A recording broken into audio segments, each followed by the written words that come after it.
Zhao Jun, embarking on his maiden flight, felt a blend of anxiety and exhilaration. His heart raced uncontrollably upon realizing he was seated next to an enchanting beauty. With a sidelong glance, he admired her voluptuous yet graceful figure, tall and well-proportioned, complemented by her exquisite featureless beauty beyond compare.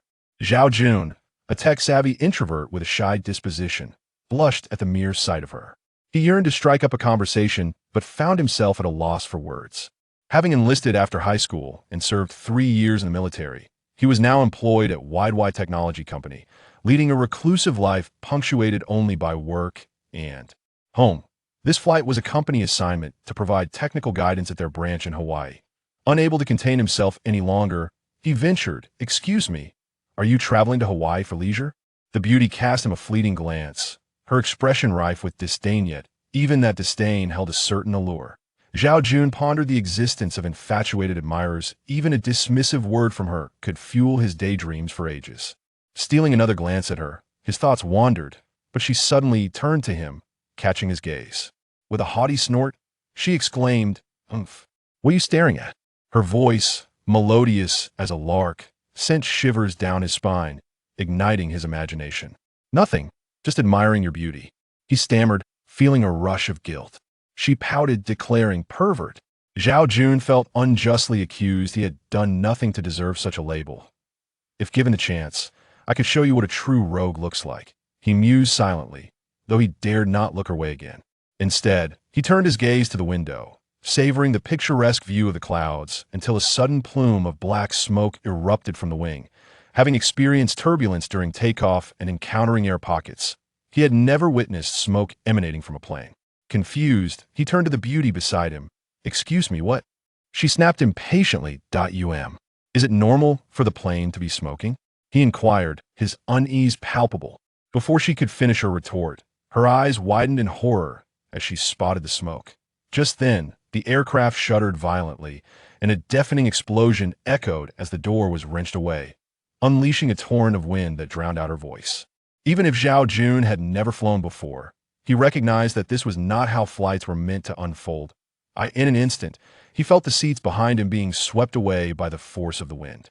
The cacophony rendered screams inaudible as Zhao Jun clutched the armrests, his heart pounding amidst the chaos of falling luggage striking passengers. The wind intensified, blinding him, and fear enveloped his mind. They say the odds of a plane crash are akin to winning the lottery. Am I really going to meet my end on my first flight? I haven't even had a girlfriend yet. Despair washed over him as a thunderous noise erupted. He felt a rush of salty water invade his mouth and nose, nearly choking him. In that fleeting moment of blankness, realization struck this was indeed a crash. They were plummeting into the ocean. Time lost its meaning until he awoke, squinting against the glaring sun, nearly blinded by its intensity. Zhao Jun hastily shut his eyes, feeling the softness of sand beneath him, his body aching. Could this be heaven or hell? He wondered. Before him stood a vision of beauty, radiant under the sun, an ethereal figure that shimmered like an angel. Is this my celestial guide? No, it was the same beauty from the plane. Stumbling to his feet, he noticed her frantically drawing SOS signals in the sand, her eyes betraying fear, anxiety, and confusion. Realizing their plight, Zhao Jun comprehended that they had both been cast onto this deserted island, swept away by the ocean's waves. The vastness of the Pacific left them adrift, uncertain of their whereabouts. Zhao Jun offered her a reassuring smile, rummaging through his pockets. Unfortunately, his cigarettes were soaked, but he managed to produce a lighter that might prove useful. The sight of the ocean made his mouth dry. He knew he couldn't drink seawater. He staggered towards the island, discovering a cluster of coconut trees, his heart soaring with joy. Fresh water was scarce on deserted islands, but coconuts promised hydration. Zhao Jun rushed to the nearest tree, climbing nimbly, his upbringing in the mountains and military training making the task easy. The beauty watched him ascend, her eyes filled with envy and anticipation. The sweet coconut water quenched his thirst. Zhao Jun savored it as the most exquisite sustenance in the world. Having swallowed seawater and endured the scorching sun, he felt near dehydration. He quickly finished one coconut, momentarily forgetting the beauty who had been watching him. Though she was parched and swallowing hard at the sight of him.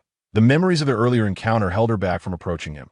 Zhao Jun gathered several coconuts, binding them with vines and slinging them around his neck as he descended. He smashed open a coconut to eat the flesh, glancing at the sun-dried cigarettes and lighter, contemplating how to start a fire to keep warm at night and deter wild animals. Though inexperienced in island life, he understood the temperature fluctuations could be drastic, with nighttime potentially dropping below freezing T that moment. The beauty could no longer contain herself. Zhao Jun finally noticed her as she timidly extended a red bill towards him. Her voice soft. "Could I buy a few coconuts from you?" Zhao Jun was bewildered. "Sister, do you really think money is of any use in this situation? If you're thirsty, just take what you need." The beautiful woman wore a wary expression. As the saying goes, no good deed goes unpunished. I end this desolate island setting. Zhao Jun's words sent a shiver down her spine, leading her to ponder, why does he not ask for money? Does he harbor ulterior motives? If he truly intends to harm me, what can I do? The more she contemplated, the more her fear intensified. Noticing the shift in her demeanor, Zhao Jun sighed and tucked away the red bill, saying, "I have 8 of these, feel free to take what you need." Seeing him withdraw the money, the woman felt a slight sense of relief and selected 3 coconuts. Just as Zhao Jun was about to assist her in opening one, he suddenly spotted 2 suitcases bobbing towards shore with the rising tide. He dashed away, startling the woman. He ventured into the water to retrieve the suitcases, swallowing several mouthfuls of seawater before finally succeeding. Upon opening one, he discovered it was filled to the brim with clothing for both men and women. He wrung out the water, recognizing the value of these items, as they had no idea how long they would remain stranded on the island. Inside, he also found tens of thousands of dollars. Initially, Zhao Jun felt a surge of excitement, but he quickly realized that in such circumstances, wealth held little significance. He secured the money at the bottom of the suitcase and opened the second one, which contained even more items, including antibiotics and cold medicine, truly life-saving supplies in the wild. After placing the suitcase aside, the woman pulled out a $100 bill from her pocket, shyly offering it to Zhao Jun, saying, "Could you help me open this?" Zhao Jun smiled, understanding her intent to maintain a distance. He accepted the money without comment and opened a coconut, handing it to her. She finally tasted the coconut water, feeling a refreshing sensation coursing from her throat to her stomach, a truly delightful experience. As Zhao Jun observed her throat move rhythmically, an unexpected urge stirred within him. Though he had entertained some inappropriate thoughts, the ingrained decency from over 20 years of upbringing made it difficult for him to act on such impulses, given his naturally modest disposition. After finishing her coconut, the woman attempted to break one open herself to access the flesh inside, but failed after several tries. Zhao Jun took over, and she expressed her gratitude with a brief glance before indulging in the fruit. Zhao Jun then ventured into the dense forest to gather dry twigs for a fire.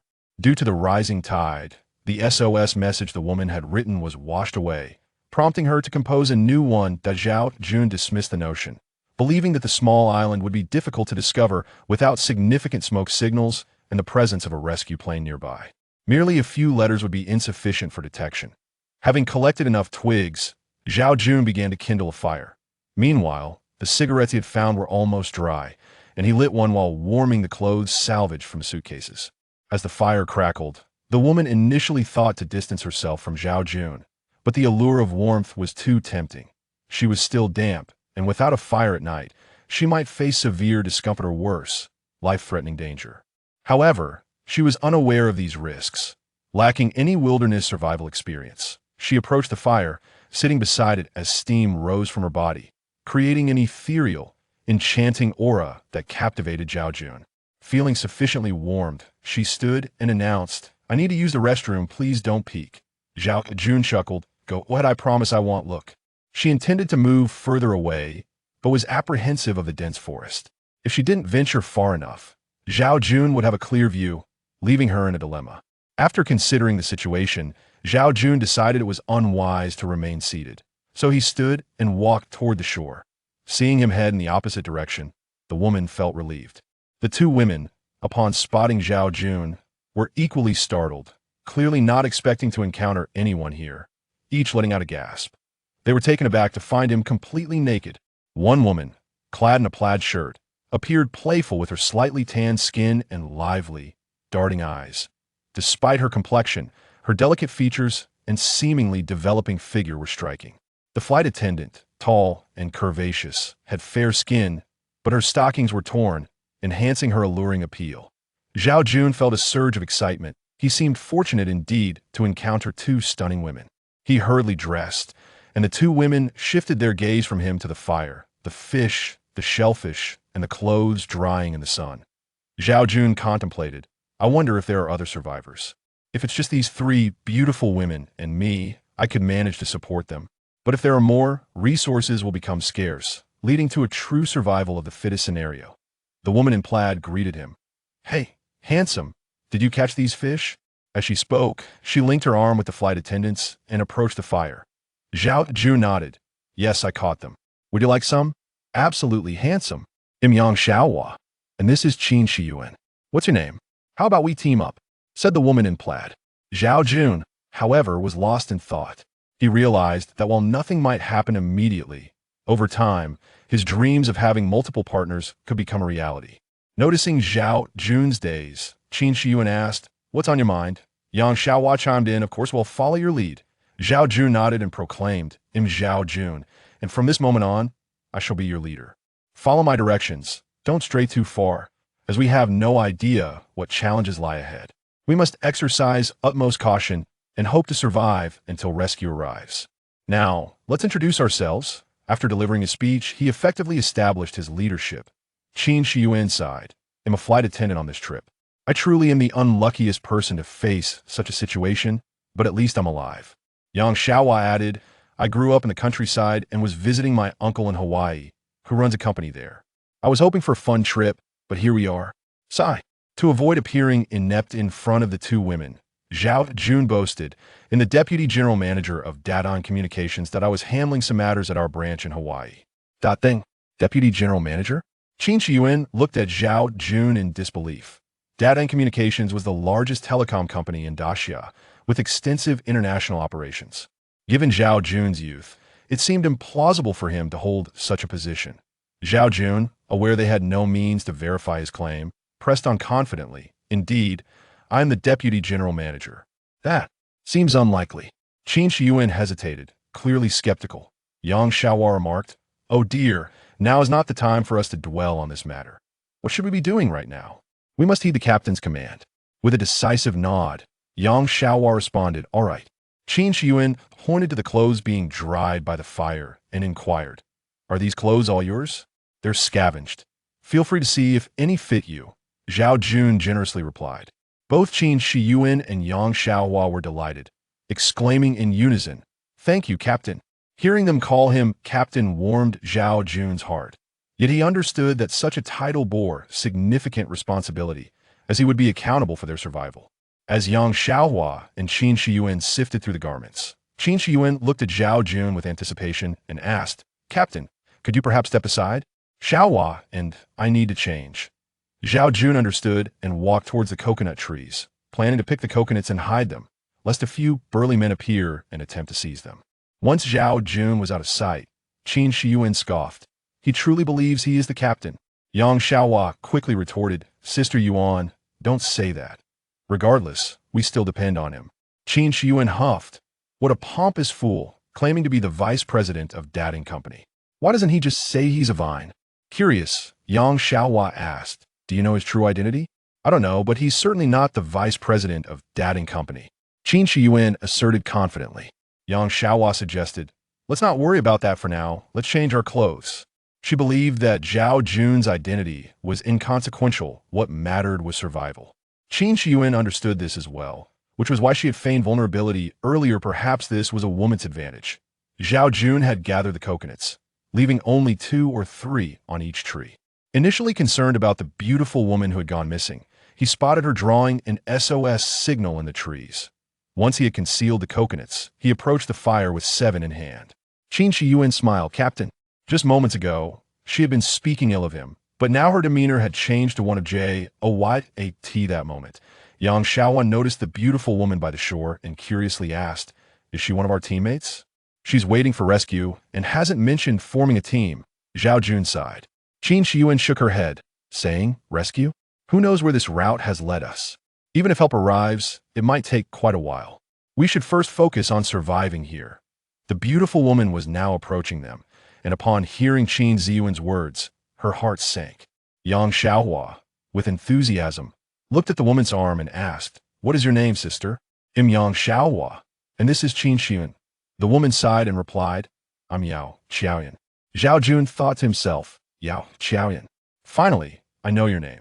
Yang Xiaohua pulled Yao Qiaoyan to sit by the fire and cheerfully said, regardless of the circumstances, we've survived, and our dinner consists of fish and shellfish, along with coconuts. We can enjoy this moment.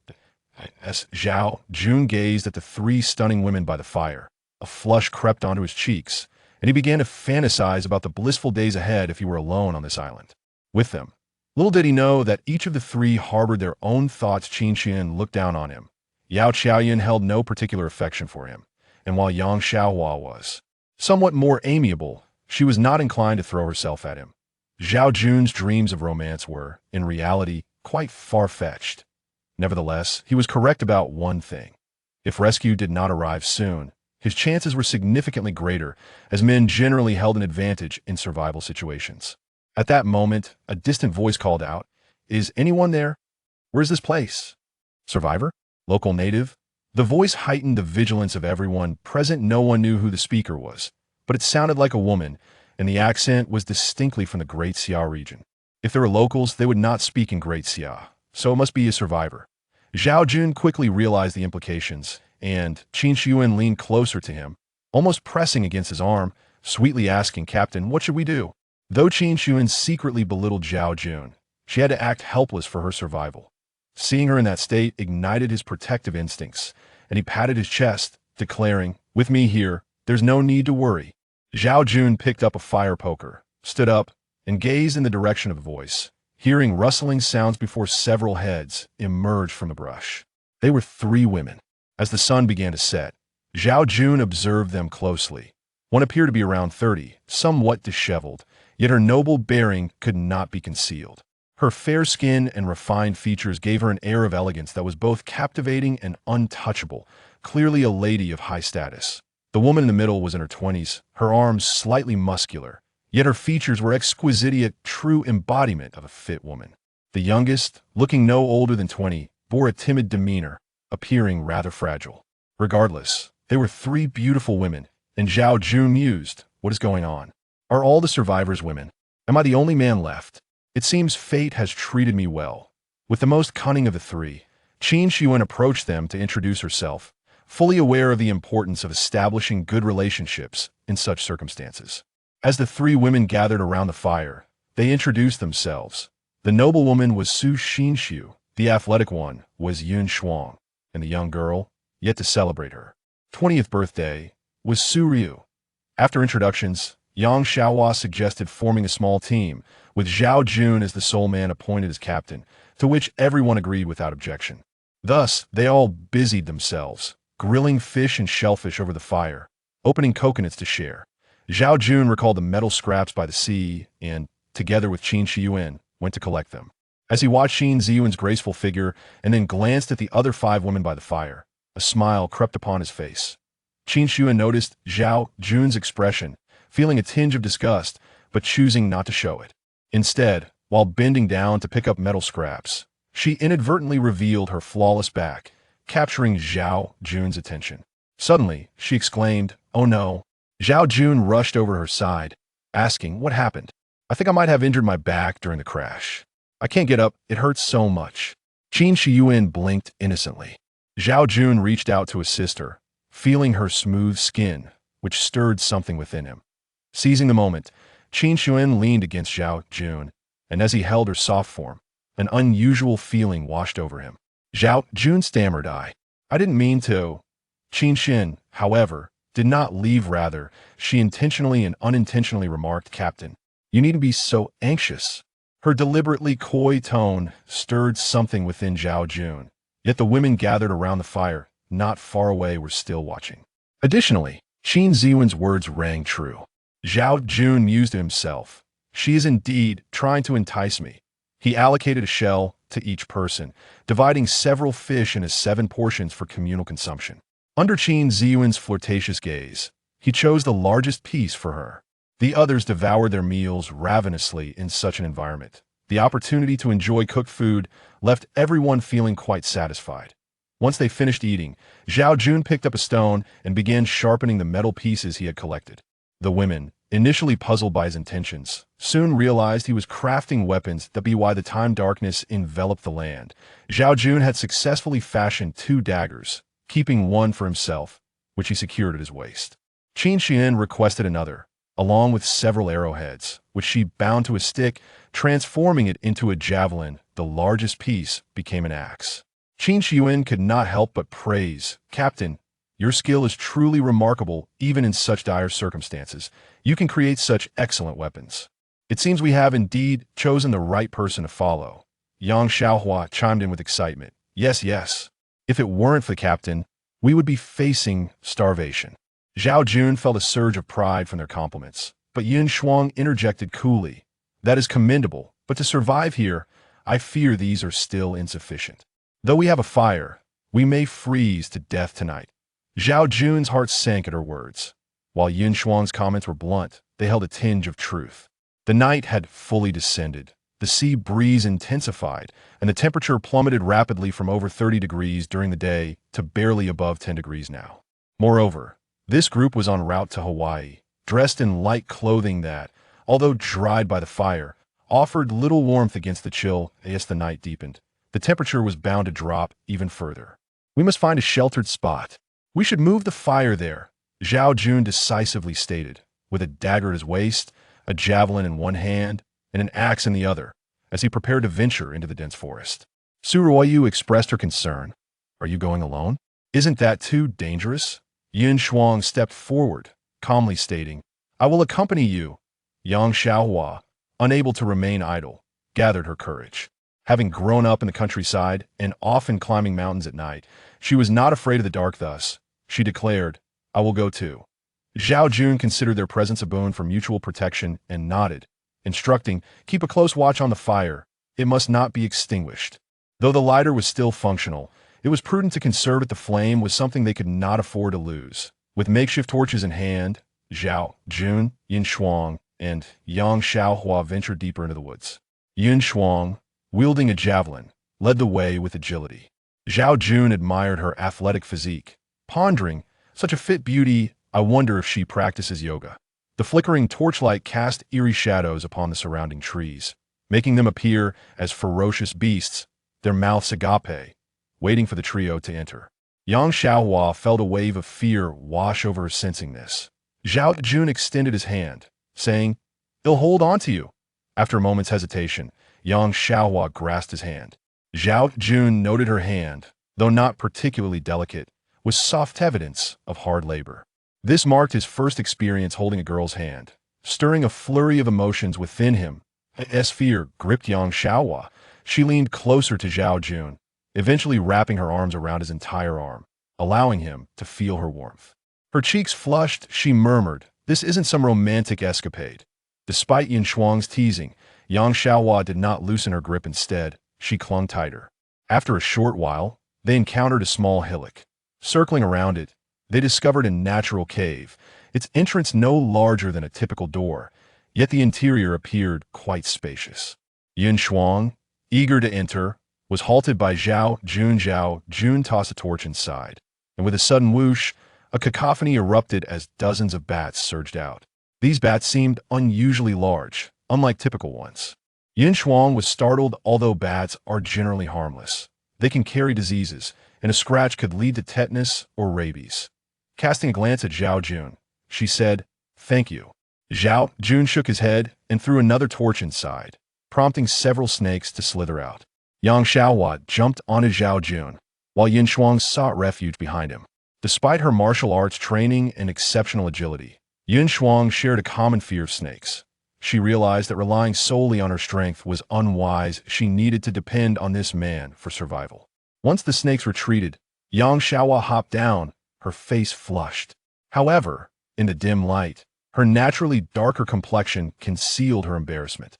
It was undeniable that this cave offered a tailored refuge for them. It was quite spacious, roughly 70 to 80 square meters, with large rocks scattered throughout. On the opposite side, a small hole ensured that smoke would not permeate the space even when they lit a fire. Zhao Jun meticulously examined every corner, clearing out spiders and snakes, rendering the area relatively clean. Sitting on a rock, Yin Shuang remarked, "It seems we are truly fortunate. This place is splendid." Yang Xiaohua cheered, "Wonderful. We won't have to endure the cold tonight." As Zhao Jun continued his inspection, he concurred, "Indeed, it is excellent. However, we must remain vigilant. There are many insects and ants, and some may be poisonous." Upon hearing this, Yin Shuang began searching the area as well. Yang Xiaohua, still frightened, closely followed Zhao Jun, often bumping into him when he stopped, leading to his mild exasperation. Zhao Jun dragged 2 suitcases while collecting dry grass along the way. Apart from the affluent Su Xinxiu, who carried nothing, the others were mostly equipped. She appeared accustomed to a life of luxury, and even in such dire straits, she could not shake her habits, unable to handle even the lightest of burdens. She was much like a decorative vase, if not for her beauty. Zhao Jun would have preferred to leave her behind. Upon reaching the cave, the 6 women began to find their resting spots. Although the space was ample, Zhao Jun discovered that only the rock at the entrance remained unoccupied. The other stones had been claimed. With a wry smile, he understood he must keep watch. He set down the suitcases but had barely begun arranging the dry grass when a sudden, bone-chilling howl of a wild beast echoed from outside, startling everyone within the cave. Title: Survival on a Deserted Island with Beautiful Women. Author: Huolong. Synopsis: On his inaugural flight, Zhao Jun encounters a catastrophic air disaster, leading him to a desolate island with no hope of rescue.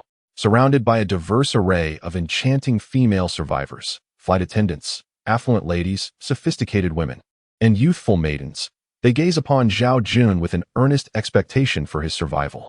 Thus begins a mesmerizing and vibrant journey filled with intrigue and adventure. Zhao Jun was startled as he recognized the sound of a wolf's howl. He quickly took cover behind a rock and peered into the darkness outside. But the inky blackness obscured his view. Su Ryu, trembling with fear, asked, What is that? This cave can't possibly be its home." Zhao Jun shook his head and whispered, "It should be a wolf, and wolves do not appear alone. There may be a pack. This is likely not their den, but merely a place for them to hunt. Do not worry too much. Wolves fear fire." Su Ryu stuttered, "So they won't come in, right?" "Silence. We don't want to attract their attention," Yin Shuang cautioned. Zhao Jun sighed. "They have already noticed the fire. They might be gathering outside." "It's too late now." Yang Xiaohua exclaimed, "What should we do? If we stay here, we're trapped like fish in a barrel." After observing for a moment without hearing any noise, Zhao Jun cautiously moved outside to get a clearer view. Suddenly, a shadow lunged at him with ferocity, reeking of blood. Instinctively, Zhao Jun leapt towards the cave entrance, narrowly avoiding the attack of a gray wolf that had leapt onto the fire pit. With a howl, the wolf sprang up and charged at him again, while 2 additional gray wolves darted into the cave. Zhao Jun found himself in a perilous situation, overwhelmed by danger. He thrust his spear forward, but the wolf was exceptionally agile and evaded the attack. Meanwhile, the howls of wolves echoed from outside, sounding like a multitude. At that moment, Yin Shuang and Yang Xiaohua rushed in with torches, and the flames deterred the 2 wolves at the entrance, granting Zhao Jun a brief respite. Realizing the fleeting nature of the opportunity, he sprang forward, tackling the wolf that had fallen into the fire. As the wolf bit at him, Zhao Jun ducked, and with a sharp crack, the wolf's teeth clashed together. Seizing the moment, he drew the dagger from his waist and plunged it into the wolf's neck. The wolf attempted to resist, but Zhao Jun pinned it down, withdrawing the dagger to stab repeatedly at its vulnerable belly. The wolf convulsed a few times before falling still. Without a moment to catch his breath, Zhao Jun seized a burning log from the fire and charged to the cave entrance, shouting loudly. The 2 wolves at the entrance, frightened, fled. Zhao Jun then ignited a larger fire at the entrance and hung the carcass of the slain wolf on a branch as a deterrent to the pack outside. Wolves are naturally wary of fire, and having witnessed the death of one of their own, they hesitated to approach further. The women gathered around, inquiring about Zhao Jun's well-being. His bravery had impressed them all. Even the usually quiet noblewoman Su Xinxiu expressed her concern. Qin Shiyuan internally acknowledged, "He is indeed formidable. I underestimated him when he managed to slay a wolf." Zhao Jun instructed, "You all should rest. I will keep watch. If anything happens, I will call for you." Yun Shuang voiced her worries. "What if the wolves come back?" Zhao Jun shook his head. "I cannot say for certain. However, based on my knowledge of wolves, they will not relent easily. Most likely, they will remain inactive tonight. Starting tomorrow, if any of you wish to venture out, you must have me accompany you. Do not leave the cave while I am away. Although wolves prefer the cover of night, they can still be dangerous during the day." The women gradually lay down, comforted by the warmth of the fire and the dry grass. Yet the thought of the wolves outside kept them on edge. Ultimately, exhaustion overcame them, and one by one, they fell asleep. Zhao Jun, having regained his composure, reflected on his past experiences as a soldier in the Gobi Desert where he had hunted wolves with a gun. This was his first time using a dagger he had fashioned himself, and the events of earlier left him feeling unsettled. Qin Shiyuan, with her stunning figure and striking beauty, had always seemed excessively enthusiastic, which made Zhao Jun feel uneasy. Yang Xiaohua, having grown up in the countryside, had a sun-kissed complexion and a serene demeanor. Yao Qiaoyun's identity remained unclear, but it was evident she was a refined lady of grace and beauty. Su Xinshu exuded elegance and charm. Yin Shuang, an athletic beauty, possessed an innate grace, and Su Ryu, a youthful college student, was as lovely as a blooming lotus. Lost in thought, Zhao Jun chuckled softly, only to feel a soft embrace from behind. A gentle voice whispered in his ear, "What delightful thoughts occupy your mind?" It was Qin Shiyuan, who, having awakened, approached him at the cave entrance. Upon hearing his laughter, she snuggled closer to him. Qin Shiyuan, enveloped in Zhao Jun's embrace, melted against his chest and sweetly murmured, "Captain." Zhao Jun, their faces mere inches apart, gazed at her luscious lips, his heart racing. "Yuan, Yuan," he stammered, swallowing hard, feeling parched. Qin Shiyuan wrapped her arms around his neck and kissed him, and in that instant, Zhao Jun felt as if his heart might burst. This was his first kiss. Just then, Qin Shiyuan abruptly halted and pressed down on Zhao Jun's hands. Surprised, Zhao Jun looked at her in bewilderment. Zhao Jun, in a moment of urgency, called out, "Yuan, Yuan." Yet, Qin Shiyuan merely smiled softly and replied, "There are still several individuals here, and there may be wolf packs outside." Zhao Jun pondered this and, realizing the truth in her words, leaned despondently against a stone. Qin Shiyuan embraced Zhao Jun and gently remarked, "Captain, you truly are impressive today." Zhao Jun, filled with pride, responded, "Indeed. Have you ever served in the military?" Qin Shiyuan inquired again. Zhao Jun nodded affirmatively. "Yes. I served for 3 years. As the saying goes, those who serve regret for 3 years, while those who do not serve regret for a lifetime. I have no regrets in this life. No wonder you are so capable, Captain Zhao Jun. You must take good care of me from now on," Qin Shiyuan said. Zhao Jun puffed out his chest and declared, "Absolutely. Rest assured, as long as I draw breath, I will ensure your safety. If I have food, so too shall you." Qin Shiyuan joyfully replied, "You have promised." Zhao Jun confidently asserted, "A gentleman's word is as binding as a chariot." "Then I feel reassured," Qin Shiyuan said. As she stood up, she lowered her voice. "In the future, if there is an opportunity, let us keep it between ourselves." To claim that Qin Shiyuan harbored deep affections for Zhao Jun would be a stretch. Her intentions were straightforward. She sought to leverage her presence to garner Zhao Jun's favor, ensuring she received her share of provisions, and perhaps, in times of peril, he would come to her aid. Of course, she knew she must gradually entice him. Unbeknownst to Zhao Jun, he was blissfully unaware of her ulterior motives, relishing the advantages he had. Zhao Jun, now unable to sleep, needed to stoke the fire for the others, remaining vigilant against the potential return of the wolves. As he gathered dry wood, the flickering flames cast a glow upon the faces of the beautiful women, illuminating their striking features. Suddenly invigorated, Zhao Jun felt a surge of energy and ventured to the cave entrance, using a metal shard to skin the wolf. The meat was consumable, while the hide could be fashioned into garments. The coarse fur, though not soft, would provide excellent warmth. Once he had skinned the wolf and removed its entrails, he anticipated a feast of savory wolf meat by the morrow, while the hide could be cleaned and worn. He stoked the fire further. Noting the first light of dawn creeping in, he realized they had survived the night, and the wolf pack would likely remain dormant. With a sigh of relief, he contemplated the presence of wolves, implying the existence of other wildlife, all potential sources of sustenance. Moreover, there must be fresh water nearby. Otherwise, How could these wolves endure? Zhao Jun felt that fate had dealt him a favorable hand. Having survived the crash, he found himself surrounded by so many beautiful women, as if in a dream. As dawn broke, the women gradually awoke, each appearing disheveled, yet possessing an ethereal beauty. Zhao Jun greeted them before heading to the shoreline to wash the wolf meat, with Yang Xiaohua hastily following him. He had hoped Qin Shi Yuan would accompany him, but upon glancing her way, he noticed her reluctance to venture out. So he let it go. As the wolf meat roasted, the women gathered around. Yao Qiaoyan asked, "Is the SOS signal on the beach still active? Any news of rescue?" "The SOS has ceased, and there is no sign of rescue," Yang Xiaohua replied, exasperated. "The sea is as calm as glass. If there were any activity, we would surely see it." Zhao Jun remarked, "It seems we must prepare for an extended stay here. Shortly, I intend to search for fresh water and dig some traps outside to deter the wolf pack. We also need to gather more dry wood and perhaps some hay to keep warm at night. Should it rain, our resources would be compromised."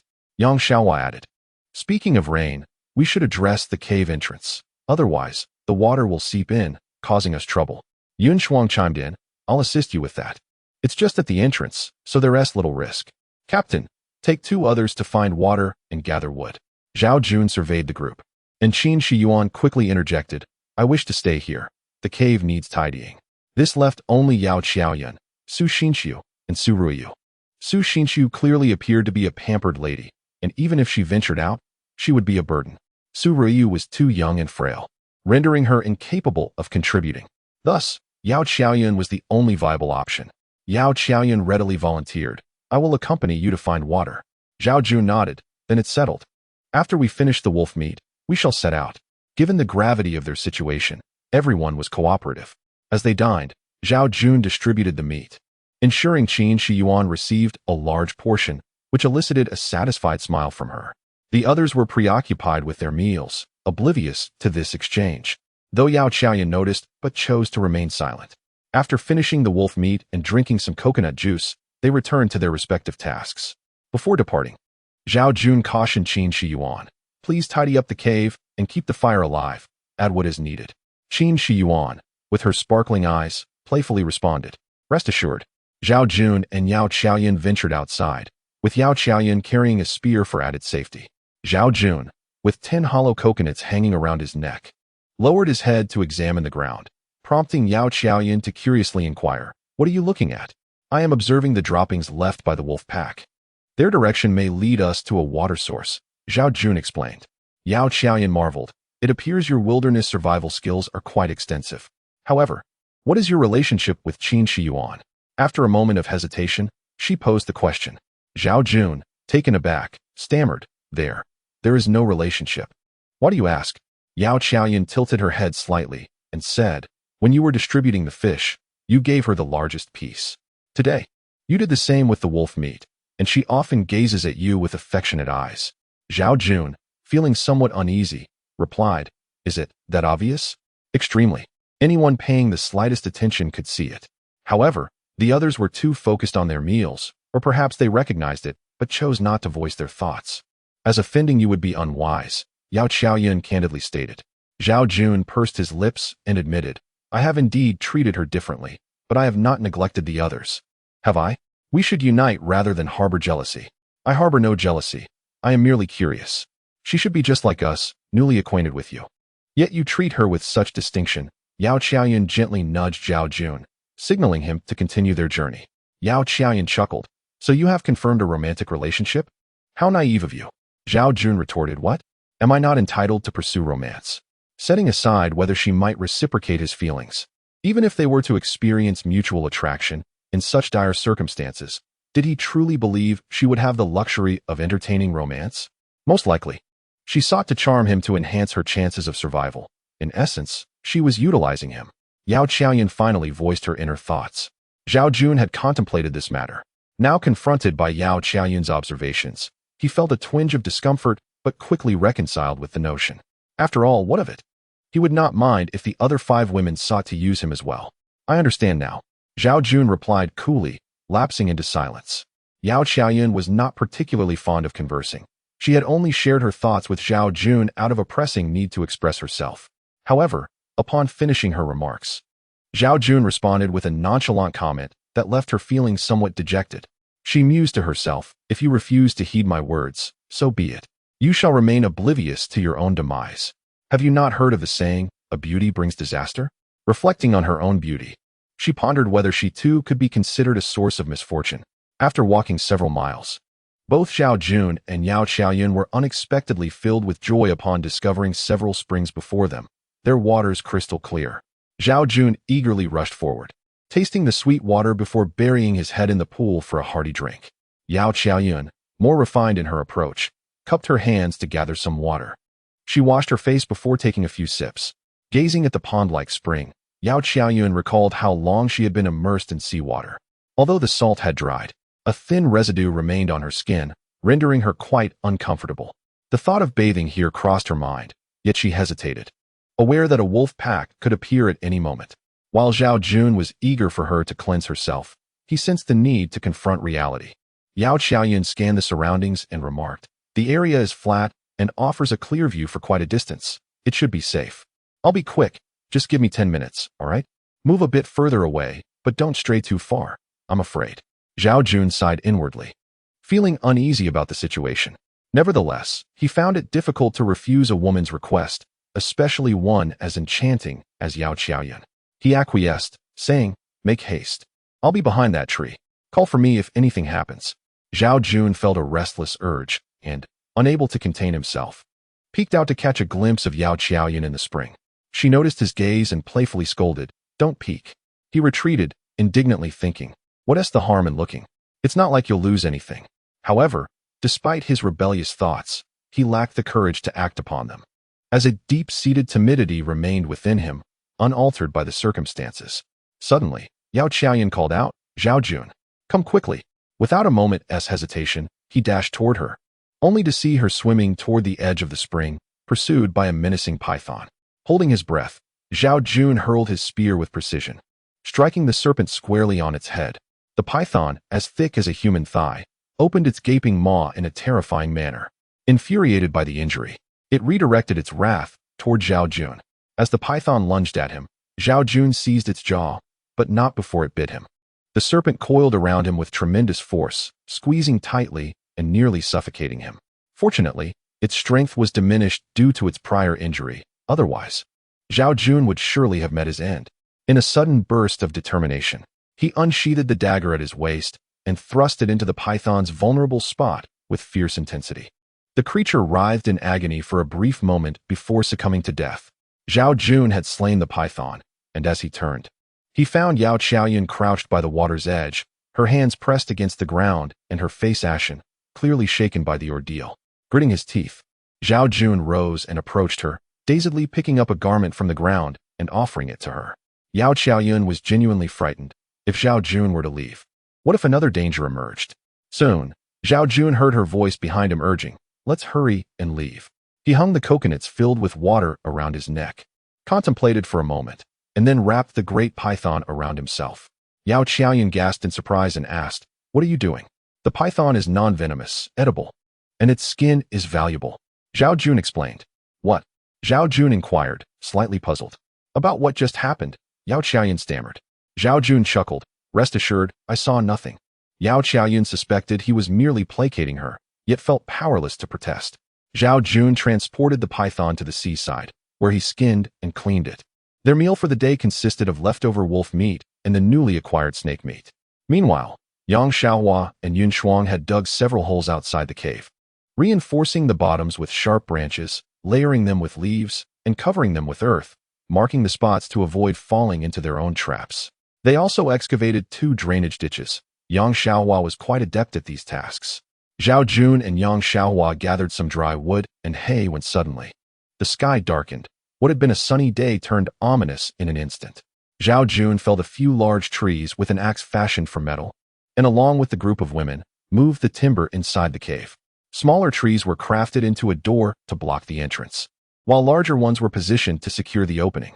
After completing this work, a tempest arose. The weather at sea changed dramatically, and torrential rain poured down, causing the wooden door to creak ominously as if it might be torn from its hinges at any moment. Hiding behind a rock, Zhao Jun tirelessly carved the large tree into a bucket with his dagger. After a couple of hours, he succeeded in creating one. The women gathered around him, marveling at his craftsmanship. Suddenly, a thunderclap erupted, causing them all to gasp. Qin Shiyuan instinctively clung to Zhao Jun. She whispered in his ear, "Captain, may I have the wolf skin? I'm feeling a bit cold tonight." Zhao Jun promptly replied, "Sure." Yet Yun Shuang interjected, "She hasn't done anything today. We've done all the work. Why should she get the wolf skin?" Yao Qiaoyun shared her discontent but remained silent. Qin Shiyuan pouted, insisting, "Why can't I have it? He belongs to me. What's wrong with wanting a wolf skin?" Yun Shuang was taken aback. "He belongs to you?" Qin Shiyuan turned Zhao Jun's face towards her, kissing his lips. "Exactly, what's the issue? Do you have any objections?" The refined Su Xinshu remarked, "A kiss doesn't prove he is your man." Zhao Jun, unwilling to interject, chose silence. Yun Shuang asserted, "Logically, the wolf skin should be draped over Captain Zhao. If not for him, it should go to Yang Xiaohua, as she has contributed the most effort aside from Zhao. If that's not feasible, then perhaps it could go to Su Ruiyu, as she is young and deserves care. If all else fails, Su Jie can have it. After all, she hasn't suffered much. Why shouldn't I get it?" Qin Shiyuan challenged. Yin Shuang explained, "Because we all were on your flight when the incident occurred. As a crew member, it's your duty to look after us, the victims." Qin Shiyuan retorted, "What duty? I am also a survivor. Thank you very much. I oppose your discrimination. Zhao Jun, just give me the wolf skin, please." As she spoke, she entwined her arms around Zhao Jun's neck, pressing against him. Zhao Jun suggested, "How about we each take turns with the wolf skin tonight, starting with Shiyuan?" After pondering, he added, "I will find a way to acquire more wolf skins so that everyone can have one." The matter was settled, albeit with some dissatisfaction. Qin Shiyuan desired sole ownership, while the others resented her privilege. The storm outside intensified, but fortunately, Zhao Jun had prepared well, and the cave remained largely unaffected. After ensuring the women were settled for the night, he lay down by his fire, utterly exhausted from the previous night's vigil and the day's labors. He quickly fell into a deep sleep, dreaming of adorning the cave beautifully, surrounded by 6 lovely women, all joyfully embracing him in blissful harmony. Just as Zhao Jun was lost in his reverie, he was abruptly shaken awake by Yun Shuang's voice. "Zhao Jun, Captain, wake up." Upon opening his eyes, he saw Yun Shuang and Yang Xiaohua looking anxiously at him. "What's wrong?" he asked, bewildered. "Yao Qiaoyan is ill. She's running a high fever, and it seems serious. She's unconscious." Yun Shuang replied. Zhao Jun quickly sat up, noticing Yao Qiaoyun lying behind his rock, a bed of hay beneath her, and a wolf skin covering her. Su Xinshu and Qin Shiyuan were attending to her. Zhao Jun approached, feeling her forehead and confirming she was indeed feverish, likely due to her bath the day before. Su Ruiyu asked, "What should we do? I heard that prolonged high fever can be life-threatening." Zhao Jun thought for a moment. "Don't panic. I have some medicine that might help." He went to his suitcase, opened it, and rummaged through the contents, discovering some antipyretics. He took one, intending to give it to Yao Qiaoyun. However, her lips were tightly sealed, and she wouldn't swallow. In a moment of urgency, Zhao Jun leaned in and kissed her, placing the pill in her mouth. His actions left the surrounding women stunned. Qin Shiyuan huffed in disapproval. Zhao Jun had been focused solely on saving her, but soon realized the implications of his actions. Qin Shiyuan remarked sourly, "You could have let us do that. Besides, you could pry her mouth open with your hands." Yun Shuang interjected, "Enough. What's done is done. Does it help to be bitter about it? If only we could boil some hot water." Zhao Jun tended the fire, stoking it higher. "I'll check by the sea to see if there's anything useful," he said. "Su Jie, please take care of her."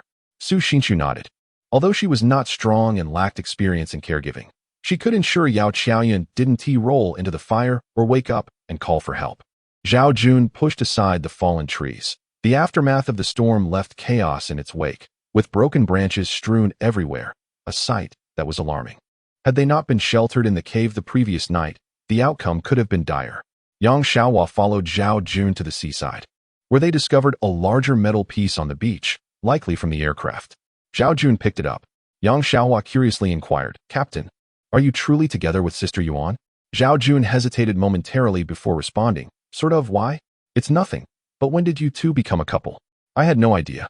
Have you taken that step?" Yang Xiaohua asked with a hint of gossip. Zhao Jun, maintaining a serious demeanor, retorted, "Little girl, There are questions one ought not to ask. Why do you care about our private matters? Yang Xiaohua chuckled. I want to say a word, but if you're taking care of Sister Yuan, you must also take care of me. Zhao Jun first placed a metal piece in the fire to heat it, then cooled it, cleaned it, and bent it into a concave shape, effectively creating a rudimentary pot. He used this pot to boil water and fed some to Yao Qiaoyan. Several attempts to swallow resulted in water spilling out, prompting Zhao Jun to unceremoniously assist her by using his mouth, much to Qin Shiyuan's annoyance. Zhao Jun, not overthinking the situation, found himself surrounded by the others around the fire, with a pot of snake soup simmering. He fashioned half a coconut shell into bowls and distributed half a bowl to each person. Yang Xiaohua, accustomed to eating snake, and Yun Shuang, who had previously consumed anything for nutrition, had no qualms. Qin Shiyuan, initially hesitant, understood that survival necessitated such actions. Su Xinxiu, accustomed to the luxuries of life, faced no barriers in consuming peculiar fare, while Su Ryu refrained from eating. Zhao Jun did not compel Su Ryu, but instead offered her leftover wolf meat and more warm water, for which she was immensely grateful. Once everyone had eaten their fill, Yang Xiaohua collected the coconut shells, washed them with water from the bucket, and arranged them neatly. Zhao Jun leaned against a rock to rest, rubbing his stomach while gazing into the dark outside the cave. It's a pity we can't go out for a stroll, he lamented. Yun Shuang shot him a glance, saying, I used to exercise outside every morning and evening. Now I must remain here like everyone else. After rummaging for a bit, Zhao Jun extracted a pack of cigarettes, finding only 9 left. He lit one and inhaled deeply, reveling in the fleeting joy. Yun Shuang waved her hand in front of her nose, admonishing, You're still smoking.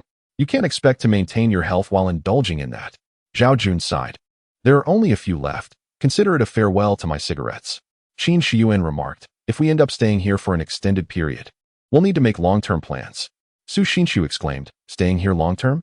Surely not. I believe rescue is imminent. Yun Shuang shook her head, stating, Rescue is not that simple. Su Xinxiu expressed disbelief. It can't be that bad. Qin Shiyuan sighed. It can be quite dire. Before the plane crash, we had already deviated from our flight path, and we are likely far from the crash site. Rescue at sea is inherently challenging, potentially taking months or even years, and it's possible we may never be found. As a flight attendant, Qin Shiyuan possessed a degree of authority on this matter. Upon hearing her words, the others felt a wave of despair, except for Zhao Jun, who surprisingly felt a sense of relief. In this place, he was the sole man amidst 6 beautiful women. Despite the hardships, he had food and drink, which seemed inconsequential. Zhao Jun confidently stated, Yun Shuang is right. These 3 points are crucial for our survival. Zhao Jun nodded, adding, We must especially be cautious of 2 things, the threat of wolf attacks and the imperative to avoid falling ill. This is exceedingly important. A mere cold could prove fatal. Miss Yao nearly lost her life due to a fever. We cannot afford to be careless. I wonder how Yun Jie caught her cold. Yang Xiaohua mused. Zhao Jun refrained from divulging that she had bathed in the sea, instead explaining, she fell into the ocean and was likely submerged for an unknown duration. So it's understandable she caught a cold. Moving forward, we must ensure warmth. Although it's hot during the day, the nights are unbearably cold. I plan to chop more wood tomorrow to create a barrier around our sleeping area to retain warmth. Yang Xiaohua eagerly offered, I'll help. Yun Shuang chimed in. I can lend a hand as well. Zhao Jun stretched and remarked, There's no entertainment this evening. Let us all turn in early. After warming themselves by the fire for a while, the women were ready to sleep when Yao Qiaoyan stirred, still disoriented by her recent illness. Yang Xiaohua recounted her near-death experience, concluding, Thanks to the captain, who had some medicine and even helped you take it by mouth. Yao Qiaoyan, comfortably lying down, bolted upright upon hearing this, asking, What? Yang Xiaohua giggled. I made it quite clear. It was just like mouth-to-mouth resuscitation. Zhao Jun quickly interjected, Xiaohua, don't say such things. Miss Yao, please don't misunderstand. I did that purely to save you. Upon realizing the truth in his words, Yao Qiaoyan touched her lips, feeling a mix of emotions, unable to express her thoughts. After all, he had indeed acted to save her, and even if it seemed he took advantage of the situation, she had no grounds for complaint. Let us just forget about that, Yao Qiaoyan said, lying back down. As everyone settled into sleep, Zhao Jun found himself restless, contemplating how everything had unfolded quite smoothly, albeit differently from the dramas he was accustomed to. Qin Shiyuan seemed close, yet always just out of reach. Eventually, in the quiet of the night, as Zhao Jun was on the brink of slumber, a soft, delicate figure nestled against him, and he instinctively wrapped his arm around her waist. Qin Shiyuan whispered softly in his ear, "Jun Jun." She gently pressed his hand down, saying, "Don't rush." Zhao Jun, feeling helpless, replied, "How can I not be anxious?"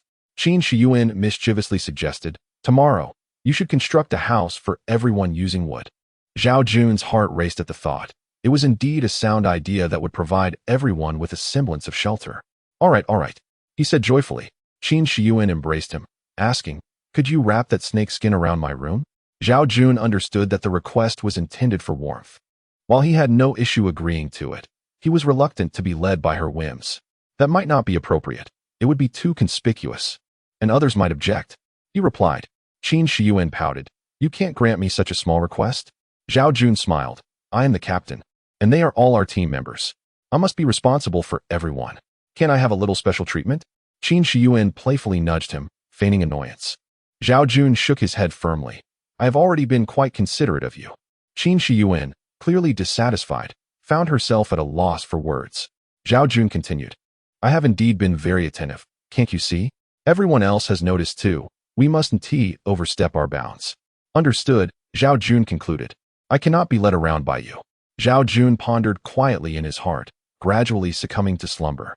At the break of dawn, he was the first to awaken, only to discover Yun Shuang gracefully practicing yoga. Her athletic physique rendered the postures she assumed exquisitely elegant.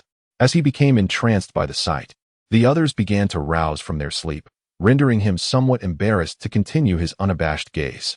Thus, he took up the axe he had fashioned and commenced chopping wood. Once the trees were felled, Yang Xiaohua had reheated the remaining snake stew from the previous day, sharing it among them. During his woodcutting endeavor, Zhao Jun stumbled upon a wolf that had fallen into a trap. He retrieved it, heading to the seaside to clean it, and even caught a few fish. The group busied themselves, embodying a scene of harmony and camaraderie. Zhao Jun roasted half of the wolf, suspending the other half above a fire, with smoke wafting through a small hole, creating a delightful smoked delicacy. With foresight, Zhao Jun resolved to gather provisions. The preserved half-wolf, smoked and sun-dried, would sustain them for 2 days in times of dire need. Next, Zhao Jun collaborated with Yang Xiaohua to utilize vines to encircle their rocky shelter, securing it as a makeshift abode. To prevent fire hazards, they refrained from lighting a fire inside, yet added ample dry grass to ensure warmth during the night. Zhao Jun ultimately decided against giving the snake skin to Qin Shiyuan, instead wrapping it around Yao Qiaoyun's dwelling, as she had just fallen ill and needed protection from the cold.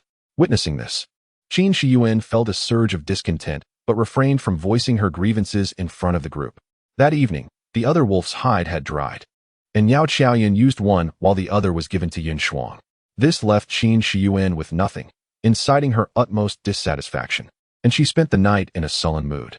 In the dead of night, Zhao Jun quietly approached Qin Shiyuan's room, entering directly. She lay close to the mouth of the cave and appeared to be awake. Upon seeing him, she huffed coldly, remaining still. Zhao Jun embraced her, inquiring, "Are you upset?" Qin Shiyuan retorted, "How could I not be, given your actions?" He sighed and replied, "We are on the verge of being together. As my woman, you must understand me." She responded, "As your woman, I do understand, but do you understand your woman? Moreover, we have barely begun, yet you act this way. If I truly become your woman, will you refuse to do anything I ask?" As she spoke, tears welled in her eyes, and Zhao Jun felt a discomfort with her theatrical display, growing somewhat averse. Noticing his reaction, Qin Shiyuan shifted her tone, saying, Jun, I didn't mean to upset you. It's just that your actions truly make me uncomfortable." She nestled against him, and he replied, "I've mentioned before, I am the leader and must be responsible for everyone. Miss Yao is ill and needs protection from the wind, and the wolf pelts were meant to be shared. While I will try to ensure everyone has something, I cannot give it solely to you." Qin Shiyuan held him closely, saying, "All right, I understand. However, I have a small request that I hope you will consider." Zhao Jun asked, "What is it? Speak and let me hear." She bit her lip and said, "I think we should find a way to take a hot bath. I feel so uncomfortable, sticky and filthy. It's unbearable." Zhao Jun felt disheartened, responding, "In this environment, how can one take a hot bath? Sister Shiyuan, your demands are excessive. Is wanting a hot bath too much to ask?" Qin Shiyuan countered, Zhao Jun had lost interest, pulling out a cigarette from his dwindling pack of 5. Observing him, she asked, "What's wrong? Are you angry?" He replied, "No, merely a bit disheartened. Your request is not unreasonable, but it truly is quite challenging." Qin Shiyuan insisted, "I don't believe it's too difficult. We have a pot to heat water, and you can fetch it. It seems quite feasible." He lamented, "It sounds simple, but the execution is far more arduous. Do you think I don't wish to bathe? I feel sticky and close to foul." Qin Shiyuan dismissed his concerns, asserting, "If you can craft a wooden tub, then find a larger tree to create a bathtub or a water tank. Wouldn't that solve everything?" Hearing this, Zhao Jun's mind sparked with inspiration, recognizing the merit in her suggestion. She encouraged, "With your remarkable skills, it should be no challenge for you.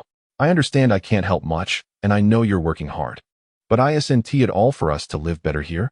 Zhao Jun felt a surge of excitement and resolved, "Very well. I shall commence building a bathtub and a water tank tomorrow." Qin Shiyuan chimed, "That's the spirit. I believe in your abilities." Although Zhao Jun suspected she had overheard his earlier exchange with Qin Shiyuan, he dismissed the thought, deeming it unnecessary to explain.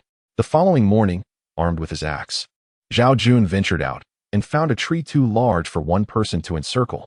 He began chopping with vigor, but the tree proved too formidable, and after much effort, he had made little progress. Yang Xiaohua approached him, asking, "Captain, is it truly so essential?" Zhao Jun shot her a glare, responding tersely, "The importance is a matter for another discussion." Zhao Jun felt overwhelmed and said, "I told you not to bring this up, yet you insist on doing so. Are you doing it on purpose to irritate me?" Yang Xiaohua, sensing his distress, shrank back and replied, No, that's not it. I'm just scared with that." Yang Xiaohua turned and dashed into the cave. Zhao Jun, indeed exhausted after days of laboring during the day and remaining silent at night, had given up hunting and fishing, surviving solely on the shellfish foraging done by Yun Shuang and Yang Xiaohua. Everyone was on the verge of vomiting from the monotony of their meals. On the 5th evening, after Zhao Jun had prepared both a water tank and a bathtub, he was eating shellfish when Qin Shiyuan remarked, "After eating this for so many days, it's really quite nauseating." Zhao Jun stretched lazily and responded, "Once I finish fetching water tomorrow, I will go hunting." Yun Shuang expressed her concern, "Will you be able to catch anything?" Zhao Jun shook his head, "That's uncertain, and we must also be cautious of the wolf packs. If I can't hunt, we can always eat fish instead." Qin Shiyuan glanced at the wolf meat hanging above and suggested, "Why don't we just eat this wolf meat?" Zhao Jun firmly replied, "That won't do. This is our emergency food. We must reserve it for dire situations, and besides, it's too little. We need to cure more." Yun Shuang added, "Exactly. We can't just eat our emergency supplies as we please." Although Qin Shiyuan felt displeased, she refrained from saying much more and merely cast a lingering look at Zhao Jun, which made him feel somewhat awkward. After a moment of thought, he promised, "I will try to hunt some wild game tomorrow. It would be ideal to have some meat." Qin Shiyuan smiled. "Yes, after days of eating shellfish, my palate craves a change." Yun Shuang frowned. "Eating like this every day is not sustainable. It would be best to have some vegetables to ensure a balanced diet. Otherwise, we risk malnutrition and illness." Zhao Jun sighed. "It's not that simple. We have no seeds, and we can't just eat any grass we find. Who knows if it's not edible? What if it's poisonous? We might end up in serious trouble." Yun Shuang remarked, "The issue of vegetables certainly needs consideration. Why is it that you heed Miss Qin's words, yet dismiss mine? My suggestion aligns with yours." Yang Xiaohua nodded in agreement. "Yes, as long as they are there. I can easily identify what is edible." With everything arranged, Zhao Jun suggested they retire for the night. Later that night, he intended to seek out Qin Shiyuan, but to his surprise, she had barricaded the door, preventing him from entering. Zhao Jun whispered, "What's the matter? I merely wanted to eat some meat. You refused and lectured me as if I were a child. Go find someone else." Qin Shiyuan retorted angrily. Zhao Jun hurriedly explained, "Sister Yuan, I meant no harm. I was just making a statement. Besides, who else could I look for? There are so many women here. I think Yun Shuang is quite agreeable. Don't you listen to her?" Qin Shiyuan's voice was not quiet. Zhao Jun, worried about being overheard, forced a smile and said, all right, enough of that. I will come to find you tomorrow. Just cool off for now." This was not what he had envisioned. He had thought that in such an environment, winning over women would be easy, yet it was more exhausting than being outside. Zhao Jun found himself at a loss for words. Of course, his efforts in crafting the bathtub and water tank were not solely for Qin Shiyuan. He primarily sought his own comfort as well. The next morning, Zhao Jun awoke and took a moment to admire the graceful yoga poses of Yun Shuang before beginning to fetch water. The water tank was half the size of a standard bucket, and it took him over 2 hours to fill it. The bathtub was also of normal size, requiring at least half the water from the tank for a bath. Sitting at the cave entrance to catch his breath, Zhao Jun contemplated the impracticality of this method. It was far too inconvenient, and he needed to devise a more efficient way to obtain water, or he would surely exhaust himself. After breakfast, Zhao Jun and Yun Shuang set out together, armed and in search of prey. It seemed that Qin Shiyuan had yet to calm down, while Yang Xiaohua, Su Ryu, and Yao Qiaoyun went to the seaside to fish. Yao Qiaoyun remained adamant about writing an SOS message, while Qin Shiyuan and Su Xinshu stayed behind to tidy the cave. As Zhao Jun and Yun Shuang walked side by side, she asked, "You built the bathtub for Qin Shiyuan, didn't you?" He replied, "Not entirely for her. I wanted to wash too. Everyone should have that opportunity." "Indeed," she suggested it, "and I thought it was a splendid idea, so I went ahead with it." Yun Shuang remarked, "It seems you haven't been completely captivated by her charm. At least you didn't use snake skin or wolf skin to win her over. I'm genuinely concerned that you might do anything to please her, which could spell disaster for the rest of us." Zhao Jun straightened his posture and declared, "How could that be? I am the leader and responsible for all of you. I won't allow any one person to jeopardize our team." Yun Shuang glanced at him and said, "I underestimated you. After all, you've been a soldier and understand that unity is paramount, especially for a team like ours surviving in the wilderness. You are the only man in our group and must embody the responsibilities that come with that, rather than solely pursuing romantic interests. Honestly, in this environment, it's impossible not to have such thoughts, but you must keep it in check. As long as the team remains intact, pursue Qin Shiyuan if you wish." Zhao Jun chuckled, "I understand, Sister Shuang. Your physique is truly remarkable. No wonder you practice yoga." Yun Shuang halted and retorted, "I'm suggesting you pursue her, not me." Zhao Jun shrugged and said, "I have no intention of pursuing you. I merely state a fact. Even if I could overpower you, I wouldn't engage." He chuckled foolishly. Suddenly, his gaze was drawn to a fleeting shadow, and upon closer inspection, he discovered it was a gazelle. The flesh of a gazelle is infinitely more delectable than that of a wolf and poses little danger. Zhao Jun and Yun Shuang instinctively dashed forward, hurling their spears, yet the gazelle's speed was astonishing, quickly leaving them far behind, almost out of sight. Startled by the sound, Zhao Jun and Yun Shuang crouched low to the ground. Yun Shuang suddenly reacted with excitement, exclaiming, "Gunfire! Could it be rescue has arrived?" Zhao Jun, more cautious, hushed her, saying, "Hold on, let us observe the situation first." At that moment, a man emerged from the distance, clad in a leather jacket, appearing to be in his 30s. The gunfire had originated from him, and he had struck down a gazelle. Approaching the lifeless creature, he attempted to drag it, but found it too heavy. Yun Shuang immediately stepped forward. Zhao Jun tried to stop her, but ultimately followed. The man noticed them, aiming his handgun sharply in their direction, and demanded, "Who are you?" Yun Shuang raised her hands and replied, "Sir, we are survivors of the plane crash. Are you one as well? How do you possess a firearm?" Zhao Jun harbored doubts about whether this man was from their flight, as their journey had commenced in a land where gun ownership was strictly prohibited. However, the man nodded, stating, "I too am a survivor. Hey, you there, raise your hands." Faced with the gun, Zhao Jun dared not move rashly and complied. The man approached, patting Zhao Jun down and confiscating his dagger and spear. Yun Shuang was similarly searched. The man took advantage of the situation, and though Yun Shuang felt indignation, she remained silent. Zhao Jun seethed internally, thinking, "You scoundrel. I've spent days with her without so much as a touch, and here you are, taking liberties. So what if you have a gun?" Yet, having a weapon indeed conferred power. With the assurance that they bore no other arms, the man stepped back and inquired, "It gets quite cold here at night. How have you survived?" Yun Shuang replied, "We found a cave."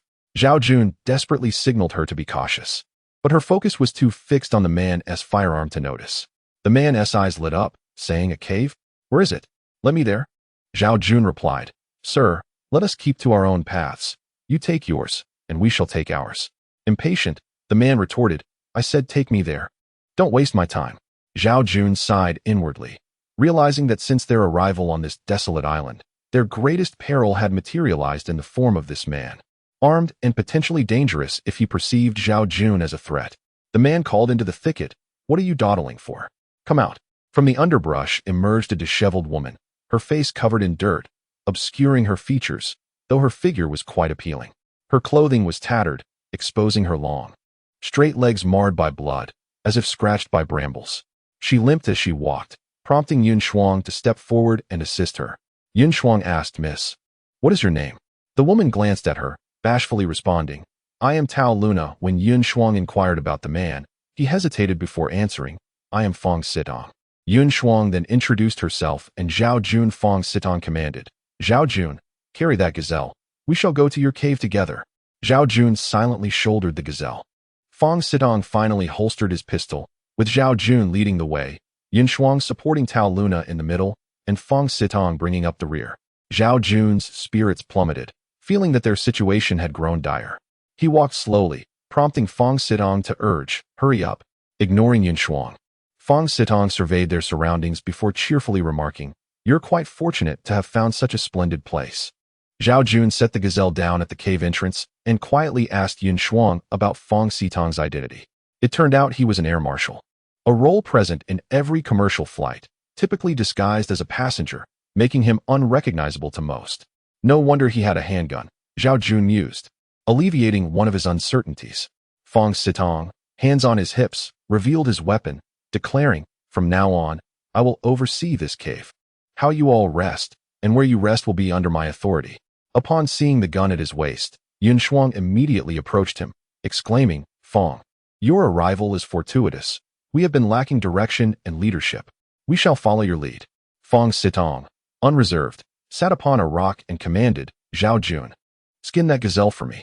Xiao Qin, come, give me a back rub." Without hesitation, Yun Shuang complied, moving to massage Fong Sitong, observing her swift shift in allegiance. Zhao Jun could only manage a wry smile, thinking, "This woman is indeed unreliable." Approaching Fong Sitong, Zhao Jun requested, "May I have the dagger? I needed to skin the gazelle." Fong Sitong retrieved a metal blade and handed it to Zhao Jun, instructing, "Remember, return it to me when you're done. From this moment on, I will be responsible for such items." Zhao Jun arrived at the seaside and encountered Yang Xiaohua and her companions. Upon their first sight of the antelope, they were filled with unrestrained joy. However, Zhao Jun wore a furrowed brow, clearly troubled. Yao Qiaoyun, perceptive as ever, inquired, "Zhao Jun, what is the matter? Has something occurred?" With a heavy sigh, Zhao Jun tossed the antelope onto the sand and replied, "We have encountered a man." Su Ruoyu, with an innocent demeanor, exclaimed, "Oh, that is a good thing. More people mean greater strength. Why do you seem so unhappy?" Zhao Jun managed a bitter smile. He has a gun. While Yang Xiaohua and Su Ryu were unfazed by the mention of the firearm, considering it a mere convenience for hunting, Yao Qiaoyun and Appo's expression grew serious. In such an environment, human nature tends to be magnified. A man wielding a gun signifies a certain degree of control over everything.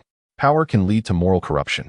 And if this man possesses a haughty disposition, his behavior could become even more tyrannical. Furthermore, the resources on this deserted island are limited, and individuals driven by survival instincts can resort to unspeakable actions. The true nature of this man remains uncertain. Should he attempt to coerce them with his weapon, they would be powerless to resist. Zhao Jun had been diligently working to ensure their better survival, thus earning Yao Qiaoyun's admiration. Yet the sudden appearance of a man with a handgun introduced an alarming variable. Yao Qiaoyun pressed, "What is this man like?" Zhao Jun clicked his tongue. "It's hard to say. He has been barking orders at me, and even had Qin Shiyuan massage his back. Most concerning is that he has a girl with him, whose health appears to be poor. He clearly has not taken care of her. As for you, I cannot predict how our days will unfold." Yao Qiaoyun frowned, acknowledging, "Indeed, this will complicate matters." Su Ryu tilted her head, asking, "Is it really that serious?" Yao Qiaoyun gently patted Su Ryu's head, "Dear Ryu, your exposure to people has been limited, and those we have encountered on this island are relatively decent. This man, however, may not be so easy to deal with. You must be cautious not to draw his attention. Let me put it this way. If Zhao Jun were to harbor ill intentions, we could potentially resist. But if this man wishes to do something, we would be left helpless." At this moment, Yang Xiaohua also grasped the gravity of the situation. Realizing the truth in Yao Qiaoyun's words, the four of them deliberated for a time, but nothing fruitful emerged. They could only proceed cautiously, keeping their heads down. Zhao Jun skinned the antelope and removed its entrails, leaving behind some intestines and heart, for the offal could also serve as a delightful meal. Upon hearing this, Su Ruoyu expressed her fear. He is so fierce. I dare not go in. Zhao Jun, carrying the cleaned antelope, announced loudly, It's ready. We can have roasted lamb tonight. Initially, Zhao Jun intended for the quarrel to cease, but Fong Sitong had no such plans, impatiently demanding, Hurry up and throw this Taluna outside. Zhao Jun, his expression darkened, glanced at Taluna, who lay weakly on the rocks. It was evident that her condition was dire.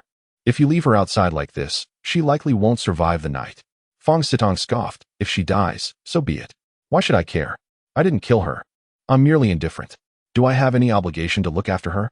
As he spoke, Fong Sitong pulled Qin Shiyuan close, who instinctively struggled for a moment before forcing a smile and leaning against him. Zhao Jun understood that provoking Fong Sitong could lead to conflict, yet his actions were exceedingly outrageous. Unable to contain himself, he retorted, This is a living being. She is a person. How can we ignore her plight? Fong Sitong sneered. Here, who is, or isn't a person? Only useful individuals are considered people. She is a burden now, and her early death would benefit both us and her. Living is merely suffering, and we would be rid of one more burden. Zhao Jun clenched his fist, tightening his grip on the dagger. How can you speak such inhumane words? Noticing Zhao Jun's rising agitation, Fong Sitong gripped his gun tightly, hand over the dagger. He threatened viciously. I said I'm in charge of this cave now. From this moment on, you must obey me, or do not blame me for being ruthless. You too. Take her outside. He referred to Yun Shuang and Yang Xiaohua. Yang Xiaohua, feeling compassion, hesitated, while Yun Shuang sighed inwardly, tugging at Yang Xiaohua's sleeve. Together, they reluctantly lifted Taluna out of the cave. Zhao Jun wiped the blood from the corner of his mouth and silently approached the luggage, opening it to retrieve some anti-inflammatory and cold medicine. Just as he was about to take a few pills, Fong Sitong approached, pressing the gun to Zhao Jun's temple, making him acutely aware of the proximity of death. Fong Sitong snatched the luggage from him, and as Zhao Jun concealed a few pills in his palm, he stepped outside, where he saw Yun Shuang and Yang Xiaohua laying dry grass beneath Taluna and covering her with it. With a heavy heart, Zhao Jun knelt beside her, first administering the cold medicine, then noticing a deep wound on her ankle, showing signs of infection. He crushed the anti-inflammatory medicine and applied it, performing a rudimentary bandage. Whether Taluna would survive through the night remained uncertain. The mood was profoundly somber. Within the cave, Fong Sitong reigned like a tyrant, arrogant and domineering, while they felt utterly powerless against him. Yet they could do nothing but endure. That evening, under Fong Sitong's orders, Yang Xiaohua roasted a quarter of the antelope and prepared a stew with the offal. With ample food, everyone received a generous portion. But Zhao Jun divided his share in two, feeding some to Taluna. After taking the medicine, Taluna felt slightly better and looked gratefully at Zhao Jun. However, he could not meet her gaze, feeling guilty for his inability to protect her should she remain outside. Zhao Jun built a small fire beside Taluna. As night fell and the temperature dropped, growing increasingly cold, laughter from Qin Shiyuan echoed from within the cave, and soon after, Yang Xiaohua and Su Ruoyu emerged, visibly shaken. Su Ruoyu expressed her concern. He is so cruel. How can he act this way, unlike you? Zhao Jun, with resignation, replied, There is no choice. He has a gun. We must comply with him to avoid any unfortunate incidents. Yang Xiaohua, hugging her knees in contemplation, remarked, Captain, if you find another place, we will follow you. Zhao Jun glanced back at the cave, hearing Qin Shiyuan's laughter grow louder, knowing Fong Sitong could not overhear their conversation. I will go out tomorrow to scout. If I can find a suitable place, we shall leave this place. Taluna gazed at Zhao Jun and gently said, You should go inside. Do not worry about me. Zhao Jun shook his head. That will not do. If no one cares for you, you surely won't survive the night. Zhao Jun rekindled 2 additional bonfires, ensuring that Taluna was surrounded by warmth. He settled beside her, resting her head upon his right thigh while gently placing his left leg over her abdomen. With utmost care, he dampened his sleeve and tenderly wiped her cheeks. Upon completing this task, Zhao Jun realized that not only did she possess a remarkable figure, but her beauty was also striking. However, due to her injuries and illness, her complexion was pallid, lacking any hint of color. After observing her for a moment, Zhao Jun sighed. Had this unfortunate incident not occurred, your life would surely have been splendid. Tao Luna gently shook her head, replying, compared to those who have perished, I consider myself fortunate. Initially, I believed my encounter with him was a stroke of ill fortune, yet meeting you has convinced me that fate still favors me. Zhao Jun, feeling a twinge of embarrassment, said, I sincerely apologize. I should have done more. You have already done so much, thank you. If souls truly exist, I shall linger by your side after my passing to protect you. Tao Luna declared. Zhao Jun vehemently shook his head, insisting, I will not allow you to die. Tao Luna chuckled softly, retorting, if I survive, I shall repay you by serving you like a beast of burden. Zhao Jun mused inwardly that being treated as a servant was unnecessary, but he would gladly accept her devotion. Just then, a piercing scream from Qin Shiyuan startled Zhao Jun, prompting him to investigate the cave. However, Tao Luna grasped his sleeve and shook her head. He is truly a perverse individual, Tao Luna remarked. Zhao Jun gritted his teeth. He is indeed a scoundrel. Avoid provoking him, Tao Luna cautioned. The other 5 women, clearly overwhelmed, emerged from the cave. Upon seeing Zhao Jun cradling Tao Luna, they gathered around, huddling together for warmth. This is hardly ideal, but she brought this upon herself by clinging so closely. Yin Shuang scoffed. Su Xinxiu, feeling pity, interjected. Let us refrain from harsh words. She is merely striving to survive. It is not easy for anyone. Yin Shuang rolled her eyes. You have a good heart. But she may not see it that way. They have seized the snake's skin, and 2 wolf pelts have also been taken. Fortunately, there remains a somewhat dry antelope hide. Otherwise, tonight would be unbearable for Miss Tao. Yet, if that hide dries out completely by tomorrow, those 2 will surely claim it as well.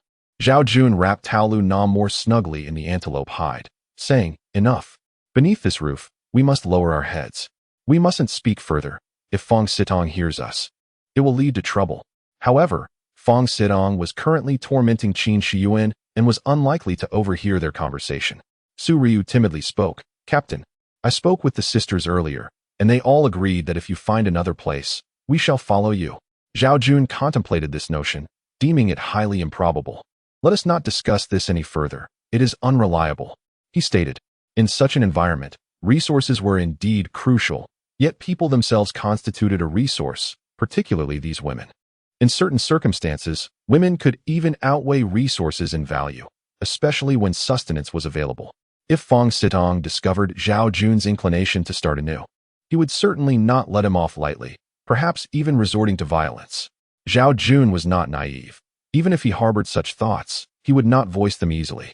Su Ruoyu exclaimed, why do you find it unreliable again? It is inherently uncertain. Where can we possibly find another cave like this? Moreover, dispersing our numbers only heightens the danger.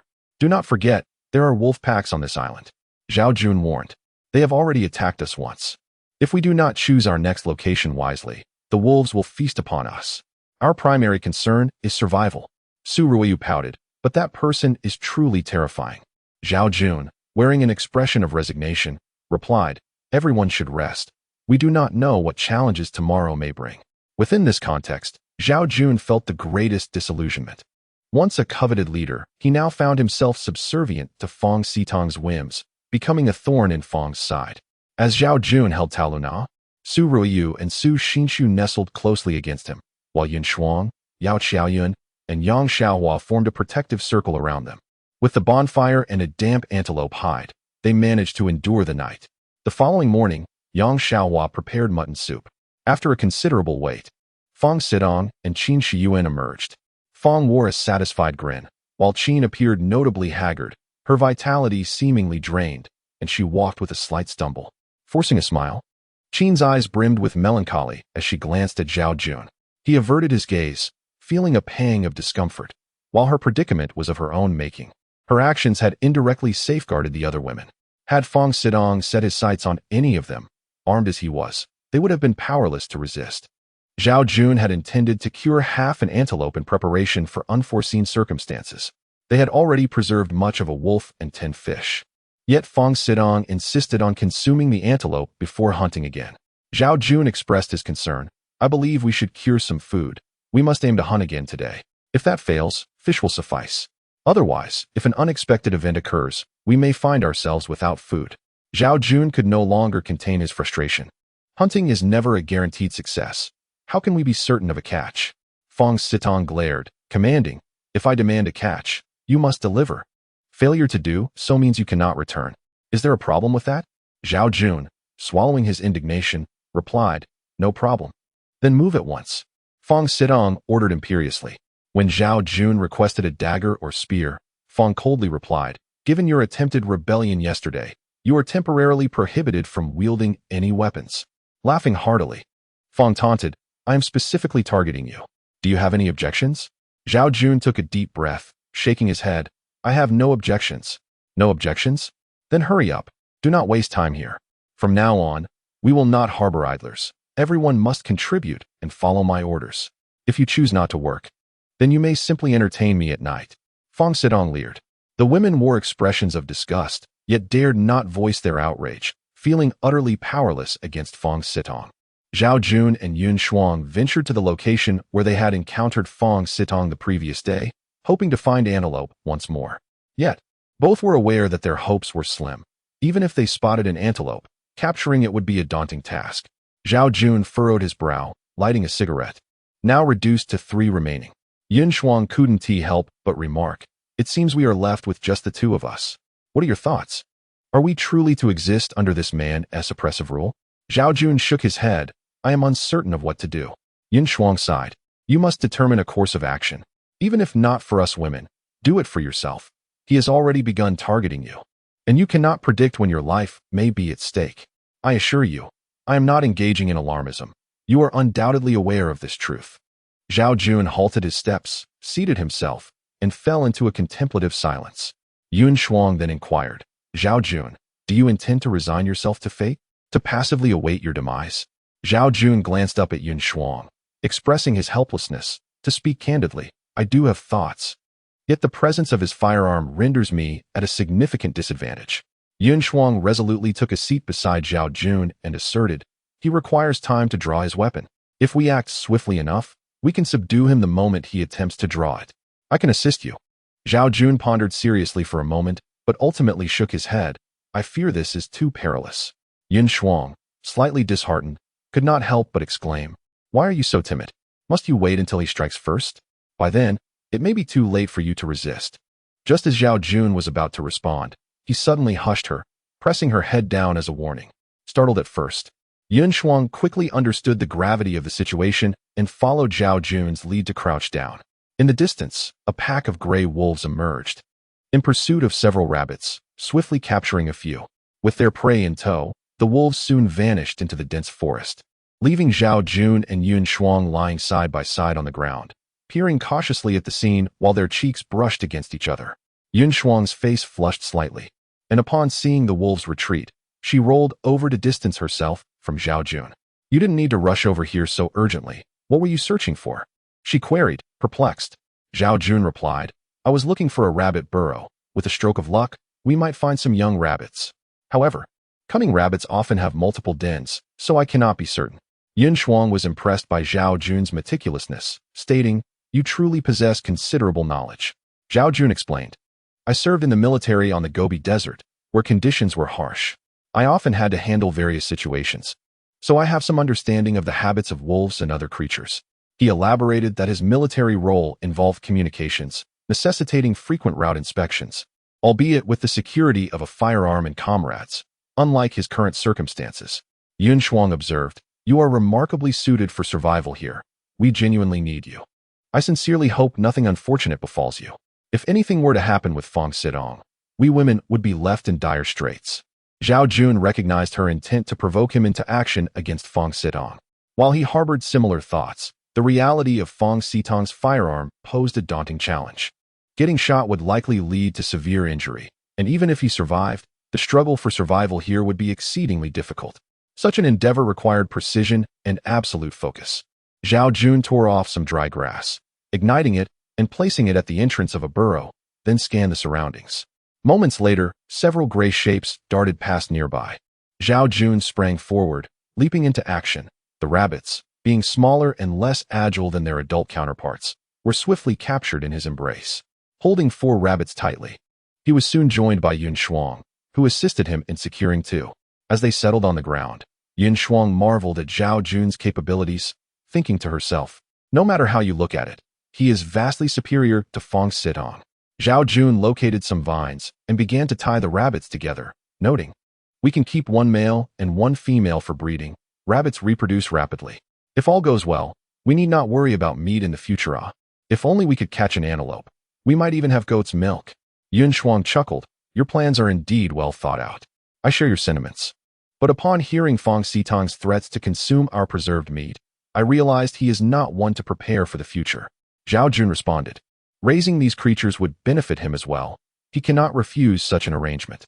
Yun Shuang shook her head with a wry smile. He is impulsive, and we cannot guarantee we will capture prey daily. Can he truly resist consuming our domesticated animals? Zhao Jun comprehended her implication. She longed to confront Fong Sitong herself. While he too considered it, he felt overwhelmed by the challenge.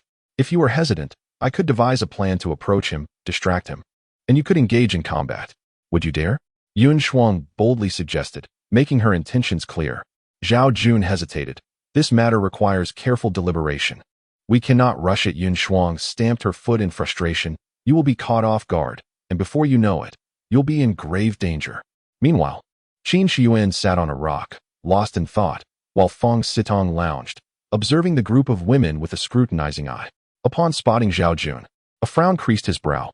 Yang Xiaohua and the others, upon seeing the captured rabbits, rejoiced and quickly fashioned makeshift enclosures to contain them. In an effort to ensure Tao Luna stayed warm at night, Zhao Jun gathered some branches, constructing a shelter around the hay. Just as he finished, Fong Sitong commanded, Zhao Jun, fetch water. I want to take a hot bath tonight.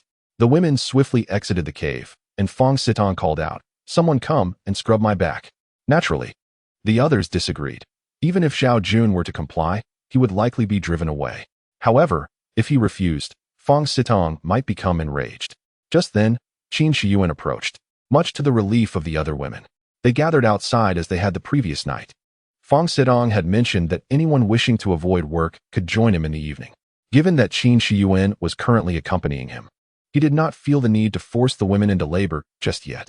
For the time being, they were safe, but as time passed, the danger loomed larger. Yun Shuang's face was etched with worry. She understood that this situation could not last indefinitely. She cast a glance at Zhao Jun, her meaning clear. But Zhao Jun did not return her gaze. Exhausted after a long day, he fell asleep early. The next morning, Zhao Jun remained asleep until he was abruptly kicked awake. Blinking his eyes open, he found Fong Sitong standing before him, while the other women kept their distance. Zhao Jun, still disoriented, asked, what is the matter? Fong Sitong replied coldly, today I have business at the seaside. You are coming with me. A sense of foreboding gripped Zhao Jun. The situation appeared dire. Although Fong Sitong had not compelled the women the previous night, he had noticed they had spent 2 nights outside with Zhao Jun, which led him to surmise that if he did not eliminate Zhao Jun, these women might find alternative support and would not submit to him. Thus, he indeed harbored intentions of killing Zhao Jun. Zhao Jun inquired, what do you need to do? Fong Sitong retorted angrily, is it your place to question my actions? Just follow me. With that, he drew his firearm, brandishing it before moving forward. Zhao Jun recognized the precariousness of his predicament, but felt he had no other options. Yun Shuang jogged to Zhao Jun and Apos' side, discreetly slipping him a dagger. Zhao Jun concealed the dagger close to his person, expressing silent gratitude towards Yun Shuang with a nod, before following Fong Sitong.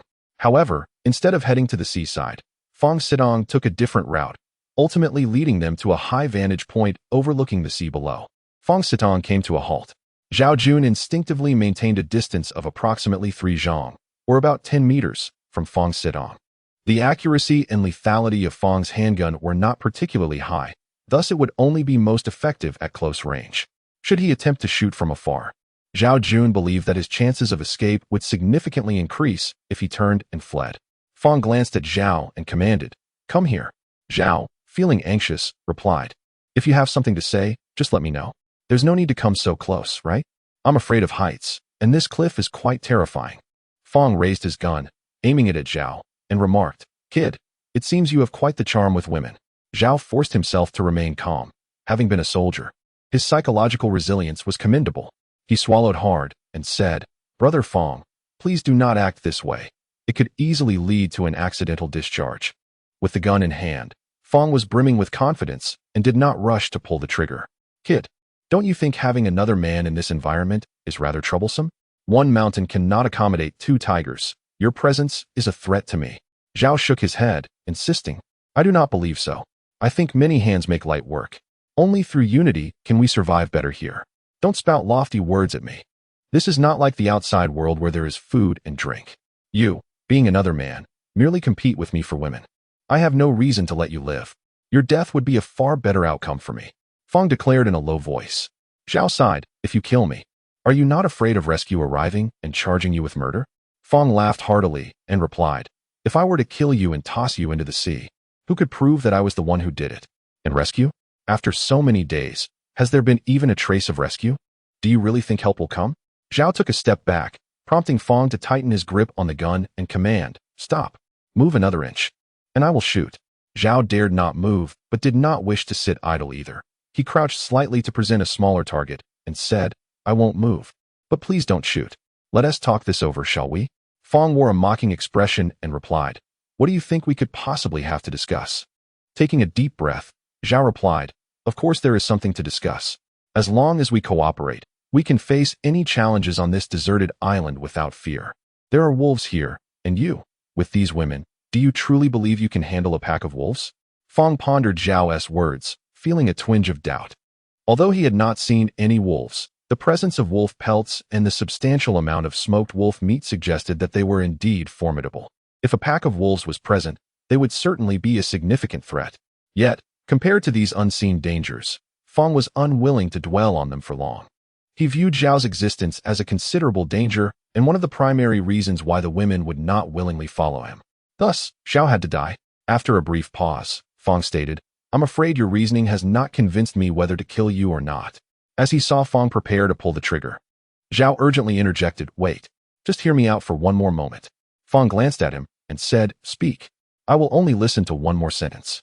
Zhao's mind raced as he said, Brother Fong, I have some valuable items hidden away, and I can give them all to you if you spare my life. What do you think? Fong responded with curiosity, what valuable items? Zhao fabricated, I discovered a box earlier, one that was meant for airplane supplies. Inside are cheese, bread, wine, cutlery, and instant noodles. Oh, and cigarettes too. I've been saving these items, thinking to enjoy them alone, but I can give them all to you now if you spare my life. How does that sound? Upon hearing this, Fong's eyes glistened with greed. These items, though commonplace in everyday life, were treasures on this deserted island. Where have you hidden them? Fong inquired. Zhao replied, in a very concealed location. I can't explain it clearly, but I have marked it, so I can definitely lead you there. Fong eyed Zhao suspiciously, thinking, those items would be treasures here. If they truly existed, they must be hidden well. How could it be so coincidental that he found them? If there were any tricks involved, would I be fooled? However, he was unarmed, and even if there were tricks, what was there to fear? After wrestling with his thoughts, Fong finally commanded, take me there now. Zhao earnestly stated, I will take you there immediately, but you must promise to spare my life once you acquire the items. All right, if I find what you mentioned, I will not kill you, Fong affirmed, though internally he had already resolved to kill Zhao. Zhao was aware of this and intended to buy time to find an opportunity to escape. He led Fong deeper into the island. After nearly an hour, Fong impatiently asked, are we there yet? I do not possess endless patience. If we do not find it soon, I will shoot. Almost there, almost there. Zhao replied dismissively, his gaze darting around until he suddenly spotted a hole resembling a well not far to the right. He approached it quietly. To prevent Zhao from launching an attack, Fong maintained a distance of 7 to 8 meters, close enough to deter any sudden escape, yet far enough to prevent a surprise assault. As Zhao neared the well, Fong, due to the angle and Zhao's deliberate concealment, failed to notice. Peering into the well, Zhao saw it was bottomless, and he was uncertain of what lay within. Fong, noticing Zhao had stopped, asked, have we arrived? Zhao quickly thought on his feet and replied, I found it, it's right here. Fong took a couple of steps forward and spotted the well, excitement surging within him as he yearned to rush over. But then he reconsidered. They should not both look into the well. He halted. Fong solemnly instructed, you, go down and bring the items up. Zhao protested, Brother Fong, the items are right below. After all this time, do you still not trust me? I trust no one unless I see the items. Stop talking nonsense, Fong urged. Zhao replied, Brother Fong, If I go down and toss the items up, you could seal the well, and I would be doomed. Fong sneered, you talk too much. If you do not descend to retrieve the items, I will shoot you right now. Then I will go myself. Once I have the items, I might just be in a good enough mood to spare you. As he spoke, Fong fired a shot into the air, the loud bang causing Zhao to flinch. He thought to himself, if I must die, then so be it. I might as well take a chance. What lay beneath the well was a complete mystery to Zhao. It could be water, a ferocious beast, or merely a dry well. However, if there was a passage, it could offer him a glimmer of hope for survival. Taking a deep breath, Zhao descended into the well, which was not particularly wide, allowing him to navigate down with his hands and feet. Suddenly, he felt something beneath his feet resembling a ladder. Zhao Jun descended, pondering to himself, this is not a natural formation, but rather a man-made structure. Could it be that someone inhabits this island? Is it truly not a deserted isle? Fong Sitong, watching from below, gradually lost sight of Zhao Jun and called out. What is going on? Sitting at the edge of the well, Fong Sitong fixated on its depths. After descending approximately 10 meters, Zhao Jun felt a solid surface beneath his feet, indicating he had reached the bottom. As he groped around, he detected something akin to a doorknob and, upon further inspection, concluded it was an iron door. With a mighty pull, he discovered the door had rusted shut over the years and would not budge. Bracing himself against the well wall, he shouted and exerted all his strength, finally wrenching the door open with a loud clang. Without a second thought, Zhao Jun slipped inside. At this moment, he was no longer afraid of Fong Sitong's gun. He had entered a tunnel, which turned out to be a concealed chamber. He took out a lighter and noted that the walls were solidly built. A passageway stretched before him, flanked by numerous doors. Pushing open one of the doors, he was taken aback to find two mummified corpses within, their tattered clothing resembling military uniforms, suggesting they had been dead for quite some time. Covering his nose, Zhao Jun could not fathom why there were corpses here. The room was otherwise empty, save for a few empty tin cans beside the bodies. He exited and approached the second door, which bore the inscription, "No entry." Perplexed by these characters, Zhao Jun was baffled as to how Chinese characters could appear here. He entered and found several shelves stocked with military tin cans, all labeled in Japanese, of which he could decipher little, aside from identifying some as beef cans. It dawned on him that the characters outside were not Chinese, but Japanese. Most of the cans appeared to have been consumed long ago, and given their age, they were likely inedible. In the next room, he discovered a desk laden with documents in Japanese, which he could not comprehend. It became increasingly clear that this was a small military base established by the Japanese during World War II, likely during their campaigns in the Pacific. The two corpses were presumably soldiers stationed here. Zhao Jun speculated that perhaps they had lost contact with the outside world, leading others to believe they had perished, and they remained unaware of their defeat, waiting in vain for orders. The innermost room revealed an armory, though the explosives were utterly soaked and rendered useless, as were the firearms and ammunition. Having served in the military, Zhao Jun felt a wave of disappointment wash over him upon realizing that most of the weapons would be ineffective. Initially, he had considered arming himself to confront Fong Sitong outside. He sheathed a katana at his waist and resumed his search, discovering a revolver and several bullets on the corpses. Upon inspection, he found the revolver still functional and took it in hand. Exiting through the well was evidently too perilous, so he retraced his steps, hoping to find another escape route. To his surprise, he indeed found an exit. Opening the door, he was greeted by a scene obscured by hay and thick vines. Using his katana, he severed the vines and realized he was now at the opposite end of the deserted island. Zhao Jun prepared to leave, but had a sudden thought.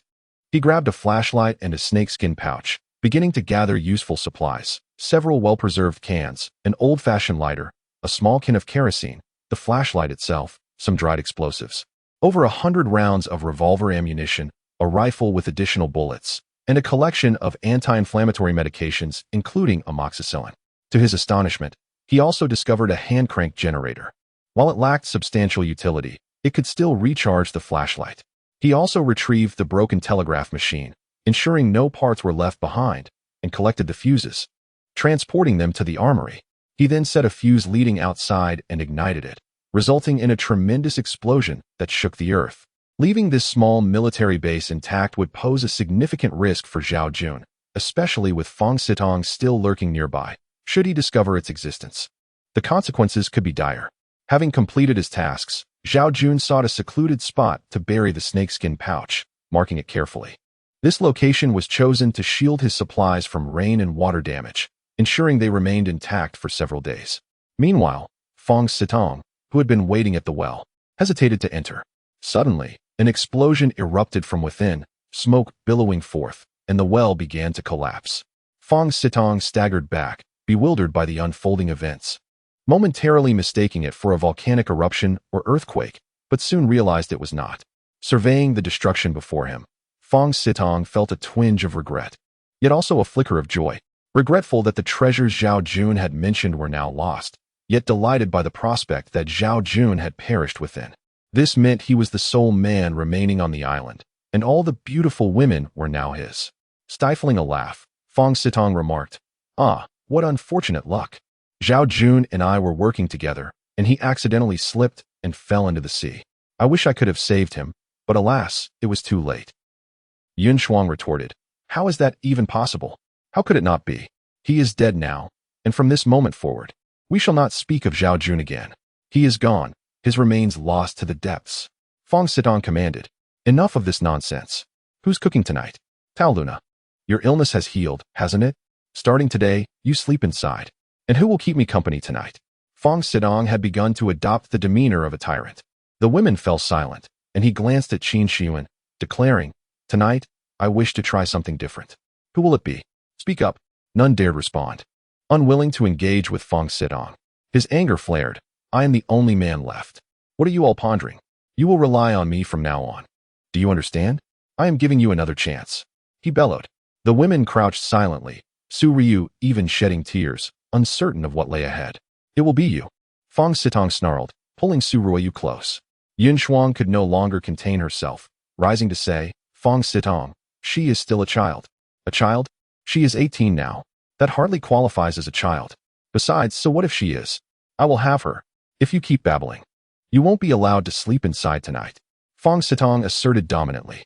Yun Shuang opened her mouth to protest, but ultimately said nothing.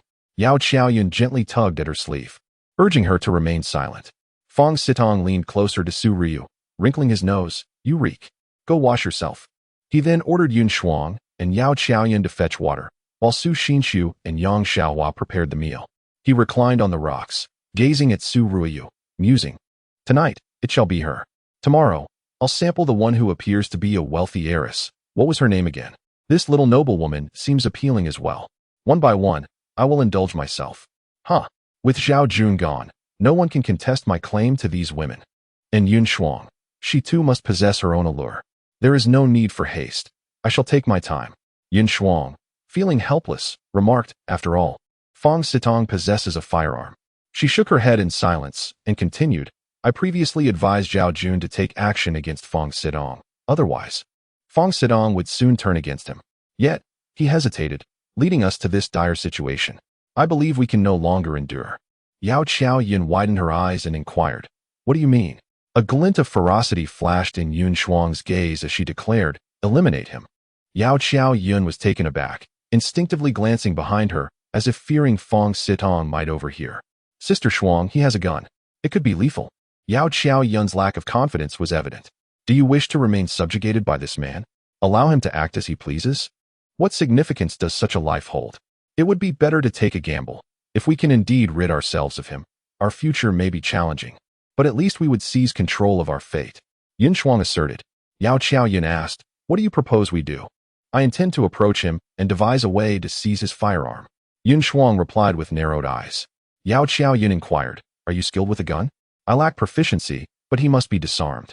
Once he is without his weapon, can we not manage to confront him, even as a multitude?" Yun Shuang retorted defiantly. Yao Qiaoyun analyzed. Qin Shiyuan is certainly unable to act, and Tao Luna is in a similar predicament. Although Sister Su Xinshu could lend a hand, her contribution would be minimal. Su Ruoyu is merely a child. We cannot place too much expectation upon her. Yang Xiaohua possesses strength, yet her courage is lacking. By my calculations, even if it comes down to just the two of us, can we truly manage Fong Sitong? Even without his gun, I fear our chances are slim. Who says it is only the two of you? Am I not here as well? Zhao Jun's voice suddenly emerged, startling both Yao Qiaoyun and Yun Shuang. Zhao Jun, holding a shotgun, had initially intended to confront Fong Sitong but hesitated, knowing Fong Sitong also wielded a pistol. A direct confrontation could lead to collateral damage. Thus, Zhao Jun decided to scout the area first and, under the cover of night, stealthily approached the hideout. It was then that he stumbled upon Yun Shuang and Yao Qiaoyun. He had not planned to reveal himself, but upon overhearing their conversation, he stepped forward. Yun Shuang and Yao Qiaoyun were overjoyed to see Zhao Jun, with Yun Shuang rushing towards him and embracing him tightly, exclaiming, "You are alive." Yao Qiaoyun also hurried to Zhao Jun's side, her face brimming with joy. Zhao Jun felt the embrace of Yun Shuang before finally releasing his grip. He remarked, "It is not as he described. He initially aimed to shoot me by the seaside and cast my body into the ocean. However, Zhao Jun promptly recounted the events involving Fong Sitong, revealing nearly everything without reservation, even shaking the revolver in his hand, concluding, "Now that I possess a firearm, I no longer fear him." Yun Shuang also shared the recent occurrences, and Zhao Jun listened with indignation, stating, "He is truly becoming increasingly outrageous. We must take action tonight." Yun Shuang replied, "I've always wanted you to act, yet you have ignored my pleas. Now you see I was right, don't you?" "Indeed. I did not anticipate he would strike so swiftly. That was my oversight," Zhao Jun nodded. "However, although you now have a handgun, to avoid unnecessary casualties, I believe it is prudent for me to devise a plan to seize his weapon first, thus ensuring our absolute advantage. What do you think?" Yun Shuang suggested. Zhao Jun hesitated, "Wouldn't Oppose, that be too perilous for you?" Yun Shuang countered, "If you engage in a gunfight with him, wouldn't Oppose, that be even more dangerous?" Zhao Jun sighed, saying, "While that may be true, I still feel it is inappropriate to put you in harm's way." Yun Shuang laughed, "I am not afraid. So why should you be? Do not hesitate. We must act decisively to avoid missing our opportunity. Should Fong Sitong discover you are still alive, he will become exceedingly cautious, making it much more difficult to deal with him later." Zhao Jun replied, "Very well. If that is the case, we shall proceed as you suggest. I will lie in wait outside the cave tonight. We need a way to ascertain that you have succeeded, yes?" Yao Qiaoyun stated, "I will be at the cave entrance. Once Sister Shuang has succeeded, I will signal you to rush in." Yun Shuang confidently exclaimed, "I have no issues. It all hinges on Qiaoyun." Yao Qiaoyun bit her lip, saying, "I will do my best." Yun Shuang insisted, "Do not merely try. We must ensure success, as lives are at stake." Yao Qiaoyun affirmed, "I understand. I will speak less. Given Fong Sitong's current state, it is reasonable for us to remain quiet. He should notice something amiss." Upon returning to the cave entrance, Yang Xiaohua had prepared a meal, and the group began to eat. Following this, they heated water, as Fong Sitong's intention was for Su Ruyu to take a warm bath and then keep him company for the night.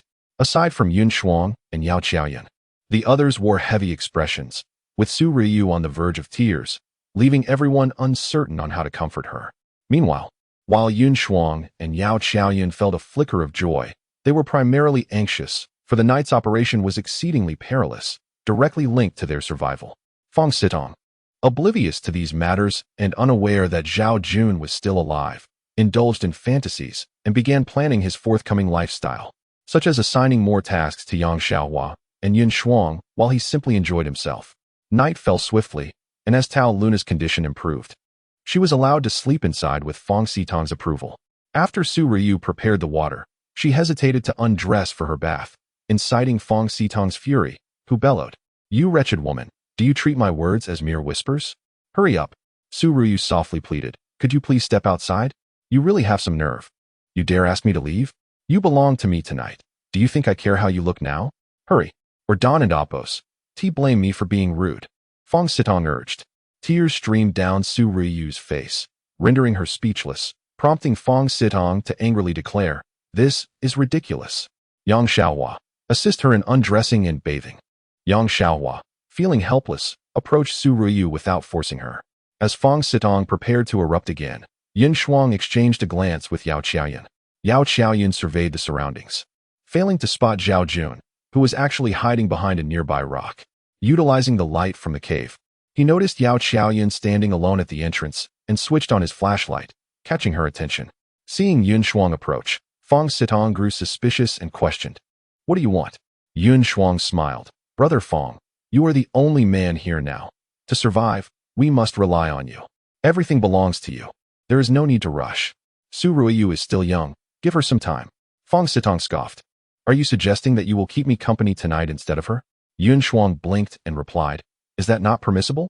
Though Yun Shuang exuded an assertive demeanor, Fong Sitong, despite his desires, subconsciously placed her last in his considerations.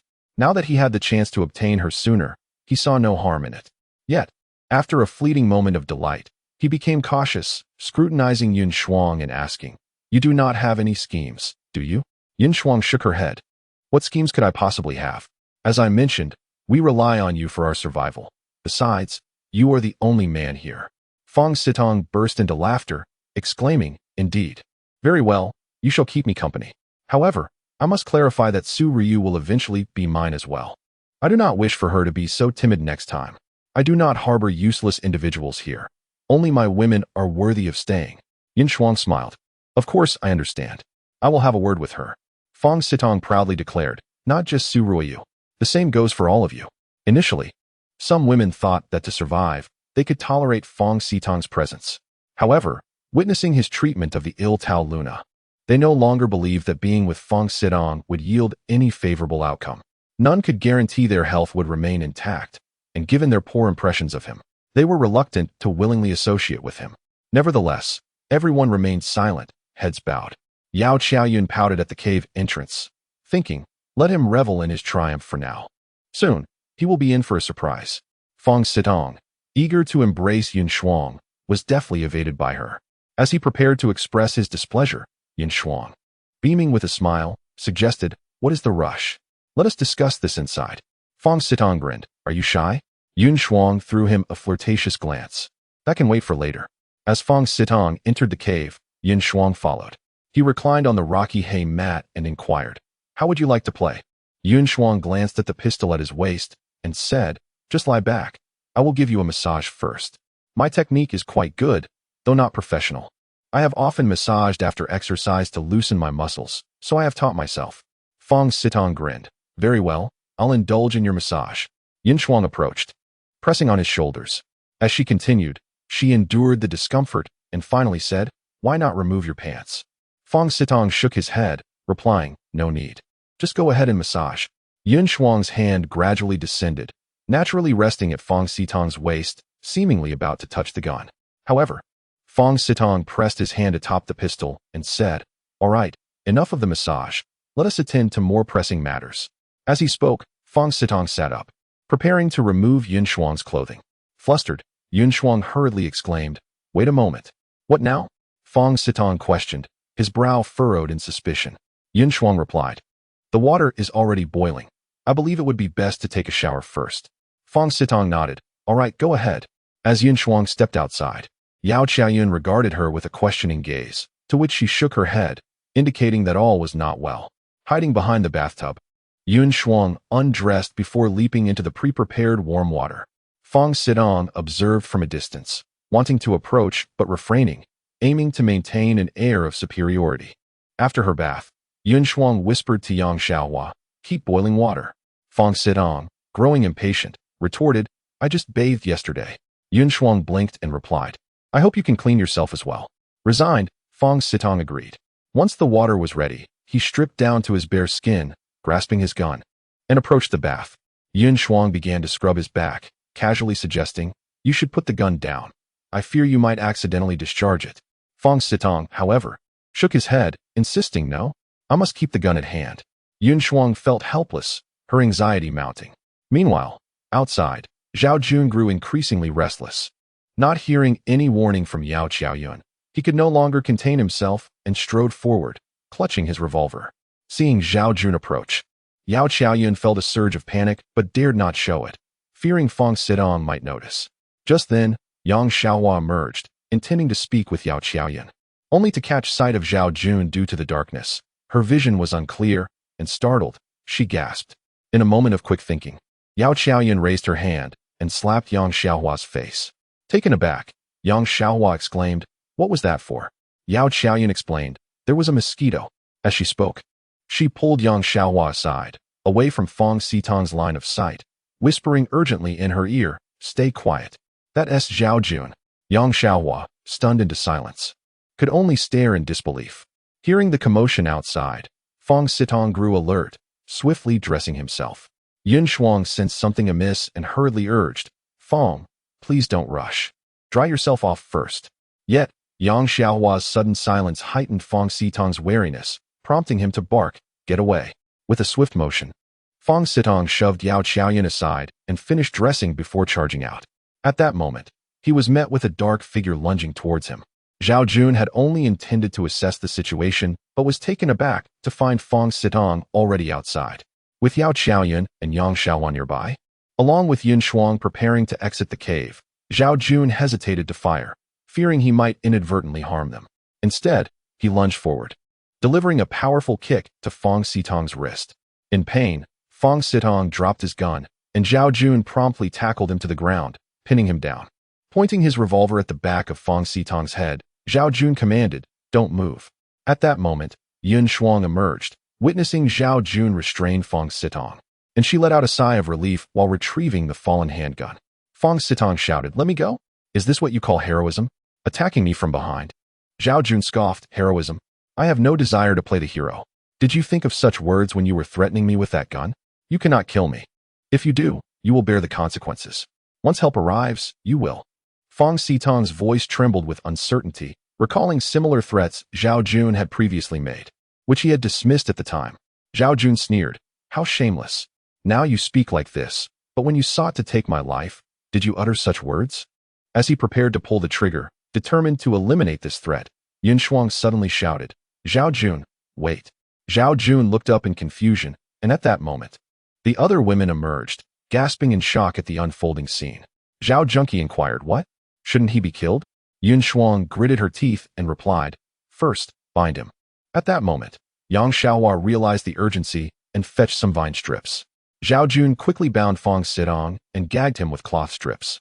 Yun Shuang pulled Zhao Jun aside and whispered, "Fong Sitong certainly deserves death, but you cannot execute him in front of so many witnesses." "Why?" Zhao Jun asked, perplexed. Yun Shuang explained, "It's quite simple. You have him subdued, yet if you kill him now, and if help arrives later to investigate his death, you will be deemed a murderer." Zhao Jun retorted angrily, "Even if I become a murderer, I must kill him. I cannot leave him alive, otherwise he might kill me." Yun Shuang exchanged a knowing glance with Zhao Jun and suggested, "Let us escort him to a secluded place first, then kill him and dispose of the body in the sea. We can tell others that he was too dangerous, so we set him free, leaving him food and water to fend for himself. This way, if help arrives, there will be no evidence to implicate us." Zhao Jun finally understood Yun Shuang's thoughtful intentions and said, "You do think things through. Very well, we shall proceed as you suggest." Some women felt uneasy about letting him go, yet they kept their thoughts to themselves, for they acknowledged that Fong Sitong had crossed too many lines, and taking a life weighed heavily on their consciences. Qin Shiyuan, however, shouted vehemently, "How can we let him go? Kill him! Kill him!" Fong Sitong glared menacingly at Qin Shiyuan, but with his mouth gagged, he could not voice his protests. Zhao Jun and Yun Shuang ignored Qin Shiyuan's cries and led Fong Sitong into the dense forest. With a flashlight in hand, Zhao Jun illuminated the path, quickly arriving at the spot where Fong Sitong had previously brought him. Realizing his impending fate, Fong Sitong struggled fiercely, refusing to take another step forward, nearly overpowering Zhao Jun and Yun Shuang. At that moment, Yun Shuang signaled to Zhao Jun, who nodded in understanding. It was time to act.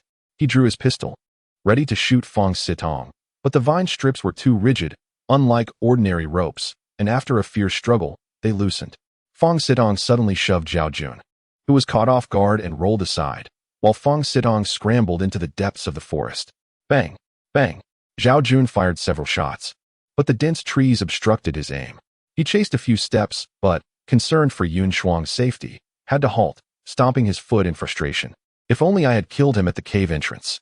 Yun Shuang, who had also pursued, could no longer see Fong Sitong and felt a pang of regret, saying, "What should we do now?" They headed back towards the cave, with Zhao Jun remarking, "Now he's out there on this island. Who knows what he might do? We must be extra cautious." Zhao Jun lamented, "What else can we say? We were merely acting, intending to kill him, and now." Yun Shuang solemnly conveyed the news of Fong Sitong's survival, causing Yao Qiaoyun's eyes to widen in disbelief. "Did you truly let him go?" Yun Shuang nodded. Yao Qiaoyan swallowed hard and said, I thought you would find a remote place to kill him. Letting him go is far too dangerous. Zhao Jun replied, We cannot kill indiscriminately. We will act when he attacks us. Yao Qiaoyan retorted angrily, Wait until he attacks us? You are putting us in danger. Zhao Jun found it hard to explain. They had indeed let Fong Sitong go, and now that he had escaped, what could he say? He gazed at the cave entrance and declared, Everyone must be vigilant from now on. To reassure the group, Yun Shuang added, He is alone out there without weapons. While we have guns, do not fear, he may not survive long.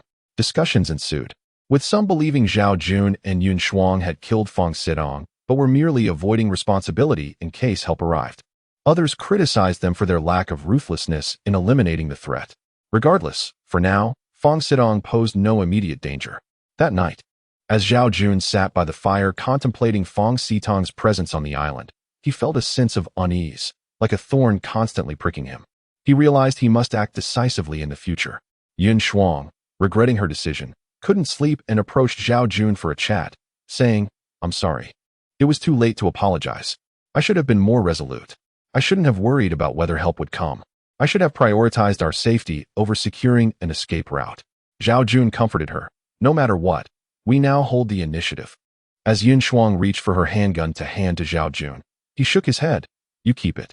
Embarrassed, she admitted, I don't know how to use a gun. Zhao Jun reassured her, Tomorrow, I will teach you. From now on, you guard the cave while I venture out to gather supplies, ensuring Fong Sitong cannot cause trouble. Yun Shuang nodded in agreement. All right. This arrangement seemed the most prudent. With Yun Shuang guarding the cave to protect the others while Zhao Jun, armed, searched for supplies, ensuring Fong Sitong could not wreak havoc. Fortunately, Fong Sitong was currently unarmed, which brought Zhao Jun some relief. I will shoot him on sight if I discover his whereabouts. Zhao Jun resolved silently. Just then, Qin Shiyuan approached, sitting closely beside Zhao Jun, wrapping her arms around his neck, murmuring, Jun Jun. Zhao Jun recalled her association with Fong Sitong, feeling a twinge of discomfort, and gently pushed her away. Surprised, Qin Shiyuan softly asked, What's wrong? Do you think I am tainted? Zhao Jun shook his head. He truly did not care much, as it was natural for a woman to have past relationships. Qin Shiyuan pouted, I had no choice. He truly is inhuman. You cannot imagine what he did to me. Seeing Qin Shiyuan in tears, Zhao Jun reflected on her actions. While they had been somewhat self-serving, they had also shielded other women from harm. Moreover, he felt a sense of responsibility for not protecting her better. Embracing Qin Shiyuan, he whispered, Enough now. Do not cry. What has happened is in the past. She lifted her chin, and they shared a tender kiss. However, Zhao Jun refrained from pursuing anything further. He did not wish to let his guard down, especially with Fong Sitong still at large. Qin Shiyuan had indeed suffered greatly at Fong Sitong's hands, and soon fell asleep in Zhao Jun's embrace. He gently stroked her hair, feeling a pang of sympathy for her plight. The following morning, Zhao Jun began teaching Yun Shuang how to handle firearms, then asked Yang Xiaohua to accompany him to retrieve the snakeskin pouch, while Yun Shuang and the others remained in the cave, instructed not to wander. On the road, Yang Xiaohua was filled with curiosity, persistently inquiring of Zhao Jun whether Fong Sitong was truly alive or merely claiming so out of concern for the rescue efforts. Zhao Jun replied earnestly, He is indeed still alive. You must not let your guard down. He could appear at any moment. Yang Xiaohua sighed. I can't believe you all actually let him go. Isn't that just asking for trouble? We have guns now, so we need not fear, Zhao Jun asserted. Yang Xiaohua's complexion paled as she exclaimed, He really is alive? It's Fong Sitong. Zhao Jun lamented. If only I weren't burdened with these supplies. Otherwise, as Yang Xiaohua recounted her encounter with Fong Sitong, the other women expressed their trepidation. Nevertheless, life now was decidedly better compared to when Fong Sitong was present, and Zhao Jun was genuinely considering the welfare of the entire team. It cannot be said that Zhao Jun was devoid of selfish motives. He simply believed that by ensuring everything was in order, these women would ultimately belong to him. This was also a means for him to enhance his own chances of survival. With the acquisition of firearms, hunting had become significantly easier, alleviating concerns over food. Though fetching water daily remained a strenuous task, days passed without any sign of Fong Sitong, leading everyone to speculate that he might have perished somewhere on the deserted island, gradually causing them to lower their guard. One day, Zhao Jun and Yao Qiaoyan ventured out to hunt. Yao Qiaoyan, once a pampered young lady, had begun to adapt to their harsh environment, and all the women had adjusted except for Su Xinxiu, who remained as spoiled as ever. Zhao Jun refrained from criticizing her, and the atmosphere among the women remained harmonious. The 4 rabbits they had raised were thriving and would soon bear young. After searching for a while, Zhao Jun and Yao Qiaoyan stumbled upon a bamboo grove. As Zhao Jun gazed at the bamboo, an idea struck him, and he stood in contemplation. Bamboo has numerous uses, and it can even be fashioned into pipes.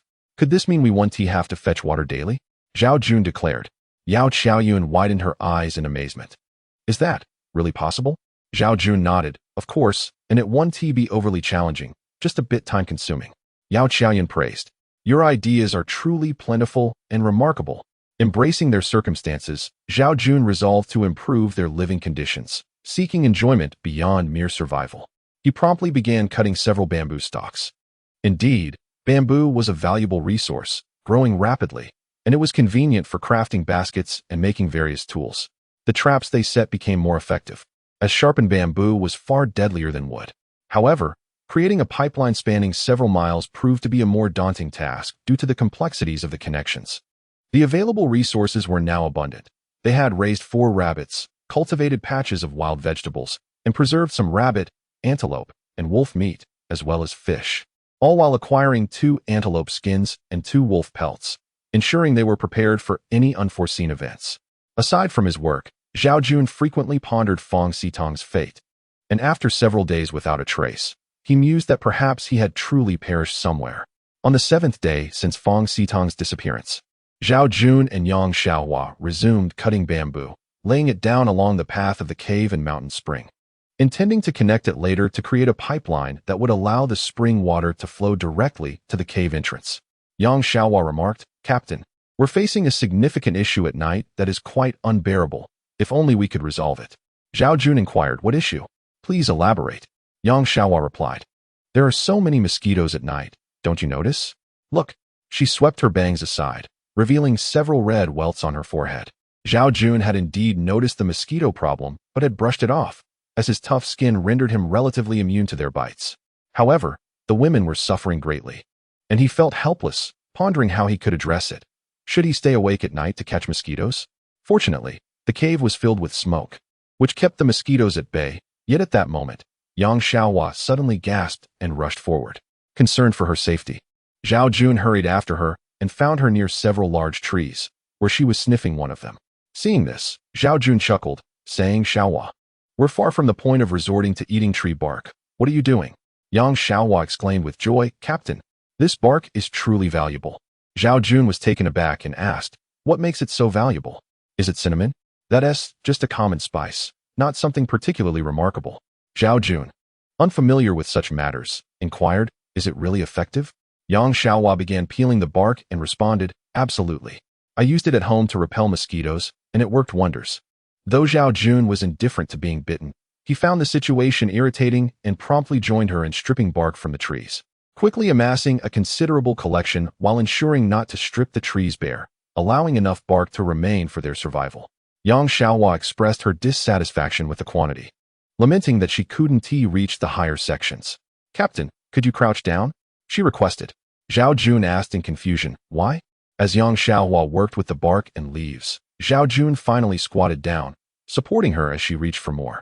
After a few steps, she spotted another tree bearing pod-like fruits and urged, Captain, hurry and pick some. Zhao Jun looked at the strange objects and questioned, what are those? Are they edible? Are they tasty? You only think about eating. That's a soap pod tree.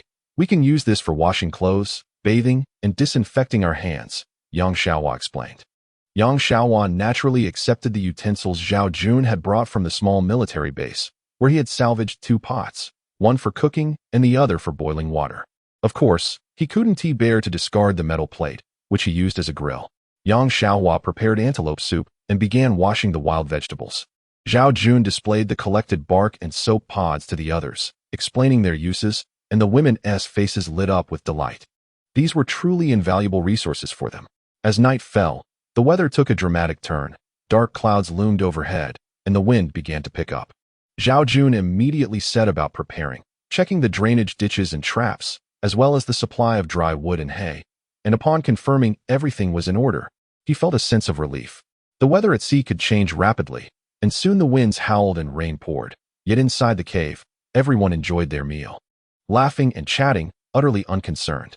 After finishing their meal, Yinchuang suddenly proposed, "Since we have nothing pressing to attend to, why don't we boil some water and take a bath? One person can wash while the others dry her clothes. With the soap pods available, we can indulge ourselves in a delightful bath and enjoy a restful sleep, ensuring tomorrow greets us with comfort." Su Xinshu nodded eagerly. "I think that's a splendid idea." Many had longed for a bath, but hesitated to mention it due to the scarcity of water. Now, with the heavy rain, they had dug a water reservoir outside, making it entirely feasible to bathe. The women wasted no time. Zhao Jun went out to fetch water, Yang Xiaohua boiled it, and Yunshuang was the first to bathe. Zhao Jun sat by the fire, feeling a bit shy to look in their direction. After bathing with the soap pods, the women donned their dried clothes and experienced a profound sense of comfort. It seemed the eucalyptus bark truly repelled mosquitoes, as there were hardly any that night. Just then, a freshly bathed Su Xinshu approached. Tao Luna remarked, "Indeed, after a bath, one feels significantly more relaxed." Once everyone had bathed, it was Zhao Jun's turn. He reclined in the tub, letting out a sigh of relief. At that moment, Qin Shiyuan approached to offer him a back scrub, which he graciously accepted. "Sister Su, I've heard that you wealthy ladies frequent certain clubs. Is that true?" Yunshuang teased with a playful smile. Su Xinshu quickly replied, "I've never been to such places. We have children here, so let us not make baseless claims." Yao Qiaoyan added, "Indeed, let us not speak of such things." Yunshuang glanced at Su Ruoyu and said, "Children? She hardly qualifies as one anymore. Ruoyu, have you ever had a boyfriend?" Su Ruoyu shook her head. "No, during high school, someone did give me a love letter, but I ignored him, focusing solely on my studies. I've only been in college for less than a year. What a pity. It's fortunate you didn't perish. Otherwise, that would have been a tremendous loss," Yunshuang remarked. Yang Xiaohua chimed in, "I don't have a boyfriend either. My family is arranging blind dates for me this new year." Yunshuang replied, "Ah, you've spent too long in the village. Had you ventured out sooner, you might have found a boyfriend already. By the way, Xiaoyan, what about you?" Yao Qiaoyan fell into a contemplative silence before responding, "I do have a boyfriend." Yunshuang probed, "Is there anything between you two?" Yao Qiaoyan shook her head. "No, he is my college classmate, my first love. We've been together for many years, but I've always insisted we discuss marriage later." Yunshuang countered, "That's where you're mistaken." Yao Qiaoyan retorted, "What if I don't end up marrying him?"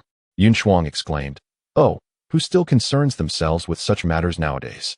That's a feudal mindset." Su Xinshu inquired, "So it seems you have quite a few suitors?" Yunshuang shrugged. "The gym is rather chaotic. The trainers and patrons are all quite revealing, sharing the same space." "Luna, what about you?" Tao Luna replied, "I had a boyfriend. We were on the verge of marriage until I discovered he was unfaithful. I wanted to travel to Hawaii to clear my mind, but then encountered this situation." Yunshuang asked, "So you were definitely living together?" "Yes, for 3 months," Tao Luna admitted openly, as there was nothing to hide.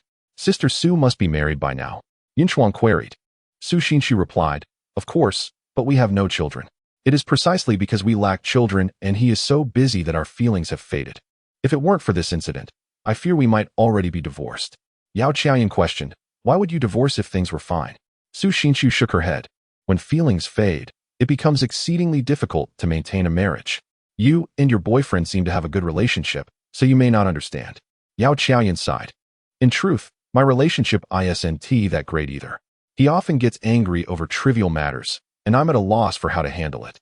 Furthermore, he is quite close with several of my friends, though I've chosen not to investigate further."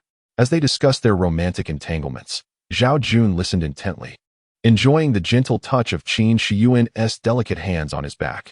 He casually asked, "Yuan, what about you?" Qin Shiyuan looked surprised. "What? Are you married? Do you have a boyfriend?" Zhao Jun inquired. He took her small hand in his, assuring her, "Don't overthink it." Qin Shiyuan smiled. "What good will it do to overthink? Surviving is already a blessing, especially now that I have you." Zhao Jun felt a surge of emotion upon hearing her words. At that moment, Qin Shiyuan's hand embraced Zhao Jun's. He closed his eyes, savoring the moment before softly whispering in her ear, "Come find me tonight." Qin Shiyuan nodded, and Zhao Jun added, "You should go first. Don't let them suspect anything." Yunshuang looked at Zhao Jun and asked, "Captain, we've all shared our stories about boyfriends. Surely you have something to share about your romantic life?" Zhao Jun, of course, would not confess to his lack of experience. Boasting instead, since high school, I've been quite the romantic figure, with many female classmates vying for my affection, but I simply found them unworthy. Su Xinqiu laughed. You can't be serious? Zhao Jun confidently replied. Why not? I possess charm after all. He paused, asking what's wrong. Qin Shiyuan awkwardly chuckled. I've just gotten my period. Zhao Jun was taken aback, stifling a laugh. How did that happen so suddenly? Qin Shiyuan explained. I counted the days. It was due around now, and I didn't expect it to coincide so perfectly. I just realized. Zhao Jun, losing interest, sighed. Well, we'll have to wait a few days then. Qin Shiyuan frowned. Now that my period has arrived, it's quite inconvenient, and it might get messy. We need to figure something out. This was indeed a serious concern, as they had no sanitary products available, and there were 7 women present. Zhao Jun nodded. I'll think of a solution tomorrow. The next morning, the storm had not subsided and continued to pour. However, for Zhao Jun, this was a blessing. As Fong Sidong was outside, if he had survived the previous 7 days, it was likely that he would endure this tempest as well. Moreover, they had prepared thoroughly, so they were not worried about the storm. Even if it stretched on for several more days, they had provisions to sustain them. Zhao Jun opened the suitcase and discovered several exquisite pieces of underwear, made entirely of cotton. He tore them into smaller pieces and distributed 5 to each woman, except for Qin Shiyuan, who looked at him in confusion alongside the others. Zhao Jun explained, these can be used as pads when your menstrual cycle arrives, and you can alternate using them. Just wash the others with soap to ensure they can be reused, so we avoid any mess. These cotton pieces have a strong absorbency. Upon hearing this, the women felt a wave of warmth towards Zhao Jun, their gazes toward him shifting significantly. Though the matter was somewhat private, it was also a reality they had to confront. Afterward, Zhao Jun stared blankly at the empty suitcase, realizing that they now lacked underwear. It was summer, and everything seemed manageable, but winter would eventually arrive. How would they endure the biting cold then? Yao Qiaoyan noticed Zhao Jun's daze and approached him, asking, What's on your mind? I was contemplating how we would survive the winter, Zhao Jun replied. We need to gather a substantial amount of animal hides to make it through. Yin Shuang reminded him. Zhao Jun smacked his forehead, exclaiming, Of course. How could I have forgotten that? Now that we have firearms, we should hunt more. Wolf pelts and antelope hides are excellent for warmth. He retrieved a rifle, meticulously cleaning it and checking the chamber, confirming it was operational. Once the storm clears, I'll go hunting with Xiaohua and Xiaoyan. Shuangjia, you and the others stay in the cave and remain vigilant for any unforeseen circumstances, Zhao Jun instructed. Although he did not explicitly mention the potential threat posed by Fong Sidong, Yin Shuang understood, saying, Do you believe Fong Sidong is still alive out there? Most likely dead. But who knows? Perhaps fortune has favored him, and he still lives. We must not let our guard down, or we may regret it, Zhao Jun asserted solemnly. Yun Shuang sighed, expressing her frustration. This man feels like a thorn in our sides, an insufferable irritant that cannot be ignored. Zhao Jun replied, Therefore, we must exercise caution and prevent him from exploiting any opportunity. Otherwise, we will face consequences we cannot afford. Yun Shuang declared, Everyone must remain vigilant from now on. Understood? Zhao Jun had assumed the role of leader, and although Qin Shiyuan shared a closer bond with him, Yin Shuang had emerged as a formidable second-in-command. Her capabilities unrivaled among the women. Consequently, they respected her authority, especially as the storm raged outside, the winds and thunder inducing a sense of unease. Fortunately, the cave felt like a sanctuary, warm, safe, and imbued with a sense of comfort. Deep down, everyone felt a flicker of relief. They had survived the disaster and encountered Zhao Jun, significantly alleviating their struggle for survival. Gathered around the fire, laughter and conversation flowed, with most adopting a relaxed demeanor. While only Zhao Jun and Yun Shuang remained preoccupied, anxious about Fong Sitong's fate. Eventually, the storm subsided, and upon venturing outside, they were met with a scene of devastation. Young Xiaohua exclaimed, We're fortunate to have stayed in the cave. Otherwise, we might not have survived. Yao Qiaoyan added, Indeed. It must be quite challenging for Fong Sidong to survive out here. Zhao Jun shook his head, cautioning, We cannot afford to be complacent. What if he has found a hiding place to escape the storm? He urged everyone to stay alert and not stray far from either him or Shuangjia. Now equipped with firearms, Zhao Jun had decided against allowing the other women to handle them. Understanding the inherent dangers, Misfires or accidental discharges could lead to catastrophic losses. The other women had no objections, as they had never handled firearms before. The three of them searched for a while, but discovered little, save for a few rabbits caught in previously set traps, which Zhao Jun secured together. Just then, they spotted an antelope lying low in the grass. Zhao Jun quickly raised his rifle to aim, but the antelope remained still, seemingly unaware of their presence. At that moment, Yao Qiaoyan placed a hand on Zhao Jun's rifle. Pressing it down, confused, he asked, "What's wrong?" "Look beneath it." Yao Qiaoyan handed him her binoculars, which they had obtained from a small military base. Zhao Jun peered through the lenses and saw three young antelope nursing. The mother, aware of the danger, remained motionless despite the threat. Zhao Jun reasoned, "We can't afford to be too picky. Even if the antelope is pregnant, we must eat.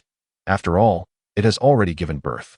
Yao Qiaoyan shook her head, responding, "I'm not acting out of compassion. I simply believe we could raise them. Antelope run too swiftly, and capturing a live one would be challenging. If we take these three young ones, it would be advantageous." Zhao Jun considered this and nodded in agreement. "That makes sense." He set down his rifle and, along with Yang Xiaohua and Yao Qiaoyan, approached the antelope. The three young ones, though able to stand, wobbled unsteadily. Each woman picked up one, while the mother attempted to flee but hesitated, biting onto Zhao Jun's clothing. Ignoring her, he carried the young antelope away, with the mother following closely behind. Upon reaching the cave, Zhao Jun found the mother still trailing them and chuckled, "I intended to let her go, but it seems she has chosen to follow us." Yang Xiaohua lamented, "She can't bear to part with her young. Perhaps we should let them go. We're not lacking for food at the moment."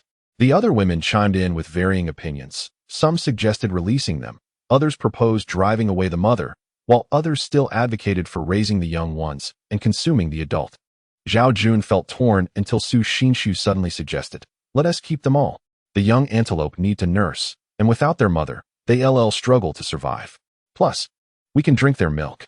Yang Xiaohua's eyes widened. "We can drink antelope milk?" Su Xinshu nodded, "Of course. Antelope milk is even more nutritious than cow's milk. I haven't had cow's milk in years.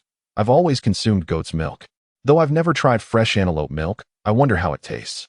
Zhao Jun had heard that antelope milk was superior to cow's milk, but had never tasted it himself. Regardless, raising the mother antelope alongside her young posed no significant burden. So he constructed a shelter, luring the mother inside with the young ones and securing them. The shelter was elevated on stones, filled with hay, and fortified with traps to guard against wolf attacks, ensuring that the impact of heavy rains would be minimal. The antelope could easily thrive on grass and leaves. The next task at hand was to milk the goats. The mother goat was rather docile, and since Yang Xiaohua had prior experience milking cows, this duty naturally fell upon her. With a wooden bucket in hand, she managed to fill it halfway. Initially, they were somewhat unaccustomed to the task, but after sampling a few sips, they found it quite palatable, indeed superior to the taste of cow's milk. "We must nurture this well. In the mornings, we shall drink this," Zhao Jun remarked, smacking his lips in satisfaction. The rabbits and young goats were flourishing, and with the availability of goat's milk, everyone was filled with hopeful anticipation for the future. However, as approximately 10 days passed, Zhao Jun began to sense something amiss. Firstly, while hunting, he frequently encountered packs of wolves lurking nearby. Though they did not attack, they trailed him from a distance. The howls of wolves echoed outside the cave at night. Based on Zhao Jun's understanding of wolf behavior, they appeared to be gathering, seeking an opportunity for revenge.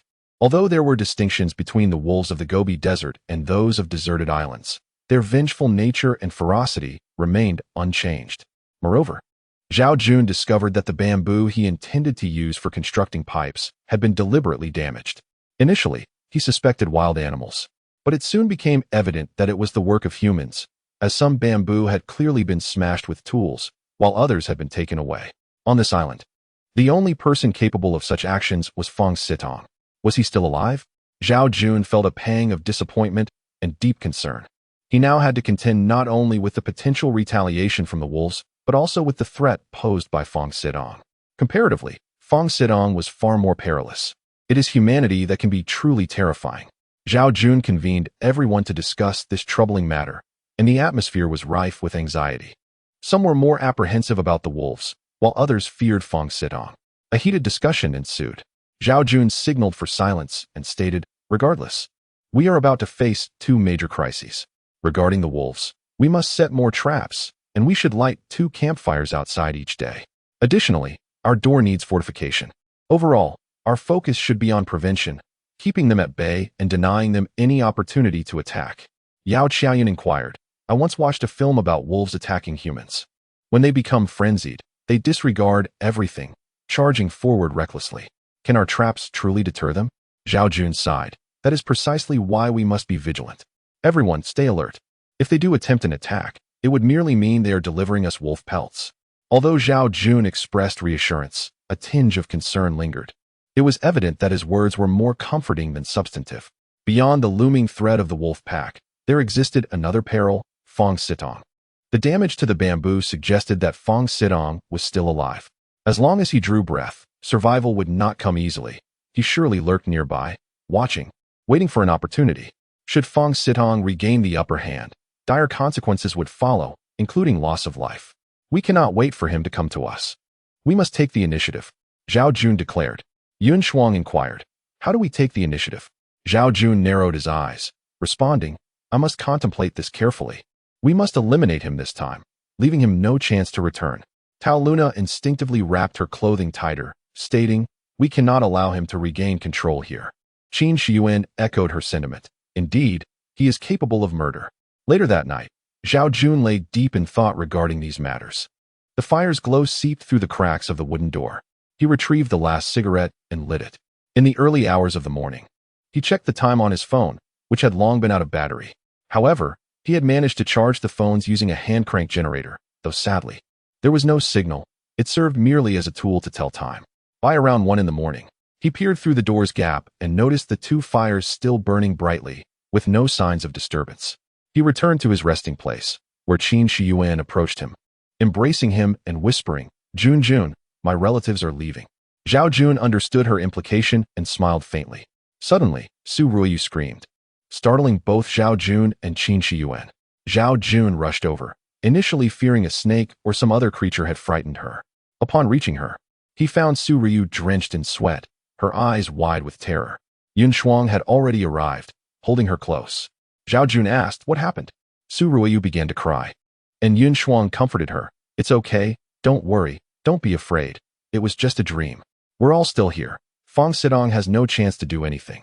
Fong Sitong had left a significant psychological scar on Su Ruiyu, and the realization that he was still alive and scheming sent her mind racing, exacerbated by her youth and the nightmarish visions she conjured. Zhao Jun knelt beside her, assuring, Ruiyu, I am here.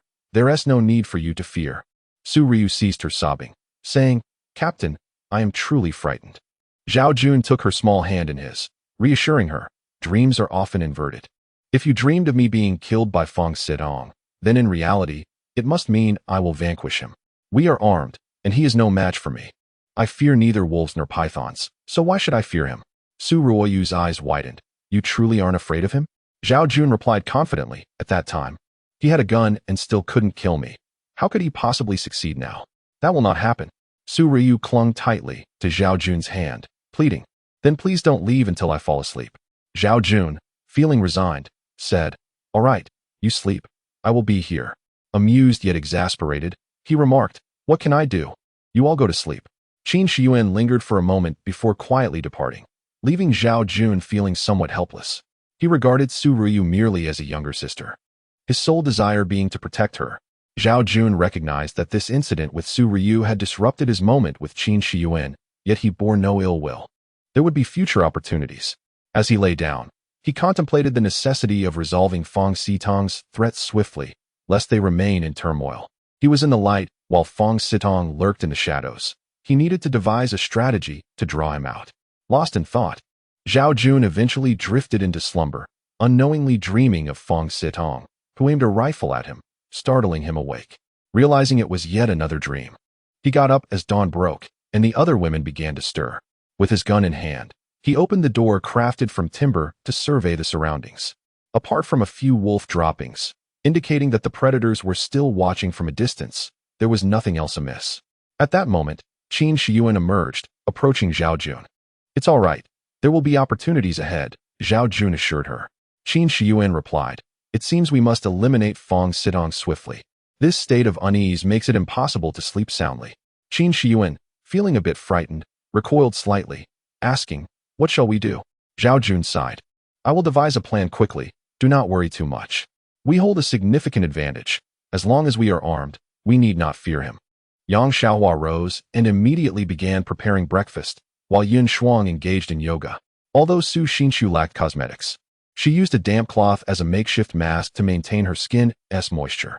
Su Ruiyu, having not slept well, remained in slumber. While Tao Luna assisted Yang Xiaohua in the kitchen, Yao Qiaoyun sat lost in thought, her mind adrift. After breakfast, Zhao Jun led Yang Xiaohua and Yao Qiaoyun outside for hunting. This was not their first outing together, and their familiarity was palpable. As they walked, Yang Xiaohua asked, "Captain, have you devised a plan to deal with Fang Sidong?" Zhao Jun shook his head. "Not yet." Yang Xiaohua replied, "This matter is urgent. We must act swiftly. I have this unsettling feeling, a deep fear." Zhao Jun comforted her. "Everyone is a bit on edge. It's not as dire as it seems. We will surely resolve this." Yang Xiaohua sighed, "I hope so." Yao Qiaoyun chimed in, "You shouldn't have let him go in the first place." Zhao Jun couldn't help but retort, "We never intended to release him. He escaped on his own." "Do you believe that?" Yang Xiaohua and Yao Qiaoyun exchanged glances, remaining silent, yet Zhao Jun's explanation aligned with reason. Just then, Yang Xiaohua abruptly halted, spotting a wolf glaring menacingly at them. Zhao Jun gently pulled Yang Xiaohua aside, raising his gun, yet refrained from firing. He understood that a shot could attract a pack of wolves, endangering them both. However, remaining in this standoff was impractical, and the wolf was likely to howl, sealing their fate. Taking a deep breath, Zhao Jun cautiously advanced, preparing to pull the trigger, when suddenly the wolf howled and lunged towards them. In a split second, Zhao Jun opted not to shoot. Instead, he drew his katana and swiftly thrust it toward the gray wolf. The force of the wolf's charge met the blade, yet it pressed on, biting into Zhao Jun's shoulder. Gritting his teeth against the pain, Zhao Jun maneuvered the katana horizontally, severing the wolf's rear half in one decisive motion. As the gray wolf collapsed to the ground, Zhao Jun finally felt the excruciating pain in his shoulder and sank to the earth. His shoulder injury appeared quite severe, with deep tooth marks and blood flowing profusely. Yang Xiaohua and Yao Qiaoyun hurried over to staunch the bleeding. Adhering to her principle of minimizing waste, Yang Xiaohua lifted the fallen wolf, while Yao Qiaoyun, startled by a small wolf, initially considered killing it, but was moved by its diminutive size resembling a puppy and couldn't help but crouch down to embrace it. Ignoring everything else, the trio hastened towards the cave, with Zhao Jun anxiously fearing that Fang Sidong might suddenly appear, especially given his serious injury. Upon returning to the cave, Zhao Jun retrieved anti-inflammatory medicine and some amoxicillin for both internal and external application, managing to halt the bleeding. He had lost a considerable amount of blood, resulting in a pallid complexion that was rather alarming, his lips having turned white. Lying on the rock, he shivered and murmured, "It's so cold." Yao Qiaoyun recounted the events and offered some antelope bones to the small wolf, which eagerly began to gnaw on them. "You want to raise a wolf?" Su Xinshu exclaimed, her eyes widening. Yao Qiaoyun replied, "Don't you think it resembles a dog?" "I do think so, but it is still a wolf." Su Xinshu expressed her unease. "They say dogs evolved from wolves. If we tame it, it should behave like a dog," Yao Qiaoyun asserted. Su Xinshu countered, "What if it turns on us?" Yun Shuang suggested, "Let's keep it for now. If it shows any signs of danger, we can eliminate it. If it can indeed be trained like a dog, it would be advantageous for our future hunting endeavors." Yang Xiaohua glanced at the semi-conscious Zhao Jun, worry etched on her face. "Will the captain be all right?" Qin Shiyuan reassured her. "His breathing remains steady. He has merely lost too much blood. He should recover with ample meat broth. We need not fret too much. But I am concerned about the possibility of rabies from the wolf bite." Yun Shuang furrowed her brow, acknowledging the risk. "It is indeed a possibility, and without a vaccine, we can only pray that such a fate does not befall us." Su Ruyu frowned. How could this happen? Zhao Jun was in a semi-conscious state. Though his wounds were not life-threatening, the excessive blood loss had rendered him weak. By nightfall, he regained consciousness. Qin Shiyuan fed him some broth, which significantly improved his condition, though the pain from the wound lingered. The women gathered around him, expressing their concern for Zhao Jun. After all, he was the only man among them. If anything were to happen to him, it would be a dire situation, as his contributions had been crucial for their survival. Su Ryu timidly inquired, "Captain, Do you feel any better? Zhao Jun nodded, much improved. You need not worry. In the coming days, we must remain vigilant against both the wolf pack and Feng Sitong. Yun Shuang suggested we should limit our outings, primarily subsisting on wild vegetables and preserved foods. We still have some canned goods. Although they are past their expiration date, they remain edible. We can cook them for sustenance until we get through these days. Zhao Jun agreed. Yes. We must exercise additional caution. The water in the reservoir has collected a bit after the last heavy rain, and we still have over a dozen coconuts.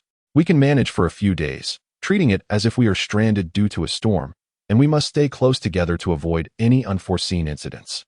With life and death at stake, there were no objections. Fortunately, Zhao Jun had only suffered from blood loss, and his wounds had not become infected. However, the potential for rabies remained a matter of luck. After resting for a while, Zhao Jun, supported by Qin Shiyuan, sat up against her. She remarked, I wish we didn't have to venture out for hunting anymore. That way, we wouldn't get hurt. Yun Shuang responded, to avoid hunting. We must wait until the antelopes are fully grown, which will take at least a year. However, rabbits seem to be multiplying quickly, which could alleviate the urgency of hunting. In a year, with both rabbits and antelopes, we could potentially sustain ourselves without hunting. Qin Shiyuan sighed, we have to wait a whole year? Zhao Jun reassured her. It's all right. I was merely careless this time. I will be more cautious in the future. Yao Qiaoyun gently stroked the small wolf sleeping on her lap and said, Captain, why didn't you shoot? If you had fired in time, you might not have been injured. You were so close, you surely could have hit it with one shot.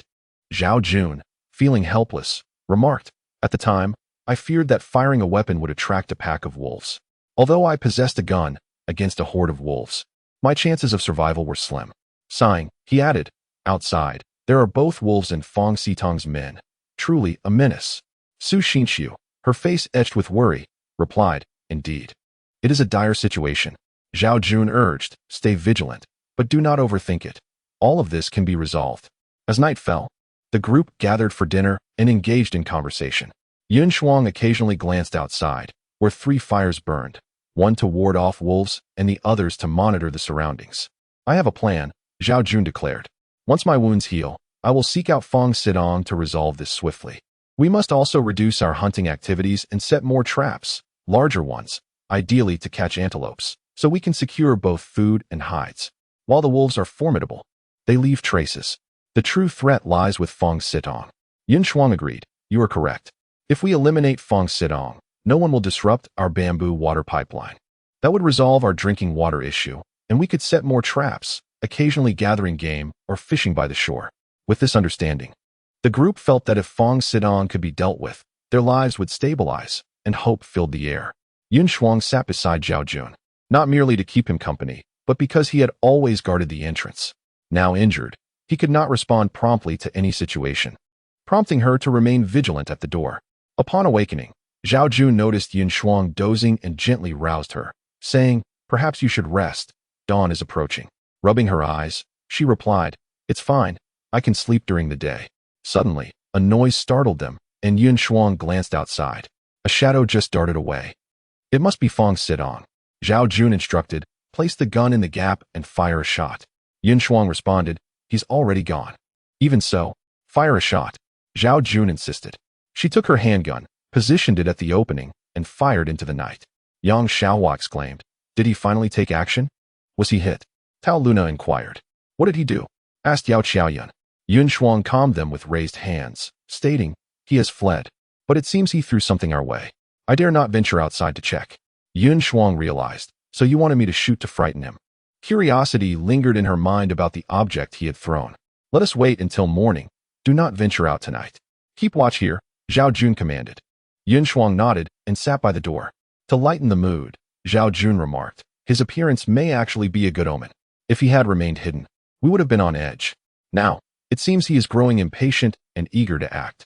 Since he has shown his hand, we might seize the opportunity to eliminate him. Captain, are you suggesting he is anxious? Yang Xiaohua asked. I hope we can resolve this matter swiftly, Tao Luna added. Zhao Jun examined the makeshift door of trees and suggested, This door needs improvement. It should be fully enclosed with observation and firing ports for utmost security. The next morning, the group arose and surveyed the outside before opening the door. To their astonishment, a long spear was lodged in it. Yun Shuang removed the spear and marveled at its fine craftsmanship and sharpness. Could this have been made by Feng Sitong? She wondered aloud. Zhao Jun shook his head. Certainly not. He must have found it. But how could he have found such a thing here? Yao Qiaoyan questioned.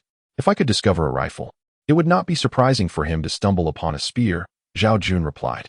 Yun Shuang expressed concern. But yours was left from World War II. Where did this spear come from? Did you not destroy that tunnel? Su Xinxiu, wide-eyed, asked. Do you think there are cannibals on this deserted island? Zhao Jun dismissed her notion. You have watched too many movies. There are no cannibals here. While we have not explored the entire island, we have been to high points, and there are no signs of human activity. Cannibals do not exist here. Su Xinxiu countered. One cannot be certain.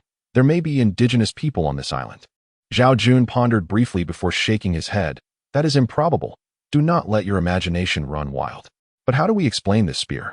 Surely it must have been crafted by the island's original inhabitants, Su Xinxiu pressed. Su Ryu interjected. There is indeed a possibility. After all, how else would a spear of such quality exist? Zhao Jun was also perplexed, holding the spear and examining it intently. It was indeed difficult to explain. However, in order to avoid inciting panic, he said, All right, let us not indulge in wild speculations. Regardless of who it may be, we have firearms. Even if there are indigenous people here, there is no need for concern. If there are indeed natives, they would most likely be cannibals, as depicted in the movies. Su Xinxiu remarked. The other women nodded in agreement. Zhao Jun was now able to move slowly.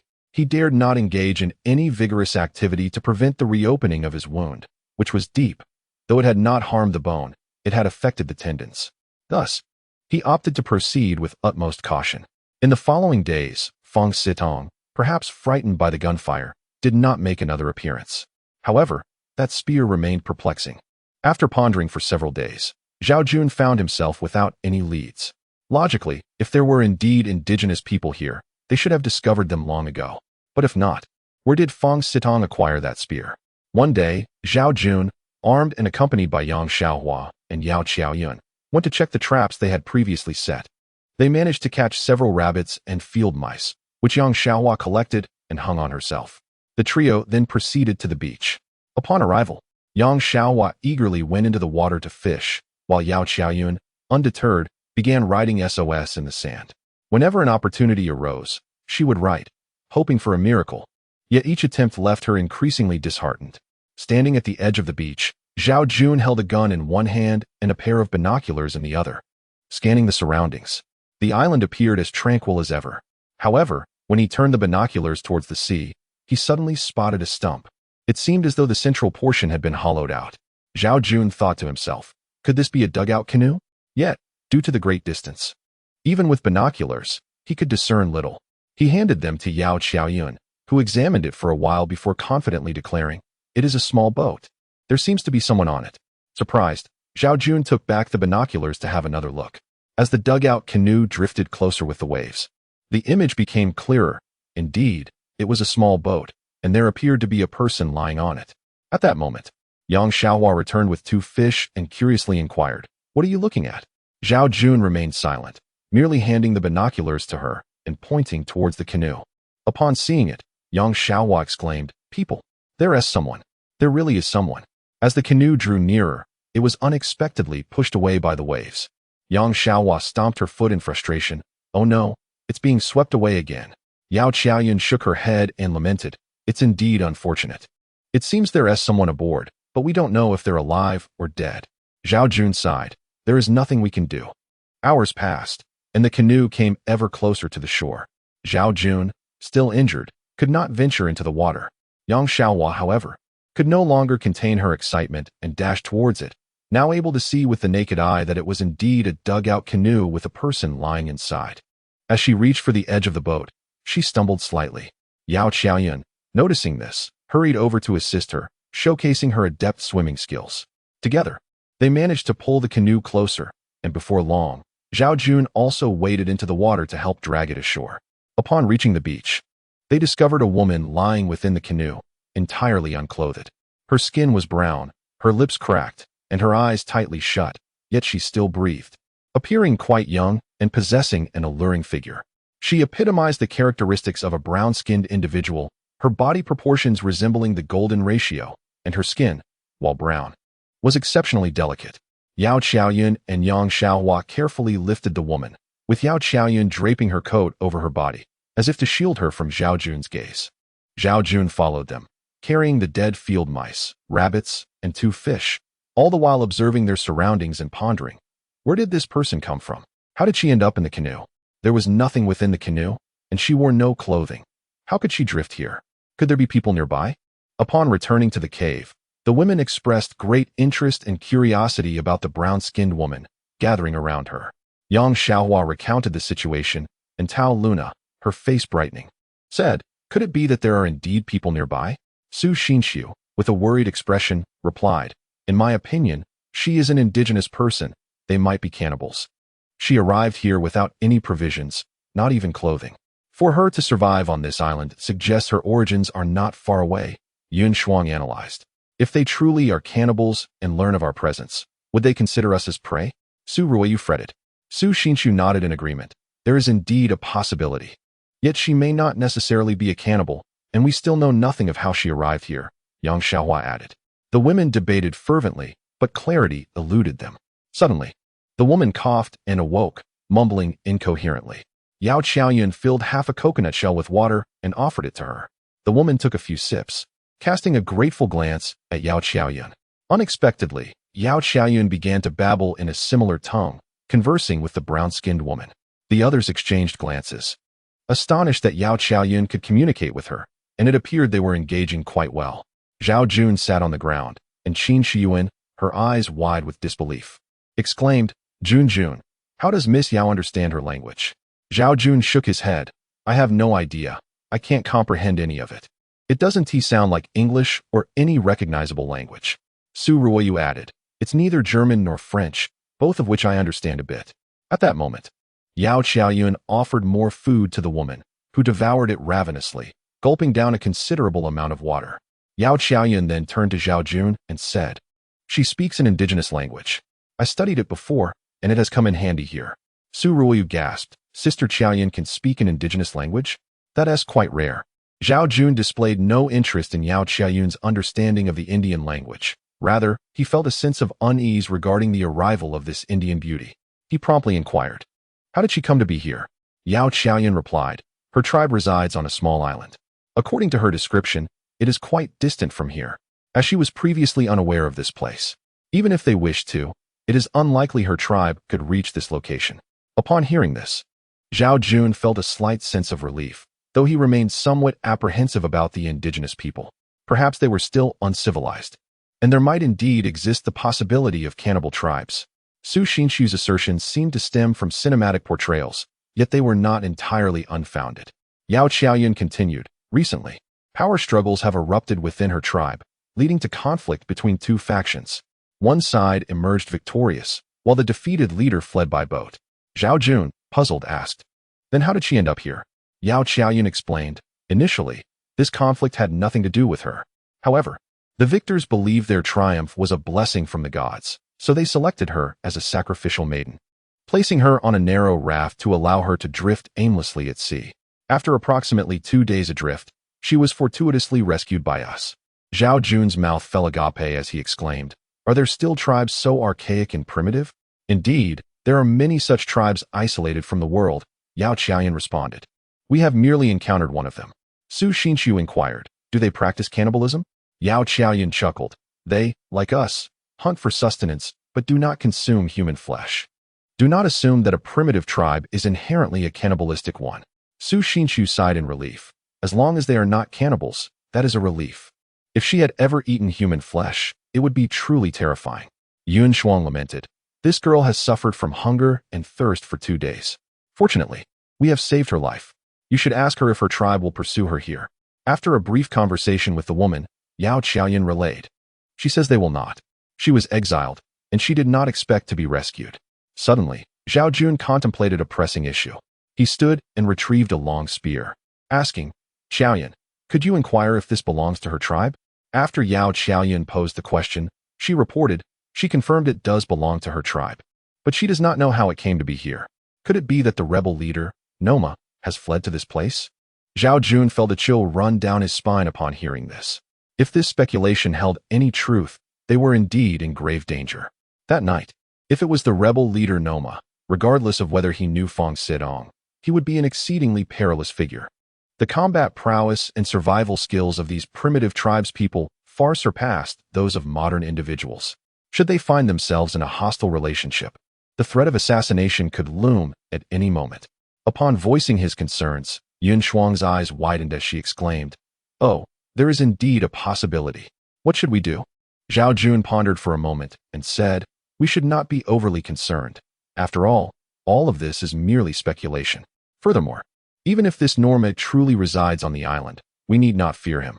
We possess firearms, and no matter how valiant he may be, he cannot withstand bullets. However, it is likely that he is well hidden, so we must exercise caution." Zhao Jun felt a degree of helplessness. He had initially believed that their survival on this deserted island was improving, and he had developed a pleasant rapport with the women. According to previous thoughts, they could continue to eat and drink, perhaps even cultivate some intimate relationships with a few of them. What a delightful prospect that would be. Yet now, issues kept arising. Even the emergence of the rebel leader of the primitive tribe, the brown-skinned beauty named Dolma, only 19 years old and similar in age to Su Ryu, had barely escaped with her life and was now quite weak. After finishing her words, she fell asleep. Yao Qiaoyun approached Zhao Jun and asked, "What shall we do now?" Zhao Jun shook his head, replying, "I do not know. If that Norma is indeed on this island, our situation may be dire. We could be ambushed or fall into one of his traps, which would be fatal. He would pose the greatest threat to us. Qiaoyun, you understand the Indian language. Could you find a way to convey a message to Norma, letting him know we bear him no ill will and wish to coexist peacefully? I will attempt to leave some traces to convey our message, but I cannot guarantee success," Yao Qiaoyun said with a sense of resignation. Zhao Jun sighed, hoping for a favorable outcome. That night, Yao Qiaoyun and Yang Xiaohua remained awake, observing the surroundings. Yao Qiaoyun engaged in conversation with Dolma, seeking to learn more.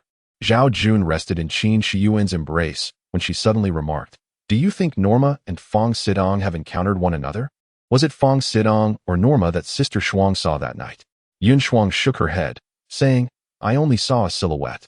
But judging by the strength and accuracy of his spear throw, it is likely Norma. Where is Fong Sitong now? Is he dead?" Qin Shiyuan inquired. Zhao Jun replied, "He may be dead or alive. Regardless, our situation is extremely perilous. Of course, if he is still alive, it could be even more dangerous. However, he likely does not understand the Indian language, so they may not be able to collaborate. Yet if they were to cooperate, it would spell greater trouble for us." Qin Shiyuan expressed her anxiety. "The thought of a savage eyeing us makes my heart race. Indeed, in films, those indigenous people are terrifying, mercilessly killing without a second thought. And their combat prowess is unparalleled. Ordinary people cannot contend with them, and many are cannibals." Su Xinchu added. Yao Qiaoyun interjected, "Dolma has stated they are not cannibals, so stop with the wild speculations." "Just because she said so does not mean it is necessarily true," Su Xinchu retorted. Zhao Jun clapped his hands and said, "All right, let us set this topic aside for now. Tomorrow, we shall have Qiaoyun convey our message to Norma, hoping for a positive outcome. The rest of you should get some rest. Qiaoyun, you should sleep early as well. Dolma appears quite exhausted after her recent ordeal." Yao Qiaoyun nodded, saying, "She mentioned earlier that although Norma is the rebel leader of their tribe, he is not particularly evil. He merely desires to attain the position of chief. So we need not worry excessively about this."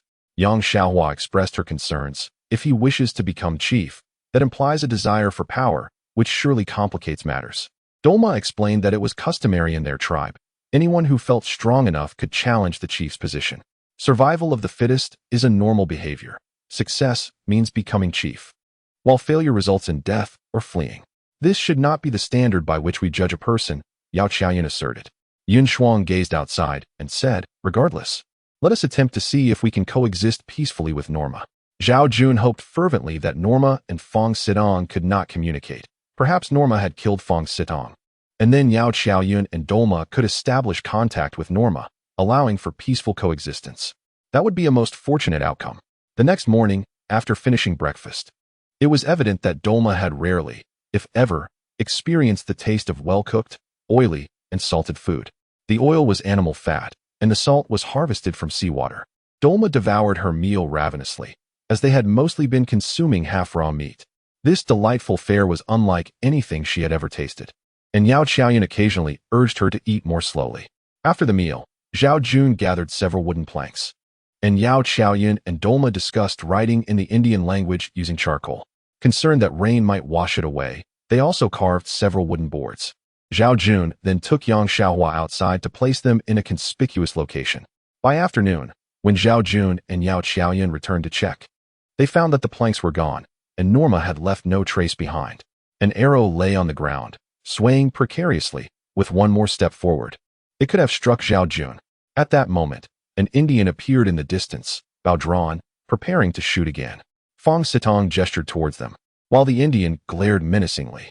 Upon returning to the cave, they relayed what had just transpired, and everyone's spirits plummeted. It seemed Fong Sitong had indeed allied with Norma, and it was evident that he was using Norma against them. The Indian writing they had left behind had not altered this situation.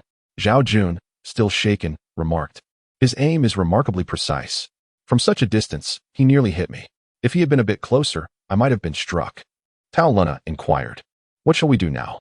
Zhao Jun rummaged through the snakeskin pouch, revealing 3 rifles, 400 rounds of ammunition, a flashlight, a shotgun with 140 rounds, a small handgun with 12 bullets, and a samurai sword, along with the 2 spears and 2 daggers he had previously made, and an axe. They had a meager arsenal of weaponry. Zhao Jun then instructed Yao Qiaoyan and Yang Xiaohua on how to use the guns, while Su Xinshu declined to wield one. Qin Shiyuan, Tao Luna, and Su Ryu were too fearful, while Yin Shuang already held a small handgun. As for Dolma, Zhao Jun asked Yao Qiaoyan to explain the current situation to her, after which she requested a dagger and the 2 spears, as well as the bamboo spears. Zhao Jun distributed a rifle to both Yao Qiaoyan and Yang Xiaohua, kept one for himself, along with the shotgun, while giving the remaining daggers to Qin Shiyuan and the axe to Tao Luna. Su Ryu would merely be protected, thus forming a combat-ready team. As night fell, Zhao Jun and Yin Shuang sat at the entrance, surveying the surroundings. 5 bonfires burned outside, providing clarity and extending their view. The others huddled around a fire, each clutching their weapons as if facing a formidable foe. Zhao Jun felt a sense of helplessness. A single indigenous person had instilled such fear in them. Yet, what other choice did they have?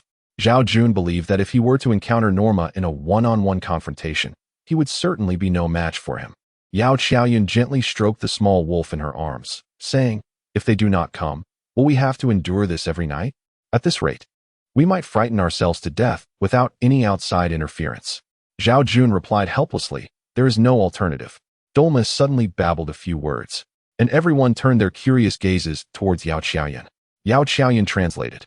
"She says that Norma has just experienced a setback and certainly does not wish to fail here as well.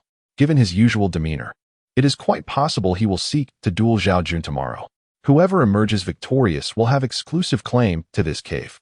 Zhao Jun shook his head vigorously, akin to a rattle drum, and remarked, "I am no match for him. Engaging in a duel would surely spell my doom. A confrontation with Fong Sitong would be more feasible." Yao Qiaoyan continued.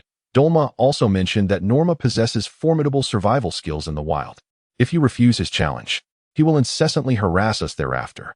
Zhao Jun furrowed his brow and replied, "In that case, I shall lure the 2 of them out and eliminate them with my firearm. What do you all think?" Yin Shuang immediately concurred. "That sounds plausible. After all, we are not members of their tribe, so we need not be bound by their rules. As long as we can resolve this, we need not concern ourselves with the rest." Indeed, everyone was weary of the disturbances, even if they were to break their word. They harbored no psychological burden regarding Norma and Fong Sitong. After all, everything was for the sake of survival, leading to a night devoid of conversation.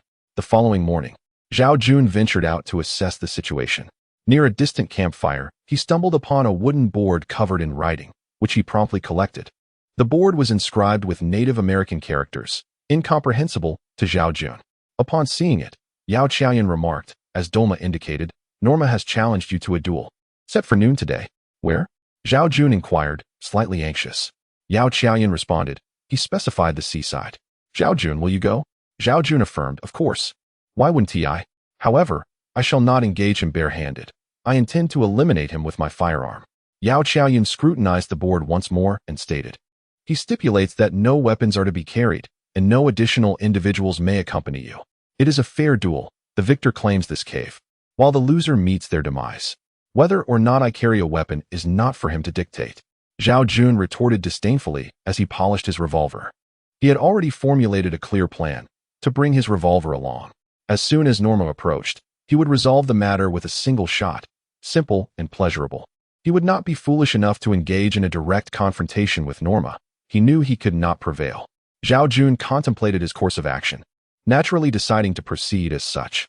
He secured his pistol at his waist and held a rifle in hand, bringing along Yao Qiaoyun to facilitate communication with Norma.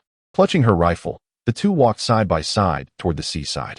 After bidding farewell to the other women, they set forth, Yao Qiaoyun visibly anxious. Noticing her trepidation, Zhao Jun reassured her, if you sense any danger, turn and run. With the weapons we bear, we can certainly hold our ground. Yao Qiaoyun replied, if you cannot manage him, then we have no hope. You are our beacon of hope. Nothing must happen to you. Zhao Jun smiled ruefully. Then it all hinges on my marksmanship today. Upon reaching the shore, it wasn't long before Noma and Fong Sitong approached. Noma bore a bow and arrows, while Fong Sitong also wielded a spear.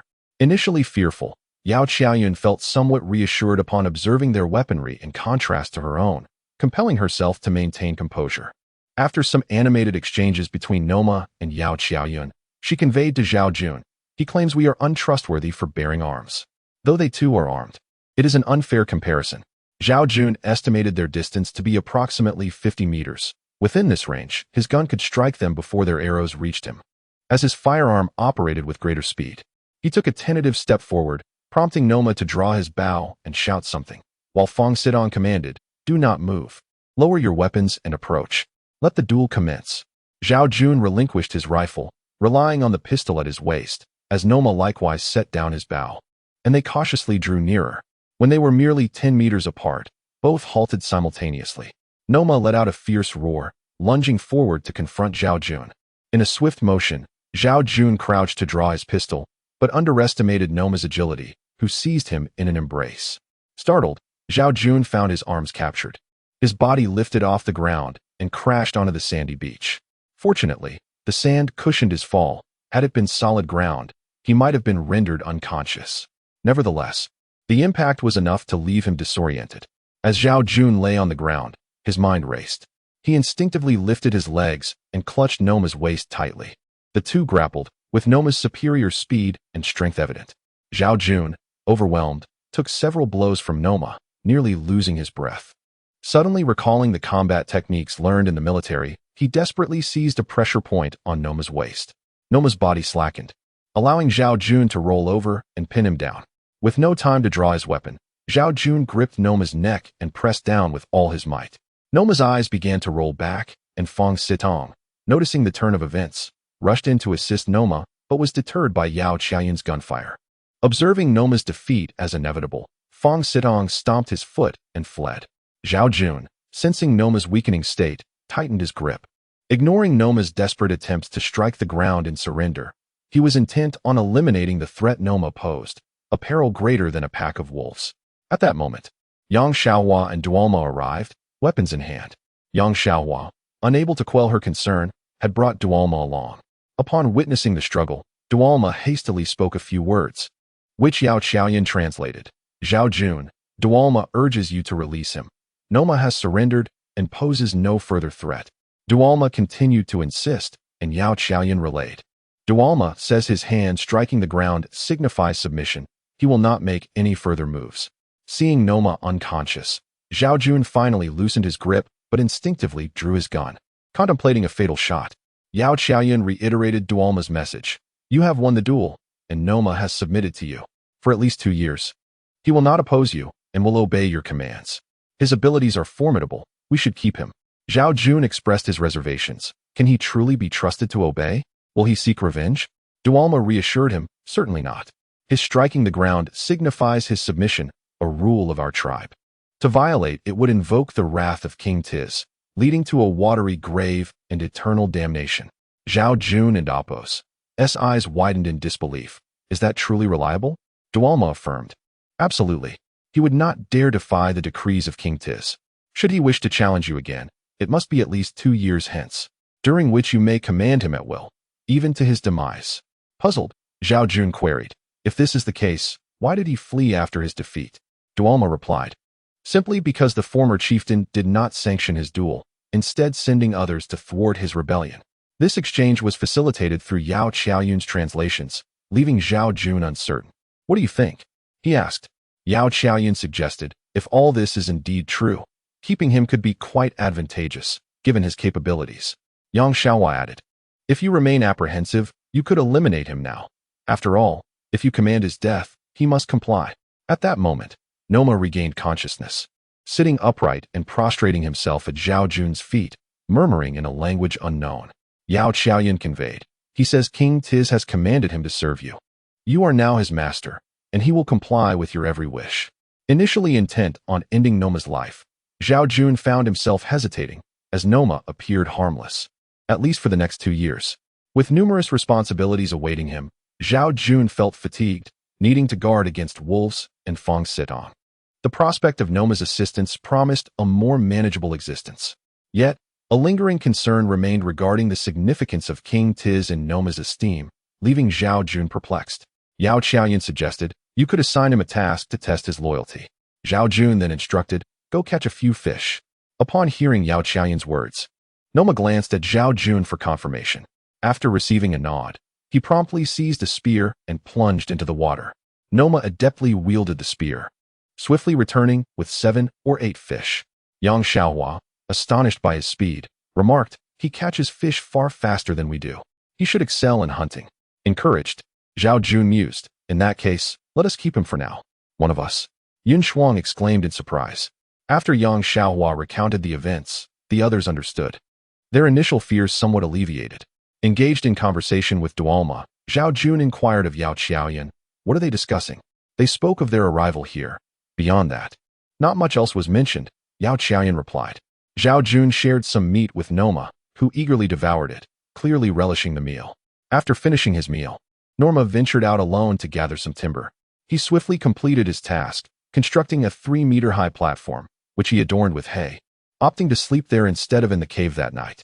This arrangement proved advantageous, as he could keep watch over Zhao Jun and the others without disturbing anyone else. When evening fell, the group gathered to enjoy grilled fish and fish soup.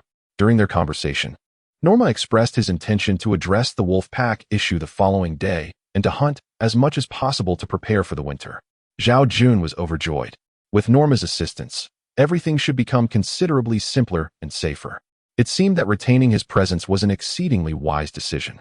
Outside, 3 campfires blazed, while Norma slept atop the platform, bow and spear in hand. The others rested in the cave, yet Yun Shuang remained somewhat uneasy and hesitated to sleep, opting instead to observe the surroundings alongside Zhao Jun. Can Norma truly be relied upon to assist us willingly? Yun Shuang inquired. Seated side by side against the tree door, Zhao Jun and Yun Shuang were close enough to catch a faint whiff of the fragrance from her soapberry scent. They both turned their heads to gaze outside, their faces nearly touching. Zhao Jun found himself distracted, tempted to rest his hand on Yun Shuang's shoulder, but she effortlessly sidestepped his advance. I cannot say for certain. For now, everything appears to be quite normal. He is a native of the island, although he was not previously here. If he truly adheres to my guidance, it would indeed be quite favorable, Zhao Jun replied. Yun Shuang sighed. I worry that one day he might suddenly turn against us. That would spell disaster. Zhao Jun shook his head and said, according to Dolma, he won't make any moves for the next 2 years. But what about after 2 years? Yun Shuang inquired. Zhao Jun glanced at her, his eyes subtly shifting, and replied, a lot can happen in 2 years. We'll see then. Perhaps by that time, help will have arrived, and we can finally leave this small island. He stretched lazily, his gaze still unwavering, and added, having hope is certainly better than having none. Yun Shuang shot him a disapproving look, asking, what are you looking at? Feeling a bit embarrassed, Zhao Jun cheekily responded, sister, I'm the only man here. Don't you have any other thoughts? Yun Shuang pouted and retorted, aren't you with Qin Shiyuan? You must confess, have you two been involved? The mere mention of Qin Shiyuan left Zhao Jun in a state of bemusement. Would you believe me if I said nothing happened between us? He asked. Yun Shuang shook her head. Who would believe that? Do you believe it yourself? Zhao Jun chuckled. Forget it. Let's not talk about this. Tomorrow, you'll stay in the cave with Xiao Yun to guard it, while I, Noma, and Xiaohua venture out to see if we can deal with the wolf pack. Once that's resolved, The remaining Fong Sitong won't pose much threat. Yes, we should gather more animal skins. Even though it's still summer, the weather at sea can be unpredictable. It can turn cold at any time, so we need to act swiftly, Yin Shuang remarked. Zhao Jun replied, got it. You should get some rest. And you? Do you think Noma might take advantage of our sleep to do something? Yin Shuang asked. I don't believe he would. But I can't take that risk. I'll keep an eye on him. You need not worry, Zhao Jun assured her. Suddenly, Yin Shuang laughed. Actually, some primitive tribes hold their deities in high regard. Perhaps we are indeed overthinking this. Zhao Jun sighed. That may be so, but we have never truly interacted with them. From our perspective, faith means little. Besides, if any issues arise, it could cost us our lives. Can we really entrust our lives to something we do not understand? If he harbors even a hint of malice, we would be finished. Yin Shuang nodded. That is true. I suppose I'll wait a bit longer before sleeping. At that moment, Yao Qiao Yin approached and said, Today, I communicated with Dolma and Noma. Noma and Fong Sitong encountered each other by chance and communicated through gestures. According to Fong Sitong, this cave has plenty of food and useful items, which is why Noma is considering causing trouble. Now, as per Noma's own words, he has conceded defeat to you and is loyal to you. Thus, he can capture or kill Fong Sitong to demonstrate his loyalty. Zhao Jun remarked. Fong Sitong is quite cunning. Although Noma is strong, finding him will likely be no easy task. Yao Qiaoyin stated, regardless, if Noma truly is trustworthy, our safety concerns would be greatly alleviated, whether in our daily lives or from the threat of the wolf pack. I'm just a bit worried he might act out. That's a concern for everyone, but based on his behavior today, he has performed admirably. He is currently sleeping outside, keeping watch for us, Zhao Jun replied. Yin Shuang added, better safe than sorry. It doesn't hurt to be extra cautious. Zhao Jun nodded in agreement. Indeed, a little caution goes a long way. The next morning, Noma rose early and astonishingly shot down 2 seagulls with arrows, a feat that truly astounded everyone, considering Zhao Jun and the others had difficulty hitting seagulls even with guns, which were inherently inaccurate. They roasted and consumed the seagulls, leaving the bones for the little wolf.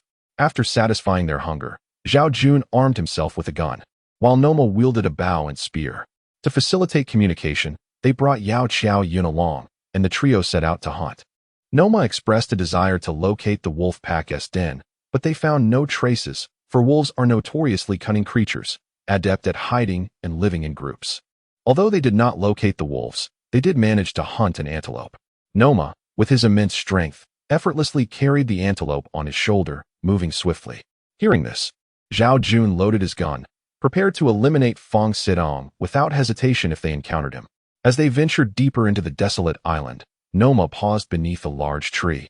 Looking up, Zhao Jun and Yao Qiaoyin remained vigilant, but nothing unusual occurred. Noma placed the antelope on the ground and skillfully climbed the tree, soon tossing down some spears and other items. When he descended, he spoke in a mix of sounds. Yao Qiaoyin translated. He said there were originally more weapons and animal skins, but Fong Sitong clearly took them all. Noma had fled to this place with many supplies and had destroyed his boat upon reaching the island to prevent pursuers from following him, intending to survive here until he encountered Fong Sitong. Though they could not communicate verbally, they managed to understand each other through gestures, leading to a cooperative arrangement. Now that Noma had pledged allegiance to Zhao Jun, Fong Sitong had presumably taken his belongings and was hiding somewhere unknown. Noma nodded in acknowledgement. Although Fong Sitong remained unfound and the wolves eluded them, life continued. Thanks to Noma's expert hunting skills, they not only had meat daily, but also accumulated a substantial stock of preserved goods. Within a mere 10 days, they had gathered enough animal skins to last through the winter. Zhao Jun even fashioned hats and scarves from rabbit fur. That evening, after dinner, they gathered around the campfire, conversing before bedtime, with Noma also present. He had enhanced his resting spot, making it higher for a better view and reinforcing it, choosing to sleep outside each night except during storms when he would retreat to the cave. Zhao Jun looked up at the numerous preserved goods and remarked, "We no longer need to worry about food. We could survive a month without venturing outside. However, we must address the issue of water. We have to travel dozens of miles daily to gather enough for drinking, which is unsustainable. We need to start working on the bamboo piping." Although they had dug a reservoir outside the cave to collect rainwater for bathing and livestock, it was unsuitable for human consumption. They still needed to fetch water from a spring.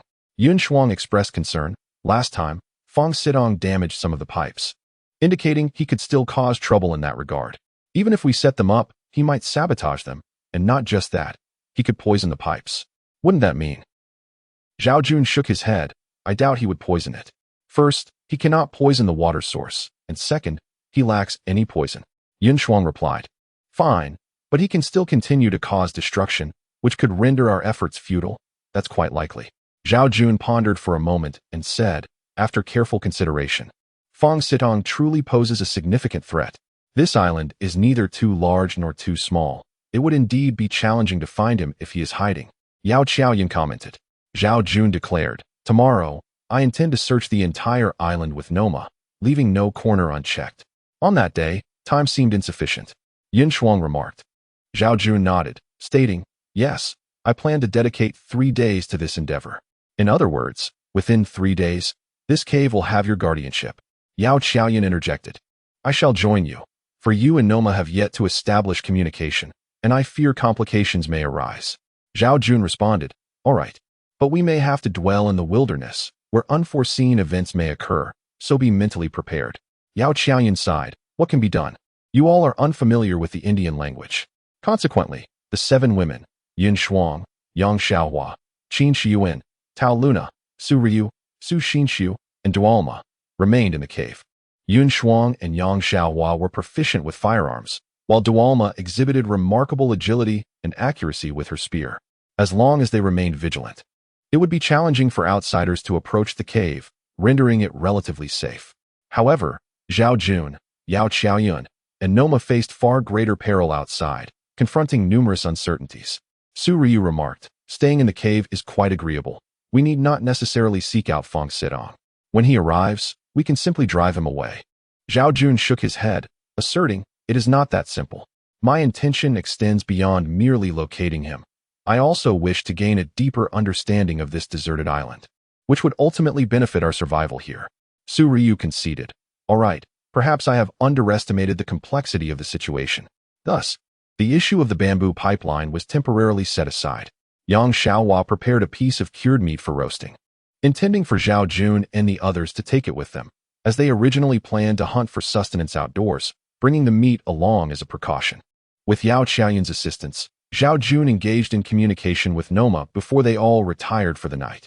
On the following morning, after breakfast, Zhao Jun, Yao Qiaoyan, and Noma gathered their essential supplies and set off.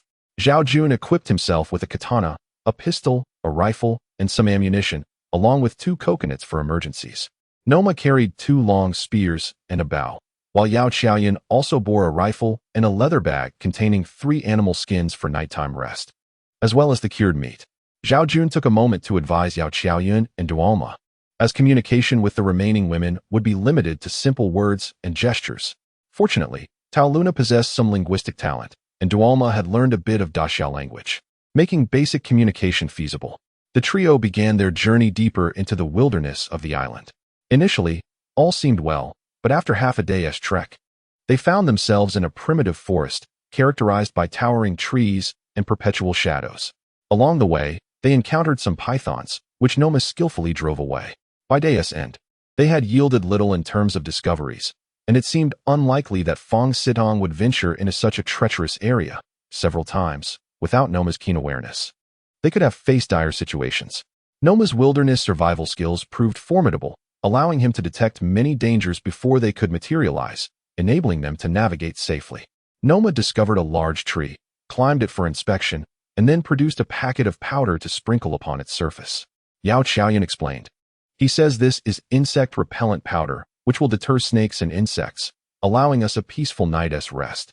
Zhao Jun nodded, exclaiming, this is indeed a valuable resource.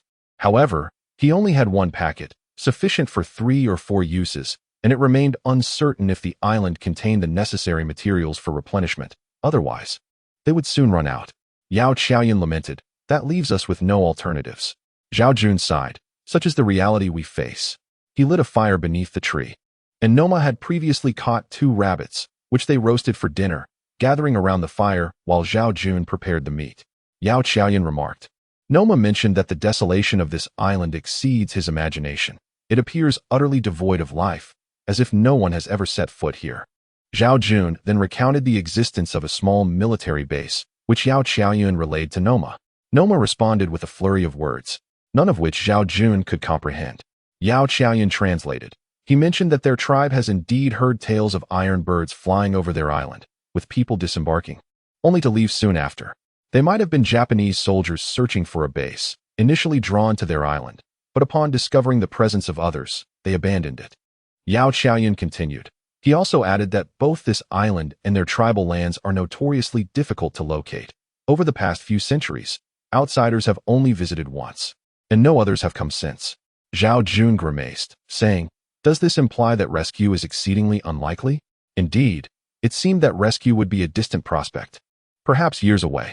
Yao Qiaoyun, typically the most hopeful for rescue, had often rushed to the shore to write SOS messages whenever the opportunity arose, but her optimism had waned. Having spent nearly a month on this island without any sign of a rescue team, Noma conveyed more information, which Yao Qiaoyun translated. He believes we should reach the opposite side of the island by tomorrow, and after circling the coastline, it will likely take 3 more days to complete. Zhao Jun pondered. Exploring the entire island in 4 days seems feasible. As he spoke, he took a small piece of sheepskin and, using Qin Shiyuan's eyebrow pencil, began sketching something. Yao Qiaoyun glanced over, realizing he was drawing a map. Curious, she asked. "You can draw maps?" Zhao Jun chuckled. "Yes, I learned this during my military service. As a technical soldier, I often traversed various terrains, developing a sense of geography. I thought it prudent to sketch a map. Though rudimentary, it suffices for me, and you all will understand it too." Yao Qiaoyun replied, "That is beneficial. At least it provides us with clarity regarding our location and surroundings, rather than navigating blindly." Zhao Jun added, "It is primarily a precaution. None can predict what may transpire in the future. Should we find ourselves lost on the island one day, it will serve as a general guide." Yao Qiaoyun remarked, "Given our current venture, opportunities for future excursions will likely diminish significantly." "That remains uncertain," Zhao Jun mused. "If the cave were compromised, we might have to seek alternative refuge. Or if wild beasts were to occupy it, such scenarios are entirely possible. We cannot rely solely on one cave. My intention is twofold: to trace Feng Xitang's whereabouts and to familiarize ourselves with the entirety of this island. Additionally, I hope to discover a second suitable dwelling." Zhao Jun asserted. Yao Qiaoyun replied, "Your foresight is commendable." Zhao Jun offered a wry smile. "To survive, one must think long-term. We cannot afford any negligence. This place differs vastly from the outside world. Mistakes can be rectified there, injuries treated in hospitals. Here, every misstep could cost us our lives. Thus, we must approach every matter with utmost caution." Zhao Jun felt a sense of pride at Yao Qiaoyun's praise, his heart swelling with satisfaction. "What is it?" he asked. "Have you ever considered dedicating yourself to me?" Yao Qiaoyun shot Zhao Jun a glance, retorting, "You have lofty aspirations. You are already with Qin Shiyuan. Do you expect to have your cake and eat it too?" Zhao Jun, with a serious demeanor, inquired. "If Qin Shiyuan were not in the picture, might there be a possibility for us?" Yao Qiaoyun scoffed. "That is also implausible. I appreciate your efforts in helping us lead a better life, but I cannot develop feelings for you. We are fundamentally from different worlds. Had it not been for this unfortunate accident, we might never have even met. Do you truly believe there is a possibility between us?" Seeing the gravity in her words, Zhao Jun understood her perspective and could only manage a wry smile. Zhao Jun, upon hearing Yao Qiaoyun's words, could not help but let out a sigh, saying, "Very well. It seems I have been indulging in fanciful thoughts." Yao Qiaoyun felt her words had been somewhat harsh and explained, "I did not mean to belittle you. What I meant was, we are fundamentally from different worlds." Zhao Jun waved his hand, interjecting, "No need to elaborate. I understand. Let us all take a rest." Zhao Jun ascended the tree first, which had already been prepared by Norma. Just as he reclined, Yao Qiaoyun timidly called from below, "Zhao Jun, could you lend me a hand?" It was only then that Zhao Jun remembered Yao Qiaoyun's inability to climb up. He leapt down, grasped her slender waist with one hand, and hoisted her upwards. Yao Qiaoyun desperately tried to scramble up, but her grip faltered, causing her to slide down and land directly in Zhao Jun's embrace. The two found themselves resting together, covered by animal skins, yet still feeling a chill in the air, while Norma lay at the highest point, ensuring he could swiftly assess any situation. Yao Qiaoyun inquired, "What are you pondering?" Zhao Jun replied with a smile, "I was contemplating the improbability of our situation, But is it not permissible to admire beauty? Yao Qiaoyan responded, all right, enough of your banter. I suddenly recalled a concern. That howl we heard earlier could not have been from a wolf, which implies there are other wild beasts on this island. While a pack of wolves is fearsome, encountering a solitary one could be manageable. However, if there are lions or tigers, that would be far more daunting. Zhao Jun acknowledged, I too heard it and have been mulling over this issue. Perhaps you could ask Norma if other wild animals inhabit this place. After exchanging a few words with Norma, Yao Qiaoyan turned to Zhao Jun, stating, he mentioned that there are leopards on their island, although he is uncertain if they reside here as well. However, the roar we heard was likely from a leopard. Zhao Jun sighed. So it appears there are leopards here? Yao Qiaoyan elaborated. That is indeed what Norma meant. He also stated that he would struggle to confront a leopard alone, as they are agile, adept at climbing trees, and possess considerable strength. If he cannot handle them, then we are even less capable. Alas, it seems we are beset by one dilemma after another. Zhao Jun felt utterly helpless. Yao Qiaoyan continued. However, he also said not to worry excessively, since leopards are relatively easier to deal with compared to lions and tigers. Zhao Jun replied with a wry smile. That sounds more like a consolation. After a moment of silence, Yao Qiaoyan finally said, I believe he speaks the truth. We have come this far, and we must persevere through any challenges that lie ahead. What do you think? Zhao Jun affirmed, I am fully aware of that. Under any circumstances, we cannot afford to give up. As they conversed, slumber overtook them.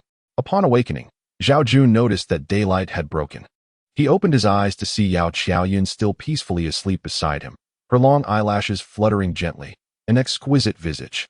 An impulse to kiss her suddenly surged within him, and he leaned closer, just as Yao Qiaoyan opened her eyes. Zhao Jun abruptly halted his movements, as the two were now merely 3 inches apart. Yao Qiaoyan calmly inquired, what do you intend to do? In a swift motion, Zhao Jun nearly lost his balance and fell from the tree, but with agile reflexes. He grasped a branch and stabilized himself. Yao Qiaoyan sat up and observed him, while Zhao Jun, feeling a tinge of embarrassment, merely replied, let's descend first. We still have a journey ahead. Norma had already risen and reheated the leftover rabbit meat from the previous day. Zhao Jun took a piece and began to eat, prompting Yao Qiaoyan to frown and say, you ought to set me down first. It was only then that Zhao Jun realized, waiting below for her to jump down. She leaped, wrapping her arms around him, but this time, Zhao Jun, feeling shy, immediately released her. After eating and drinking, the trio continued on their path.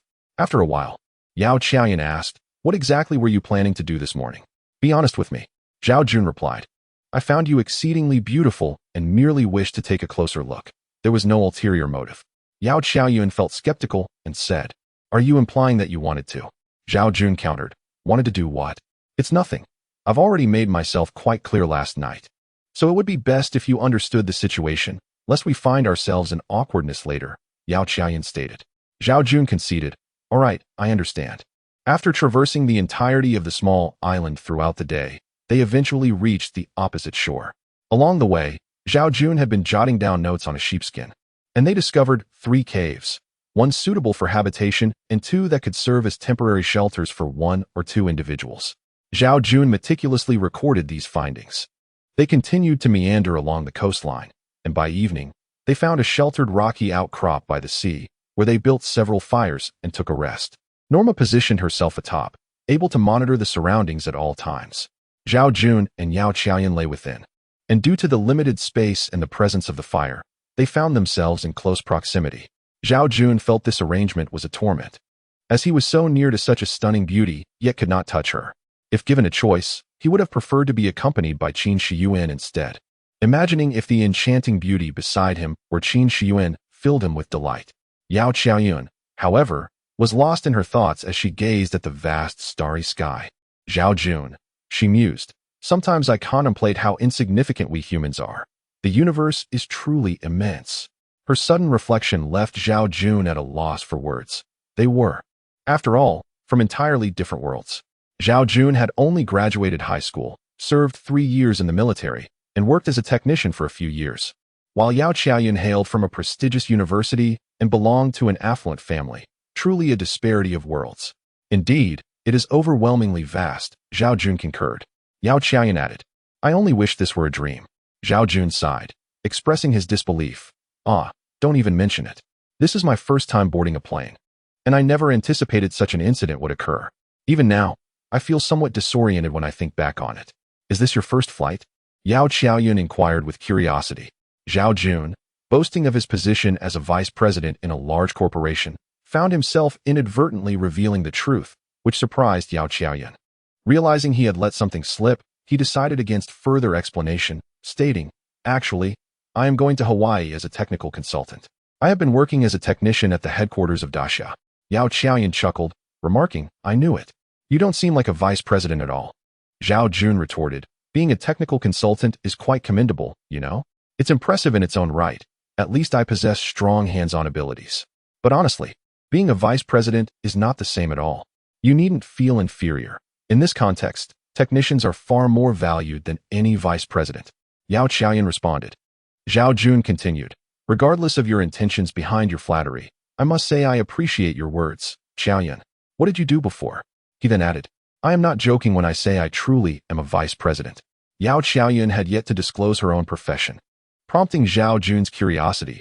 "What exactly do you do? What is the scale of your company?" "We are in the jewelry and cosmetics industry.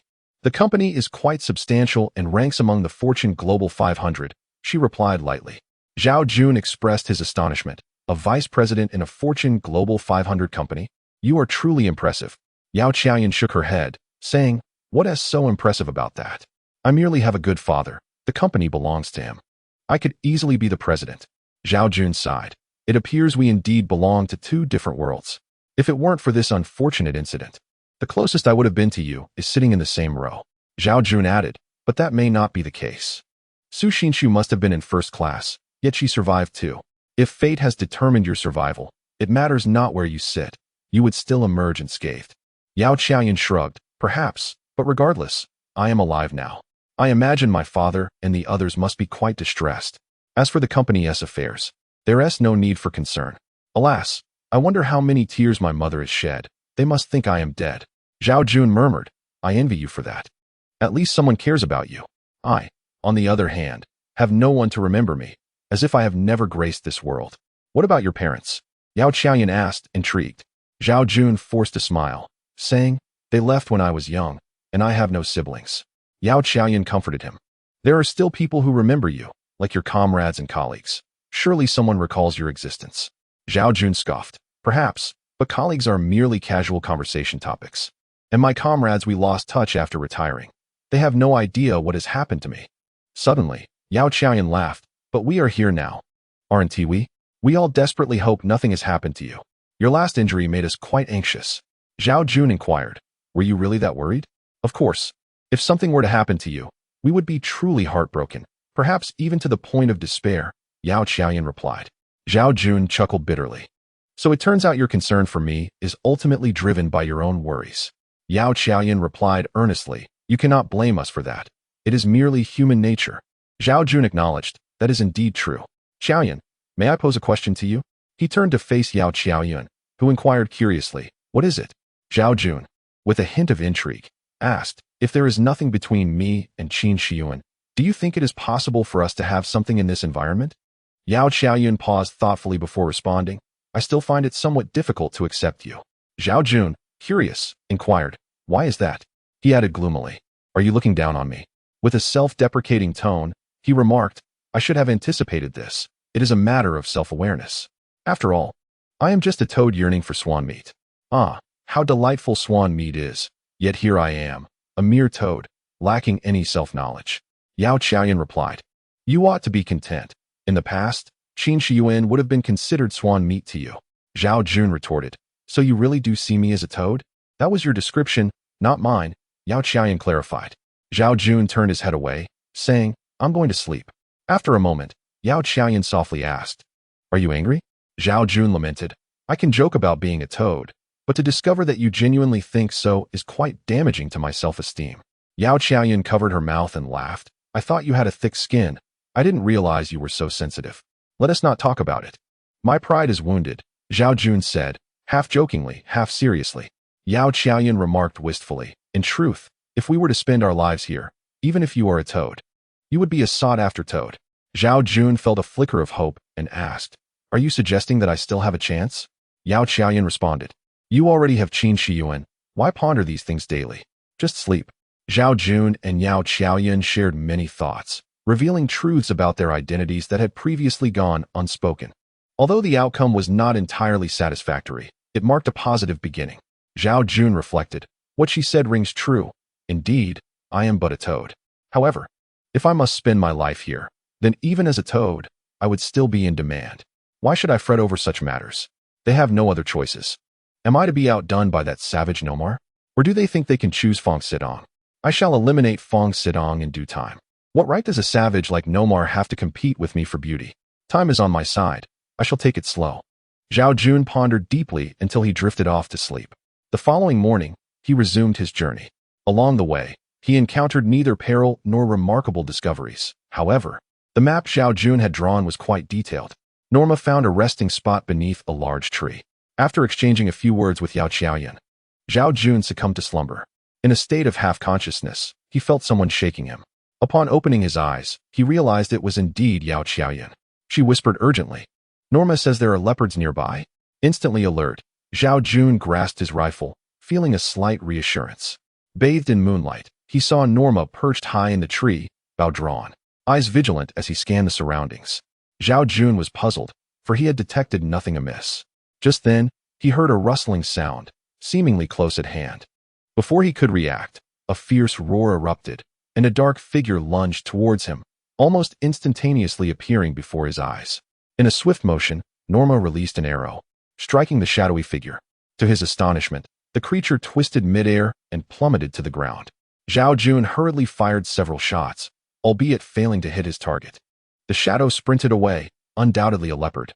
Larger than a wolf, yet far more agile, its strength surpassed that of the wolf, rendering it a far more formidable adversary.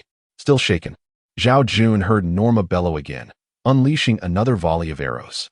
In the dimly lit forest, obscured by towering trees, both Zhao Jun and Yao Qiaoyan felt blind, unable to discern anything clearly. Norma, however, appeared unaffected, his keen eyesight allowing him to continue shooting arrows until silence enveloped the area. Yao Qiaoyan inquired, "What is the situation?" Norma replied, "It remains close, lurking and waiting for an opportunity. Exercise caution." Upon hearing Yao Qiaoyan's translation, Zhao Jun readied his rifle. "Are leopards truly that fearsome?" Yao Qiaoyan asked. Zhao Jun nodded. "Indeed, their agility is astonishing." Both Zhao Jun and Yao Qiaoyan had only encountered wild animals in documentaries. Zhao Jun had seen wolves during his service in the Gobi Desert, but he had never encountered a leopard. Just one is alarming. If there are many, wouldn't we be in grave danger? Yao Qiaoyan voiced her concern. Zhao Jun thought, if one poses such a threat, multiple leopards would be catastrophic. Neither dared to vocalize their fears, aware that anxiety is contagious, and expressing such thoughts would only exacerbate their plight. Suddenly, Norma shouted, rapidly releasing several arrows and hurling a spear into the darkness. Zhao Jun, startled, fired in the direction of Norma's attack. After several shots rang out, Norma leapt from the tree and dashed into the shadows. Alarmed, Zhao Jun shouted, "Norma, be cautious." Yao Qiaoyan echoed his warning in her native tongue. Then came Norma's voice, and Yao Qiaoyan's face lit up as she translated, "Norma says we have slain the leopard." Only then did Zhao Jun descend, igniting several branches. They had previously built a fire beneath the tree, which had now died down. After crafting a few torches, the area became illuminated. Together, they approached Norma's location, where they found a golden leopard lying on the ground, several arrows embedded in its body alongside gunshot wounds, confirming Zhao Jun's earlier shots had indeed struck true. The leopard was not particularly large, but it was significantly bigger than a wolf and slightly smaller than an antelope. Norma appeared exhilarated, for slaying a leopard was no small feat after such a tumultuous encounter. They found it unnecessary to sleep again. They rekindled the fire and placed the leopard's carcass aside. Zhao Jun stroked the leopard's fur, exclaiming, "This pelt is exquisite, far superior to wolf or antelope hides." Yao Qiaoyan chuckled, "Isn't it particularly majestic?" Zhao Jun nodded affirmatively. "Absolutely. It exudes grandeur." Yao Qiaoyan teased, "It seems you have taken quite a liking to this pelt. Have you reserved it for yourself?" Zhao Jun, with a sheepish smile, replied, "Not quite. The distribution of pelts must be discussed reasonably to ensure fairness." Yao Qiaoyan acknowledged, "You could have taken the privilege, yet you chose not to. That is indeed commendable." Zhao Jun scratched his head. "We are all in this together, and as a man, I must bear my responsibilities. What choice do I have? After all, he humbly added, in truth, I saw little of the action. It was Norma's prowess that saved us. Without him, I might have been ambushed by the leopard. After conversing for a while, dawn broke. Norma hoisted the slain leopard and continued onward. Though the meat of carnivorous animals is generally unpalatable, they had grown accustomed to it. That evening, Zhao Jun gathered everyone and meticulously explained the map. While some did not fully grasp it, they gained a basic understanding of the island. Zhao Jun declared, although summer persists, we now possess ample pelts. Today, I wish to distribute them. Qin Shiyuan questioned, are we dividing them so soon? Zhao Jun responded, yes. As we may acquire more pelts later, we can distribute those subsequently. It is prudent to allocate what we have now to prevent any discord. Currently, they had 13 antelope hides, 3 wolf pelts, 1 leopard skin, and several rabbit and snake skins. With 10 individuals present, Zhao Jun distributed an antelope hide to each person for warmth during the night, alongside a rabbit skin as a scarf. 7 rabbit skins remained, which Zhao Jun would temporarily safeguard until they had enough to craft hats for everyone. The snake skin was designated for Yao Qiaoyun, while the 3 wolf pelts were given to Su Ruyu, Su Xinxiu, and Tao Luna. Su Ruyu received hers due to her youth, while Tao Luna was chosen for her frailty, and Su Xinxiu was provided for her noble status, having not endured hardship in her past. Zhao Jun assured them, before winter arrives, every one of you will possess a pelt for cushioning and another for covering. No one shall suffer from the cold. Yang Xiaohua remarked, we certainly trust you, but this leopard skin is likely a rare find. To whom do you plan to allocate it? Qin Shiyuan looked at Zhao Jun with eager anticipation, but he pretended not to notice. This leopard skin is exceptionally soft and truly valuable. As Xiaohua mentioned, it is indeed a rare treasure. Therefore, I propose a vote. The individual with the most votes shall receive this leopard skin. The women immediately began to chatter, and Yao Qiaoyun relayed the information to Dolma and Norma. Zhao Jun distributed small wooden boards and pieces of charcoal for everyone to write their names upon. In the interest of fairness, after everyone completed their writing, they concealed the wooden boards from view, placing them together for collective examination.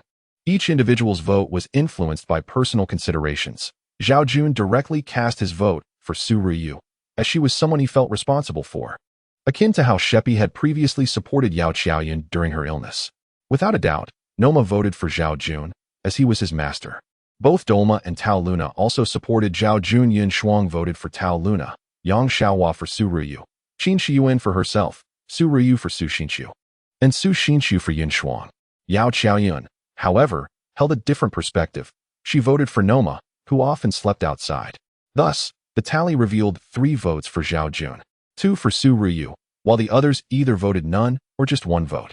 This outcome elicited little dissent among the group, and the leopard skin was deemed to be awarded to Zhao Jun. Nevertheless, Zhao Jun remarked that as long as there were enough furs for everyone, anyone in need of the leopard skin could use it, asserting he would not hoard it for himself. Yao Qiaoyun stated that since the result was determined by voting, there was nothing further to discuss regarding its distribution. After the allocation of the furs, everyone placed their shares in their respective sleeping areas. The pelts served as bedding or coverings, and the rabbit skins even doubled as pillows, ensuring a more comfortable night's rest. The following morning, Zhao Jun and Noma set out to arrange traps outside. This time, they were unable to locate Feng Sidong, and the wolf pack had yet to find their den, prompting the need for heightened vigilance. While they were busy, Yang Xiaohua approached, lending a hand for a while. During a brief respite for water, she turned to Zhao Jun and said, Captain. Zhao Jun, intrigued, asked, is there something you need? With a flushed face, Yang Xiaohua replied, Captain, could I borrow your leopard skin for a week? Zhao Jun responded, I have no objection to lending it to you, but I would appreciate a compelling reason. Otherwise, it would be difficult for me to justify it to everyone.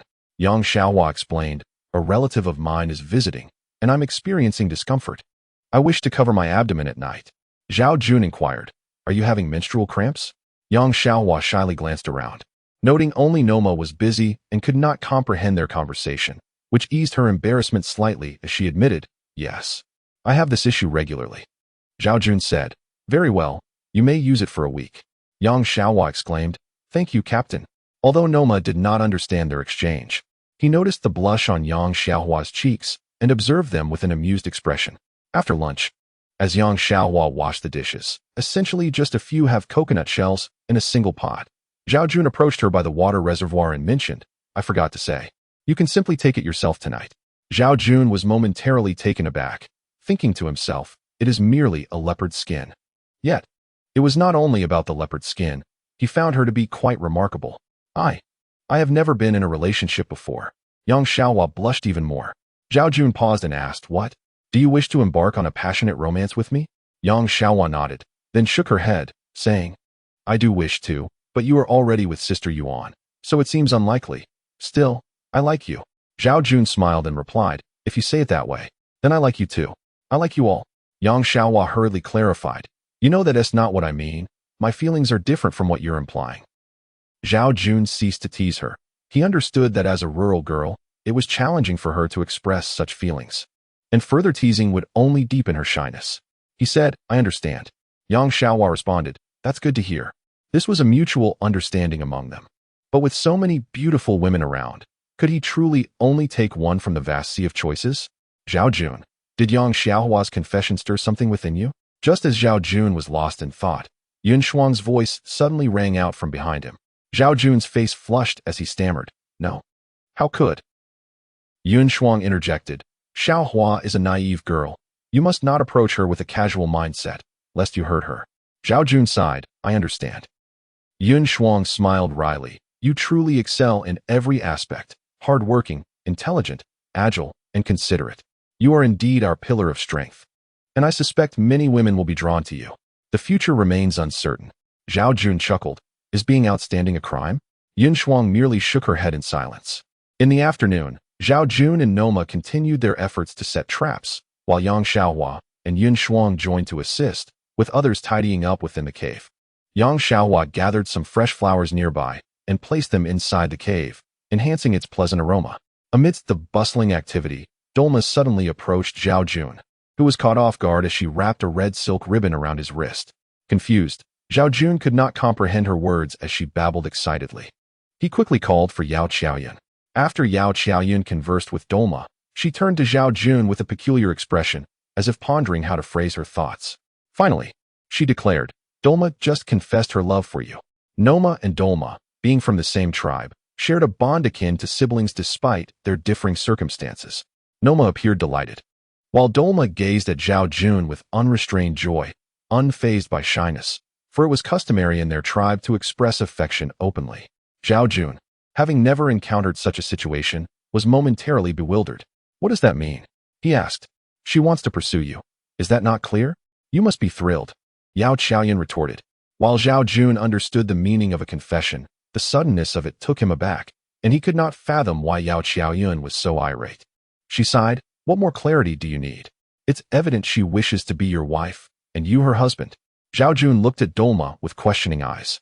She beamed, embracing him and babbling incomprehensibly. What is she saying? He inquired. She promises to treat you well, as if you were a deity. Yao Qiaoyun rolled her eyes. Qin Shiyuan, feeling a twinge of jealousy, joined in, declaring, no, I oppose this. Jun is mine. Dolma chimed in with a few words. And though Yao Qiaoyun was reluctant to translate, she eventually relented under Zhao Jun's persistent questioning. Dolma says she doesn't mind. Hearing this, Zhao Jun felt a thrill of joy, and at that moment, Noma grinned, saying, Master, this is our tribe's custom. A husband may have multiple wives. Yao Qiaoyun translated with evident reluctance, while Zhao Jun felt quite pleased. Yet, Qin Shiyuan protested, no, I will not accept this. Dolma then knelt down, tugging at Zhao Jun's clothing, her eyes wide with innocence. Zhao Jun, somewhat flustered, was informed by Yao Qiaoyun, she is seeking your response. Zhao Jun hesitated, well, honestly, being pursued by a beautiful woman is difficult to refuse, yet I have my reservations. Firstly, there are other women. I dream of a harem and do not wish to disappoint anyone. Secondly, while Dolma is lovely, she is still an indigenous woman, and we do not know each other well enough. Such a union seems too hasty. I am not one to act on impulse. He gently pulled Dolma up and said earnestly, I appreciate your affection, but we do not yet know each other well. So let us discuss this matter at a later time. Yao Qiaoyun translated for Dolma, whose expression dimmed, the joy fading from her face, eventually leading her to tears. Upon seeing her cry, Zhao Jun hastily said, Zhao Jun, tell her I am not rejecting her. I simply need time to come to terms with this. Before Zhao Jun could finish, Dolma had run off in tears to the depths of the cave. Zhao Jun, still embraced by Qin Shiyuan, awkwardly chuckled, Sister Yuan. There are so many people watching. Without hesitation, Qin Shiyuan kissed Zhao Jun in front of everyone. Initially embarrassed, he soon succumbed to the moment, thinking, let us live for today. Blushing, Qin Shiyuan whispered in his ear, I will come to find you tonight. Zhao Jun felt a stir in his heart and nodded. Qin Shiyuan's boldness stemmed from a newfound sense of urgency. She feared that if she did not act soon, Zhao Jun might be swept away by another woman. Her declaration of affection was, in essence, a proclamation of her claim over him. After all, being rejected in love was a source of shame in their tribe. And Dolma had mustered considerable courage to confess, only to face this outcome. After a long day of labor, Zhao Jun and Noma, exhausted and hungry, devoured their meal. Dolma appeared quite despondent, but nonetheless joined in for dinner, displaying the resilience typical of the women in their tribe. Once everyone had finished eating, Yun Shuang took a gun and, along with Yang Xiaohua, went outside to wash the dishes. Yao Qiaoyan turned to Zhao Jun, saying, Dolma has declared she will not give up. She will not cling to you, but will treat you as her husband. As for whether you accept her, she is willing to wait. Zhao Jun, you are truly fortunate. Dolma's beauty and figure would make her a star in modern society. How could you refuse such an opportunity? Zhao Jun shook his head. We do not know each other well enough. She does not love me, but feels gratitude. Besides, there are no other options here. So I cannot rashly agree. Yao Qiaoyan scoffed, is that so? Is that truly your only reason? Could it be that you desire more than just her? Zhao Jun was indeed grappling with this very thought, but could not voice it, muttering, no. Yun Shuang glanced at Yang Xiaohua, then at Dolma, finally resting her gaze on Qin Shiyuan, thinking, goodness, now there are 3 women involved. You truly are a fortunate man. However, she said nothing, believing these matters did not concern her. Yang Xiaohua felt discomfort, yet deep within, she had begun to accept Zhao Jun's bond with Qin Shiyuan. With Dolma's arrival, it seemed trivial. After all, Zhao Jun had turned her down. Tao Luna felt grateful towards Zhao Jun, yet she struggled to reconcile the idea of him having multiple partners, burying her feelings of gratitude deep within her heart. Su Ruiyu, still in her youth, remains rather naive regarding matters of love. Su Xinxiu, the noblewoman, holds a certain admiration for Zhao Jun. However, the notion of being with him has never crossed her mind. Dualma faced rejection, yet she remains resolute in her decision to wait, convinced that Zhao Jun will ultimately accept her. Only Qin Shiyuan feels a genuine sense of urgency within her heart. One night, as Zhao Jun lay in a drowsy slumber, he felt a soft body approach him. Upon opening his eyes, he discovered it was Qin Shiyuan. The following morning, as everyone rose, their glances towards Zhao Jun were laced with curiosity, to which he responded with a facade of nonchalance, pretending as if nothing had transpired. Zhao Jun took up his firearm, claiming he was merely going out to patrol, but in truth, he sought to evade the peculiar gazes of the other women. He waved dismissively, saying, please, do not mock me. Zhao Jun could only awkwardly accept her affection in front of the other women. After breakfast, everyone resumed their individual tasks. Noma and Dualma ventured out to hunt. As a native, Dualma possessed remarkable agility. Hunting was not an obligation for her, yet feeling disheartened, she decided to partake in the activity as a means to clear her mind.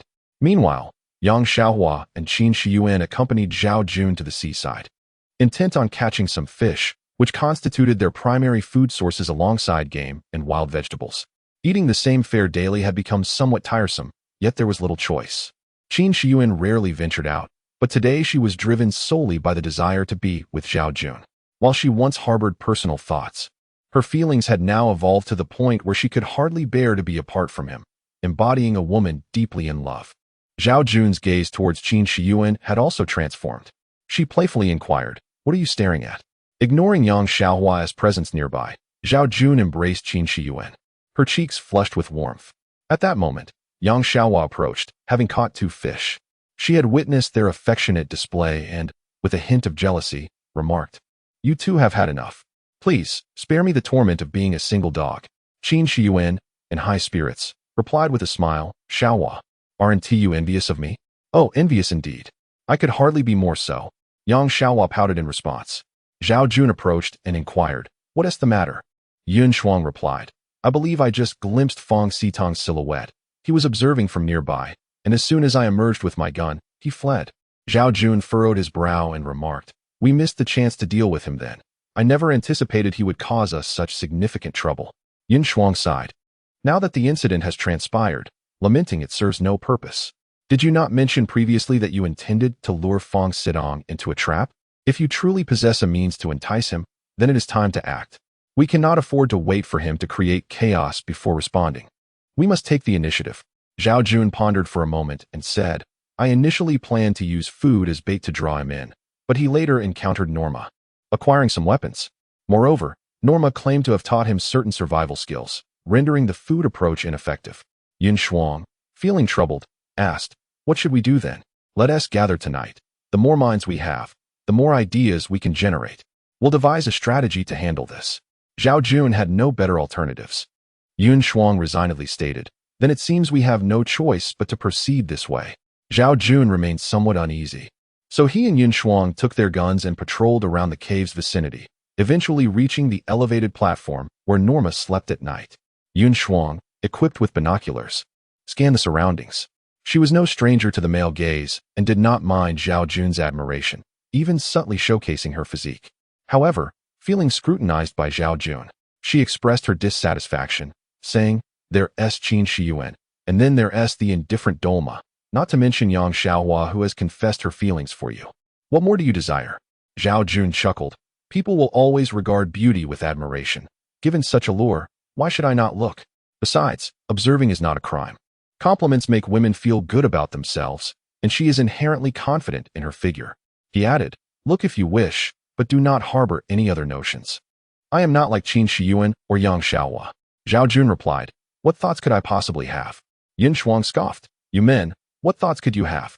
You feast from the pot, while eyeing what s in the bowl. Zhao Jun shook his head, I might be different from other men. Yun Shuang laughed. You're all the same, especially in this environment.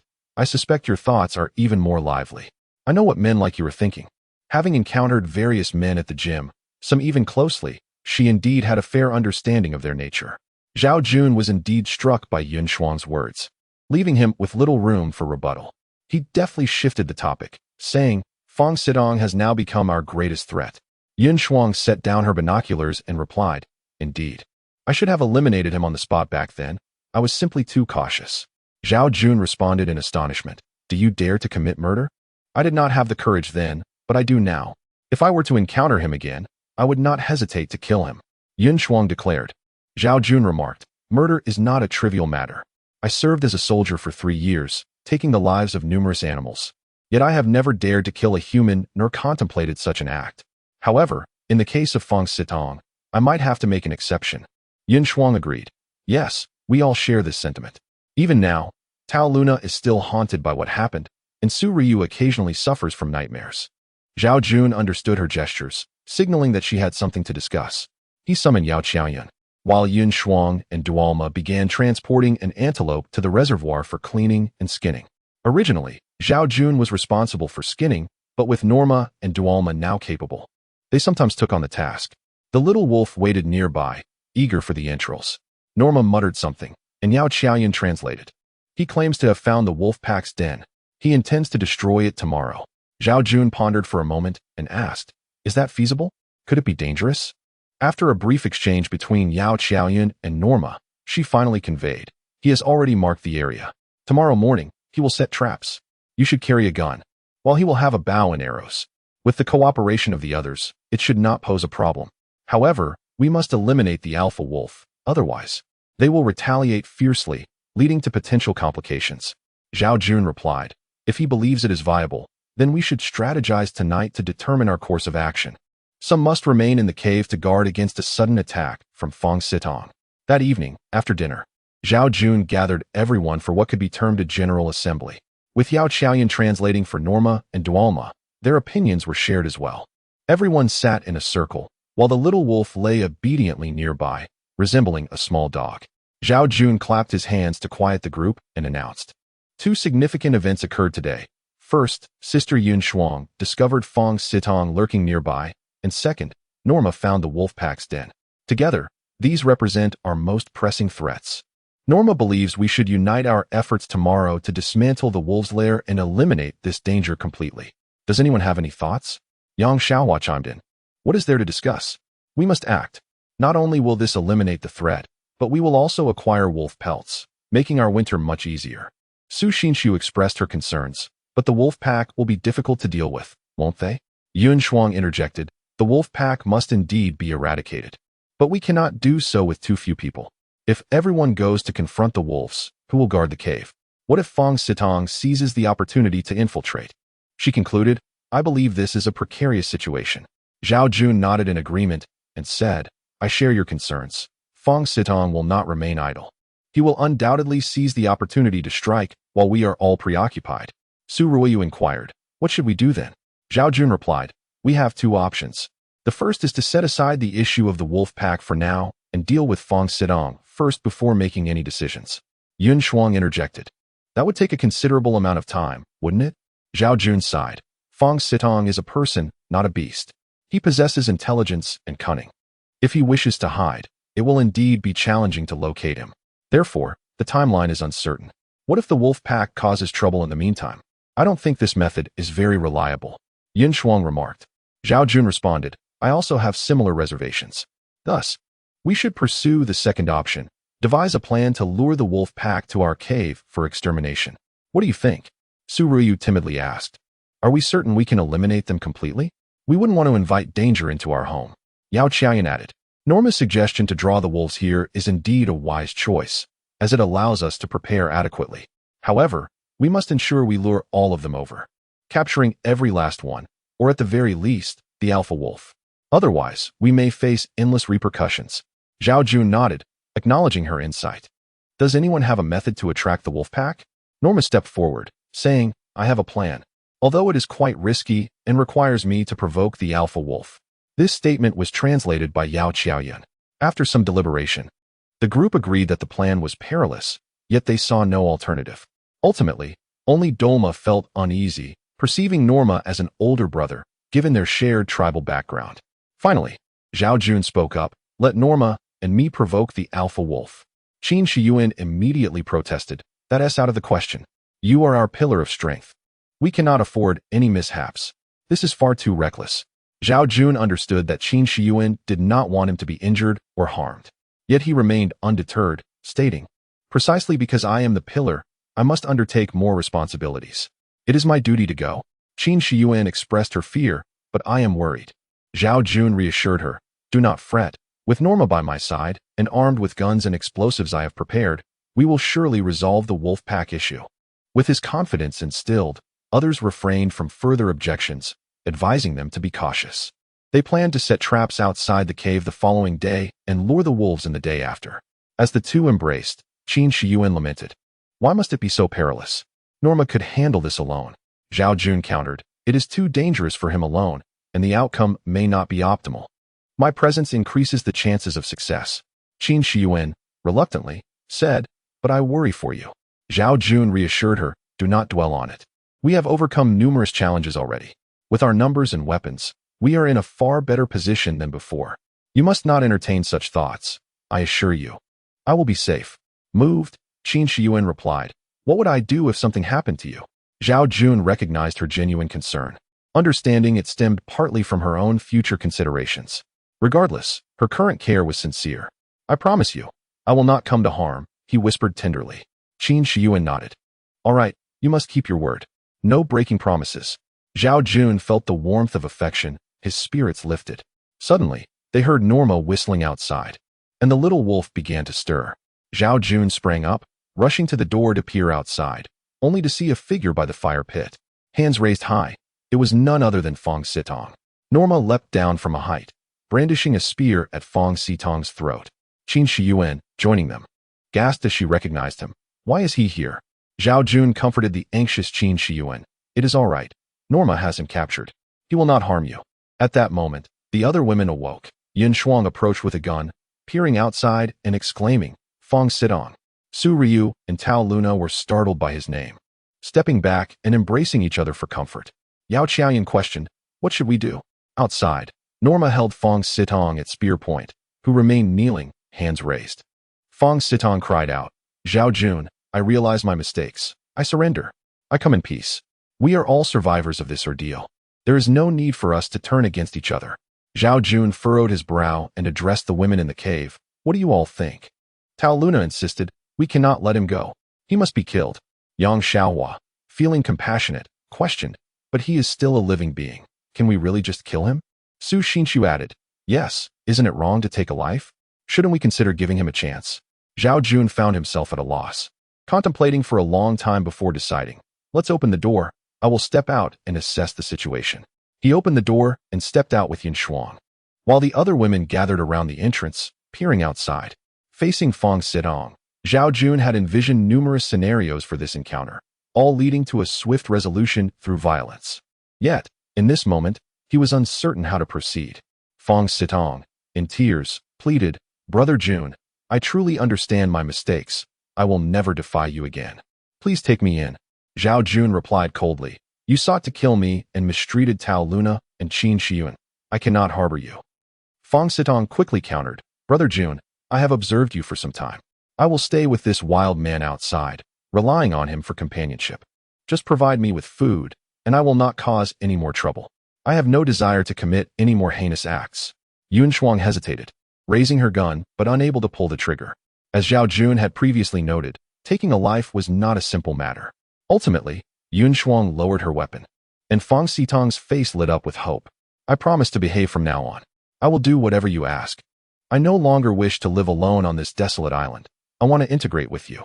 If you refuse, I will stay with this wild man and protect you all. Time will prove my sincerity. Yun Shuang stamped her foot, exclaiming, you decide what to do. I am at a loss. Yao Qiaoyan approached, stating, Zhao Jun, this is a matter of your decision. If you choose to kill him, I will instruct Norma to act. Taking a deep breath, Zhao Jun concluded, let us end his life. Yao Qiaoyan was on the verge of translating for Norma when Zhao Jun suddenly had a thought and exclaimed, wait a moment. Yao Qiaoyan looked at him with confusion, and Yun Shuang was equally astonished. Although Yun Shuang was unable to take action herself, she genuinely wished for Fong Sitong to meet his demise. It was her words that had caused everyone to live in fear for so long. When Zhao Jun initially suggested killing him, Yun Shuang felt a sense of relief. But now, at a critical moment, Zhao Jun had unexpectedly called for a halt. Yao Qiaoyan inquired, what is it? Zhao Jun replied, let him stay with Norma tonight. We shall discuss it tomorrow. Yao Qiaoyan quickly responded, is that really a good idea?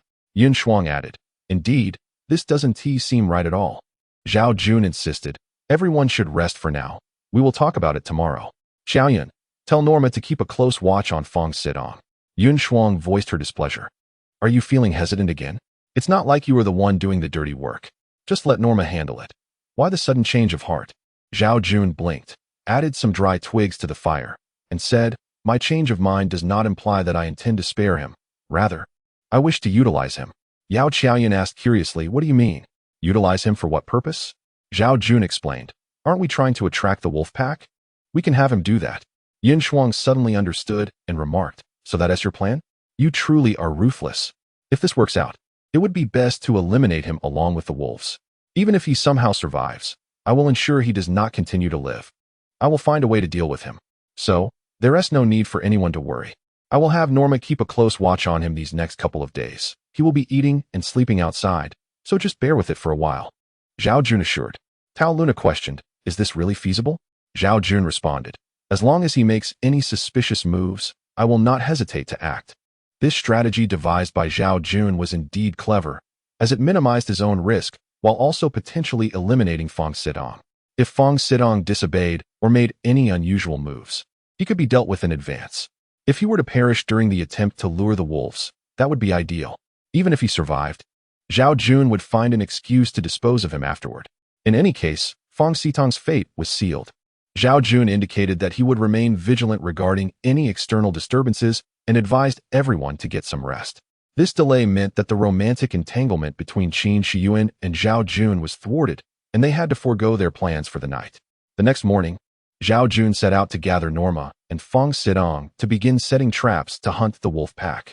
Fong Sitong appeared quite compliant, eating outside the cave and working diligently. However, Zhao Jun remained uneasy about him. As Fong Sitong worked, he gradually approached Zhao Jun and said, Brother Jun, Thank you for not killing me. Zhao Jun replied. Believe me, I truly wanted to kill you. However, your words hold some truth. We are all from the Great Xia. Survivors, and there is no need for us to slaughter one another. Our primary goal is survival. Zhao Jun pretended to be amicable in front of Fong Sitong. Fong Sitong nodded and said, Indeed, I deeply regret my past actions. I am truly sorry to everyone. I will surely repent and reform. Time will prove everything. Zhao Jun remarked, You've managed to survive outside quite well, it seems. I would have thought you would starve to death. Fong Sitong shook his head and replied, Let us not talk about it. I endured a great deal. Initially, I thought I would perish from hunger. Then I encountered that wild man. Following him allowed me to survive. After he joined you, I was left with the weapons he had, so I managed to hunt some small animals to eat. Zhao Jun commented, It seems you have indeed faced many hardships. I hope you can sincerely repent and refrain from causing any more trouble. Fong Sitong eagerly affirmed, Yes, I will absolutely do so. After a brief chat, they returned to their tasks, and by the end of the day, they had nearly completed their preparations. The cave was now filled with traps. Should the wolves dare to approach, they would be met with total annihilation. However, Zhao Jun remained uneasy and had Norma and Fong Sitong venture out to hunt. During Fong Sitong's absence, he secretly retrieved explosives from within the cave and buried them in one location, preparing the fuse. Zhao Jun had his own motives for concealing the explosives from Fong Sitong. He harbored the intention of potentially eliminating him if the opportunity arose.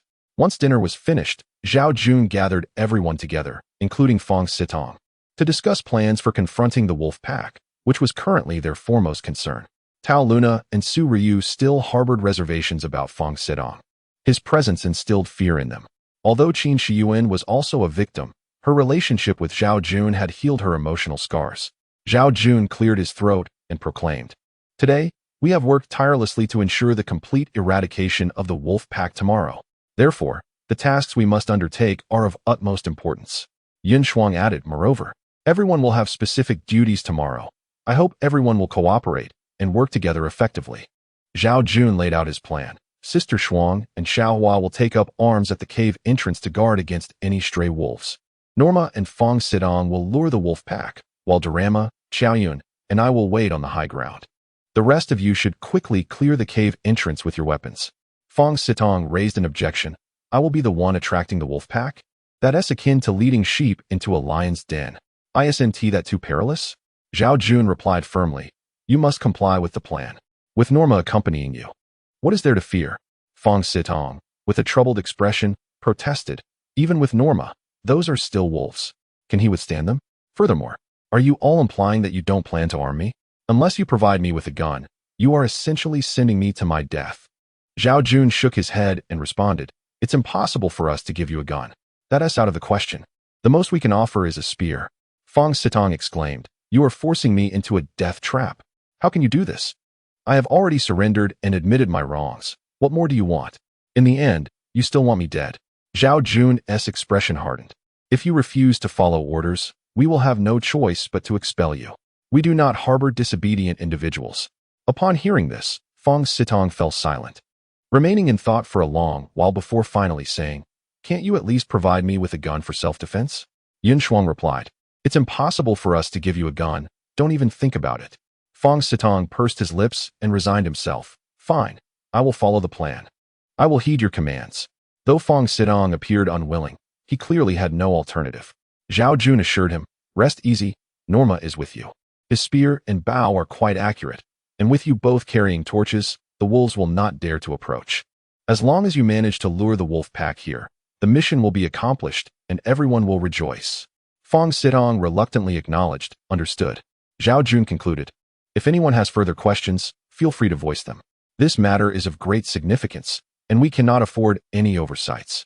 Su Xinxu remarked, Tomorrow, while you all are outside, we will remain within the cave. What if a stray wolf manages to invade? How shall we defend ourselves? Zhao Jun reassured her. There is no need for concern. Sister Shuang and Xiaohua will be armed with guns to guard us. Furthermore, do not succumb to fear. We must summon our courage. They are merely wolves, and if we unite our efforts, we shall eradicate them completely. Thereafter, our living environment will be secure, and we need not live in constant trepidation. Su Xinxu nodded in agreement, saying, Very well. Yang Xiaohua inquired, How shall we allocate the firearms? We currently possess 3 rifles and 2 handguns. Yun Shuang will take 1 rifle, while Yang Xiaohua will have 1 handgun.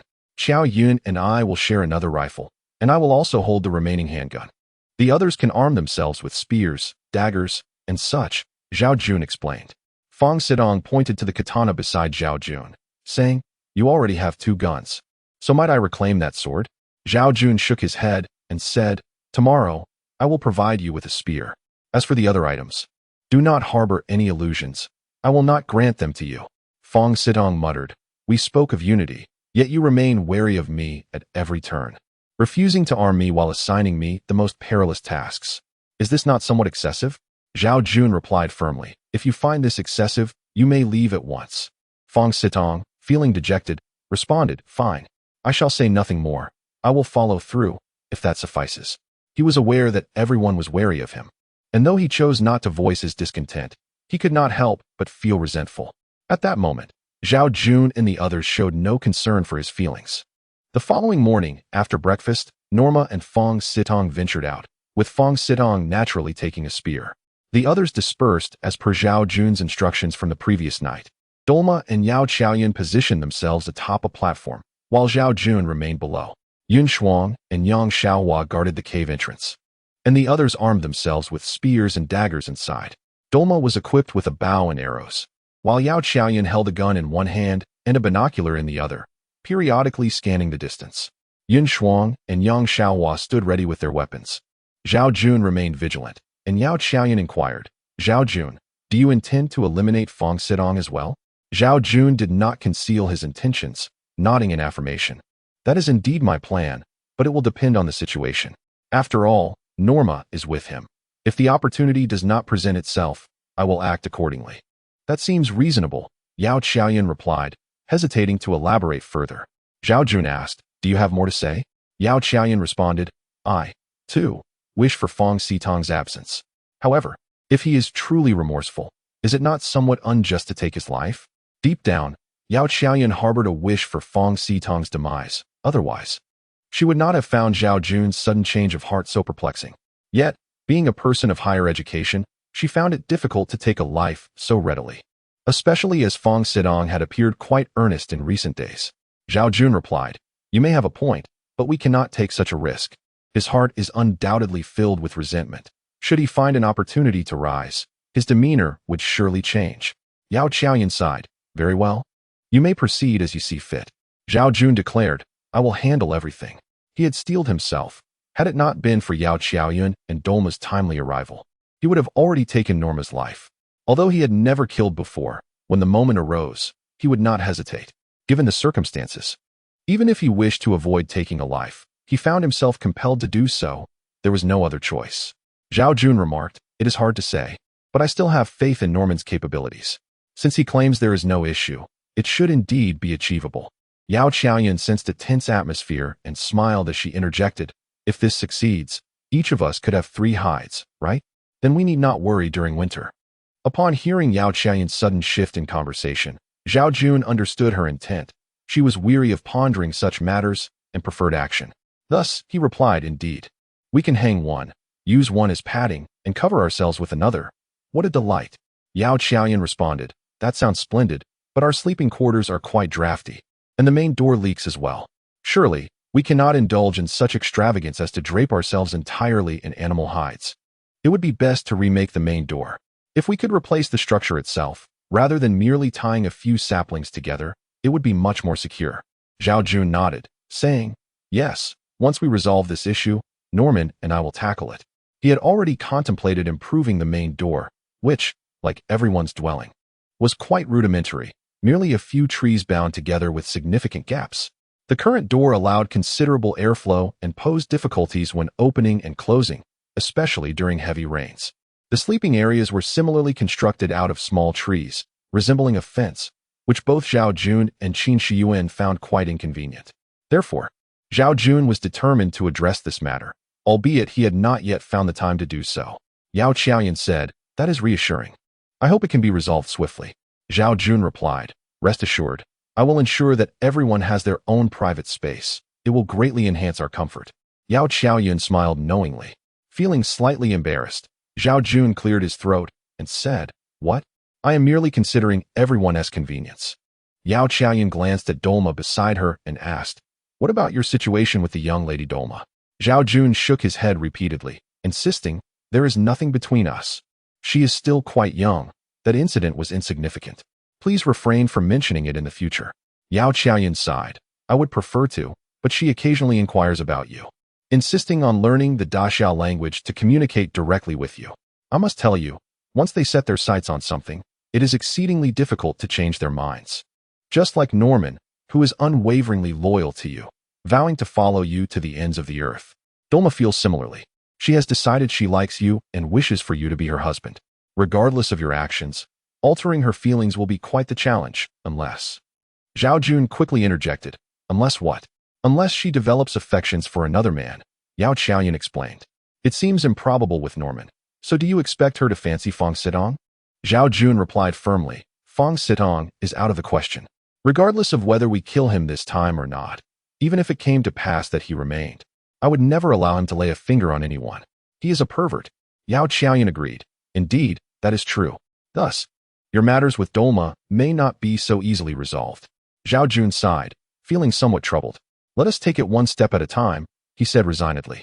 At that moment, Yao Qiaoyan, using binoculars, suddenly spotted Fong Sitong and Norman rushing toward them, immediately alerting, "They're coming," and there are many wolves trailing behind. The lead wolf limped forward, howling, and the pack surged once more.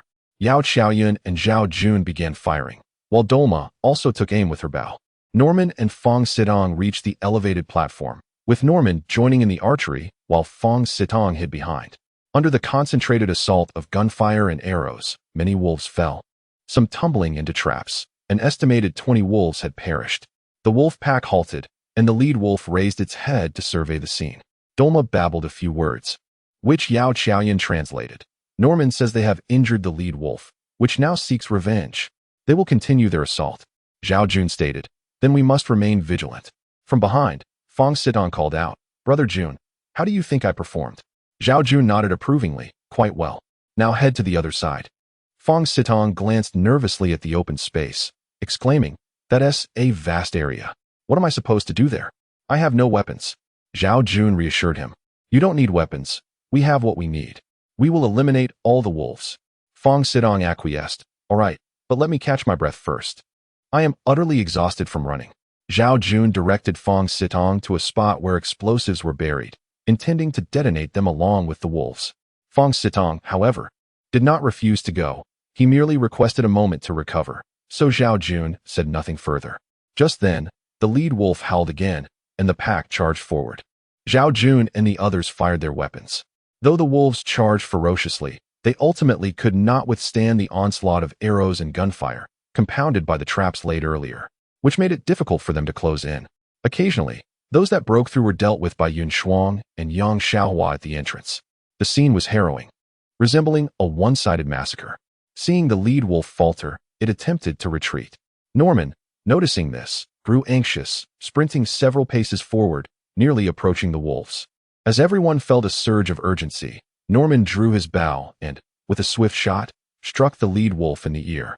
The lead wolf howled in fury, rallying the pack for yet another charge. As everyone opened fire, those with guns shooting and those with bows aiming, Yun Shuang and Yang Xiaohua remained on high alert, focusing on the advancing wolves. However, under the lead of the lead wolf, the pack pressed on relentlessly, the situation becoming increasingly perilous, leaving little room for hesitation as the wolves surged toward the explosives. Zhao Jun made a decisive choice, igniting the fuse. After firing a few more shots, he shouted, "Everyone, get down." Yao Qiaoyan ducked down and urged Dolma and Norman to do the same. With a thunderous explosion, flames erupted, shaking the ground, and the wolf pack suffered devastating losses, including the demise of the lead wolf. Some injured wolves, seeing their leader felled, lost their will to fight and began to retreat. This time, the pack suffered heavy casualties, leaving mostly the weak, sick, or injured behind. With the lead wolf gone, they would likely pose no threat to Zhao Jun and his companions for several years to come. The aftermath revealed at least 30 dead gray wolves. Though the remains were chaotically scattered from the explosion, after cleaning and mending, they would still be usable. It turned out that during the explosion, Fong Sitong had taken the opportunity to ambush Yun Shuang and Yang Xiaohua outside the cave. Being a man and having launched a surprise attack, he seized their weapons. Subsequently, he pushed Yang Xiaohua and Yun Shuang aside and took Su Xinshu hostage. Fong Sitong blocked the cave entrance, gripping Su Xinshu's hair in one hand and a gun in the other, ordering Tao Luna and Su Ryu to stand before him. Yun Shuang, sensing the danger, rolled into the cave, taking refuge in one of the rooms. Fong Sitong, not noticing her, continued to hold Su Xinshu, Tao Luna, and Su Ryu captive. Yang Xiaohua lay outside the cave, hesitant to move, as Fong Sitong had hostages and a firearm. Zhao Jun and his companions gradually approached the cave entrance. Fong Sitong shouted, "Halt! Take another step, and I will fire." Zhao Jun replied coldly, "Fong Sitong, we have given you a chance. Why persist in this manner? We are dealing with a pack of wolves, and yet you choose to shoot from the shadows. Is this your notion of repentance?" He made an effort to steady his voice and continued, "Fong Sitong, it is evident that this course of action benefits no one. Let us converse calmly." Fong Sitong scoffed, "What is there to discuss? You do not trust me, nor do I trust you. Even a civil conversation would yield little." Zhao Jun insisted, "Release the hostages first." Fong Sitong burst into laughter. "Do you think me a fool? If I let them go, you would surely turn them into a sieve. They are my bargaining chips. Asking me to release them is laughable." Zhao Jun inquired, "What do you intend to do?" Fong Sitong declared, "First, you will lay down all your weapons and vacate this cave. If you dare approach, I will shoot you dead." Zhao Jun, determined to stabilize the situation, replied, "We can leave together. This cave shall be yours, and we can relinquish our weapons." Zhao Jun remarked, "It is unacceptable for you to keep all three as hostages." Fong Sitong retorted angrily, "Why not? If I say it is acceptable, then it is." Zhao Jun urged, "Calm down for a moment. Let us sit and discuss if this is feasible." Su Xinshu, Su Ryu, and Tao Luna were somewhat paralyzed with fear, unable to speak or move. Qin Shiyuan was also in the cave, but dared not make a sound, hiding deep within. Fong Sitong was oblivious to her presence. Yang Xiaohua approached Zhao Jun, feeling guilty. "I am sorry." Zhao Jun replied, "Let us set aside apologies for now and figure out our course of action." Fong Sitong bellowed, "You may deliberate, but do not leave my line of sight." Zhao Jun and his group settled on the platform, surrounding themselves with Yao Qiaoyun, Dualma, Noma, and Yang Xiaohua. "What should we do?" Yang Xiaohua said, her voice trembling. Zhao Jun reassured her, "Do not panic. There will be a turning point. For now, Fong Sitong has only taken hostages, and we still outnumber him, with our weapons in hand. What is there to fear? No matter how fierce Fong Sitong may be, he is but one man," Yao Qiaoyun pointed out. "But he has hostages. We cannot just stand by and let him commit any heinous acts, for he is clearly capable of anything." Zhao Jun pursed his lips. "Indeed, he is capable of anything, but we must not lose our composure. Wait, something feels off. The numbers do not add up." Yao Qiaoyun glanced around, and then at the cave entrance, realizing there were indeed fewer people. She lowered her voice. "Qin Shiyuan and Yun Shuang are missing. They must be inside the cave," Yang Xiaohua responded. The cave was spacious, with many rooms, so it was entirely plausible that Fong Sitong had not noticed the two hiding. Yao Qiaoyun mused, "Then the turning point may lie with them. Shuangjie can manage. But for Yuanjie, let us not hold too much hope," Zhao Jun said. While Yun Shuang was quite capable, Qin Shiyuan lacked any strength. This meant that out of 5 women in the cave, only Yun Shuang was viable, while the others could not be relied upon. However, Yun Shuang was still one woman, and with Fong Sitong armed, relying solely on her would be exceedingly difficult. Zhao Jun contemplated. "It seems Yun Shuang is the key player. If all goes well, we might succeed, but it is a perilous endeavor that could result in injury or even death." Yang Xiaohua said fearfully, "Then we should leave this place. Avoid a direct confrontation." Zhao Jun shook his head. "Do you propose we leave them in the cave? Who knows what he might do? Do you think he would spare them if we departed?" Yang Xiaohua exclaimed, "That is true. What should we do? He has a gun, and if we act rashly, there will surely be casualties." Zhao Jun pondered deeply, realizing that Fong Sitong held the upper hand. He faced the cave entrance with 3 hostages in his possession. Unless someone attempted a surprise attack from within, their chances were slim. Inside the cave, Qin Shiyuan and Yun Shuang indeed had an opportunity for a surprise attack. But Zhao Jun could not rely on Qin Shiyuan, and it would be far too risky for Yun Shuang to act alone. Fong Sitong, growing impatient, shouted, "Have you finished your discussion?" "No tricks." Follow my orders, drop your weapons, and get out. Though aware of who was present, Fong Sitong did not notice the absence of Yun Shuang and Qin Shiyuan. Zhao Jun raised his hands, inching closer to the cave entrance, and called out, Fong Sitong, we agree to your demands, but holding 3 hostages is something we cannot accept. We will relinquish our weapons and vacate the cave, never to approach again. Release everyone, and we shall come to an understanding. Zhao Jun's voice resonated, reaching Yun Shuang, who had been seeking an opportunity, yet found none under the current circumstances. Fong Sitong laughed. You wish. Without hostages, you outnumber me. You would surely kill me. Do you think I am a 3-year-old child? Enough with the nonsense. I have limited patience. You have 10 minutes to decide. When time's up, I will start executing. Zhao Jun hesitated, then replied, fine. We will respond promptly. Zhao Jun added, this may not suffice. Fong Sitong will not let us go. Once we disarm, we may face total annihilation. Yang Xiaohua urged, what should we do? Zhao Jun proposed, I have an idea. Though it is risky, it is worth a try. The question is whether Yun Shuang will cooperate. How can she cooperate? Yang Xiaohua asked, puzzled. Yao Qiaoyun was also confused, recognizing the difficulty. Zhao Jun whispered a few words to them. Yao Qiaoyun hesitated. Will it work? Zhao Jun sighed. What do we have to lose? Assess the situation as it unfolds. If we succeed, you move forward. If we fail, retreat immediately. Yao Qiaoyun asked, what about you?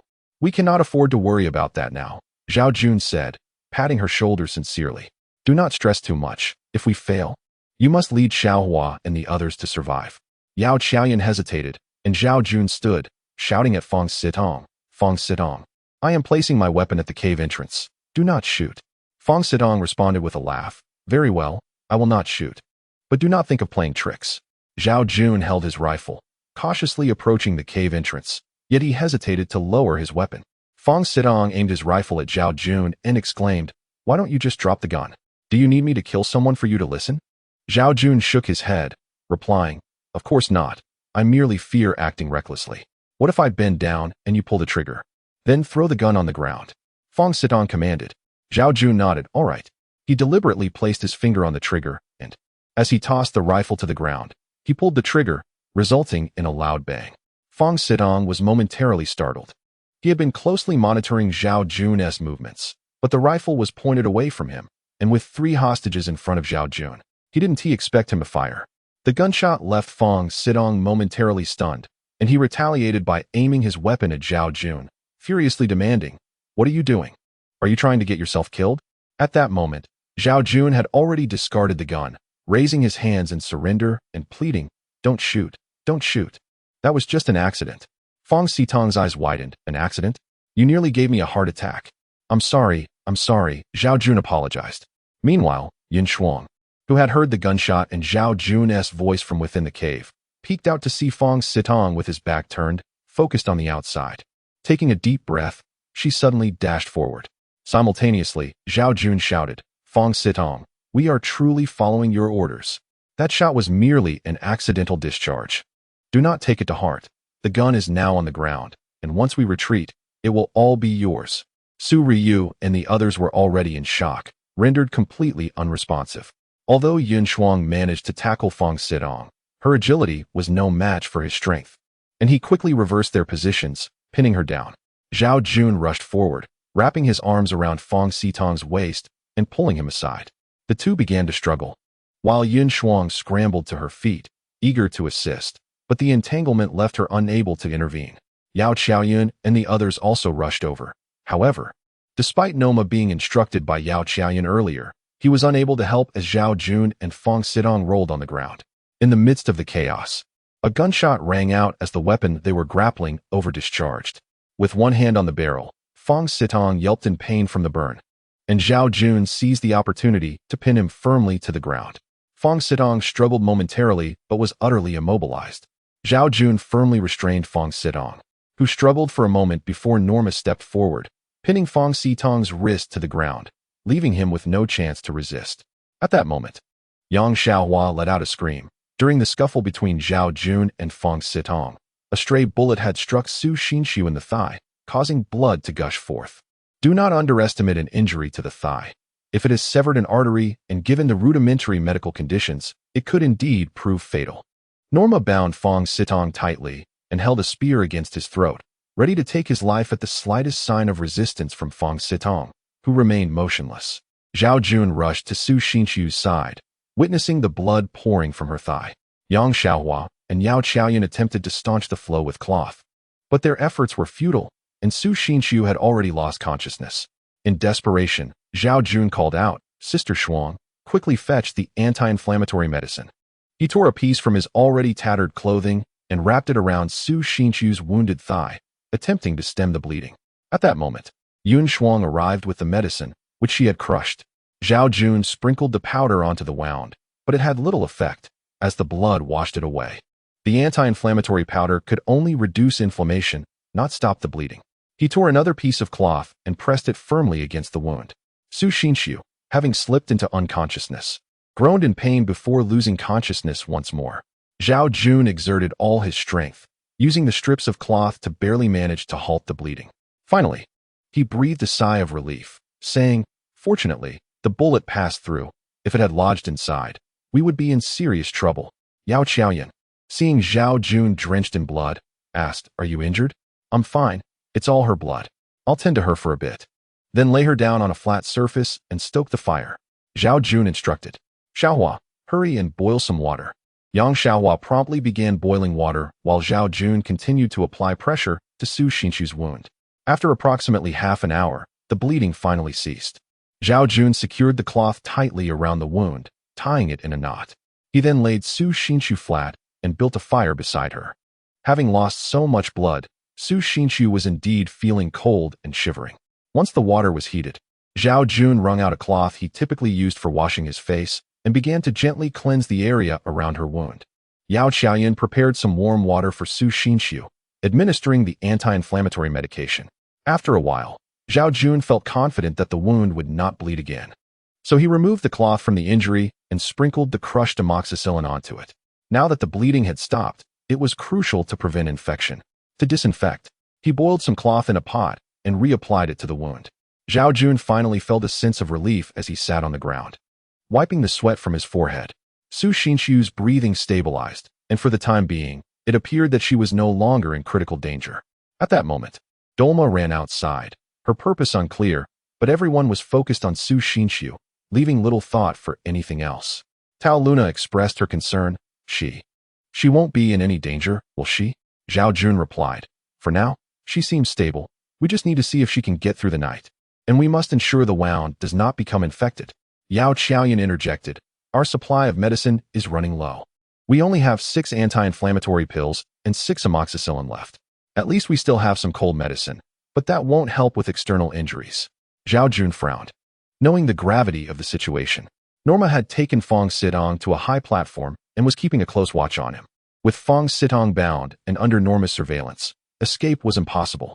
Everyone's attention was solely on the gravely injured Su Xinqiu, momentarily neglecting Fang Sitong. This situation bore resemblance to traditional Chinese medicine, yet Zhao Jun lacked knowledge in that area to identify the efficacy of the herbs. After a moment of hesitation, Yao Qiaoyan spoke up. She mentioned that their tribe has always relied on these methods.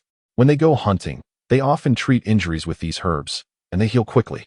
I'll go gather some more medicinal herbs. Zhao Jun observed Su Xinqiu's pale complexion, which was concerning. Although the bleeding had ceased, the cloth binding her wound was quickly becoming saturated, indicating that bleeding persisted. While the quantity was not large, it was unsustainable, and the anti-inflammatory medicine was proving ineffective. Determined, Zhao Jun declared, "Let's give it a try." Dolma crushed the herbs against a stone, chewed them, and together with Zhao Jun, they applied the mixture to Su Xinqiu's wound before bandaging it again. As a result, the bleeding from Su Xinqiu's thigh finally stopped completely. The effectiveness of the other treatments remained uncertain, but the hemostatic properties of the herbs appeared to be quite remarkable. Dolma ventured out again, claiming she would find more of these herbs and gather additional medicinal ones. Zhao Jun sat beside Su Xinqiu, gazing at her once pristine thigh now marred with blood. He gently wiped away the blood with a damp towel. Su Xinqiu stirred awake, murmuring as she noticed Zhao Jun tending to her. She saw that he was also covered in blood. "Am I dead?" Su Xinqiu asked softly. Zhao Jun's face lit up with joy as he reassured her. "No, you are very much alive. It and Appos. It's all right now. The bleeding has stopped, and the bullet didn't end Appos. T remain inside." We have anti-inflammatory medicine and amoxicillin. And Dolma knows about healing herbs, so you will be fine. Does your leg still hurt? Su Xinshu felt a numbness in her thigh, unable to sense pain. She shook her head and replied, "It doesn't hurt." Upon hearing this, Zhao Jun furrowed his brow. A lack of pain wasn't necessarily a good sign. It was the pain and itchiness that indicated healing. Su Xinshu noticed his expression and asked with concern, "What an oppos? S wrong? Not feeling pain is good, right? Everything is fine." Zhao Jun comforted her. "Really?" Su Xinshu queried. She smiled.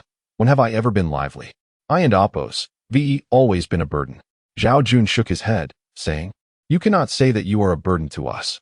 We are a team, sharing both glory and shame. Now, close your eyes and rest well. Do not dwell on anything unnecessarily." At that moment, Su Xinshu could hardly sleep, saying, "I can't sleep.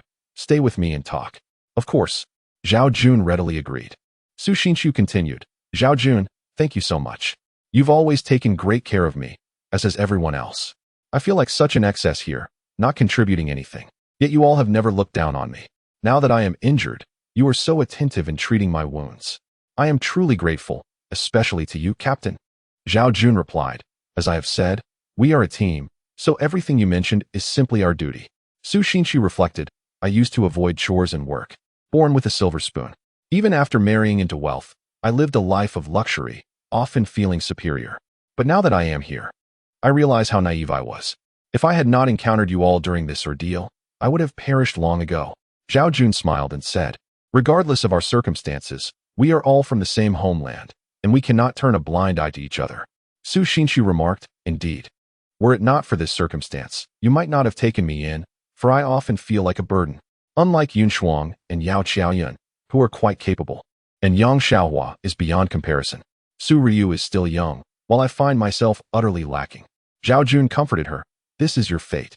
You once lived a life of luxury, and now you have encountered us here. We shall take good care of you. Your destiny is to survive peacefully." "I always feel that this is not ideal," Su Xinshu replied. "Of course, you should learn how to survive in the wild. However, this does not correlate with your current inability to contribute. It is merely a precaution. None of us know how long we will stay here or what may happen in the future. In case you find yourself alone, you must be able to fend for yourself. That is paramount. While we are here, we will certainly care for you, but should we be absent, you must still possess the ability to survive," Zhao Jun stated. "Once my injury heals, I will join Xiaohua and the others to work," Su Xinshu declared. "Do not rush it. Your primary focus now is to recover from your wounds," Zhao Jun advised. Su Xinshu's intentions were commendable, yet it was uncertain whether she could truly manage, especially given her severe injuries. With a smile, Su Xinshu said, "Zhao Jun, you are truly a kind person. No wonder so many people are fond of you." Zhao Jun shook his head, replying, "I merely strive to ensure that we all can survive better. It is nothing extraordinary." Su Xinshu insisted, "Your survival skills are impressive, your hands are adept, you care for others, and your impartiality is remarkable. Achieving what you have is no small feat." At that moment, Yunshuang took the damp cloth from Zhao Jun's hands and said, "All right, let us refrain from further discussion. Sister Su, you need rest, especially after losing so much blood. Zhao Jun, you should attend to Fong Sitong."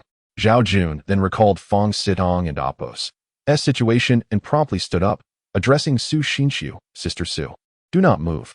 Call for assistance if you need anything. I will return shortly." Understanding the necessity of addressing Fong Sitong, Su Xinshu nodded. Armed with a pistol, Zhao Jun summoned Yao Qiaoyun and approached the elevated area, where they found Fong Sitong tightly bound, with Noma holding a spear aimed at him.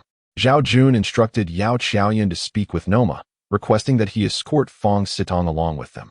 Zhao Jun and Yao Qiaoyun, followed by Noma, began to escort Fong Sitong toward the high cliffs, the very place where Fong Sitong had previously attempted to assassinate Zhao Jun, a location conducive for disposing of a body.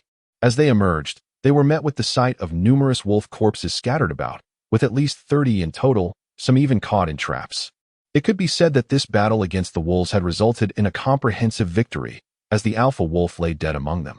The wolf pack was now predominantly composed of the old, weak, and infirm. Even the few young and strong among them had sustained injuries. Moreover, the psychological impact of this defeat would render it difficult for the wolf pack to pose a threat to Zhao Jun and his companions in the coming years. With Fong Sitong dealt with, The immediate challenges appeared to be resolved. As they progressed, Fong Sitong grew increasingly fearful, pleading, "Brother Jun, please do not kill me. I realize my mistakes. I shall never dare again. Spare me this time, won't you?" Zhao Jun coldly replied, "Given the situation, do you truly believe I would grant you another chance? Save your breath. Rest assured, I will not let you suffer." Fong Sitong, with a quivering voice, implored, "I beg you, Brother Jun, do not take my life. Yao Jia, please persuade Brother Jun not to kill me." Yao Qiaoyan shook her head, stating, "You must die. We cannot afford to keep you alive. Now that you are in the cave with firearms, just leave me here on this desolate island to fend for myself. I won't survive for long anyway. Why must you stain your hands with blood?" Fong Sitong argued. Had this been a different time, Fong Sitong's words might have swayed Zhao Jun and Yao Qiaoyan, but now it was evidently impossible.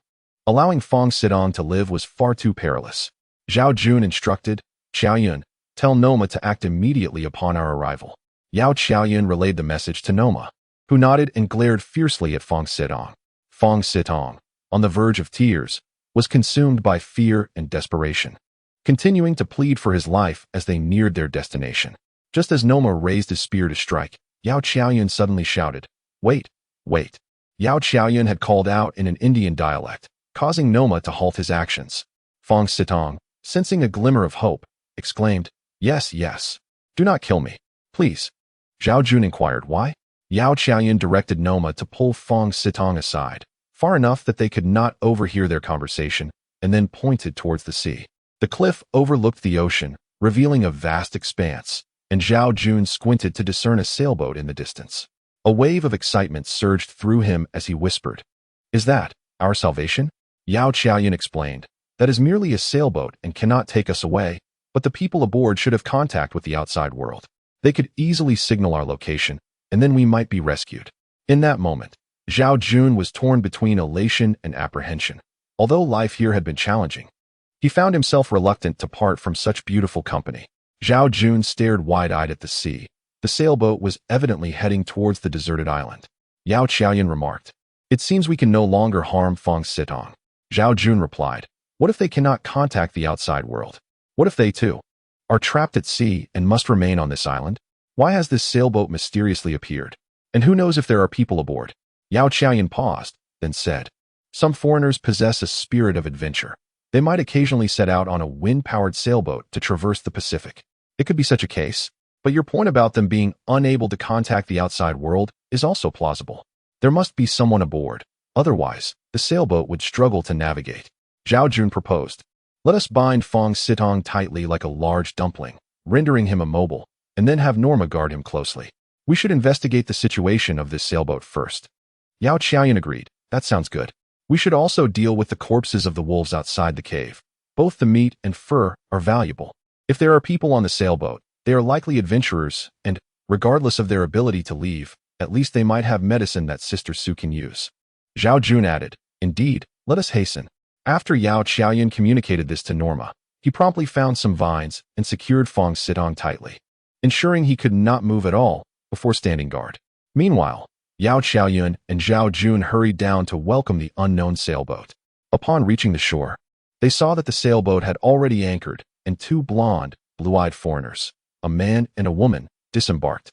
The woman, with an alluring figure clad in a bikini, had a curvaceous body, while the man was tall and robust, sporting a full beard. They both noticed Yao Qiaoyan and Zhao Jun. Yao Qiaoyan and Zhao Jun appeared disheveled and bloodied, prompting astonished looks from the foreigners, who had not anticipated encountering anyone here. The attractive foreign woman waved and greeted hello. To everyone's surprise, Zhao Jun, now transformed from his former self, responded by waving back, hello. In the past, he would have blushed at a girl greeting him, especially since he did not speak English. Facing such a foreign beauty, he would have been unable to utter a word, having never encountered such a situation before. The man and woman approached, eyeing Zhao Jun and Yao Qiaoyan with curiosity. Yao Qiaoyan immediately spoke fluently in English, further surprising them. The man then said in halting Mandarin, "You are from Daxia?" Zhao Jun, delighted, replied, "You understand Mandarin?" The foreign man nodded, "I understand a little, though it's quite rough. My name is Jack. And this is my girlfriend, Lucy. Her Mandarin is more fluent than mine." Lucy interjected, "How did you come to be here?" After some exchange, They learned that Jack and Lucy were ocean adventurers in their late 20s, having previously crossed the Indian Ocean, now seeking to challenge themselves by sailing a non-motorized sailboat across the Pacific. They had been traveling for years and had learned several languages, including English, German, Italian, and some Mandarin. Jack's Mandarin was basic but sufficient for communication, while Lucy spoke fluently with a northeastern accent, making it difficult to discern that she was a foreigner without seeing her face. Upon understanding Zhao Jun's circumstances, both expressed sympathy. Yao Qiaoyan eagerly asked, "Do you have a satellite phone?" Lucy replied, "You need not worry. We will continue our journey and will definitely help you report your location when we can contact the outside world." Zhao Jun expressed his gratitude. "We truly appreciate your kindness." Jack curiously inquired, "You fell from an airplane and have survived all this time?" Zhao Jun sighed. "It was unavoidable. We simply make do. Compared to your daring adventures, ours seem trivial." Jack asked, "Where do you stay at night?" Yao Qiaoyan answered, "In a cave. Since you need to rest, I invite you to visit our dwelling." Lucy exclaimed, "That sounds wonderful." Jack, astonished, asked, "Did you kill all these wolves?" Yao Qiaoyan nodded. "Yes, the wolf pack was exceedingly dangerous. We had no choice." Understanding that foreigners often cherish wildlife, she worried they might be displeased by the slaughtered wolves. However, adventurers often view wildlife as sustenance, and Lucy and Jack were merely surprised at the number of wolves they had vanquished. Upon noticing Su Xinchu's injuries, Lucy instructed Jack in English, "Go fetch our first aid kit." Jack hesitated. Is that appropriate?" Lucy reassured him, "It's fine, they don't seem malicious. Moreover, we plan to rest here for a few days and will bring our solar-powered refrigerator." Still uncertain, Jack was soon directed by Lucy to Zhao Jun. "Get a few people to the beach, we'll move some supplies." Though unsure of what to transport, Zhao Jun saw no issue with helping. He, Yao Qiaoyan, and Yang Xiaohua returned to the shore and assisted Lucy and Jack in carrying a medical kit and a small refrigerator equipped with a solar panel. The others began to clean up the wolf carcasses, with Lucy and Jack aiding in skinning and preserving the meat. The medical kit was substantial and well-stocked, even containing saline solution for administering to Su Xinchu. After the wolf carcasses were dealt with, night fell, and Su Xinchu's four was completed. Her complexion considerably improved. Lucy cleaned Su Xinchu's wounds with hydrogen peroxide before rebandaging them. During dinner, they opened the solar-powered refrigerator to retrieve some chilled beer, offering everyone a bottle. Jack remarked, "I didn't expect you to be so capable. It's a pity our sailboat is too small. Otherwise, bringing you along would make for a perfect team." Everyone enjoyed the refreshing drinks, relishing the rare pleasure. Yun Shuang commented, "We were forced into this situation. We had no choice. You all have been proactive, far surpassing us." Lucy observed, "This cave is truly remarkable, with ample food and fresh water. It seems you could live here for a lifetime." Jack added, "After a few years, one naturally adapts."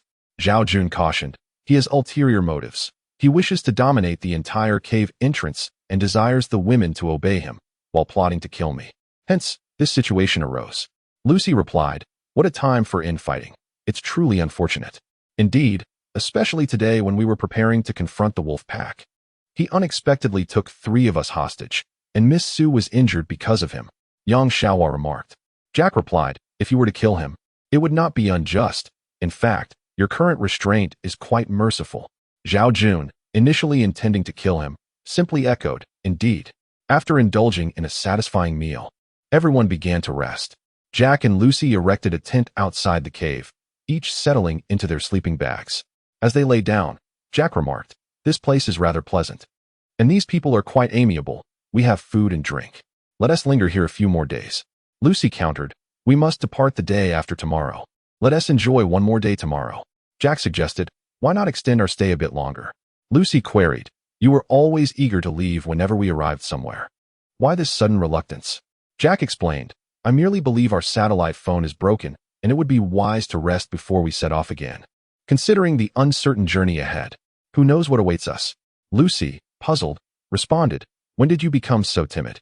Jack continued, "I find it remarkable that this group of Daxia people can survive here. I wish to learn more about them." Lucy still found it difficult to comprehend, stating, "You've never expressed such sentiments around other indigenous peoples." Jack, with a glint in his eye, replied, "Indigenous people are different. I confess I have a bit of fear regarding them. However, these Daxiao individuals come from modern society, so there is little to fear.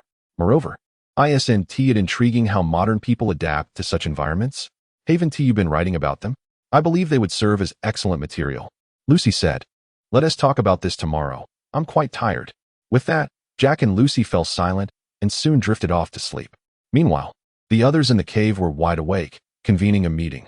The unexpected arrival of this foreign couple excited everyone, as they believed salvation was at hand. After administering medicine, Su Xinshu felt significantly better, her complexion recovering with a rosy hue. Tao Luna dreamily remarked, I feel we won't have to wait long for rescue. Once they leave here and inform others of our location, we shall be saved. Su Ruyu cheerfully added, yes, it's truly wonderful. Yet Yin Shuang shook her head, stating, it's still too early to say. Su Ruyu, wide-eyed, inquired why not. Yin Shuang explained, they too are venturing into peril. Who knows if they can cross the Pacific? Many daredevils exist in this era, and many have perished. No one can guarantee their success. Yao Qiaoyan concurred, indeed, that is something no one can assure. What if they perish in the ocean? We would remain unrescued. Su Ruoyu lamented. Zhao Jun said, let us hope for their success. Otherwise, we may spend our lives here. When they set off, we should prepare them some food and fresh water. Yun Shuang interjected, I believe that is of little importance. They can evidently manage their own sustenance, or they wouldn't have made it this far. I'm more concerned about the storms they may face. A single wave could engulf them. Tao Luna sighed, why don't they use a larger boat? Yao Qiaoyan replied, they are adventurers, taking risks. How could they use a larger vessel? This sailboat is already quite impressive. Zhao Jun sighed, thinking about it now is futile, we can only pray, as there are no other options. By the way, what will be done about Fong Sitong? Yao Qiaoyan asked. Zhao Jun responded, what can be done? We certainly cannot kill him. We can only bind him and keep a close watch. Yun Shuang added, indeed, killing him is not an option, especially with the arrival of these two foreigners. We may very well find a way out. We wouldn't want to face a manslaughter charge later on, which would be counterproductive. There's no need to kill him. We should wait. If we can await rescue, why bother? Everyone agreed that this was the only course of action, and after discussing for a while longer, they each retired to rest. Norma continued to keep watch over Fong Sitong, and Zhao Jun was to relieve him later in the night. After a moment of contemplation, Qin Shiyuan remarked, you make a valid point. It's wise to prepare for the worst. Exhausted from the day's events, Zhao Jun soon fell asleep holding Qin Shiyuan, who chose not to disturb him. In the dead of night, Zhao Jun suddenly awoke, realizing he was still holding Qin Shiyuan, who was now sound asleep with her luscious red lips. Unable to resist, he leaned in for a kiss. After a moment, Zhao Jun rose and said, I must relieve Norma. You should continue to rest. We'll talk more tomorrow night. Norma soon climbed to the high platform to sleep, while Zhao Jun, armed, glanced at Fong Sitong, who lay motionless in the antelope pen, evidently asleep. At that moment, a figure emerged from the tent. It was Jack. He walked a distance away to relieve himself, then lit a cigarette. Spotting Zhao Jun, he approached him. Jack offered Zhao Jun a cigarette, and having not smoked for a while, he accepted. Jack chuckled, I see you're living quite well here. Zhao Jun shook his head. What do you mean? There's nothing here. How could it be well? Jack replied, with so many women around, that wild man seems like your servant. Tell me, aren't these women all yours? Jack laughed heartily. Zhao Jun denied, that's not true. They are themselves, and I am me. How can you say they belong to me? Jack, unconvinced, said, you are the only man here, and I can see they trust you. Am I wrong? Although Norma was also a man, it was clear the women relied more on Zhao Jun, while Fong Sitong was bound, creating the impression for Jack that this deserted island consisted of one man and 8 women. Zhao Jun insisted, that is certainly not the case. They have their own thoughts. I'm no tyrant. They may follow my lead, but that is for survival, not to fulfill my selfish desires. Jack lewdly inquired, haven't you had any encounters with a few women? Zhao Jun gave Jack a pointed look, saying, that is a personal matter. I do not wish to discuss it with you. Jack, dissatisfied, retorted, we are all men.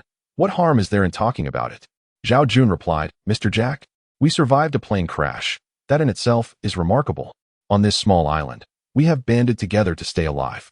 You witnessed the wolves today. If any of us had hesitated, we might not have made it. So, please do not view our situation in such a sordid light. Jack countered, what is sordid about it? Isn't the human nature? Zhao Jun gazed at Fong Sitong, sat down, took a deep drag from his cigarette, and discarded the butt. Recalling the enjoyment of having cold beer earlier, He felt he had been a bit harsh with Jack. Perhaps he would clarify tomorrow. As dawn approached imperceptibly, Zhao Jun dozed intermittently, yet he had not truly slept. Lucy rose early, wrapped in a towel, and upon seeing Zhao Jun standing beside a fence, she approached him and greeted him. Lucy's alluring figure was barely concealed beneath the blanket. Zhao Jun smiled and said, "Good morning, Miss Lucy." Lucy inquired, "Did you not sleep at all last night?" "I managed to doze for a bit earlier, but this individual is exceedingly dangerous. We cannot afford to let him escape. Hence we must remain vigilant," Zhao Jun replied. Lucy stretched lazily, causing her blanket to slip, revealing that she wore only a bikini as she bent down to retrieve it. "Indeed," she remarked, "from what I've heard, this person is quite perilous." Curiosity piqued, Zhao Jun asked, "I do not wish to offend. I am merely curious. When do you plan to depart?" Lucy responded, "I was thinking of leaving tomorrow, but Jack wishes to stay a few more days." With a smile, Zhao Jun said, "We are rather looking forward to your departure. Not that we do not welcome you, but we hope you can help us seek assistance." Lucy nodded. "I understand your sentiments. We will set off as soon as possible, and once we establish contact, we will endeavor to assist you. I believe it shall not be long." "Thank you immensely," Zhao Jun expressed. "There is no need for gratitude. Our encounter was fortuitous, and it is but a small favor. You need not thank anyone. You have all survived through your own efforts and are living quite well," Lucy replied. Feeling a bit embarrassed, Zhao Jun chuckled and said, "It's not too bad, just average." "Really? Not so great, merely getting by. What are your plans for today?" Lucy asked. Zhao Jun explained, "We still have some wolf meat and pelts from yesterday that need processing. We intend to wash and dry the pelts, and some require mending. Additionally, the houses and doors in the cave need to be redone, as the gaps are too large." Lucy questioned, "But we may be leaving soon. Help might arrive before long. Why are you working so hard on this?" Zhao Jun replied, "It's prudent to prepare for unforeseen circumstances.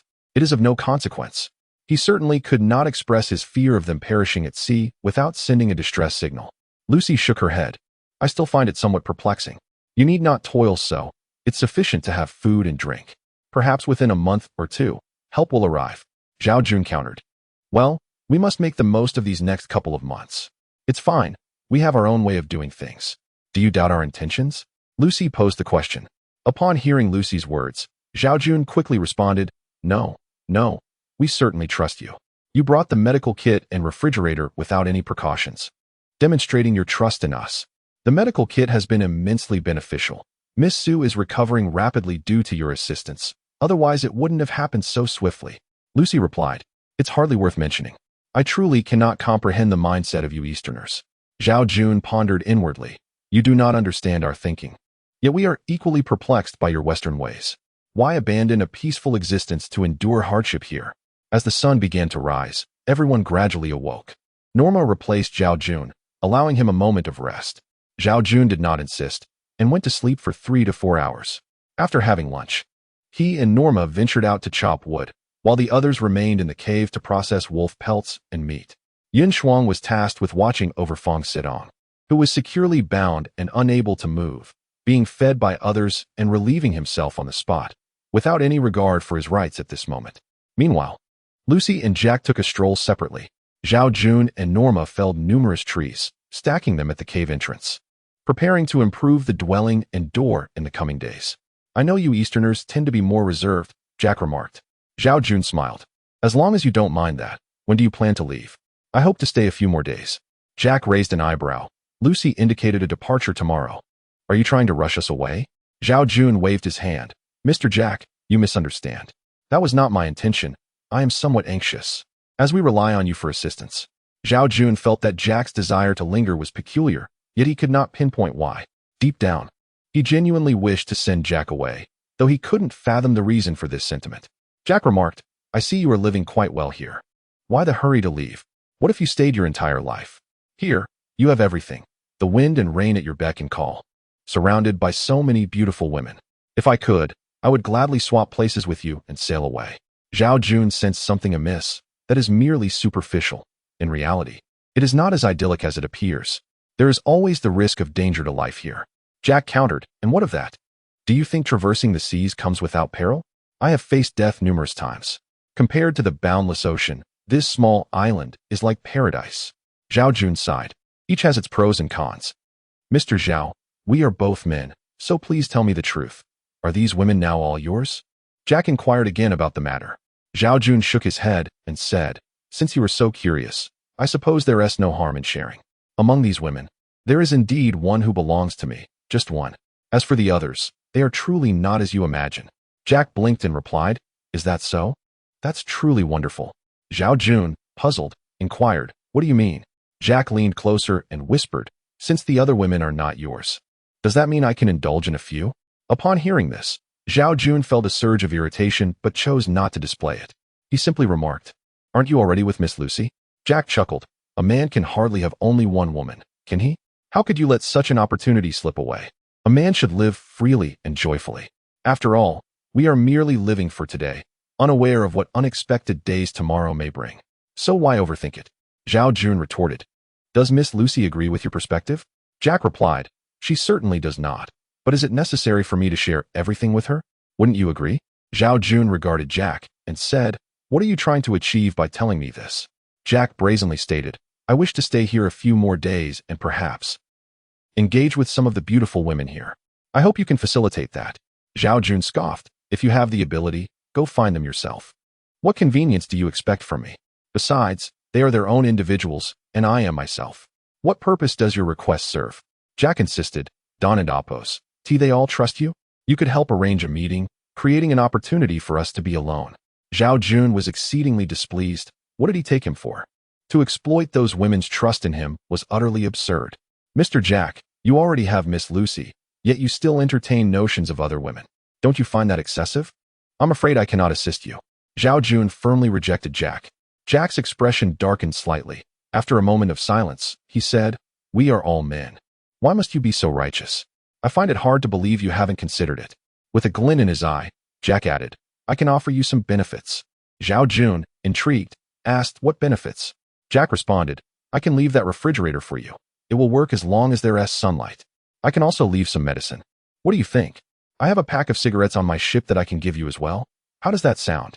Zhao Jun shook his head, no? Let's leave it be. You should depart soon and call for rescue. Once you're out, everything will be available. Jack's expression changed, and he said, how can you be so inflexible? Zhao Jun sighed. Your demands are rather excessive, and if Miss Lucy were to find out, she would likely be quite upset. Jack retorted, her anger is her own concern. It won't affect me. I'll face the consequences myself. Wouldn't you agree? Zhao Jun shook his head in disapproval. Let it be. If you possess the capability for mutual affection, then pursue it yourself. It is impossible for me to assist you, and the notion of joining you is utterly absurd. So be it.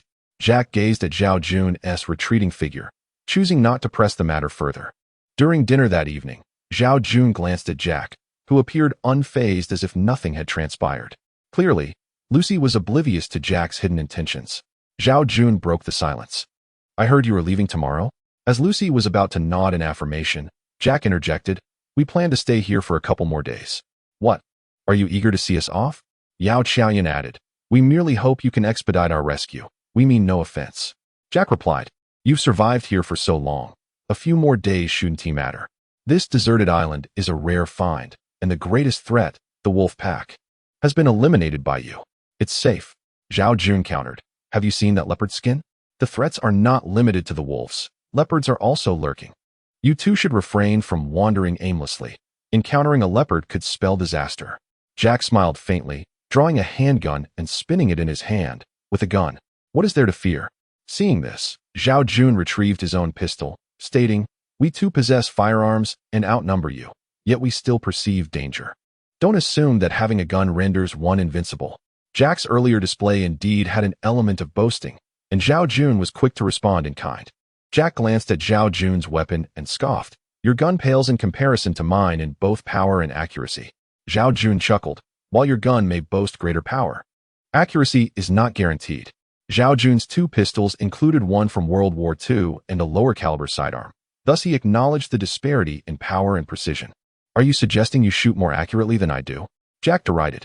Although Zhao Jun had once been a mere technician, he had undergone extensive training and had excelled in shooting, a fact he was confident about. Indeed, that is exactly what I mean, Zhao Jun affirmed. Jack peered outside, remarking, it's dark now. Shall we have a contest tomorrow? Zhao Jun replied eagerly, I would gladly participate. Lucy interjected, Jack, don't be foolish. Jack defended, Lucy, how can this be deemed foolish? On this small island, there are no entertainment options, no phone signal, and ebooks are inaccessible. What harm is there in having a little fun? We've all been preoccupied, and we haven't had the chance to enjoy ourselves together. Lucy seemed reluctant to argue further, acknowledging that they had all been busy and had yet to indulge in leisure. As someone accustomed to adventure, Jack had a playful spirit. A little fun is acceptable, but don't go overboard, Lucy warned. Jack snapped his fingers. Then let us have a barbecue by the seaside tomorrow. We can move the grill from the boat. Lucy agreed enthusiastically. Everyone was thrilled. Su Xinshu's leg had healed sufficiently for her to walk, albeit with assistance. And while she could not partake in vigorous activities, she thoroughly enjoyed the chilled beverages, a luxury unimaginable when they first arrived on the island. That night mirrored the previous one, with Norma on guard for the first half and Zhao Jun for the latter. During the second half of the night, Zhao Jun stepped outside to keep watch over Fong Sidong, while Norma climbed to the high platform to rest. Lucy and Jack, however, lay awake. Lucy was still fuming over their impending delay, while Jack attempted to console her. I don't understand why you insist on lingering here for 2 more days. Is there something so appealing about this place? Lucy questioned.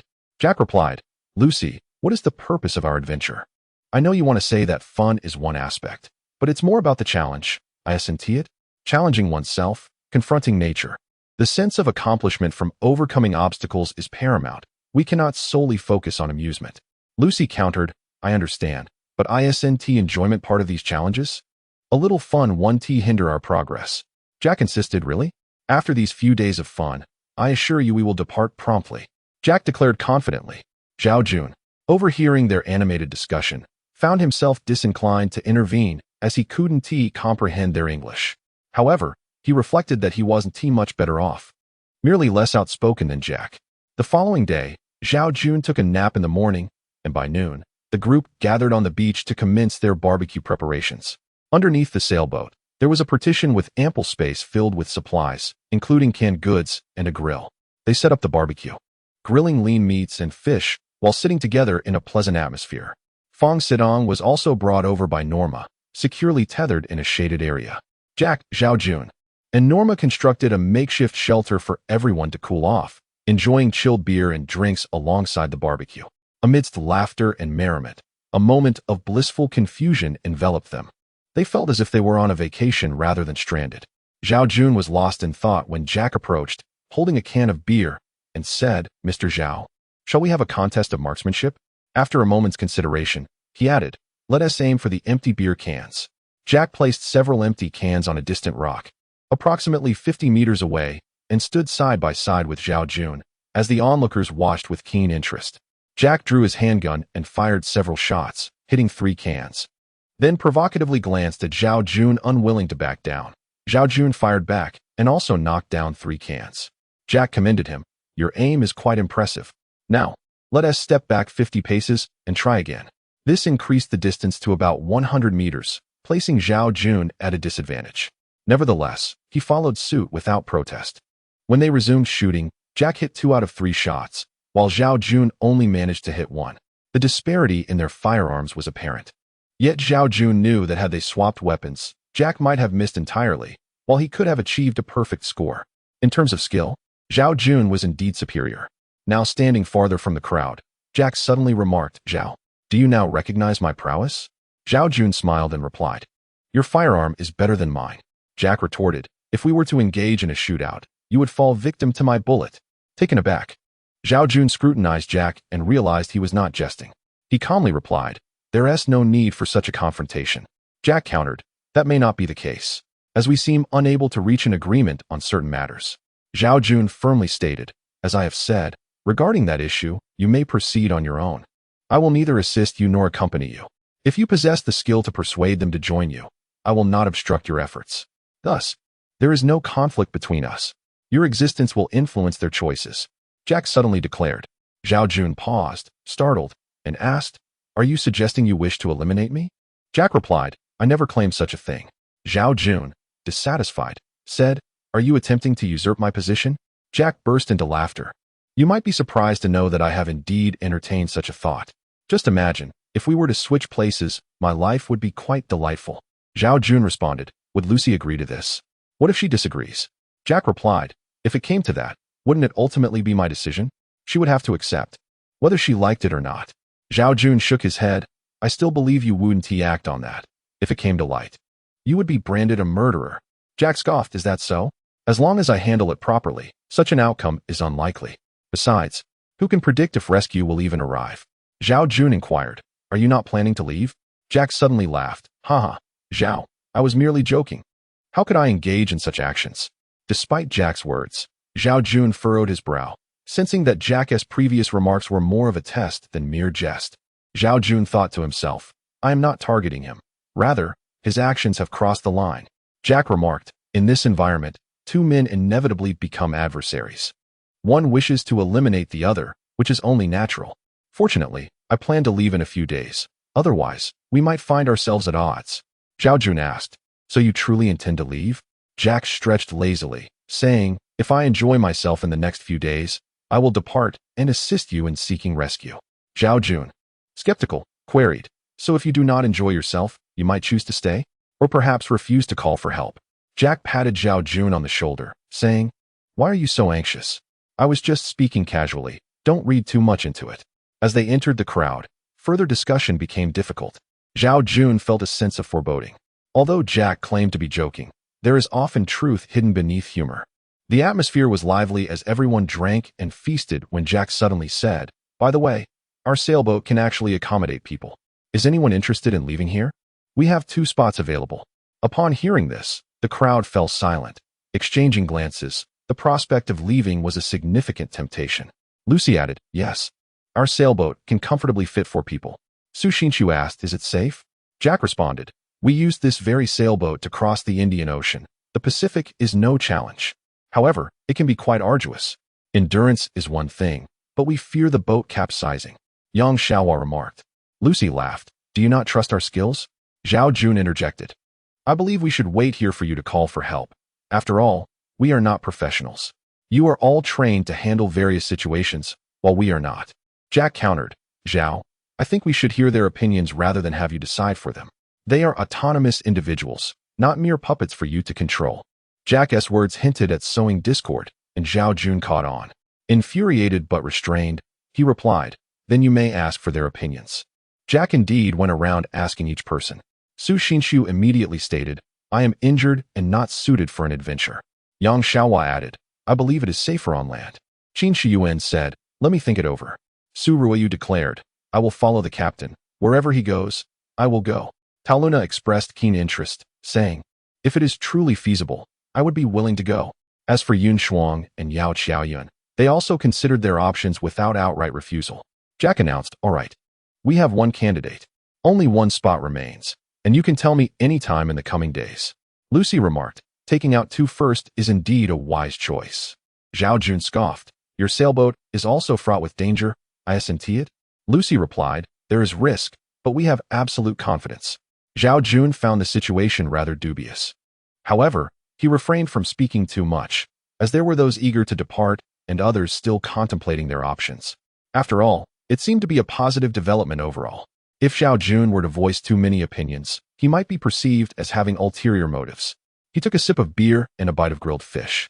Remaining silent and contemplative, Jack remarked, well, I plan to stay here a few more days, so everyone has ample time to consider this matter. 2 people leaving. Sounds reasonable. I cannot dissuade them from departing, and I can only hope someone will accompany them and quickly call for rescue. Zhao Jun mused. Once everyone had nearly finished their food and drink, Yin Shuang pointed to the distant sky and said, I fear a change in the weather is imminent. Jack, along with Lucy, proceeded to secure the sailboat once more to prevent it from being swept away by the impending storm. They then joined the others in gathering their belongings and made their way toward the cave. As they reached the cave entrance, the wind began to pick up. This storm appeared to be more formidable than any they had previously encountered. Zhao Jun decided to allow Noma to enter as well. So he bound Fong Sidong and secured him at the entrance, covering him with wolfskin. The others gathered around the fire as rain began to patter down outside, accompanied by howling winds that stirred unease within them. Lucy, however, chuckled and said, such weather at sea is quite normal. This is relatively mild. We have experienced worse even on land with our sailboat. Yang Xiaohua, intrigued, inquired, How did you endure such conditions? Were you not afraid? Lucy replied, what else could we do but go with the flow? We left our fates to the winds. As long as the boat remains intact and we do not fall overboard, there is hope for survival. At that moment, fear was the least of our concerns. Su Xinshu interjected, just thinking about it is terrifying. You get used to it. Lucy continued, I believe after living in modern society for so long, arriving here must have seemed quite daunting. Do you not feel it has become much easier now? Su Xinshu pondered for a moment before responding. I still find it quite frightening. Jack chuckled. Then why do you not join us? Su Xinshu shook her head. The truth is, I would love to accompany you, but my leg is injured, making it unsuitable for me. Jack glanced at Tao Luna and remarked, only Miss Tao expressed a desire to leave with us. The others either wish to stay or are still considering. I genuinely think there is little to deliberate on. While we cannot guarantee safety, it is unlikely that anything will go awry. Zhao Jun remarked, is it truly inconsequential to encounter such a tempest? Jack replied, Lucy has already articulated quite clearly that we have weathered storms of this nature before, and here we are, thriving, are we not? The crux of the matter lies in your accustomedness and seasoned experience, which affords you safety. However, we lack such familiarity. If peril were to strike, you might find yourselves unable to assist us, thus placing us in a precarious situation. Yao Qiaoyan interjected, indeed, and your sailboat does not appear particularly sturdy. Should an unforeseen calamity arise, remaining here would undoubtedly be far safer than aboard your vessel, unless, of course, it is a large ship. Jack continued, speaking of larger vessels, should we navigate along the shipping lanes, we are likely to encounter merchant ships, whether fishing boats or passenger ferries, which could accommodate you. Yao Qiaoyan countered, then why should we risk such uncertainty? We could remain here while you seek assistance on our behalf, thus ensuring our greater safety. Lucy stated, the choice is yours to make. I merely believe it would be prudent to take a couple of you with us first, which is not without merit. Jack added, indeed. No matter how idyllic this place may seem, it is ultimately an uninhabited island, fraught with wild beasts.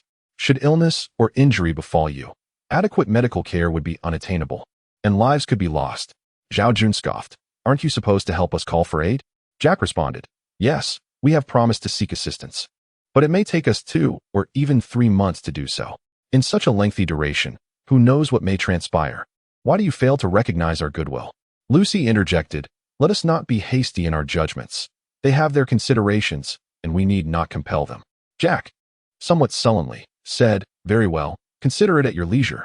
Zhao Jun remarked, this matter is indeed quite serious, so deliberate carefully.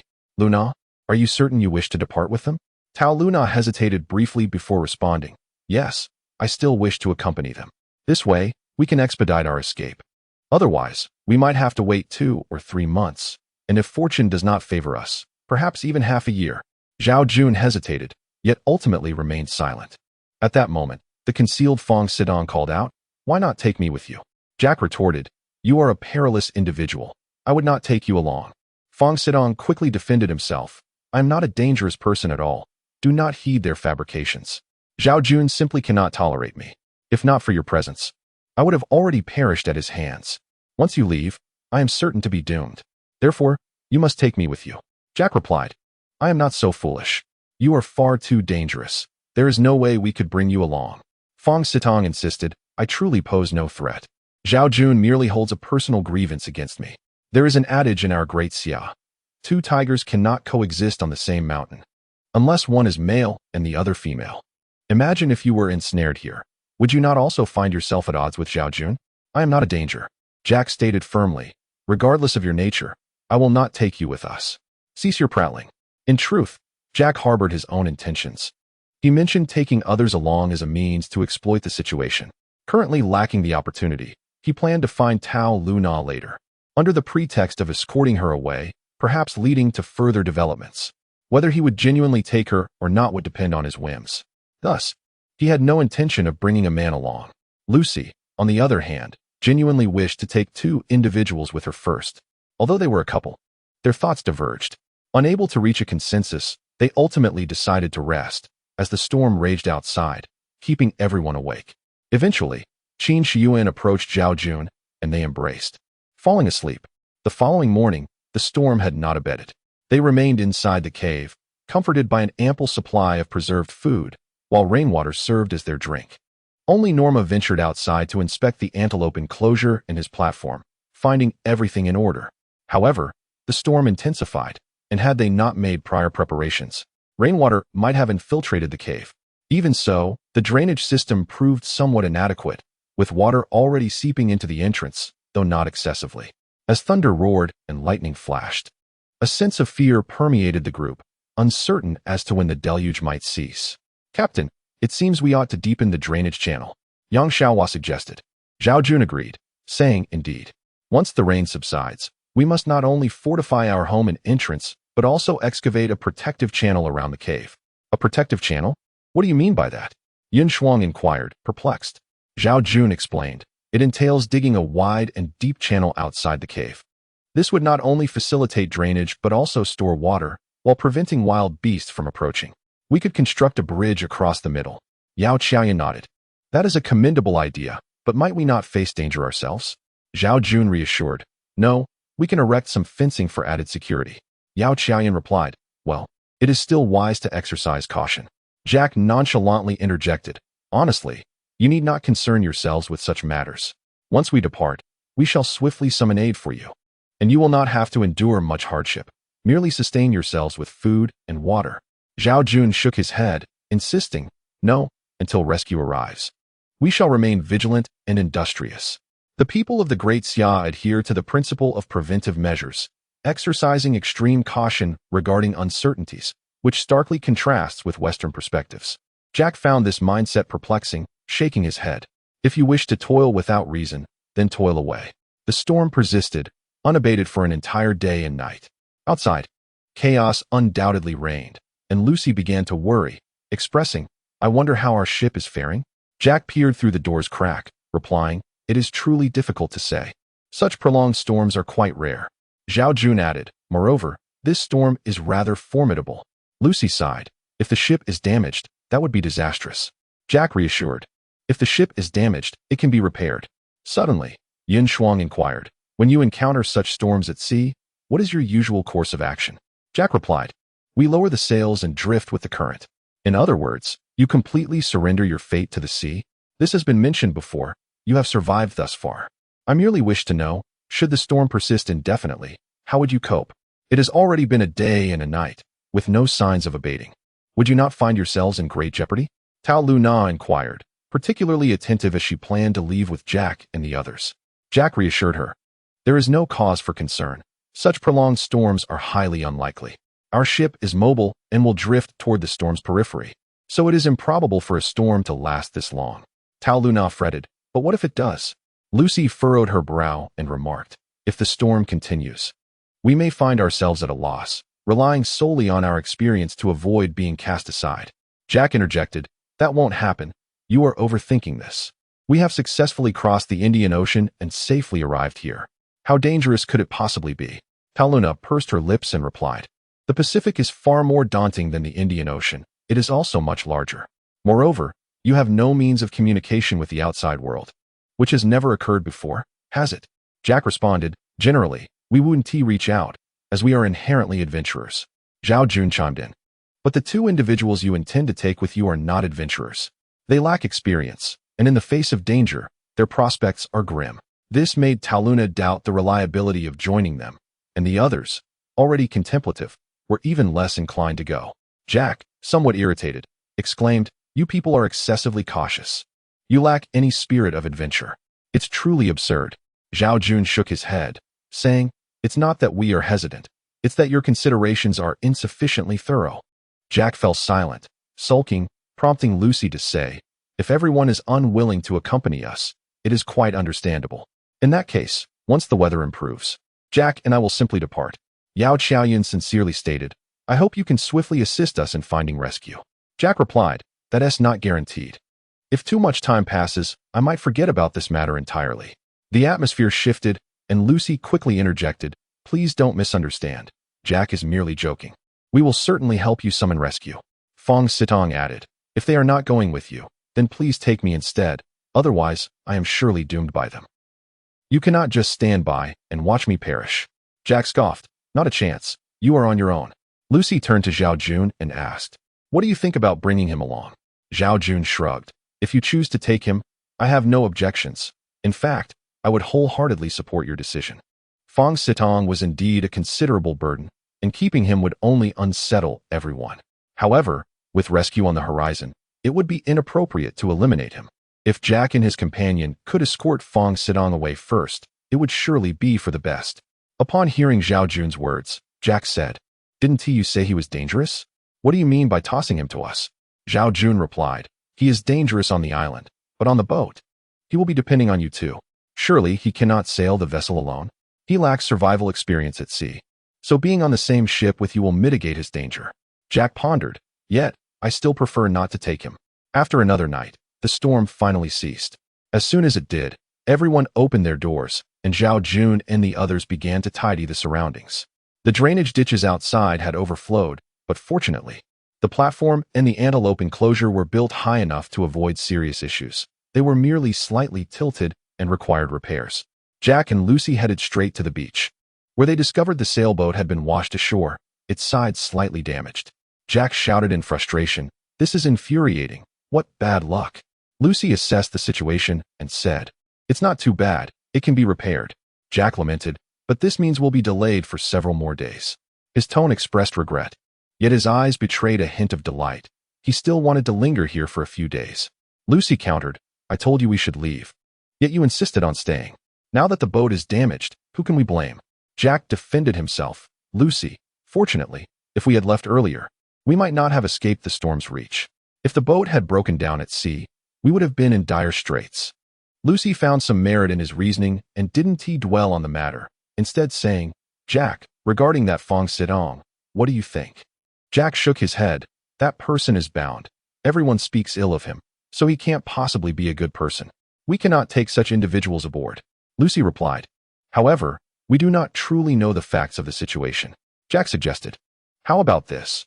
I will find an opportunity to ask a girl privately. Miss Taluna should tell me the truth." Lucy nodded. "All right, we shall proceed in that manner."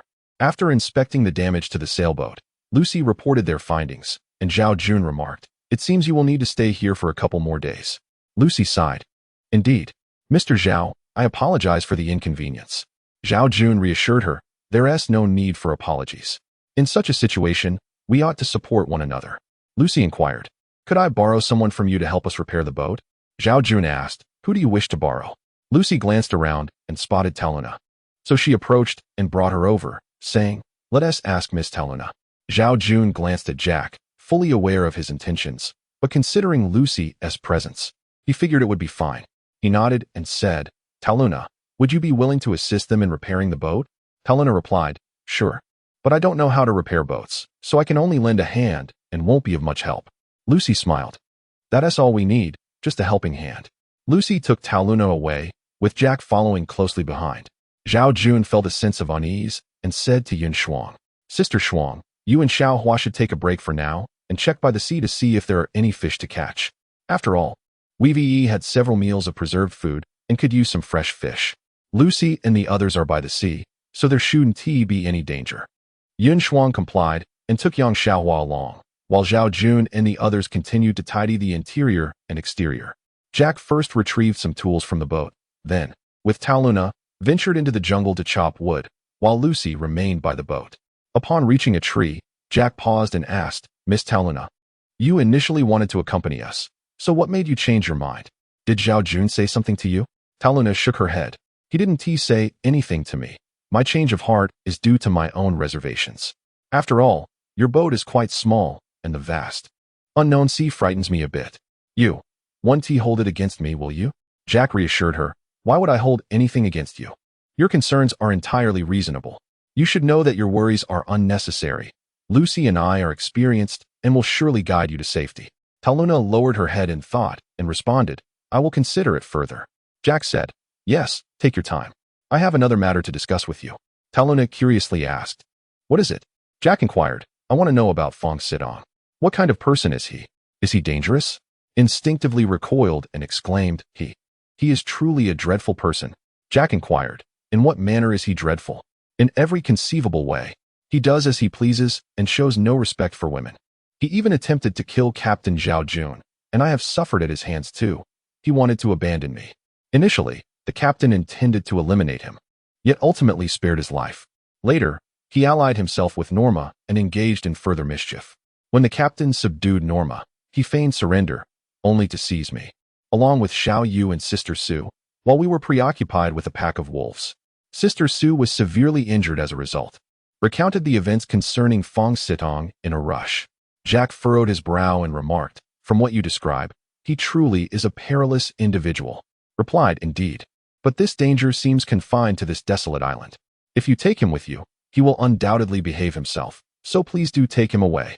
The crux of his insistence lay in her desire to never encounter Fong Sitong again. Jack shook his head and said, with such malevolence, "How could I allow him on my vessel? If you truly wish to avoid him, then come away with us." As Jack spoke, he placed his hand on shoulder, which she did not notice as she pondered the situation. Jack assured her, "Rest assured, I shall do everything in my power to ensure your safety and prevent any mishap." Looked up at Jack and asked, "Is that true, Jack?" Jack flashed a mischievous smile, letting his hand slide down to her slender waist, whispering, "Of course. I keep my promises and would never deceive you." Felt his hand and instinctively recoiled, saying, "Thank you very much, Mr. Jack." Jack winked and replied, "No need for thanks. It is simply my duty." As he reached for his hand again, she hurriedly evaded him, saying, "Mr. Jack, let us get to work.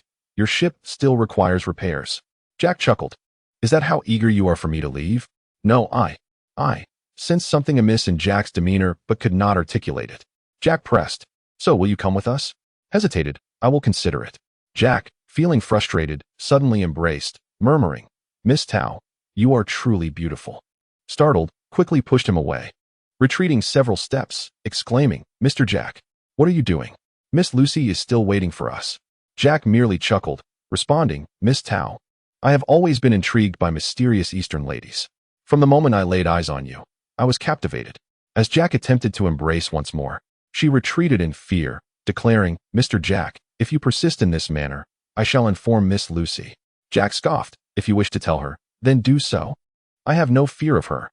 Besides, if you were with me, you might find it hard to say anything." Realizing Jack's true nature, was frightened and fled. Jack hurried after her, when suddenly, Yin Shuang called out, "Lu Na, where are you?" Quickly responded, "I am here." Jack halted his pursuit and turned back to continue chopping wood. Yin Shuang and Yang Xiaohua exchanged glances, with Yin Shuang puzzled. "What is going on?" Yang Xiaohua suggested, "Perhaps she saw something frightening. Wasn't she with Jack?" Yin Shuang could not fathom the situation. Yang Xiaohua proposed, "Let us simply ask her." They approached Jack, who was using a small chainsaw to cut trees. Yin Shuang, being straightforward, immediately asked, "What did you do to Lu Na? Why did she suddenly run away?" Jack shrugged. "How would I know? You should ask her." Yin Shuang scrutinized Jack, but discerned nothing amiss, so she and Yang Xiaohua made their way to the shore, where Lucy was inspecting the sailboat for any issues. Upon seeing them approach, Lucy greeted, "Have you found them?" "Yes, but ran off, and we do not know why," Yang Xiaohua replied. Lucy frowned. Could she have seen a bug or a snake? Yang Xiaohua shook her head, "I doubt it. When we asked Mr. Jack, he told us to ask her. He claims he knows nothing." Lucy felt a nagging sense of unease, but dismissed it, believing Jack would not dare to act improperly in her presence. She suggested, "Then let us inquire directly with Miss Tao." Yin Shuang proposed, "Xiaohua, let us catch some fish first for lunch." Yang Xiaohua agreed and began fishing, having quickly adapted to the task, soon catching 2 plump fish. "Let us go? We shall make fish soup for lunch," she announced. Yin Shuang sighed. "If only we could enjoy it with rice. That would be delightful." Yang Xiaohua replied, "Sister Shuang, you are dreaming. There is no rice here, but you are right. I do crave rice." As she spoke, she smacked her lips, looking quite greedy. "It's a pity we haven't discovered any rice or wheat on this island. Not to mention, there are no sweet potatoes or potatoes, which could serve as staples." Yin Shuang remarked, "Well, it is fortunate we have something to eat. Speaking of it makes me hungry." Yang Xiaohua began preparing the fish while Yin Shuang entered and asked, "Lu Na, what troubles you? If anything is bothering you, speak freely. Do not keep it bottled up." Yin Shuang expressed concern, pondered for a moment, and whispered, "That Jack has ulterior motives." Yin Shuang, taken aback, asked, "What do you mean by ulterior motives? Did he do something to you?" He did not have the chance to act, but the things he said and did recounted the recent events. Upon hearing this, Yin Shuang became enraged, declaring, "How outrageous! I wondered why Jack wanted to take 2 people. It appears he harbors insidious intentions. This is utterly intolerable. At that moment, Zhao Jun arrived and inquired about the situation. Yun Shuang recounted the incident, prompting Zhao Jun to fume. How dare he? Yun Shuang interjected. Zhao Jun, do not act impulsively. Zhao Jun rolled up his sleeves, stating, this cannot be tolerated. We are a team. Bringing people along is for survival, but with such malevolence, that is unacceptable. Yun Shuang advised, they may need 2 days to repair the ship. Let us be cautious during this time and avoid being alone with him. Once those 2 days pass and he departs, we will be safe. If it comes to violence, he is armed and physically formidable, and any harm could be disastrous. Zhao Junyi considered this perspective and remarked, shall we simply endure this matter in silence? Tao Luna responded, perhaps it is best to let it be. They will depart in 2 days, and we still hope for their assistance in calling for help. Thus, it would be wiser to avoid any conflict with them. Zhao Jun felt helpless regarding the situation and said, very well, let us consider this matter as though it never happened. However, if he continues to engage in similar behavior, harassing others or tormenting Luna, I assure you, I will not be lenient. Yun Shuang replied, I will inform others to avoid being alone with Jack. Zhao Jun nodded yes. You should convey this message. Some may misconstrue my intentions. Tao Luna inquired, Captain, may I stay with you in the future? Zhao Jun smiled, of course. There is no reason why not. Tao Luna felt a profound sense of safety beside Zhao Jun. During her illness, it was his unwavering support that kept her alive. Otherwise, she might not have survived. If it were not for Qin Shiyuan, she would have willingly offered herself.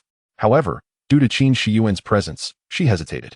Now, after being teased by Jack, she believed that only by staying close to Zhao Jun would she feel secure. Zhao Jun remarked, I hope you can set out soon. This will bring us closer to rescue, something we are eagerly anticipating. Jack sipped his fish soup without a word, while Lucy assured, rest assured, if all goes well, we will promptly arrange for your rescue. Zhao Jun expressed his gratitude. I truly appreciate it. Lucy replied, no need for thanks. This is our duty. Besides, we owe our well-being to your care these past few days. Otherwise, we would have faced difficulties ourselves. Zhao Jun stated, in such circumstances, it is only natural to look after one another. After enjoying their meal, Jack nudged Zhao Jun and suggested, Mr. Zhao, shall we step outside for a smoke? Zhao Jun chuckled, I've been borrowing your cigarettes all along, but I wish to buy my own. There are simply no stores here. The two stepped out into the midday sun, which was quite intense. They sought a shaded spot to smoke. After a moment of inhaling the smoke, Jack said, Mr. Zhao, I find Miss Tao quite appealing. Could you arrange for me to spend some time alone with her? Zhao Jun had intended to feign ignorance, treating Jack's prior actions as though they were non-existent. However, he was taken aback that Jack broached the subject first. Shaking his head, Zhao Jun replied, Mr. Jack, I have previously stated that if you possess the capability, pursue what you desire. However, I cannot assist you, nor should you coerce them into anything. If you do, I will not hold back. Jack's expression shifted dramatically as he retorted, Mr. Zhao, are you resolutely refusing to cooperate with me? Zhao Jun shrugged, that is my boundary. Jack questioned, why resort to this? We are practically kings on this island. Zhao Jun replied impatiently, you leave in 2 days. Why contemplate so much? Jack continued, with 4 women each, wouldn't that be delightful? Why can't you comprehend this? Zhao Jun responded firmly, Mr. Jack, your behavior is becoming increasingly unacceptable. How can you utter such words? You are truly beneath contempt. Zhao Jun shook his head. I do not share your depraved thoughts. We are human beings, not animals. Mr. Jack, you have crossed my line. If you persist, you may find yourself unwelcome in our cave.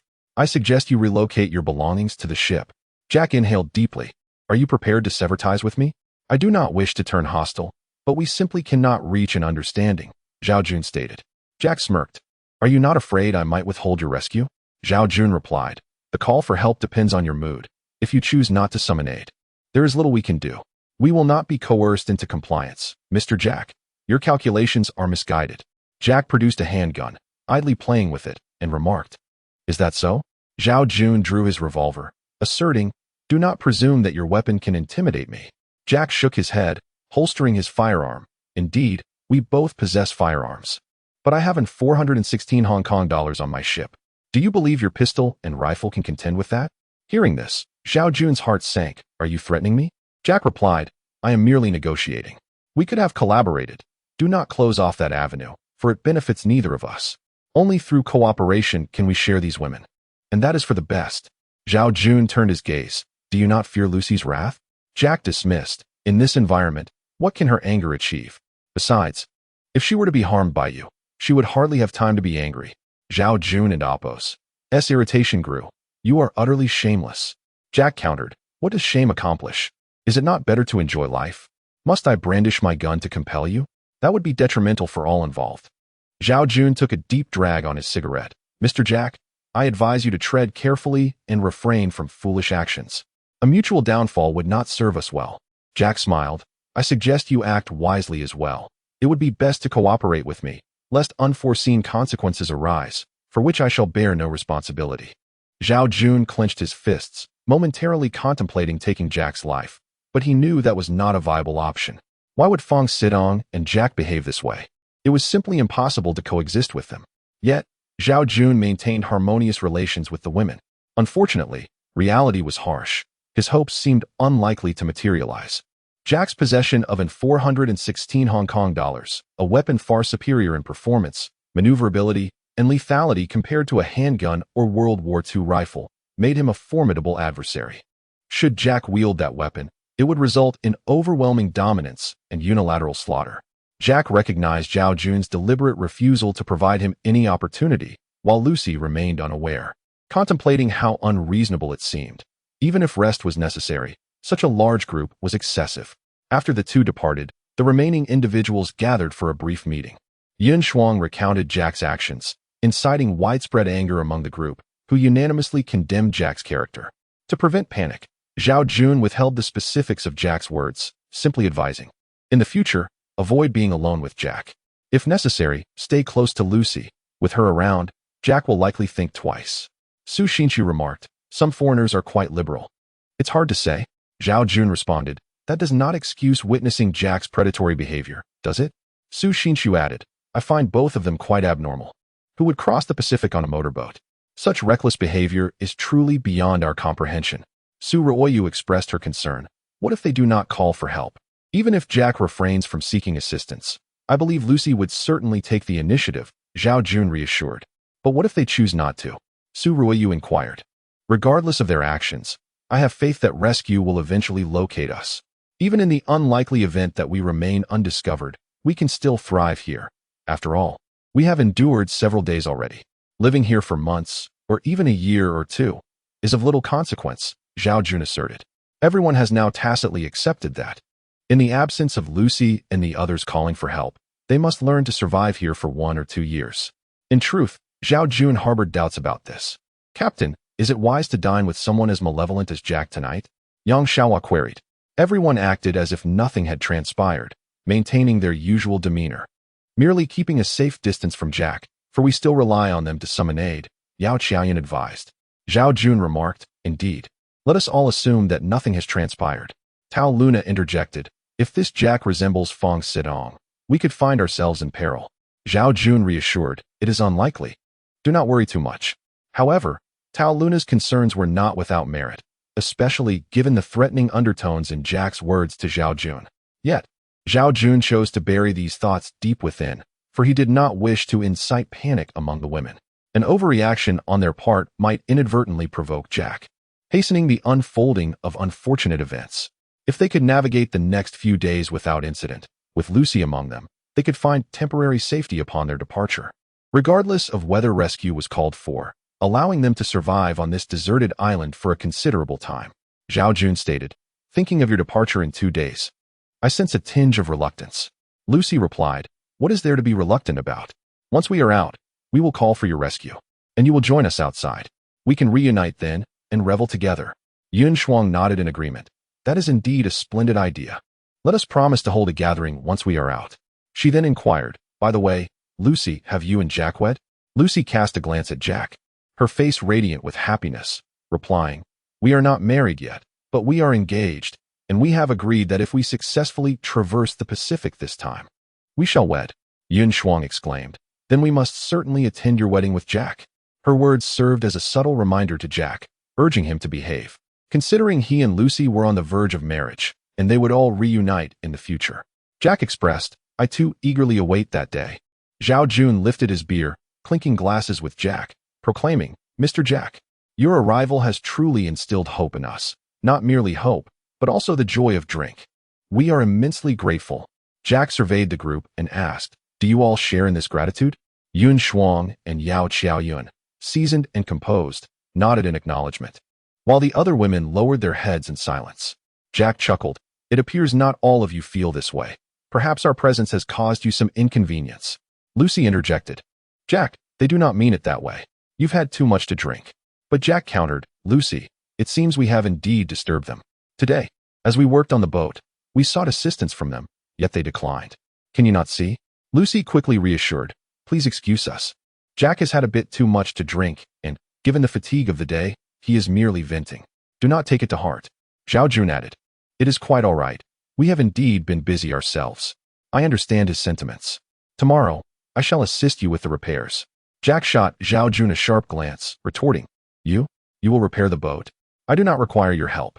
Zhao Jun awkwardly remarked, "Well, you Don and Apos, need me." Lucy noticed Jack's mood was somewhat off and quickly interjected, "I'm sorry, he has had too much to drink. I'll help him outside to sleep." Jack and Lucy then set up a tent outside, where they spent the night. As Jack was assisted into the tent by Lucy, she expressed her dissatisfaction. "Why are you saying all this? Don't you think their attitude is quite strange? They simply do not welcome us." "Humph," Jack replied indignantly. Upon reflection, Lucy realized that Zhao Jun and the others indeed exhibited a different demeanor. She was uncertain of the cause and could only say, "Well, we'll be leaving the day after tomorrow." Jack, fueled by his inebriation, declared, "If you're leaving, I certainly want tea." Lucy chose not to press further and simply suggested, "You should get some rest. We can talk more tomorrow." After they left, Tao Luna whispered, "What does he mean by that?" Yao Qiaoyan scoffed, "He's just causing a scene due to the alcohol. Let us ignore him and keep our distance. They'll be gone in a couple of days." Later that night, Zhao Jun replaced Noma to guard Feng Sitong, and while he dozed off, Lucy approached him, wrapped in a blanket. "Mr. Zhao, I feel quite embarrassed about what happened tonight. I apologize on behalf of Jack," she said. Zhao Jun waved dismissively, "It's all right. He's just drunk." Lucy continued, "He's usually not like this. He's always polite and very much a gentleman. I'm not sure what has gotten into him. It's rather offensive." Zhao Jun thought to himself that this behavior was merely a fade. In society, one must often maintain a pretense, but here, human nature was laid bare. Naturally, he refrained from voicing this thought, knowing Lucy would not accept it. In truth, Feng Sitong had previously been a train officer, dedicated to the safety of passengers, but now, on this deserted island, he had completely forgotten his duties and revealed his true self. "It's no problem. He's drunk. After all, is he asleep? You should also get some rest," Zhao Jun suggested. However, Lucy shook her head and perched herself on the railing of the antelope enclosure, saying, "I can't sleep." Zhao Jun inquired, "What is troubling you?" Lucy replied, "I've been pondering whether our reckless adventures, putting ourselves in danger, are ultimately good or bad." Zhao Jun was taken aback. This was a challenge to his ideals. Regardless of their motives, Jack and Lucy had traversed various straits and seas, a feat beyond the capabilities of most. The ocean held countless unknowns, storms, sharks, whirlpools, and more, along with many mysterious enigmas. Compared to surviving in the wilderness, venturing into the sea was far more perilous. Lucy and Jack met through their mutual love for maritime adventure and successfully crossed the Indian Ocean, deepening their bond and earning considerable notoriety in the adventure community, which in turn attracted more sponsorship. Fame, fortune, and love seemed to be in ample supply. Yet Lucy found herself feeling somewhat lost. Zhao Jun remarked, "In truth, you've already crossed the Indian Ocean, which counts as an experience. Next, you should be settling down, marrying, and starting a family. You will have stories to boast to your descendants." Lucy chuckled, "While that may be the case, do you know what we thought about after crossing the Indian Ocean?" Zhao Jun asked, "What?" "A challenge." Lucy exclaimed, "A challenge even greater, the Atlantic and Pacific Oceans." Zhao Jun cautioned, "Sometimes, it's wise to be content. After you conquer the Pacific, what will you seek next? Will you attempt to cross the seas in a canoe?" Lucy replied, "That is not impossible. I feel we cannot stop now." Zhao Jun hesitated. "If this continues, I fear." Lucy shrugged. "You fear that we might ultimately perish at sea, right?" Zhao Jun chuckled. "You are quite capable. You shouldn't meet such an end." Lucy pragmatically stated, "In the face of nature, what are we? Our prowess is merely a stroke of good fortune, having avoided significant storms. Zhao Jun questioned, if you think this way, why take the risk? Lucy paused before responding, precisely because of the danger, we must venture forth. If everything were smooth sailing, our adventures would hold no meaning. Zhao Jun found it difficult to comprehend this mindset, stating, all right, but I still cannot understand. Lucy laughed. Well, discussing this with you is futile. Zhao Jun shook his head. Not at all, but we will remain bound to him, awaiting your assistance to call for rescue. Once help arrives, we will all be saved, including him. Fong Sitong was tightly bound, with his eyes, mouth, and ears blocked. Lucy continued, as long as we don't kill him, it's fine. I've studied some books on human nature and found that it's indeed challenging for you all to unite and assist one another in such an environment. Even with an oddball among you, Yu Haven T resorted to murder.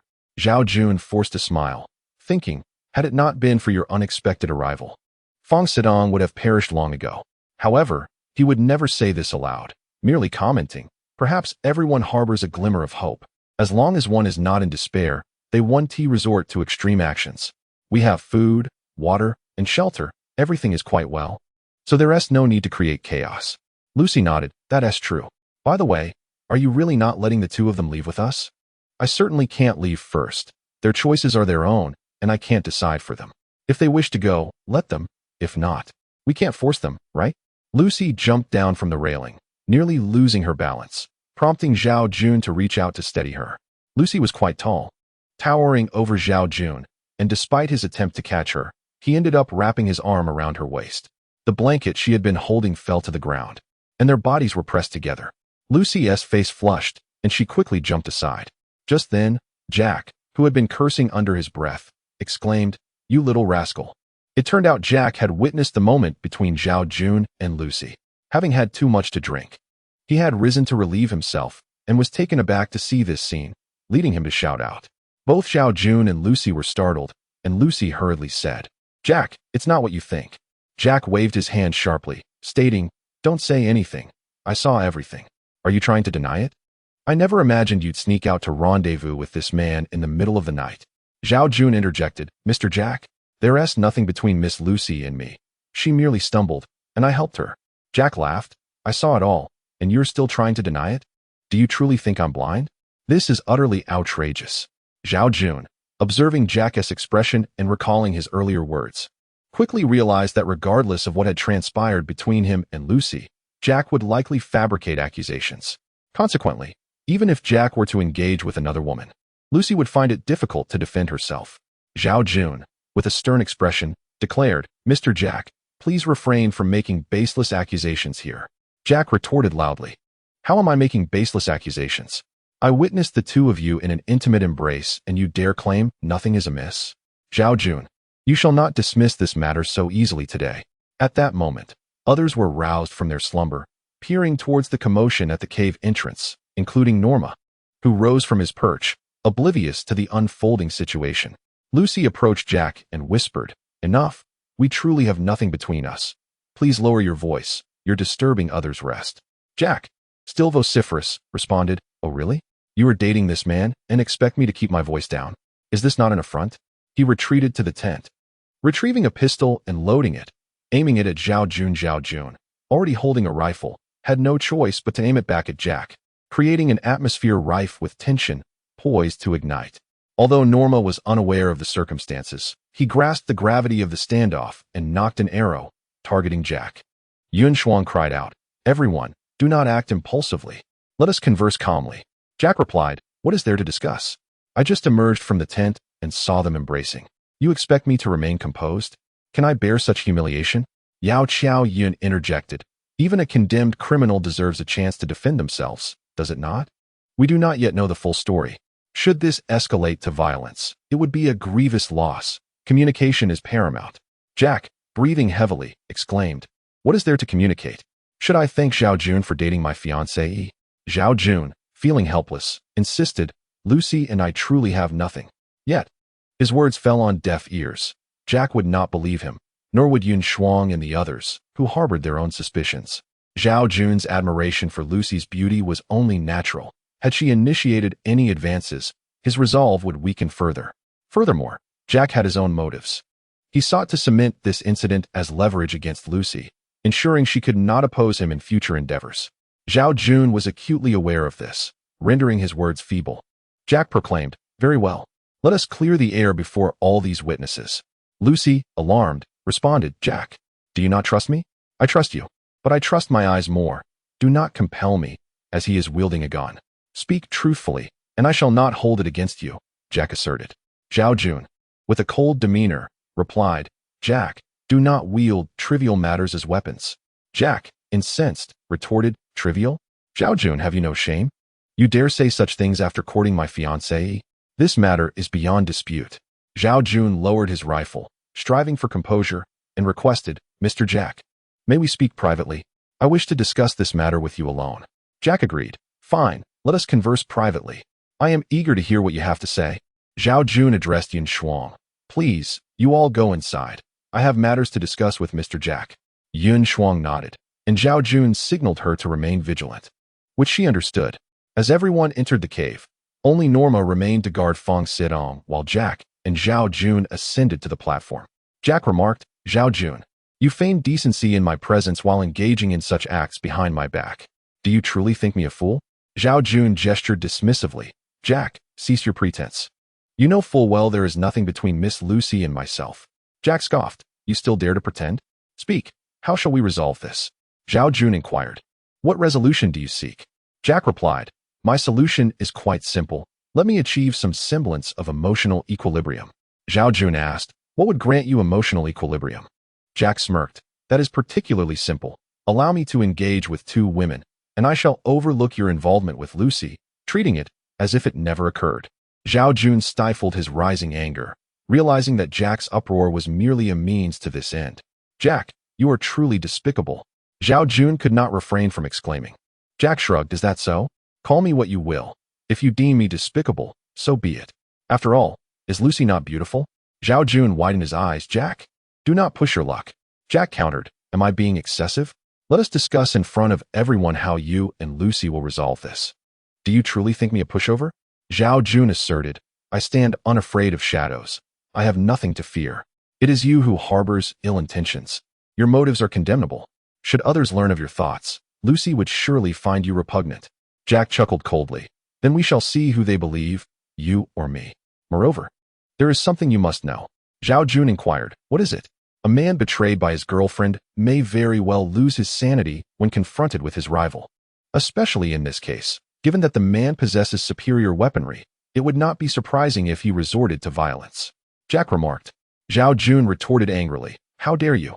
Jack laughed heartily. "What is there for me to fear? You must be insane." Zhao Jun exclaimed. Jack turned to leave, and Zhao Jun clenched his fists, truly contemplating the act of shooting Jack dead. However, Jack also wielded a gun, and any retaliatory action could put Zhao Jun in grave danger.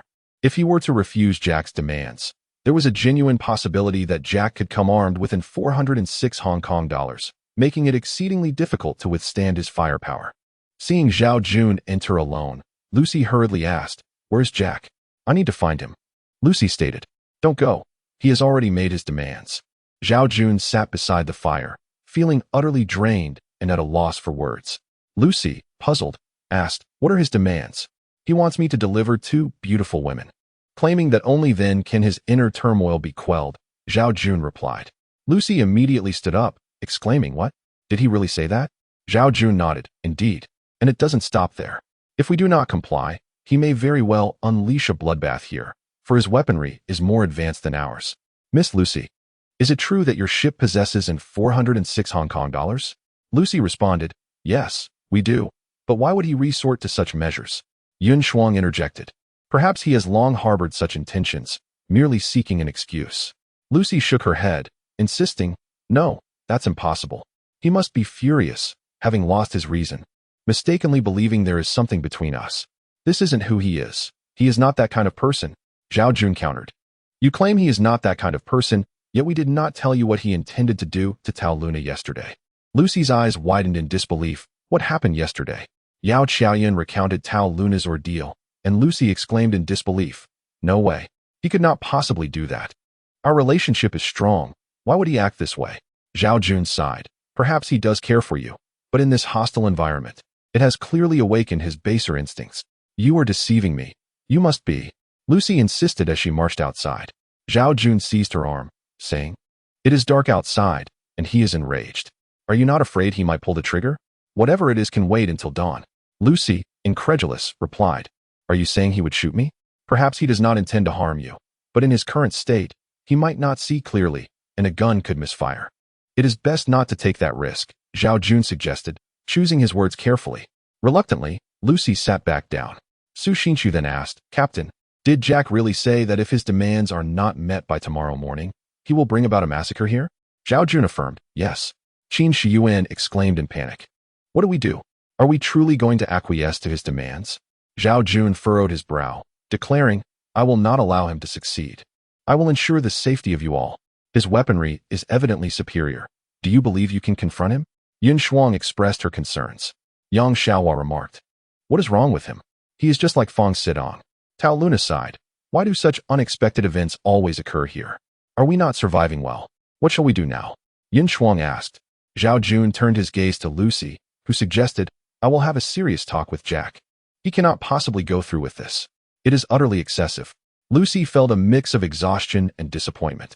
Jack's behavior was a stark contrast to the man she once knew, leaving her struggling to comprehend his transformation. Zhao Jun replied, "There is no better course of action at this moment. Lucy, wait until dawn and speak with Jack. I hope to calm him, though I fear it may be futile. He will insist that you have been unfaithful, and he feels compelled to act in this manner for his own psychological balance. How will you respond then?"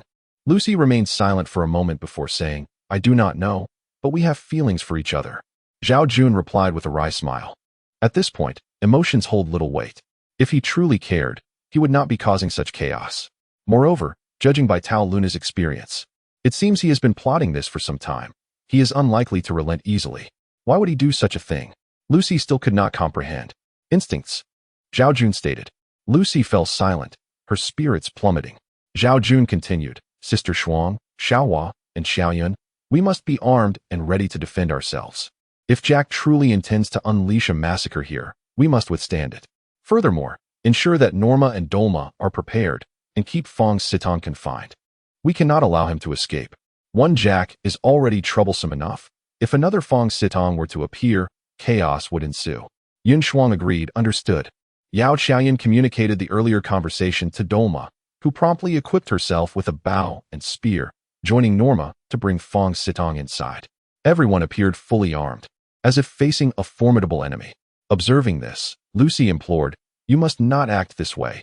Must we resort to violence? I will reason with Jack. It is best we leave this desolate island without bloodshed." Zhao Jun sighed. "We will not provoke him, but we must be prepared for self-defense. If you can persuade Jack, that would be ideal. However, if you fail, we cannot remain passive. How confident are you in convincing Jack?" Lucy shook her head. "I do not know. He has become so unfamiliar." "Then it is settled. We are not preparing to kill him, but to protect ourselves," Zhao Jun clarified. Lucy held her head in despair, unable to fathom how Jack had transformed so drastically on this island. As dawn approached, Zhao Jun advised Lucy, "Miss Lucy, he is using your supposed infidelity as an excuse. Speak with him carefully, but do not provoke his ire. In his current state, I genuinely fear he may do something harmful." Lucy nodded. "I understand, but I still cannot believe he would hurt me." Zhao Jun remarked, "It would be best if he does not, but we cannot afford to be careless. If the conversation does not go well, prioritize your safety." "Understood," Lucy replied as she ventured outside. Meanwhile, Zhao Jun and the others stood guard at the cave entrance, their hopes for peace resting on Lucy's shoulders. Should she fail, a violent confrontation would be inevitable. Fortunately, Jack was alone. While his weaponry was formidable, he was not invincible. Zhao Jun even retrieved the remaining explosives. Lucy strolled slowly to the seaside, where she found Jack fully armed, a pistol at his waist, and in 406 Hong Kong dollars in his hand, with 3 grenades hanging from his chest. Upon noticing Lucy's approach, Jack remarked, "Have they sent you as a negotiator? Spare me. You've betrayed me and broken my heart. So there is nothing more for you to say?" Lucy replied, "Let us repair the boat today and leave this place. We shouldn't linger here any longer." Jack retorted angrily, "Not a chance. I must take action. Either I kill Zhao Jun or find some semblance of balance within myself. Otherwise, I will never relent." As they stood 10 meters apart, Lucy hesitated to advance, sensing Jack's unsettling demeanor. "Jack, please don't do this," Lucy urged. Jack laughed derisively. "Lucy, you betrayed me. You've forfeited the right to speak. Once I find my equilibrium, or if I kill Zhao Jun, perhaps we can return to how we were. But not now." "Jack, how could you have changed so drastically?" Lucy exclaimed in disbelief. Jack scoffed. "I've changed? You were the one who turned your heart. I never imagined you would betray me. So, if they refuse your demands, you resort to murder?" Lucy questioned. Jack cocked his gun with a click, declaring, "Exactly. If they do not acquiesce to my demands, I will kill them all, every last one." Lucy shook her head. "I cannot allow you to commit such folly. If you feel compelled to do this, then you might as well kill me." Jack glared at her, saying, "You betrayed me, and part of me wishes to end your life, but I love you too much to go through with that. Yet, if I do not act, I shall never be able to face you again." Lucy countered, "Do you think that committing such an act will allow you to face me? I have nothing to do with Zhao Jun. Why must you take this path? I warn you, if you go down this road or take a life, it will mark the end of us, forever." Jack replied, "If I do not act, then our relationship is already over." Trembling with anger, Lucy implored, "Jack, this isn't the you I know. Please wake up. You were once so gentlemanly. How have you turned into a monster?" Jack widened his eyes, declaring, "A monster? Indeed, I am a monster. Every person harbors a demon within. Lucy, you are the one who awakened the demon in me. Had you not betrayed me, I would not have become this way." Stepping back in fear, Lucy stammered, You have lost your mind." Jack laughed maniacally. "Yes, I have gone mad, driven to insanity by you. Come here. What do you intend to do?" Lucy felt an unprecedented fear as she faced Jack, never having experienced such a sensation before. Jack advanced, commanding, "Stop right there." Gathering her courage, Lucy challenged, "Are you going to kill me?" "Kill you? Why would I do that? But I cannot allow you to remain by Zhao Jun's side." Jack seized Lucy and dragged her toward the sailboat. Despite Lucy's considerable strength among women, she found herself powerless against Jack, who pulled her aboard.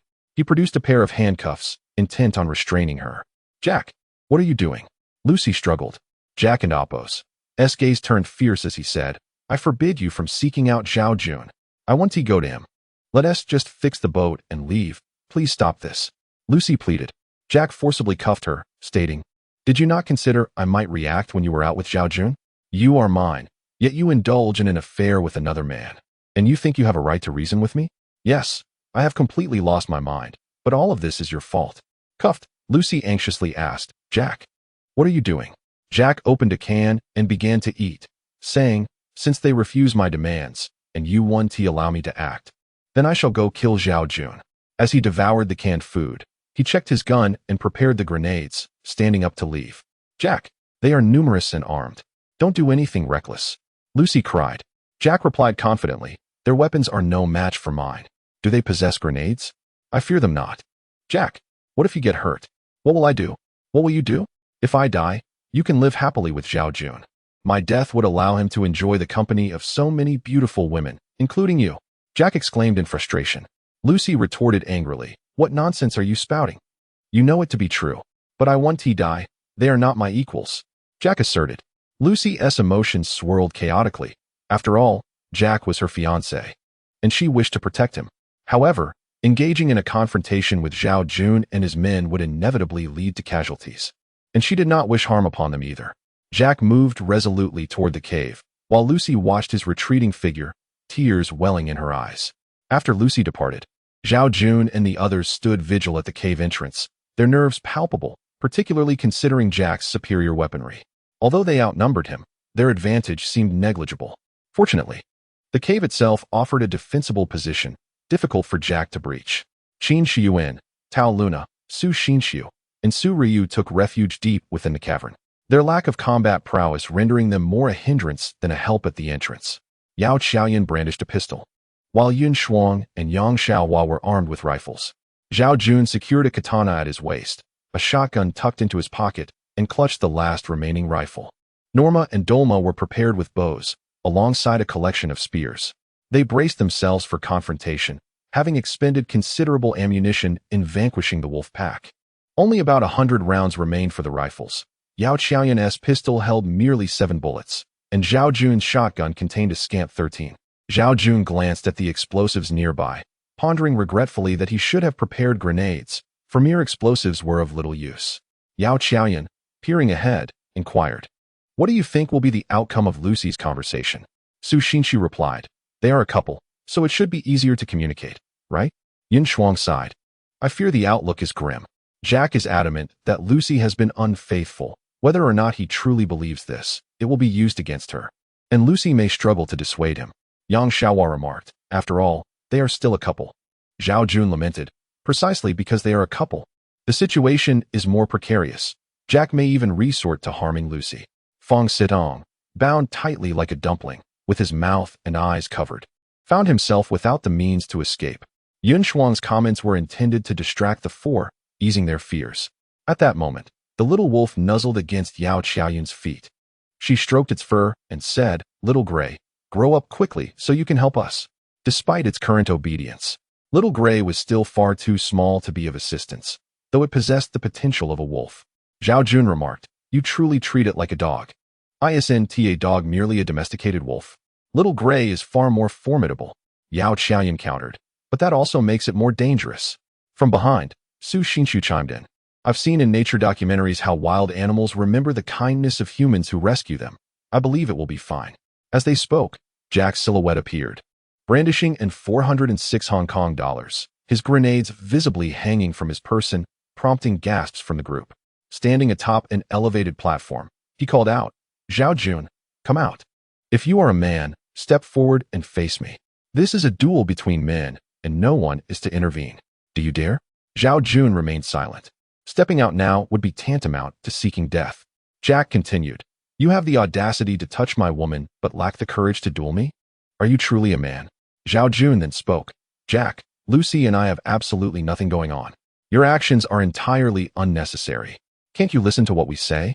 I only believe my own eyes." Jack shouted. As he spoke, he fired into the cave, the sound of gunshots echoing as bullets struck the rocky entrance, sending sparks flying. Qin Shiyuan and Su Xinxu were terrified, covering their heads. Zhao Jun and the others ducked for cover, and then Zhao Jun fired a few shots toward the platform. After emptying a magazine, Jack reloaded while saying, "Zhao Jun, don't be so selfish. I'm only here to cause trouble for you, yet you hide in the cave, dragging these lovely ladies down with you. If I throw in a grenade, won't you all be finished?" Zhao Jun and the others noticed the grenade, realizing that if Jack truly threw it in, their situation would be dire. Yang Xiaohua whispered, "What should we do?" Zhao Jun replied softly, "Don't panic. If we react quickly enough, we can deflect the grenade. If all else fails." He refrained from finishing his sentence, as stepping out for a duel seemed like a certain death sentence. The women exchanged worried glances, unsure of how to proceed. Norma and Dolma, having understood the situation from Yao Qiaoyan's explanation, declared, "This is outrageous. I will accept the challenge on behalf of my master." Norma spoke in her native tongue, but Yao Qiaoyan translated. Zhao Jun shook his head, saying, "Without firearms, you would be suitable to take my place. But he will undoubtedly shoot as soon as anyone steps out. His accuracy and firepower are formidable, making survival unlikely." Yang Xiaohua added, "Indeed, he just fired a full magazine. Our weapons cannot compare." Zhao Jun fell silent for a moment, feeling conflicted. He understood the grenade's power. If it detonated inside, they would all perish. Yet, he could not simply walk out to his death. Jack called out, "Zhao Jun, my patience is limited. I will give you 10 minutes. If you do not come out after that, I will throw the grenade." Zhao Jun furrowed his brow, feeling trapped and uncertain of what to do. If worst comes to worst, we charge out and suppress his fire. Surely, with so many of us, we can overpower him. Yin Shuang exclaimed angrily. Zhao Jun, well versed in firearms, shook his head. "No, we cannot suppress him. He can suppress us with ease. Charging out would be suicide. What do we do now?" Yang Xiaohua fretted. Pacing anxiously, Zhao Jun urged, "Stay calm. Panicking will not help. Just watch me." He then called out loudly, "Mr. Jack, while your firepower is indeed fierce, if it comes down to a showdown, you may not fare as well as you think. We are many, and you truly intend to kill us all." Jack bellowed, "If I must kill them all, then so be it. What do I have to worry about?" Zhao Jun countered, "That is unnecessary. Jack, tell me what it will take for you to put down your weapon and calm down, so we can discuss a resolution." Jack laughed heartily. "Now you want to negotiate? It's too late for that. Enough with the pleasantries. Come out and meet your fate. You either die alone, or these women die with you." Zhao Jun. One cannot be so selfish. Taking a deep breath, Zhao Jun signaled to Yun Shuang, who aimed her gun at Jack's direction. Jack, I will come out to duel you, leaving our fates in the hands of destiny. But do not throw the grenade. If the cave collapses, you will have nowhere to go, Zhao Jun asserted. Jack, knowing he wouldn't throw the grenade unless absolutely necessary, scoffed. As long as you come out, I won't throw it. At that moment, Yun Shuang suddenly fired, the shot narrowly missing Jack. He quickly ducked for cover, while Zhao Jun, Yang Xiaohua, and Yao Qiaoyan joined in, suppressing Jack behind the platform. Seizing the opportunity, Zhao Jun lunged out of the cave and charged at Jack. Jack, startled, kept his gun trained on the entrance, firing wildly. Zhao Jun narrowly dodged and took cover behind the antelope pen's fence. Jack seethed, fine. Since you choose to ambush me and break your word, don't blame me for being ruthless. He grabbed a grenade, pulling the pin, ready to throw it into the cave. Zhao Jun seized the moment, lunging forward to grasp Jack's hand tightly, preventing him from releasing the grenade.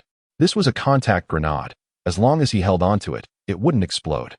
The two wrestled, but neither dared to move too much, for releasing it could lead to instant catastrophe. The women inside the cave wanted to assist, but Zhao Jun shouted, "Stay back. It may explode." Jack glared at Zhao Jun. "You reckless fool. Do you wish to die?" Zhao Jun forced a smile. "You were the one who sought death first." Frustrated, Jack shouted, "Let go." Zhao Jun replied, "If I let go now, and you throw the grenade, it will explode instantly." "Am I that foolish?" Jack retorted, "Then stop the useless chatter. Let us die together." Zhao Jun, recognizing the need to keep Jack calm, said, "We were too far apart earlier to have a proper discussion. Now that we are so close, and neither of us can make a sudden move, let us talk this over and find a resolution." Jack huffed, but had no choice. The two sat on the steps of the platform, still gripping the grenade. The other women watched in shock. Yang Xiaohua asked, "Why did they suddenly sit down? They seem so harmonious." Yun Shuang shook her head. "This is not harmony. It is necessity. If they release their grip, the grenade will detonate." "Should we go out to help?" Su Xinshu inquired. Yun Shuang replied, "Absolutely not. We cannot provoke Jack. Otherwise, Zhao Jun will be in danger. We must rely on him to negotiate." Everyone was tense, feeling helpless, but there was nothing they could do. Zhao Jun took a deep breath to calm himself, saying, "Mr. Jack, you truly need not escalate things to this level. If you desire women, why resort to such extreme measures?" Jack replied, "I've said all I needed to say, but you remain unresponsive. I am left with no choice but to resort to force. If you refuse to cooperate, killing you or driving you away means all these women will be mine, does it not? You have Lucy. Why do you need so many more? Is Lucy not attractive enough?" Zhao Jun sighed. "Jack, please, let us not pretend. You must have thought about wanting to possess Lucy. And you surely wish to claim each woman in this cave for yourself, correct?" Zhao Jun replied, "I never intended to possess anyone. What is wrong with that?" Jack spat. "In the end, you still wish for 7 or 8 beauties to accompany you, don't you? Enough with the righteous facade. Now I present you with 3 choices." Zhao Jun inquired, "What are the 3 choices? Pray, enlighten me." Jack replied, "The first is that we both perish here." Zhao Jun chuckled. "That is evidently an implausible option. Do you truly wish to die?" When presented with choices, no one desires death, and Jack is no exception. Jack continued, "The second is that you acquiesce to all my demands." Zhao Jun shook his head. "That is certainly out of the question. You must understand, they are living beings. If they are unwilling, what can I do?" "So what is the third option?" Zhao Jun queried. "What if I choose a fourth?" Jack asked, though his conditions were clearly unreasonable. "What fourth option?" Zhao Jun responded, "Let us reconcile, join forces to repair your vessel, and then you and Lucy may depart. Whether to summon rescue is your prerogative. We shall not impose any demands, as long as everyone remains safe. What do you think?" Zhao Jun proposed. Jack retorted, "So, I create this uproar and gain nothing in return? Absolutely not." Zhao Jun advised, "These women are timid. Had you behaved well from the start, you might have deceived 1 or 2, but now they regard you with suspicion and disdain. Do you find that credible?" After a moment of silence, Jack conceded, "Fine, but I have one more request." Zhao Jun asked, "What is it?" "Speak. As long as it is not excessive, I shall agree." Jack stated, "I wish to take Fong Sitong with me." Zhao Jun was taken aback. "If you can truly take Fong Sitong, we would welcome that. However, the prerequisite is that you genuinely intend to take him." Jack quickly replied, "Is that even a question? If I did not wish to take him, why would I make such a request? Besides, we are all leaving, What else can be done? Zhao Jun inquired curiously. But why do you wish to take him? Jack explained. Because the sea harbors numerous dangers. The more hands we have, the better our chances. I believe he will strive alongside us for survival. Moreover, I have offended Lucy, who feels a degree of sympathy for Fong Sitong. Bringing him along could greatly alleviate the tension between Lucy and myself. Zhao Jun regarded Jack with skepticism. The reasoning seemed insufficient. Their oceanic escapades were not new, and an additional person was hardly necessary. Furthermore, how would taking Fong Sitong ease relations with Lucy? Did she possess such a benevolent heart? Jack added, as for whether to call for rescue, I will certainly not. And I doubt Fong Sitong would either, but Lucy would. By the way, what have you done to Lucy? Zhao Jun asked. All right, but I must take Norma with me. Zhao Jun insisted. Very well, Jack replied nonchalantly. Zhao Jun called for Norma, and Yao Qiaoyan followed suit, both armed for precaution. Trailing a dozen meters behind Zhao Jun and Jack. Upon reaching the shore, Lucy, seeing the two alive, was filled with joy, though her heart raced upon noticing the grenades in their hands. Jack addressed Lucy. Lucy, I have reconciled with Zhao Jun. Now, we shall discard the grenades, repair the ship, take Fong Sitong, and leave this place. What do you say? Lucy exhaled in relief. That sounds acceptable. Shall we consider our previous discord as non-existent? Jack probed further. Lucy nodded vigorously. Yes, it never happened. Yet, Zhao Jun remained dubious. He could not fathom Jack's insistence on taking Fong Sitong, a matter that seemed utterly illogical. Jack gazed at Zhao Jun. You still harbor doubts about me. Zhao Jun smiled. We are currently holding a grenade together. How can there be no trust? We are akin to two grasshoppers on the same strand of rope. Neither can escape the other, so some degree of trust is indeed beneficial. Jack remarked. The principle is understood by all, yet some individuals often act foolishly. Zhao Jun responded. That statement appears more fitting for your own reflection. Jack shrugged, chuckling. You shall soon understand. I assure you, I will not act thus. The two reached the shore, gazing at the vast ocean, waves crashing and enveloping their calves. Zhao Jun declared, I will count to 3.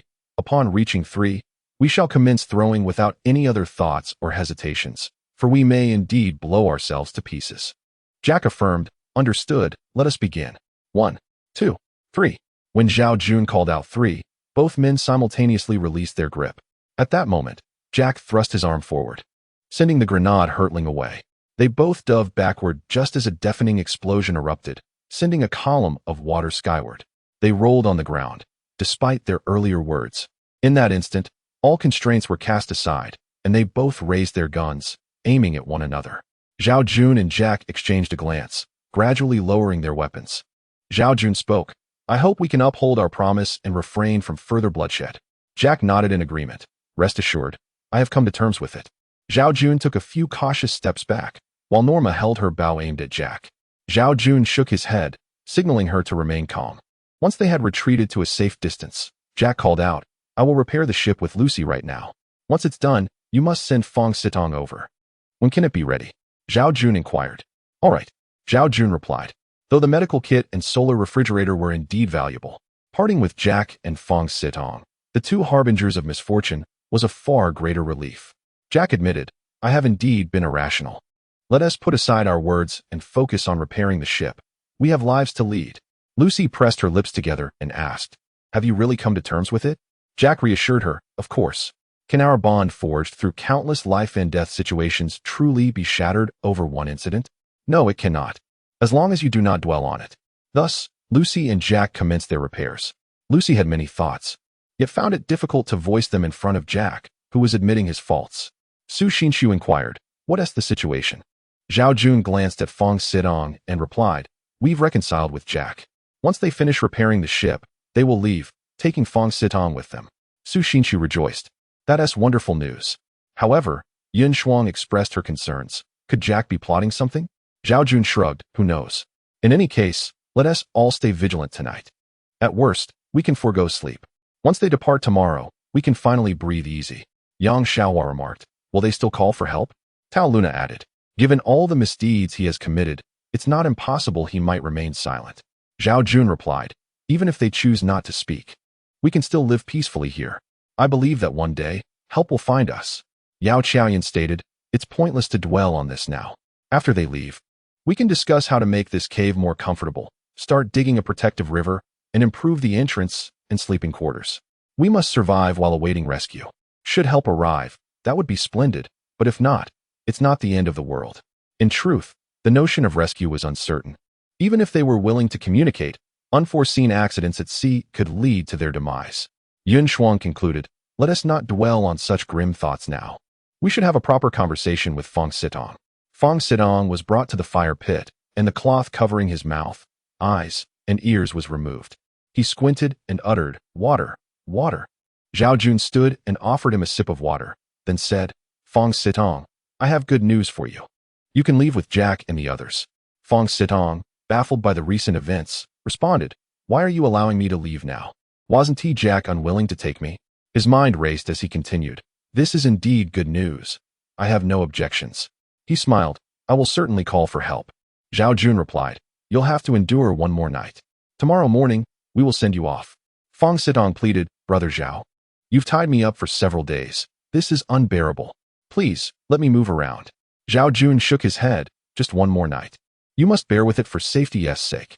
After a moment's thought, Zhao Jun relented, fine, but I warn you, do not attempt any tricks tonight. It is unnecessary. He untied Fong Sitong, who approached the fire to warm himself and stretch his limbs. Zhao Jun decided to forego sleep that night. With Norma on guard outside, while Yang Xiaohua and Dolma watched the cave entrance, Yao Qiaoyan and Yun Shuang stayed inside to keep an eye on Fong Sitong. Qin Shiyuan, Tao Luna, Su Ryu, and Su Xinshu settled in for the night, while Zhao Jun monitored the weapons, occasionally stepping outside or patrolling the cave. Fong Sitong remained compliant, perhaps motivated by the prospect of leaving the next day. After enduring the long night, as dawn broke, Lucy arrived alone, her hands raised as she entered the cave. Our ship is ready for departure. Please move the refrigerator and medical kit on board, she announced. Zhao Jun instructed Yao Qiaoyan and Norma to guard the entrance. Then, along with Yang Xiaohua, Yun Shuang, Tao Luna, and Dolma, they carried the solar refrigerator and medical kit, leading Fong Sitong towards the shore. For safety, Zhao Jun and Yang Xiaohua kept their weapons at the ready, while Jack wore a friendly smile, exuding warmth. After unloading the solar refrigerator and medical kit onto the ship, they stepped back onto the beach. Jack and Zhao Jun stood facing each other. Just yesterday, they had been at odds, yet now, both wore smiles as if nothing had transpired. Regardless of what has occurred or how many disagreements we've had, I'm still glad to have met you, Zhao Jun expressed. Jack nodded. I too look forward to our future. Jack glanced at Fong Sitong beside him, saying, you should board the ship now. By the way, I must warn you, the sea holds countless unknown dangers. Are you truly willing to come with us? Fong Sitong, aware that staying behind likely meant continued bondage and the risk of Zhao Jun's wrath, nodded vigorously. Yes, I am willing. Then please, step aboard, Jack encouraged. Fong Sitong hurried onto the ship, and after Lucy bade farewell to the others, she too boarded. Jack embraced Zhao Jun one last time, saying, until we meet again. He was the last to board, hoisting the sail and setting off. Zhao Jun waved as he watched the sailboat drift away, growing more distant until it vanished on the horizon.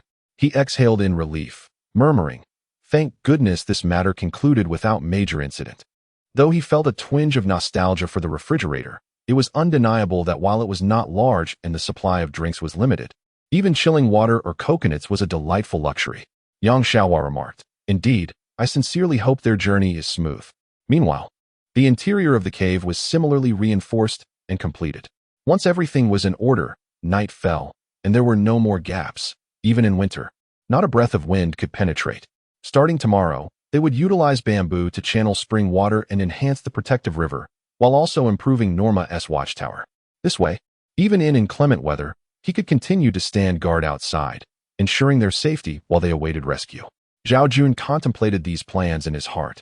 Jack and Lucy sailed away on their vessel, while Fong Sitong remained unusually obedient, hesitant to make any sudden movements.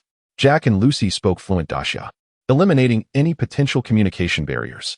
After sailing for a while, Jack unexpectedly produced a handkerchief and approached Lucy from behind, covering her mouth. Before she could react, she succumbed to slumber. Startled, Fong Sitong exclaimed, what are you doing? Jack gently laid Lucy down and replied with a smile, it's merely ether. She is just asleep. Besides, she is my girlfriend. Why are you so anxious? I'm not anxious, it's just. This is. Fong Sitong stammered, bewildered. He wondered if Jack had lost his sanity. If so, his life was in peril, given that Jack was armed. Jack beckoned Fong Sitong to sit closer, and he approached. Still in a daze. Do you desire revenge? Jack inquired. Revenge? For what? Fong Sitong responded, perplexed. Jack chuckled, considering how they treated you. Don't you wish to retaliate? His eyes gleamed with intensity as he continued. Is mere survival enough? The indignities you've suffered, the actions you wish to take yet cannot. Can you truly endure that? What do you mean? Fong Sitong asked, seeking clarity. Jack's demeanor turned serious. I am earnest. I am not jesting. Our objective this time is to deal with Zhao Jun. Will you join me? Looking at the unconscious Lucy, Fong Sitong remarked, You put her to sleep just to discuss this? She would undoubtedly oppose my actions. Once I accomplish my task, she will have no choice but to accept it. After dealing with Zhao Jun, I only desire 2 of those women for myself. The rest are yours, Jack stated confidently. Fong Sitong chuckled. Well, that is rather generous of you.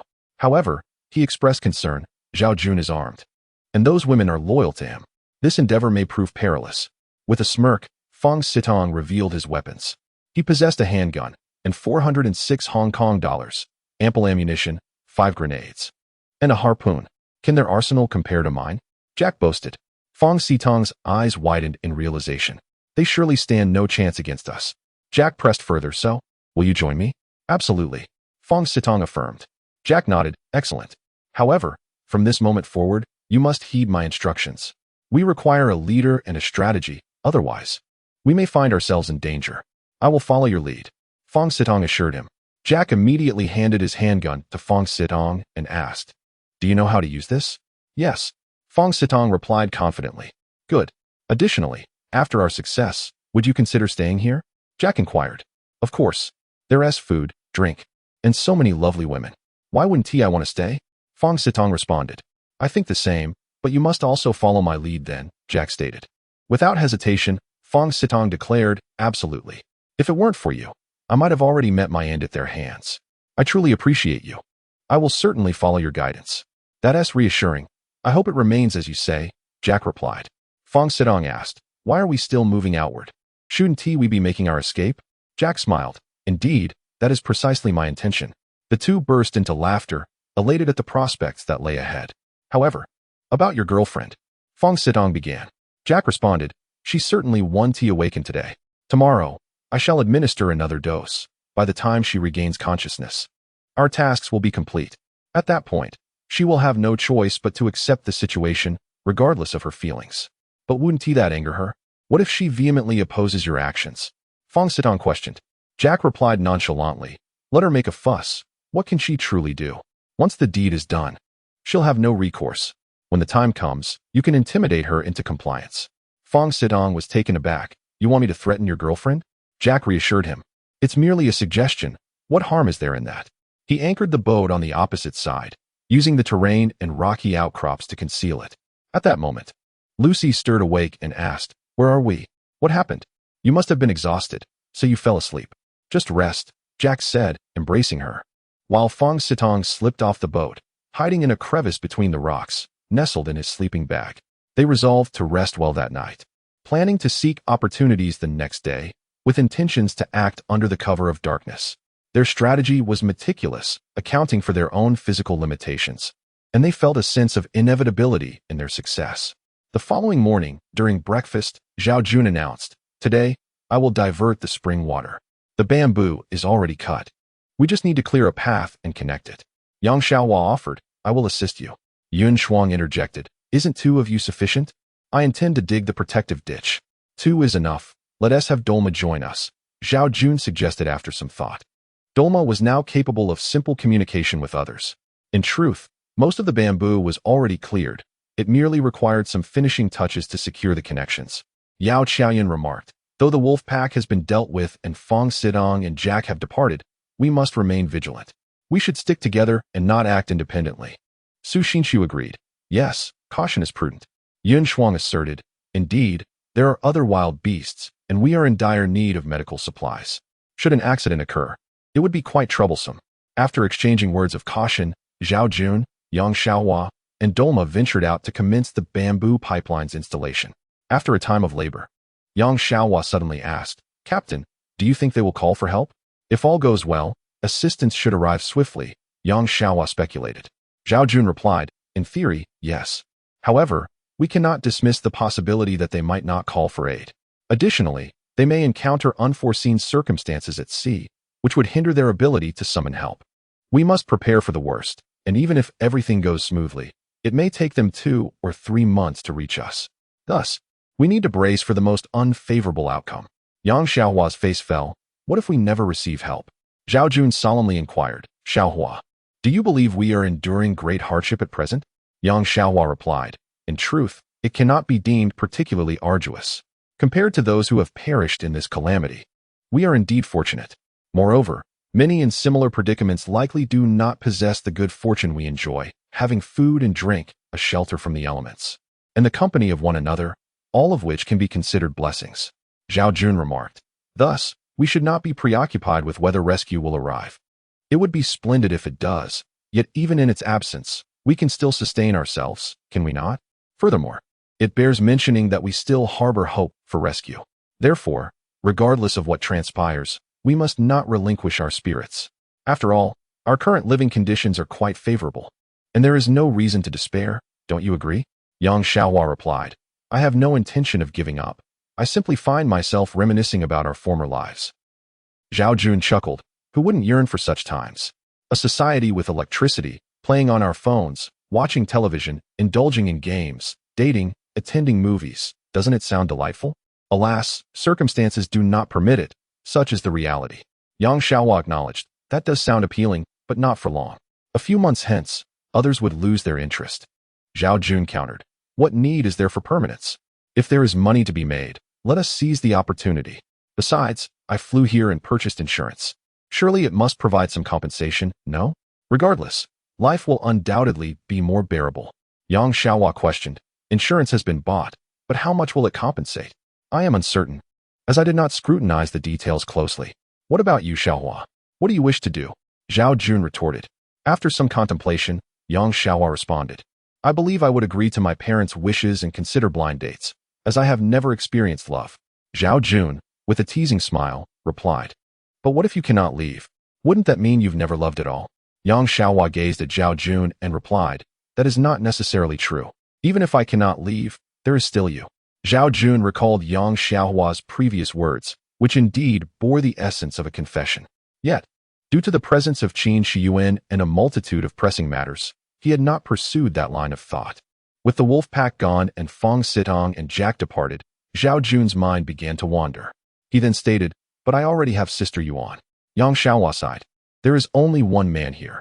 Should we allow Sister Yuan to monopolize him? Not only I, but the other sisters will ultimately. Yang Xiaohua's words trailed off abruptly, prompting Zhao Jun to inquire, what about the other sisters? She replied, you seem quite content, even more so than Wei Xiaobao, who has 7 wives. Zhao Jun blinked, inquiring, are you suggesting that you all wish to become my wives? Yang Xiaohua blushed, saying, I never claimed that. However, I cannot speak for others, but you are aware of my feelings. I do not mind your relationship with Sister Yuan. Yet I desire to experience the sensation of being in love. I have never felt that before, and I do not wish to anger Sister Yuan. Zhao Jun, feeling a stir in his heart, took Yang Xiaohua's hand and said, are you implying that we should secretly date? Yang Xiaohua contemplated the possibility of eventually leaving. If they did escape, she would not pursue a relationship with Zhao Jun. However, if they remained trapped, with only Zhao Jun as the sole man among them, Norma, while a man, resembled more of a servant and did not align with her aesthetic preferences, there was only one choice, Zhao Jun. With Qin Shiyuan already recognized as Zhao Jun's partner and Dalima likewise committed, Yang Xiaohua had confessed her feelings, while Taluna was profoundly grateful to Zhao Jun, harboring her own unspoken affections. Other women, like Su Xinxiu, a woman of high society, had yet to contemplate this issue. Still, Yun Shuang and Yao Qiaoyun were proud and independent, capable of self-sufficiency. Su Ryu was somewhat naive regarding such matters and had not given it much thought. Though she certainly held feelings for Zhao Jun, Zhao Jun's reputation among them was commendable, yet to establish a harem would require time and effort. He smiled and began to jest with Yang Xiaohua when suddenly, a gunshot rang out, striking a tree near him. Instinctively, Zhao Jun assessed the source of the shot and rolled to the ground, shielding Dalma and Yang Xiaohua while taking cover behind a large tree. A few more shots rang out, but they struck the tree. Yang Xiaohua exclaimed, "Who is that?" Zhao Jun fired several shots in the direction of the gunfire, declaring, "I do not know." Upon further reflection, the possibility dawned upon him. Fong Sitong and Jack, along with their weapons, posed a significant threat. Seeing Zhao Jun's silence, Yang Xiaohua grew anxious, exclaiming, "What should we do?" Zhao Jun shouted, "Is it Fong Sitong and Jack?" Slapping his forehead, he realized, this is bad. They may have reached the cave. Using gestures and explanations, Dalma grasped his meaning and nodded. Zhao Jun led Yang Xiaohua and Dalma toward the cave. Initially, the danger seemed minimal. Zhao Jun carried only a katana and a rifle, while Yang Xiaohua wielded a spear and Dalma had a bow and arrows. As they approached, the sound of gunfire filled the air.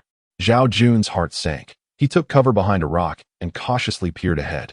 Indeed, Fong Sitong and Jack were attacking the cave, while Yao Qiaoyan and Yun Shuang defended the entrance with firearms, and Jack appeared poised to throw a grenade. Upon witnessing this, Zhao Jun immediately fired a shot. Jack ducked in response to the gunfire, ceasing his attack on the cave entrance. Yun Shuang and the others returned fire, attempting a pincer maneuver. Fong Sitong and Jack, originally aiming to assassinate Zhao Jun, found their marksmanship lacking and failed. They swiftly resolved to seize control of the cave. Despite knowing that Yun Shuang and her companions were on high alert, Norma had detected Fong Sitong and Jack's approach and provided timely warning. Consequently, they were not only unable to capture the cave, but were also caught in Zhao Jun's ambush. Zhao Jun continued to fire, while Dalma shot arrows. As the rounds continued, both Fong Sitong and Jack sustained injuries. Fong Sitong's wounds were more severe, while Jack's were less critical. Nevertheless, their situation was dire. After a flurry of gunfire, Jack shouted during a magazine change, "Zhao Jun, stop shooting." Zhao Jun ignored him, resolute in the knowledge that there was no room for negotiation. It was a matter of life or death. Suddenly, Jack hurled 2 grenades, causing explosions that forced Zhao Jun and Yun Shuang to take cover. Jack, disregarding Fong Sitong, seized the opportunity to escape amidst the chaos. Seeing Jack flee, Zhao Jun hesitated to pursue and hurried instead into the cave, relieved to find that everyone was unharmed. However, Fong Sitong had been shot in the chest, blood flowing profusely. His condition was critical. Zhao Jun instructed Norma and Dalma to maintain vigilance outside, while he moved Fong Sitong into the cave, where Fong Sitong clutched his chest, his breathing becoming increasingly faint. "He is likely beyond salvation," Yun Shuang remarked. Zhao Jun gritted his teeth and replied, "Even if he could be saved, I would not do so. It was my negligence. I should have anticipated this sooner. I almost allowed them to succeed." Zhao Jun spoke solemnly. Yun Shuang added, "Regardless, we are all safe for the moment. But Jack and Appo's presence is indeed concerning." At that moment, Fong Sitong suddenly sat up with a start, exclaiming, "It hurts." He glanced around, leaning against a rock while clutching his chest, lamenting, "Alas, I have failed." In his final moments, Fong Sitong spoke the truth. The women, upon hearing this, were filled with indignation. Zhao Jun pressed, "Did Lucy agree to your actions?" "Lucy? You mean Jack's girlfriend? She was incapacitated by Jack and is unaware of everything." Fong Sitong responded. "Last night," he added. Zhao Jun grasped Fong Sitong's shoulders and inquired, "Then where is your ship hidden?" Fong Sitong suddenly burst into laughter, continuing for quite some time before stating, "Zhao Jun, if you promise me one thing, I will tell you." Zhao Jun nodded, "Speak." The people of the Great Xia value returning to their roots, and Fong Sitong was no exception. Zhao Jun affirmed, "Very well, I promise you. This task is not too difficult, quite simple, in fact." Fong Sitong replied, "Thank you." However, upon receiving Zhao Jun's promise, Fong Sitong collapsed, his eyes widening, pupils beginning to constrict, and he succumbed to death. Zhao Jun reached out to check Fong Sitong's breath, examining his pulse and heartbeat, confirming that he had passed away. Feeling a mix of sorrow and relief, he felt relieved that the scoundrel was finally dead, but sorrowful that he had not revealed Jack's hiding place. Jack had become an exceedingly dangerous individual, armed with remarkably advanced weaponry. Zhao Jun gently closed Fong Sitong's eyes and remarked, "The deceased deserves our utmost respect. Let us first remove him from here. Once we have dealt with Jack, we shall proceed as he suggested." Yun Shuang furrowed her brow and replied, "But we do not know Jack's whereabouts at present. This is quite perilous." Zhao Jun scoffed, "After all we have endured, do you truly fear mere Jack?" I shall eliminate him eventually. He urged everyone to remain vigilant and maintain a state of alertness. As Zhao Jun spoke, he and Norma carried Fong Sitong's lifeless body away, placing it into a pit designed for concealment before covering it with earth. The women gathered in a circle, awaiting Zhao Jun's next directive. He settled among them and declared, I shall now assign tasks to confront Jack. Yun Shuang inquired, do you have a plan? Zhao Jun replied, when Jack fled, he appeared to be injured. We must take the initiative. We can no longer remain passive. They arrived by boat, which is substantial and should be easily located. We must search along the coast. We are bound to find it. Yao Qiaoyan acknowledged, indeed, that is a valid point. Zhao Jun sighed. This is indeed a significant issue. We cannot afford to send too few in pursuit of him, nor can we spare too many in the cave. Moreover, they all must possess combat capability. Yun Shuang expressed concern. Yes, therein lies the dilemma. Regarding combat power, our numbers are rather limited, and Jack wields superior weaponry. Simply gathering numbers will not suffice. Can we truly split our forces? After contemplating, Zhao Jun stated, I, along with Dolma and Yao Qiaoyun, will seek Jack's hiding place. The rest shall remain in the cave. Shuang Jia, Xiaohua, you both take firearms, and with Norma, the others should muster their courage. It should not pose a problem. Yun Shuang hesitated. But what of the three of you? Zhao Jun reassured her, we will be fine, do not worry. It is you all who must be cautious. Yun Shuang affirmed, as long as we can detect Jack in a timely manner, he shall not prevail. Today he and Fong Sitong attempted a surprise attack, yet we thwarted their advance just in time. We shall be even more vigilant now, so I believe there is nothing to worry about. Zhao Jun nodded, very well. We must act swiftly. Everyone, rally your spirits. Once we eliminate Jack, our days ahead will be considerably easier. Zhao Jun was momentarily taken aback and said, let us hope so. I believe everyone is exhausted. The crises seem never-ending. He, along with Yao Qiaoyun and Dualma, ventured outside, while Norma and Su Xinshu observed the surroundings from a high platform, and Su Ryu and Qin Shiyuan were below, armed with binoculars. Taluna, Yun Shuang, and Yang Xiaohua sat at the cave entrance, rifles in hand, vigilant and unyielding, with Yun Shuang and Yang Xiaohua occasionally patrolling between the platform and the cave entrance. As Zhao Jun and the others arrived at the seaside, they began to search along the coastline. The terrain was open, allowing for a somewhat relaxed pace. However, as they moved forward, dense thickets loomed ahead, concealing potential dangers where Jack might be hiding. Yao Qiaoyan remarked, before Fong Sitong perished. He mentioned Lucy had been drugged by Jack. Do you believe that to be true? Zhao Jun pondered for a moment before responding. In Fong Sitong's condition, there would be no reason for him to deceive us. Lucy would likely oppose Jack's actions, making it plausible she was indeed drugged. Surely he wouldn't resort to killing her. Yao Qiaoyan sighed. Jack is so deranged that murder wouldn't be surprising. Men can be truly terrifying. Zhao Jun retorted, Hey, don't generalize. I'm a man too. Am I to be feared as well? Yao Qiaoyan replied, upon reflection, you and Jack aren't so different. Zhao Jun nearly choked on his own words, exclaiming, by heaven's grace, Qiaoyan, what do you mean by that? He added, that is utter nonsense. I never considered such things. Yao Qiaoyan tilted her head and asked, really? You haven't thought about it at all? Zhao Jun, momentarily taken aback, asserted, of course not. After falling from a plane onto this deserted island, my sole focus has been survival. Food, water, storms, and later, wolves and various beasts, alongside threats from Fong Sitong and Jack. I hardly have time to contemplate such trivialities.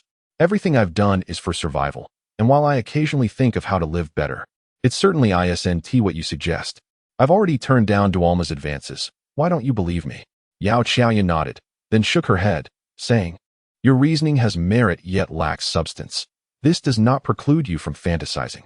Zhao Jun shrugged, stating, think whatever you please. I certainly do not. Yao Qiaoyan decided to abandon the topic, saying, we are about to enter the thicket. Jack could be hiding anywhere. We must remain vigilant and not let our guard down. Zhao Jun agreed.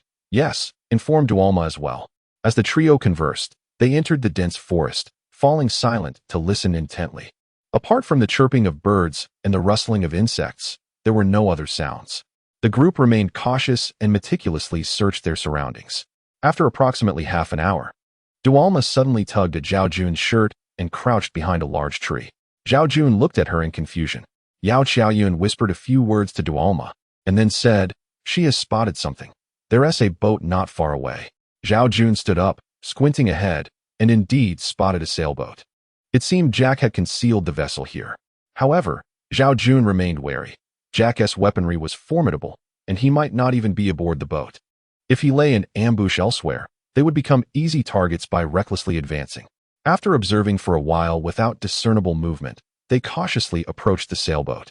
Yet, after taking only a few steps, a gunshot rang out. The shot came from the boat, and Zhao Jun quickly discerned the direction. Urging the others to hide behind a rock, Jack laughed maniacally, saying, "Who has to say who will die?" Zhao Jun replied, "Jack, what is the point of this?" Jack taunted, "Why waste words? If you're capable, come and face me." Zhao Jun was not foolish enough to comply, but feared Jack might throw grenades. He cautiously peeked out, seeing Jack aiming at them, with an unconscious Lucy shielded in front of him. It appeared Fong Sitong had spoken the truth. Lucy had indeed been drugged by Jack, who now callously used her as a human shield. Zhao Jun felt a pang of sorrow for Lucy, burdened with such a fiancé. What sins had she committed in a past life? Yet, even so, should the opportunity arise, Zhao Jun would not hesitate to pull the trigger. He and Lucy were not close enough to risk their safety for her. Observing Jack carefully, Zhao Jun noted the pallor of his face, indicating he had sustained injuries during the earlier clash at the cave entrance, though the severity remained uncertain. Jack glared fiercely, declaring, "Who says I'm using her as a hostage? She is merely my shield. You can shoot at will, and then I'll know your positions. And a grenade will obliterate you." Zhao Jun considered the distance, realizing it was still perilous. If Jack threw grenades, they would inevitably be caught in the explosion, prompting him to signal Yao Qiaoyun and Dualma to retreat a few steps. Eventually, they concealed themselves among trees and rocks, far enough to evade Jack's grenades. Yao Qiaoyun clearly saw Jack holding Lucy hostage, who lay unconscious. The confined space forced Zhao Jun to position himself between Dualma and Yao Qiaoyun, creating an intimate proximity that left him somewhat flustered. Unconsciously, his hands found their way to their waists, prompting a sharp glare from Yao Qiaoyun. Embarrassed, Zhao Jun stammered, "It's too cramped. I didn't mean to." Dualma, however, remained unperturbed, while Yao Qiaoyun admonished, "Can you be serious? We're facing an enemy." Clearing his throat, Zhao Jun ceased his wandering hands. Dualma smiled at him, unbothered by his unintended advances. She had already resolved to accept Zhao Jun after feeling dejected from his previous rejection. Now interpreting his actions as signs of interest, which delighted her, she snuggled closer to him. Yao Qiaoyun, witnessing this, could only express her exasperation. "Zhao Jun, what shall we do now?" Zhao Jun scrutinized Jack on the boat, asserting, "Regardless, this man must be eliminated. Otherwise, the repercussions will be endless. Even if they escape by boat, they may very well return to wreak havoc." Yao Qiaoyun asked anxiously, "What about Lucy?" Zhao Jun lamented, "I fear we cannot afford to consider her." Yao Qiaoyun, reluctant, replied, "Must we also sacrifice Lucy?" She sighed, "Lucy is truly a good person. It would be a pity for her to perish." Zhao Jun gazed at Lucy's alluring figure, admitting, "It is somewhat regrettable." Yao Qiaoyun countered, "Then it's better she dies." Zhao Jun, perplexed, inquired, "What do you mean?" Yao Qiaoyun retorted with a hint of irritation, "You surely have feelings for her." Zhao Jun tilted his head slightly and remarked, "Why do I get the impression that you might be feeling a twinge of jealousy?" "Who is jealous?" "Nonsense." Yao Qiaoyun pouted in response. Zhao Jun chuckled, "Regardless, it sounds to me like you're definitely feeling a bit sour." Yao Qiaoyun retorted stubbornly, "Absolutely not. Stop talking nonsense. How could I be jealous of you? I don't even like you." She pressed her lips together and continued, "It's truly infuriating. I was counting on them to help us call for rescue. Yet who would have thought things would turn out like this? There is no hope for rescue now." As Jack spoke, he began to maneuver the sailboat. Zhao Jun immediately grew anxious, thinking, "I cannot allow him to leave like this. Otherwise, our lives will be filled with constant dread." Zhao Jun momentarily set aside concerns for Lucy's safety and fired his gun. Jack instinctively crouched to avoid the bullets. Jack and his companions had come prepared for danger, armed with ample ammunition. "Where are we, Jack?" Lucy inquired, still somewhat dazed from being knocked unconscious by Jack twice. "Why are they trying to kill us? What about Fong Sitong?" She questioned in bewilderment. Jack replied, "Fong Sitong has already been killed by them. They are a bunch of lunatics. If we wish to survive, we must resist. You should not just stand there, grab a gun." Lucy, still struggling to comprehend the situation, felt her mind clouded. After firing several shots and finding it ineffective, Zhao Jun ceased shooting, contemplating a charge forward, yet hesitating due to Jack's firepower. Zhao Jun, having voiced this concern before, understood the gravity of the situation. After a moment of silence, he suddenly called out, "Jack, don't rush to leave just yet." Jack, preparing to depart, asked, "What do you want to say?" Zhao Jun shouted, "Is Lucy awake? You must be severely injured, right? Venturing out to sea in your condition could be perilous. You might end up drowning." Jack's injuries were indeed serious. Yet the medical supplies in their kit were sufficient to prevent any immediate life-threatening risks. However, setting sail in such a condition was undoubtedly risky. At that moment, Lucy noticed Jack's wounds and panicked, exclaiming, "Oh no, your injury." Jack shook his head, "I'm fine. I don't fully grasp what has transpired, but we shouldn't be at odds with Zhao Jun and his group. We could coexist peacefully. You should focus on healing before we set sail." Jack insisted, "It's too late. There may have been a chance earlier, but now they will definitely not spare me. If we stay, they will kill me." Lucy, confused, pressed, "Why?" Jack replied, "Don't concern yourself with that. They will not let me go." In a fit of anger, Lucy grasped Jack's hand and demanded, "What on earth happened? You must clarify this. Otherwise, I want to leave." Jack hesitated before asking, "Do you not trust me? Regardless of what has occurred, Zhao Jun is currently shooting at us, which you witnessed firsthand. Can you truly doubt me while believing the words of someone who is firing at you?" As Jack raised the sail, preparing to depart, Zhao Jun, from a distance, realized he could not allow Jack to escape. He promptly lifted his gun and fired several shots, tearing the sail and damaging the mast, rendering Jack and Lucy's sailboat powerless. Jack yelled in frustration and began shooting wildly at Zhao Jun, but their concealed position and distance rendered his attempts ineffective. Desperate, Jack pulled out the last 3 grenades, contemplating throwing them, but ultimately deciding against it, as they were his only remaining means of defense. Realizing they could not escape, Lucy urged, "Jack, tell me why we are here and why they want us dead. Hurry, perhaps I can negotiate with them." Jack pressed his lips together. "You might not like what I have to say." Lucy, anxious, urged, "Why would I be angry? I have no time for that. Just speak." Lucy gasped, "Revenge? Did you kill someone?" Jack shook his head. "No, they likely suffered no casualties, but Fong Sidong is probably beyond saving." Lucy insisted, "You don't need to say anything. I will speak with Zhao Jun." Jack's eyes widened. "What do you intend to say to him?" "Negotiate. What else is there to discuss?" Lucy replied, exasperated. After damaging the sail with a few shots, Zhao Jun ceased firing and continued to observe the sailboat. If Jack disembarked, he would immediately open fire. At that moment, Lucy called out, "Mr. Zhao, please stop shooting. I have something to say." Zhao Jun exchanged glances with Yao Qiaoyun and asked, "What do you wish to convey?" Zhao Jun replied coldly, "Your words sound pleasant, but do you really expect me to believe you? Jack has gone mad, ambushing us. I nearly lost my life to his gun, and he attacked our hideout. Given all that has transpired, we simply cannot trust Jack anymore." Lucy assured him, "I promise." Zhao Jun laughed heartily, "You promise? How can you guarantee that? You can't even ensure your own safety. Do you realize that?" Lucy paused, glancing at Jack. "Let us set aside that for now and discuss how to resolve this. We mustn't resort to mutual slaughter." Upon hearing Zhao Jun's words, Jack interjected, "Lucy, don't listen to his nonsense." Lucy replied firmly, "I know what I must do."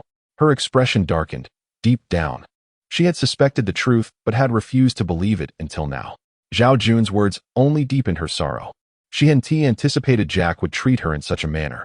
Jack urged, "Lucy, don't fall for Zhao Jun's schemes." Lucy, biting her lip, questioned, "Is he truly scheming? Is none of this true?" Jack insisted, "I swear, what he says is absolutely false. Think about it. They were firing without regard for your safety. And what he claims Fong Sidong said before dying is irrelevant now that Fong Sidong is gone." Jack opened his mouth, struggling to formulate a defense, ultimately stating, "I am your fiancé. They are merely strangers you've known for a few days.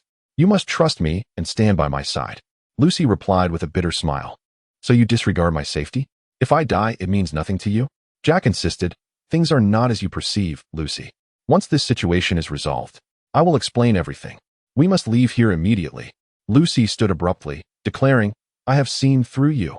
As she attempted to leap from the boat, Jack pointed his gun at her and commanded, "Get down. Where do you think you're going?" Lucy faced Jack and declared, "I no longer wish to be with you. You are a complete and utter lunatic." Jack retorted, "I want to allow you to go.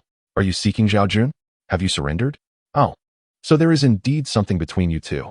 Lucy coldly declared, I will not seek him out, nor do I wish to remain with you. I shall go elsewhere. Jack hastily replied, if you dare to move, I will shoot. Lucy fixed her gaze on Jack and retorted, go ahead, shoot. Jack, his expression stern, warned, do not push me, Lucy. Zhao Jun and Yao Qiaoyan noticed Lucy standing up, but they refrained from drawing their weapons, observing that she appeared to be quarreling with Jack. Yao Qiaoyan inquired, what are you two discussing? It was evident that a dispute had erupted. Just look at Lucy's exaggerated gestures, Zhao Jun remarked. Yao Qiaoyan speculated, could they be putting on a performance for us? Zhao Jun sighed, who knows? But we must remain cautious. After all, they are in a romantic relationship. In the midst of their conversation, a gunshot rang out as Jack fired into the air. Lucy, taken aback by the reality of his action, was momentarily stunned. She choked out, you would actually attempt to kill me. Jack, with a cold demeanor, responded, if you insist on leaving, I will indeed kill you. Lucy stomped her foot defiantly, declaring, if you wish to take my life, then do it. She urged, go ahead and shoot. Taking a couple of steps back, she was suddenly struck by a bullet from Jack's gun. Lucy fell to the ground, and upon witnessing the scene, Zhao Jun understood that their quarrel was not merely an act. Exchanging a glance with Yao Qiaoyan, the three rushed towards the sailboat. Wounded and burdened by the remorse of having shot Lucy, Jack instinctively shrank back to avoid Zhao Jun's cold gunfire. Only as Zhao Jun and the others approached did he become aware of their presence. Jack fired several rounds, prompting Zhao Jun to leap onto the boat. Engaging in a struggle with Jack, they grappled for Jack's 406 Hong Kong dollars, rolling together and tumbling off the side of the boat. In a sudden move, Jack released his grip and disengaged the safety on a grenade. Sensing the danger, Zhao Jun swiftly slapped the grenade away and rolled to the side. With a deafening explosion, the grenade detonated at the base of the sailboat, causing significant damage. The vessel was severely compromised and would be difficult to repair. Jack was struck on the back by shrapnel, blood pouring from his wounds, exacerbating his already grave condition. He attempted to disengage the safety on 2 more grenades, but was struck in the neck by an arrow from Dolma. Grasping his neck, blood flowed profusely as he emitted muffled sounds, clearly beyond salvation. Jack glared at Zhao Jun, extending his hands toward him before his strength faded and he succumbed. Zhao Jun finally exhaled in relief, sitting beside him as he gasped for breath. Realizing how perilous the situation had been, a momentary lapse could have cost him his life. Once assured of their safety, Yao Qiaoyan approached to assess Lucy's condition. With a bullet lodged in her back, Lucy lay unconscious, bleeding profusely. Yao Qiaoyan quickly boarded the boat, retrieving a medical kit containing bandages and hemostatic agents to tend to Lucy's wounds. After catching his breath, Zhao Jun joined her to examine Lucy's injuries. The prognosis was grim, compounded by the bullet remaining within her body, an alarming predicament. Yao Qiaoyan nodded, commencing the process of staunching the bleeding and bandaging the wound. Confirming Jack's demise, Zhao Jun procured a shovel from the boat and, alongside Dolma, dug a grave for Jack. Once completed, they lifted Lucy into the pit, and the sight of her condition shocked everyone present. Finally, they secured the irreparably damaged sailboat to the shore, marking the conclusion of their harrowing ordeal. Zhao Jun approached Lucy and gently inquired, "Are you feeling all right?" Lucy, with tears streaming down her face, asked, "What about Jack?" After a moment of silence, she suddenly exclaimed, "Who among you can perform the surgery?" The gathering comprised individuals from various professions, yet conspicuously lacked any doctors or nurses. Zhao Jun shook his head and replied, "There is no one." Lucy insisted, "The bullet inside me must be removed. The medical kit has anesthetics, but no scalpel. Who among you dares to help me extract it?" This declaration left everyone in a state of unease, exchanging uncertain glances. Su Xinqi remarked, "This requires a professional, doesn't it? Otherwise, it could be exceedingly perilous." Yang Xiaohua added, "Indeed, we cannot proceed recklessly." Lucy continued, "If it remains inside, I fear I will also perish. If you mishandle it, I might die as well, but I would rather take that risk than endure this agony." Zhao Jun gathered everyone to deliberate on the matter. Upon hearing that Lucy needed surgery, they all shook their heads in disapproval. Zhao Jun stated, "Lucy's injury is severe. If the bullet isn't extracted, it poses a real threat. We must be courageous. What if something goes wrong?" Su Xinqi questioned. Lucy, with a bitter smile, replied, "If I am not afraid, Then why should you be? Yun Shuang interjected. We lack the experience to perform such a surgery. What if we inadvertently cause your demise? Lucy responded with a pained smile. If you do not assist me in removing it, I am likely to die anyway, suffering greatly in the process. If you operate on me, perhaps you can save me, or I might die, but at least I could pass without pain. I would rather you take the risk and perform the surgery. Zhao Jun insisted. We have no doctors here. No one dares to undertake this. With great difficulty, Lucy grasped Zhao Jun's hand and pleaded, Mr. Zhao, please save me. Perform the surgery for me. I beg you. Zhao Jun hesitated. This truly seems exceedingly challenging. Lucy, in desperation, urged, you must help me with the surgery. Otherwise, I won't survive tonight.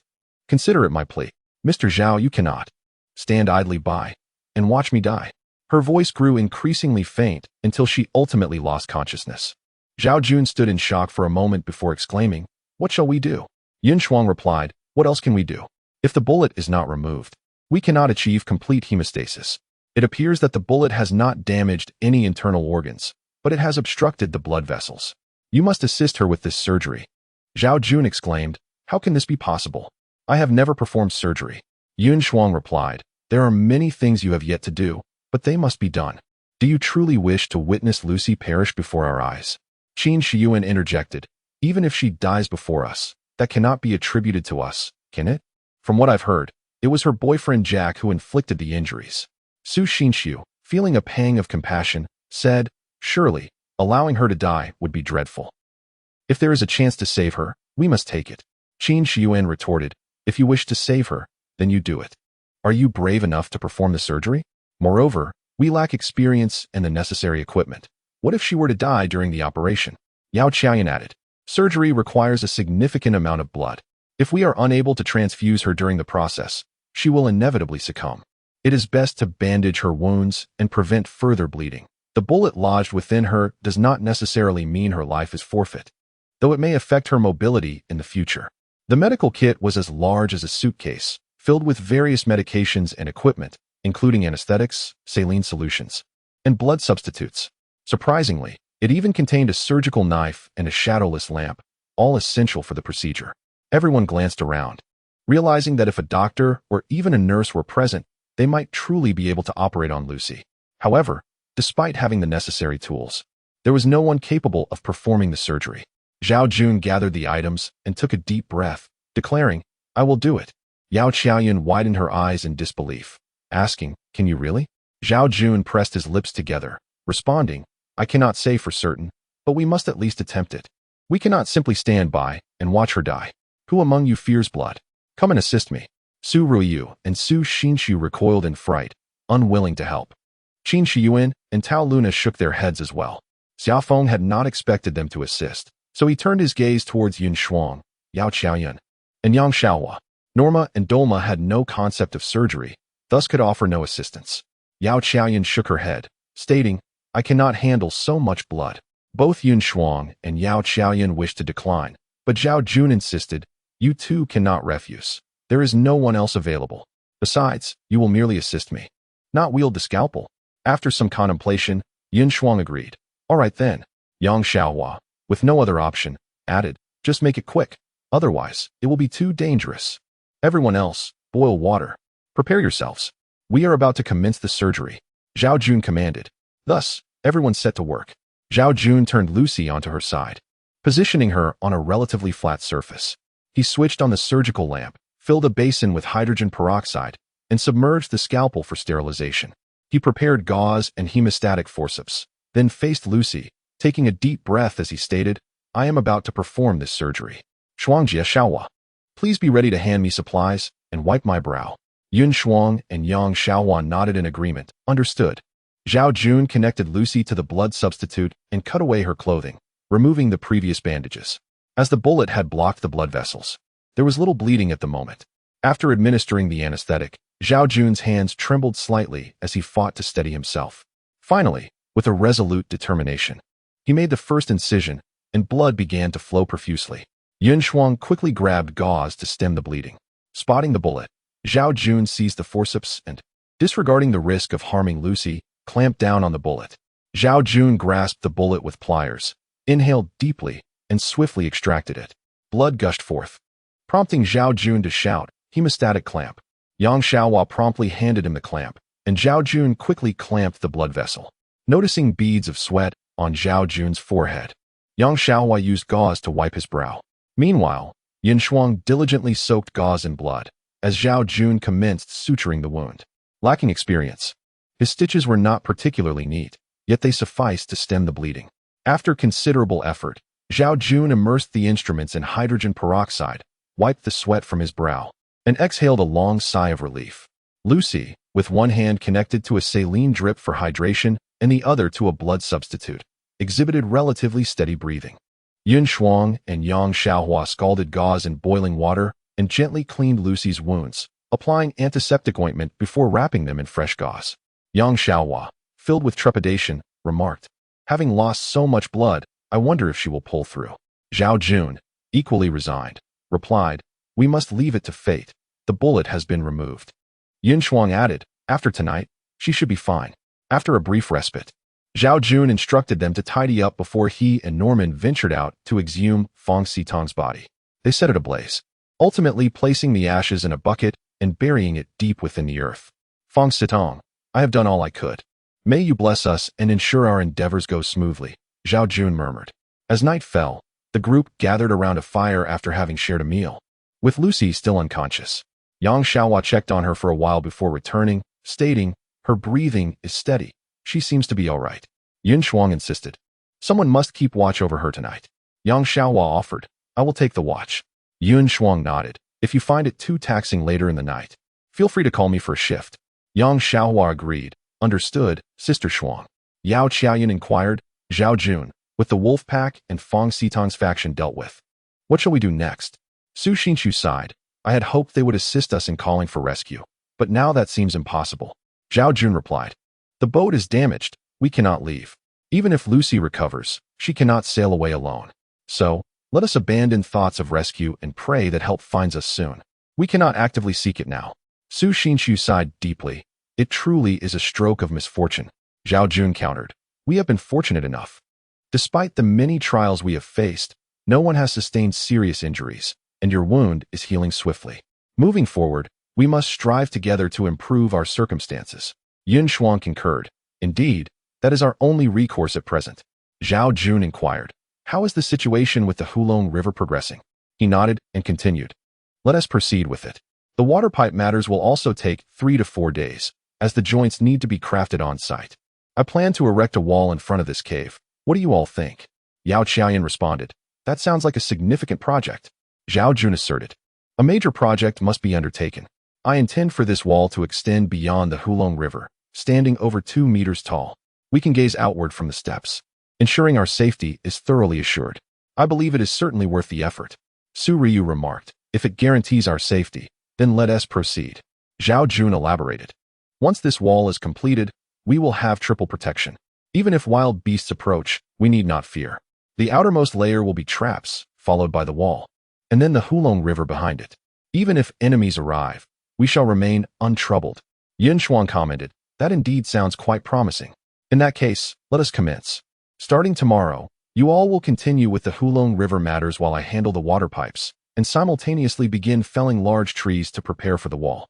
With everything in place, it should take about a month.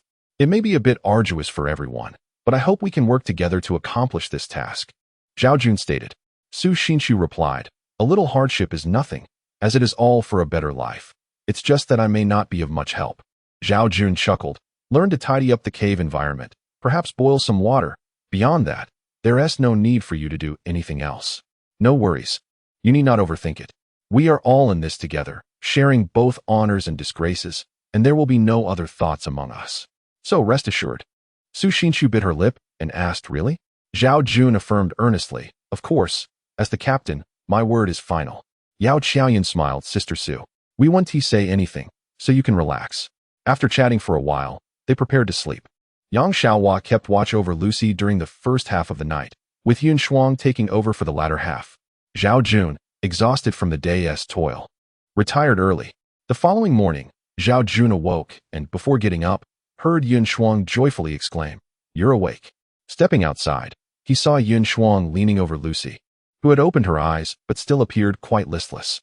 Upon seeing Zhao Jun, Lucy offered a grateful smile and asked, "Did you perform the surgery on me?" Zhao Jun nodded, saying, "Yes, it was rather a case of being thrust into the deep end, but thankfully, I did not cause your demise." Lucy replied, "Even if I had died, it wouldn't matter. By the way, where is Jack's body?" Zhao Jun said, "We buried him on site." The pallor on Lucy's face darkened further as she remarked, "He brought this upon himself.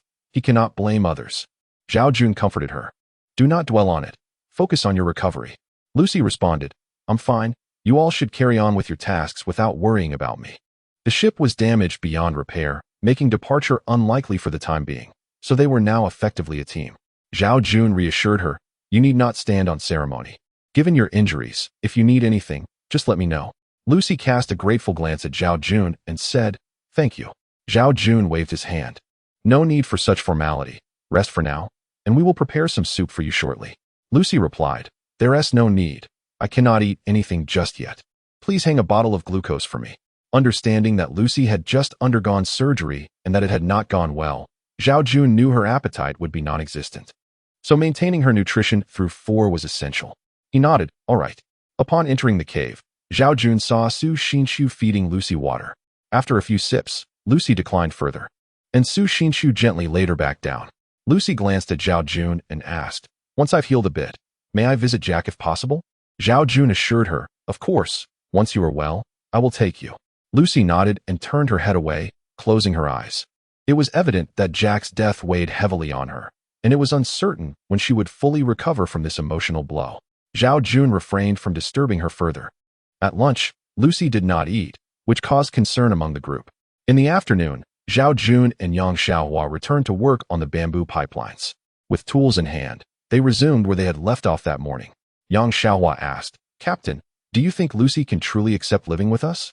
After all, we are the ones who killed Jack, and her relationship with him is undeniable." Zhao Jun paused briefly, then sighed. "That is indeed difficult to predict, but I believe, over time, she will have to accept it." Yang Xiaohua noted, "This noon, I observed that her mood seemed off. She hardly spoke. Perhaps it's merely due to her injuries, but after mentioning wanting to see Jack, she fell silent, which is quite concerning." Zhao Jun pondered, "Are you suggesting that she might seek revenge?" Yang Xiaohua urged, "Perhaps you should have a heartfelt conversation with her." Zhao Jun picked up another bamboo stick and moved forward, continuing his task. Yang Xiaohua followed, observing Zhao Jun's diligent work ethic, which she found irresistibly attractive. Suddenly, she asked, "Captain, do you have feelings for Lucy?" Zhao Jun paused, taken aback by the question. "Why do you ask that all of a sudden?"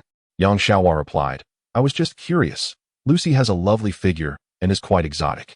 Surely she must be appealing to you?" Zhao Jun laughed. "What are you thinking? Do you truly see me as such a superficial person?" Yang Xiaohua teased. "A lovely lady is indeed a gentleman's pursuit. I wouldn't call that shallow." Zhao Jun remarked, "Xiaohua, if I told you I hadn't considered it at all, would you believe me?" Yang Xiaohua replied, "I'm not sure." Zhao Jun appraised Yang Xiaohua and said, "Honestly, having your company is enough for me." Yang Xiaohua quickly retorted, "That is not true. It's clearly Sister Yuan who keeps you company." Zhao Jun countered, "You could accompany me as well." Yang Xiaohua pouted, "But you still have Dolma." Zhao Jun laughed heartily, "I wouldn't mind." Yang Xiaohua blushed and exclaimed, "You rascal." Zhao Jun grinned, "And you just realized that? I've always been a rascal." As he spoke, he reached for Yang Xiaohua's hand, but she shyly evaded him. Zhao Jun adopted a serious demeanor and asked, "What is this? Do your previous words no longer count?" Yang Xiaohua replied, "That's not it. I just haven't made up my mind." "Still undecided? It's been quite some time." Zhao Jun observed. Yang Xiaohua remarked, "Perhaps we might receive rescue at any moment. In that case, my words would become irrelevant." Zhao Jun replied, "Oh, so if help arrives, I will be of no use, right?" He shrugged and continued, "Think what you will, I remain here regardless. Whether you accept it or not, it is as it is, yet I shall treat you kindly." Yang Xiaohua bit her lip and questioned, "Can a man truly love several women simultaneously? That cannot be counted." Zhao Jun pondered briefly before responding, "What was the name of that gambling king? He has 4 wives, and they all seem to live harmoniously." Yang Xiaohua retorted, It seems that you men indeed harbor a fair number of scoundrels."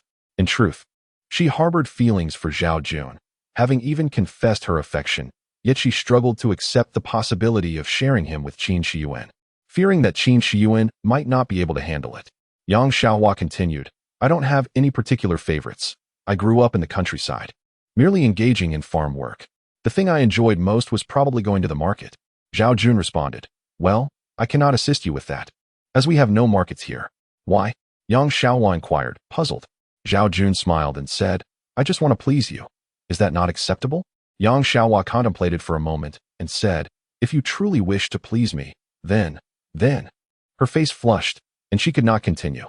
Zhao Jun, filled with curiosity, inquired, what is it exactly? Please tell me. Yang Xiaohua shook her head and replied, it's nothing. Suddenly, Zhao Jun seized her wrist and insisted, what is it? If you don't tell me, I might just be rather unkind. Yang Xiaohua, feeling a bit flustered, asked, what do you intend to do? Zhao Jun grinned mischievously and said, it's quite simple. I shall blow on your ticklish spots. As he spoke, he exhaled dramatically near his mouth, causing Yang Xiaohua to panic. All right, I'll tell you, just don't blow on me. Zhao Jun then released her, saying, go on. Yang Xiaohua began, if you truly wish to please me, then craft something for me. Zhao Jun queried, what is it? She responded, a bucket, and it must have a lid. Puzzled, Zhao Jun asked, what do you need that for? We already have enough buckets. Yang Xiaohua explained, I want to place it in my room for nighttime use. Zhao Jun suddenly understood. Currently, everyone was using a hidden bucket placed in a discreet location for nighttime relief, which was indeed rather inconvenient. Now that you mention it, I will make one for each of you. It will certainly be more convenient. Furthermore, we should construct an outdoor toilet, as we will need it for our gardening endeavors. Zhao Jun declared. Yang Xiaohua joyfully embraced Zhao Jun's head and planted a kiss on his cheek, exclaiming, thank you, Captain. After the kiss, she released him and dashed away. Zhao Jun chuckled, touching his cheek, and mused, that's the only tactic you have? Can't you kiss my lips instead? Zhao Jun then said, Lucy, there are some matters I wish to clarify with you. Lucy turned her head to look at Zhao Jun and asked, what matters? He continued, regarding Jack. His death is not truly related to us. Lucy closed her eyes and replied, I understand. I do not blame you.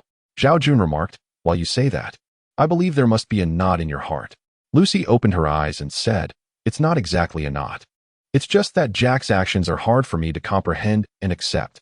I truly cannot fathom why he would do such a thing. Frankly, if he hadn't shot me, I might have suspected this was all a conspiracy of yours. Zhao Jun sighed with a wry smile.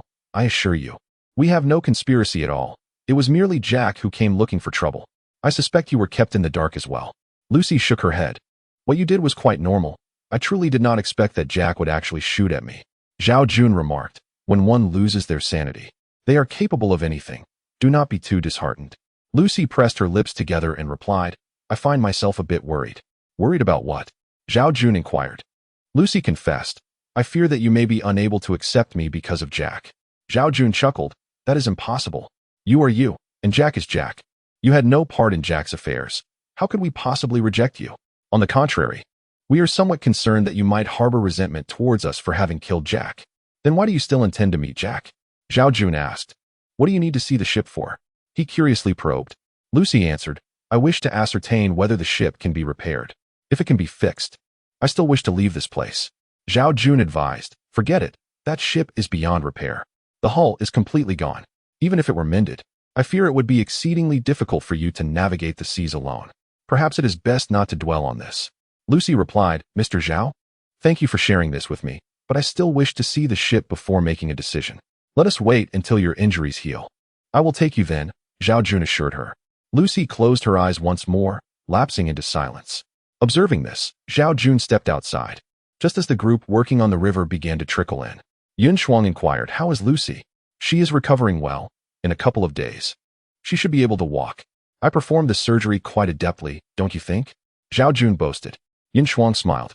I believe it is largely due to Lucy's years of adventuring. Her resilience is commendable. Had it been someone else, the situation might have been dire. Zhao Jun replied earnestly. That is certainly one factor. By the way, how is the progress on the river? Everything is proceeding smoothly. We have plenty of manpower, and Nuo Ma is quite skilled, which alleviates our burden significantly. We should be finished in about a week, Yin Shuang replied. Once the river is completed and the plumbing is in place, we will begin constructing the walls, and then prepare for winter. Zhao Jun stated. Yun Shuang remarked, isn't it a bit early to be thinking about winter? Not at all. Autumn here is quite brief. By the time autumn arrives, it will nearly be winter, and the temperature swings are considerable. We must not be complacent, Zhao Jun explained. Yun Shuang nodded in agreement. All right. During dinner, Yang Xiaohua served Lucy a bowl of meat soup, placing it before her. Lucy shook her head, stating, I have no appetite. Zhao Jun approached, taking the soup from Yang Xiaohua and sitting beside Lucy. Please drink a bit. It will aid your recovery. Do you not wish to feel better and see the ship? Upon hearing this, Lucy nodded, having not eaten anything for a day and a night, subsisting solely on glucose nutrition. Zhao Jun assisted Lucy to sit up slightly, allowing her to lean against his chest while he fed her soup gently. Lucy managed to drink most of the bowl, but eventually said, That's enough. I cannot drink anymore. Understanding that Lucy was gravely injured and feeling downcast, Zhao Jun ceased the feeding, set the bowl aside, wiped her mouth, and helped her lie back down. Thank you, Lucy smiled. No need for such formality, Zhao Jun replied. As night fell and the temperature dropped, everyone huddled around the fire. Su Ryu remarked, It's so cold at night. Winter must be even harsher. Zhao Jun concurred. That is without a doubt. It will surely drop well below zero. If we sleep in the house, won't it still be a bit chilly? Although there are no gaps now and we have animal skins, the temperature is still quite low, Su Xinyu expressed her concern. Tao Luna added, Indeed. I feel a bit cold too. Zhao Jun suggested, Then let us all sleep together. It will surely be warmer. Yun Shuang retorted, What a lovely thought. Zhao Jun awkwardly touched his nose and clarified, I did not mean for you all to sleep with me. You can sleep together. Tao Luna replied, That is indeed a viable solution.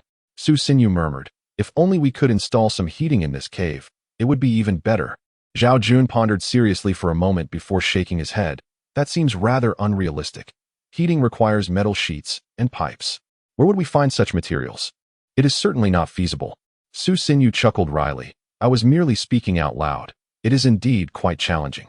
Suddenly, Zhao Jun recalled seeing pipes at a small military base in Japan, but that place had been destroyed, and the pipes were likely damaged beyond recovery. Upon sharing his thoughts, Yao Qiaoyan questioned, Why would you destroy such a valuable location? If things do not work out, where can we stay? Yun Shuang suggested, Why don't we send a few more people tomorrow to search the ruins? If those pipes are indeed there, we could encircle the cave and our room with them, fill them with water, and create a stove to boil water. Wouldn't that ensure we stay warm at night?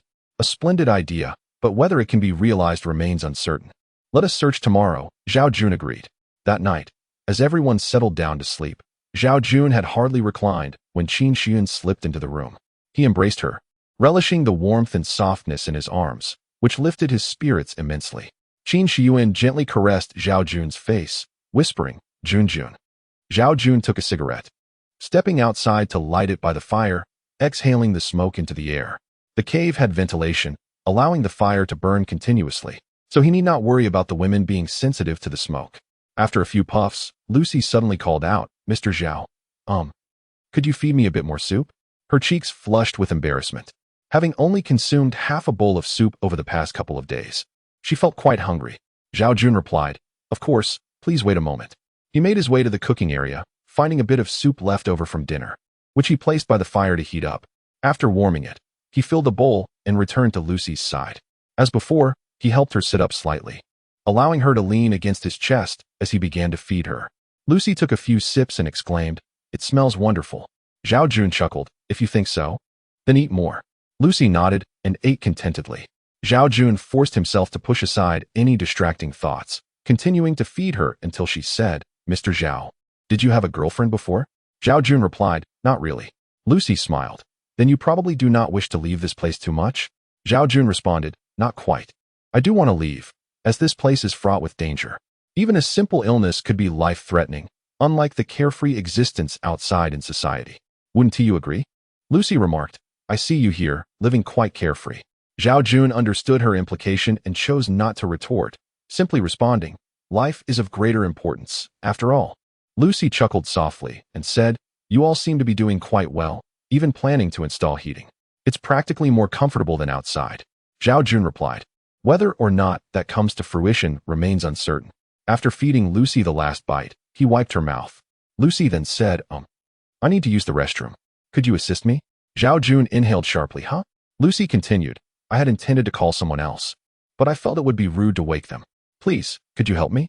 Zhao Jun hesitated. Isn't that rather inappropriate? Lucy countered. What is there to fear?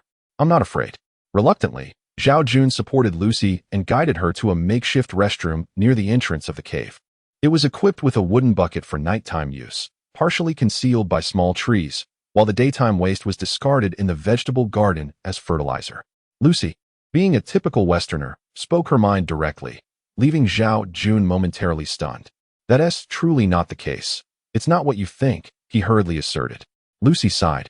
Jack always claimed we had something going on, which is certainly a misconception. However, if you truly harbor such thoughts, and have for some time, then perhaps he wasn't entirely mistaken. Zhao Jun explained, this is different. You must understand that we had nothing between us, while Jack exploited this situation, which is quite evident. You cannot condemn me based on my thoughts. Lucy shook her head, saying, you needn't be so anxious. I'm merely speaking. I've stated before that I won't blame you for Jack's death. It genuinely isn't your fault. Zhao Jun replied, I hope you genuinely do not blame us, for otherwise, your heart may always feel uneasy, and that is certainly not what we wish for you. I hope you can find some peace. Zhao Jun was genuinely worried that Lucy might struggle with her feelings, making it difficult for her to coexist with them. And this could become a ticking time bomb. What if Lucy sought revenge?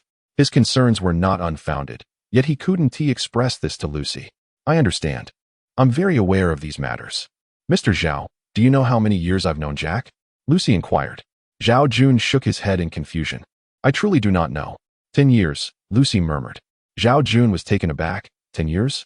A smile appeared on Lucy's face, as if reminiscing about happier times. Indeed, in just 3 days, it will be a full decade. We met at a summer camp and connected deeply due to our shared interests, which led us to start dating. Over these 10 years, we've climbed Mount Everest and traversed the Indian Ocean. We truly shared many experiences. Lucy recounted. Zhao Jun expressed, I deeply regret that. Lucy forced a smile. You needn't say that. Honestly, it's hard for me to believe he would do such a thing. If it weren't for my personal experience, I wouldn't have believed your words. Of course, I also considered whether you could give him another chance and let him go, but you make a valid point. Under those circumstances, you certainly wouldn't want to release him, as he could return at any moment, disrupting your peace. I even pondered whether I could persuade him to cease opposing you. But that seems futile. He even shot at me, having completely lost his reason. You acted rightly. Zhao Jun lowered his head, but you still hold some resentment towards us. Don't you? Lucy contemplated, then nodded slightly. He is, after all, my fiancé. Despite his many flaws, I still do not wish for his death. Tears streamed down Lucy's face. Zhao Jun asked, then, can you adjust your mindset? Lucy replied, I don't know. I will try. Additionally, if possible, I still wish to repair the boat and leave this place. I hope you can understand. Zhao Jun assured her, of course, I understand. Once you recover, I will assist you in fixing the boat. Lucy gazed at Zhao Jun, expressing her gratitude. Thank you. However, Zhao Jun inquired, but what if you cannot leave? What if the boat remains unrepairable? Lucy pondered, we'll cross that bridge when we come to it. I'm uncertain about what to do. Zhao Jun suggested, well, rest well, that will aid your recovery. Lucy nodded and then closed her eyes. The following morning, Zhao Jun and Yang Xiaohua continued to collect bamboo pipes, planning to take a group to the small military base in the afternoon to see if they could salvage some iron pipes. As they busied themselves, Yang Xiaohua suddenly asked, what did you do last night? Zhao Jun was taken aback. What do you mean? Yang Xiaohua tilted her head. I know about you and Sister Yuan. And later you were with Lucy, feeding her and helping her with the restroom. I'm aware of everything.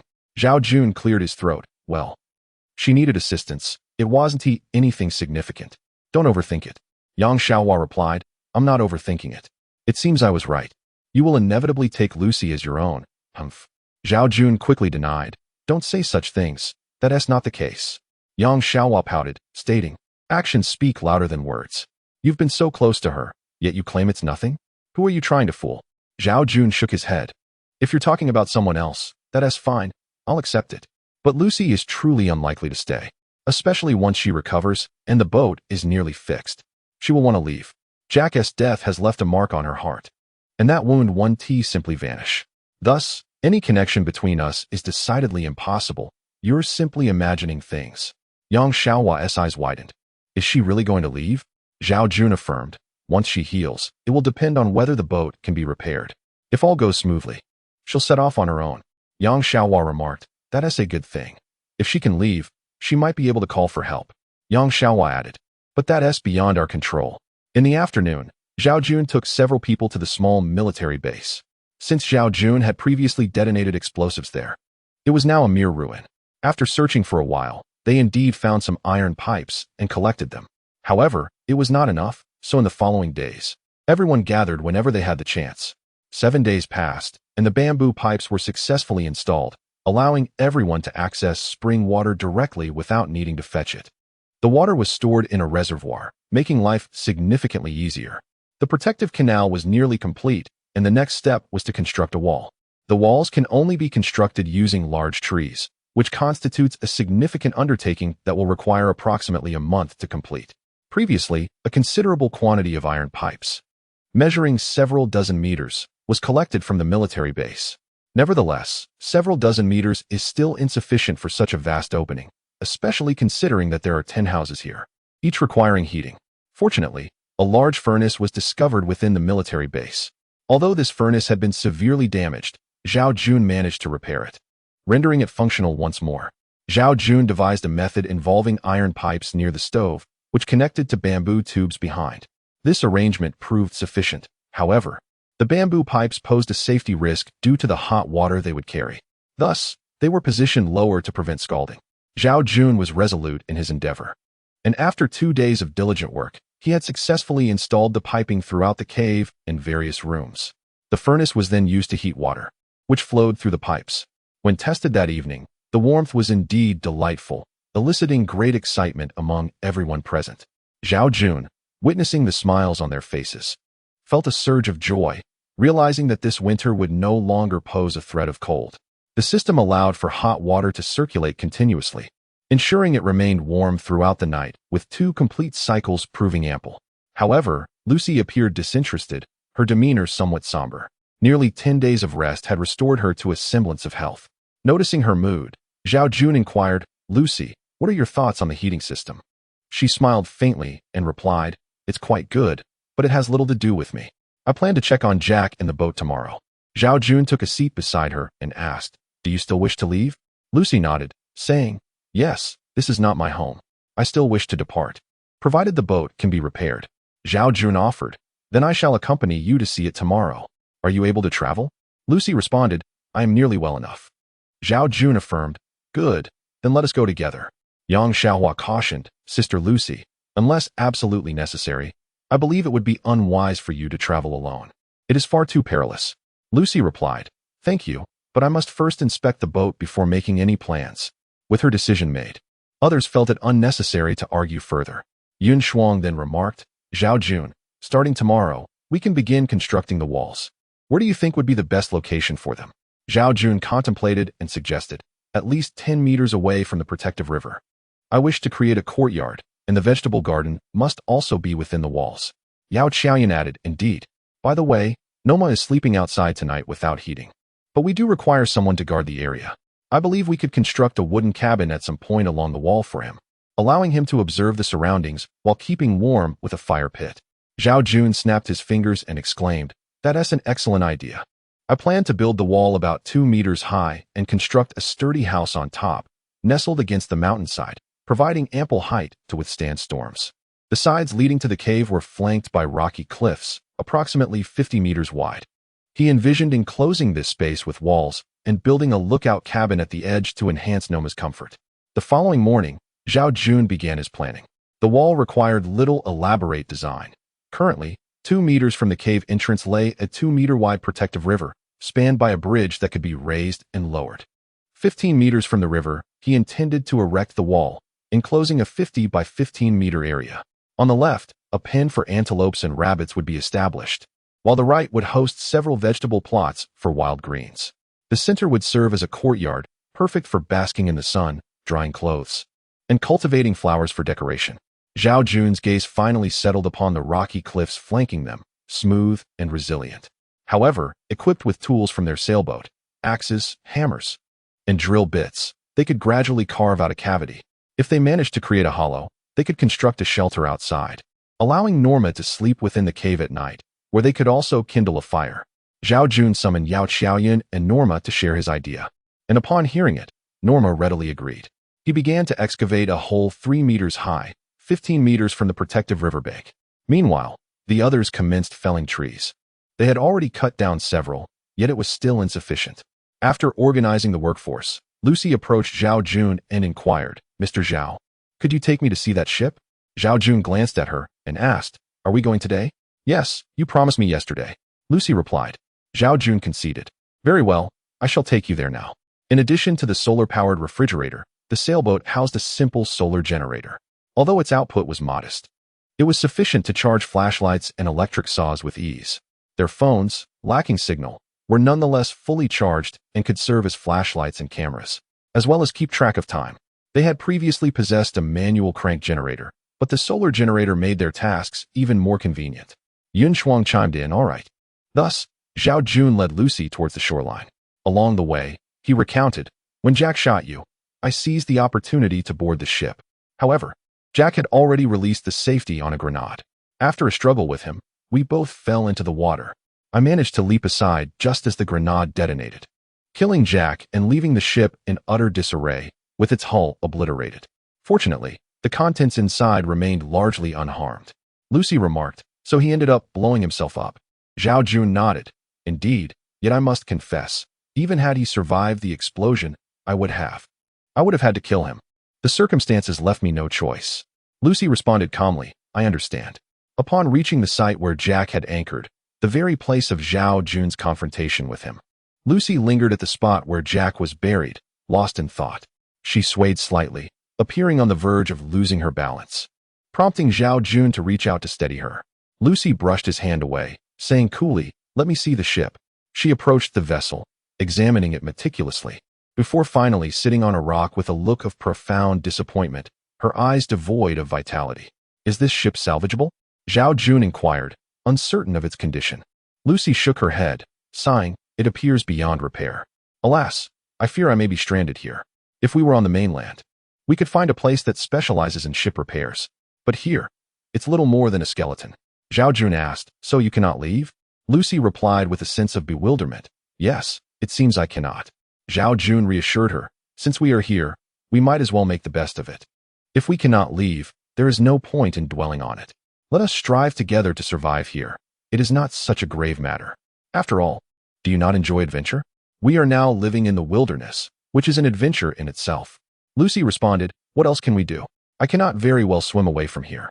Zhao Jun and Lucy returned, and he specifically constructed a house for her, providing her with a place to rest. He furnished it with some hay, 2 animal skins, and rabbit pelts, ensuring she had everything the others possessed. 2 days passed, and the bamboo and trees had been nearly felled, while the cave Norma was excavating was also nearing completion and had already been lit for warmth, awaiting the construction of a surrounding wall, after which a house could be built nearby. That day, everyone busily began erecting the enclosure. Yang Xiaohua and Zhao Jun partnered to smooth the edges of the trees and carve notches to fit them together, securing them by burying the bases in the ground. Yang Xiaohua whispered, "Captain, thank you." Zhao Jun, puzzled, asked, "What for?" She replied, her cheeks flushed, "I took your advice about using the restroom at night to heart. It will certainly make our nocturnal endeavors more convenient." Zhao Jun chuckled, "All right then, lend a hand." Yang Xiaohua assisted Zhao Jun in joining 2 trees together and securing their notches before moving on to another task. Since Lucy realized she could not escape, she settled down and worked diligently, seemingly eager to earn her keep.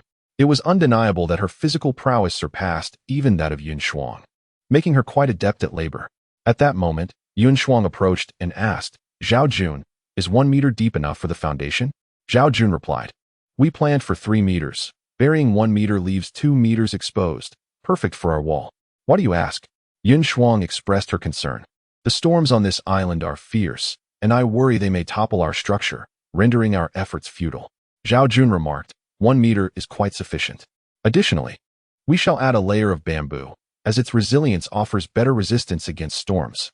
As for the ground, I have devised a plan to secure some stones first, and then cover them with soil, thus enhancing stability and alleviating our concerns.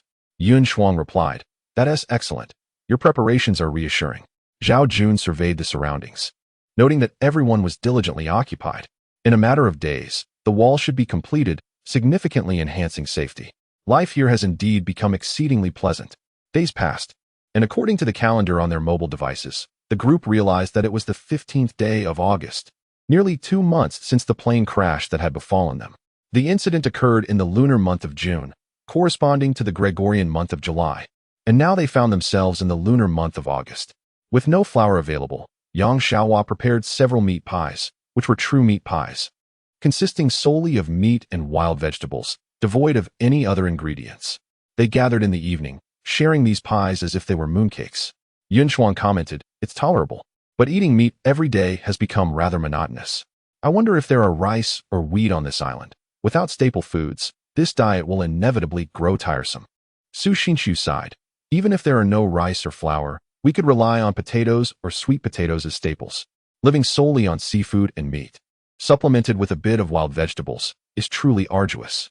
Zhao Jun responded, "I have thoroughly explored the island, and there are indeed no wild rice or wheat. Such plants are scarce by nature. I have not discovered any potatoes or sweet potatoes either." Lucy suddenly recalled something and asked, "By the way, do you have any potatoes from the ship?" Zhao Jun shook his head. "We did not find any potatoes, and given the time that has passed, any potatoes would likely have sprouted, which makes them inedible due to their toxins." Lucy replied, "If they have sprouted, that would be splendid. We could plant them." Hearing this, Zhao Jun slapped his thigh and exclaimed, "Ah, how could I not have thought of that?" However, we had already removed most of the items from the ship without noticing any potatoes. Lucy suggested, "Let us check tomorrow." Zhao Jun smiled. "Let us not dwell on our misfortunes. We are now a family. Our gathering can be seen as a reunion, and being away from home, we should not be overly concerned. It suffices to make do." Yao Qiaoyan agreed. "Indeed, we must adopt this perspective." Qin Shiyuan raised her head and declared, "Wherever Jun Jun is, that is my home. I am indifferent."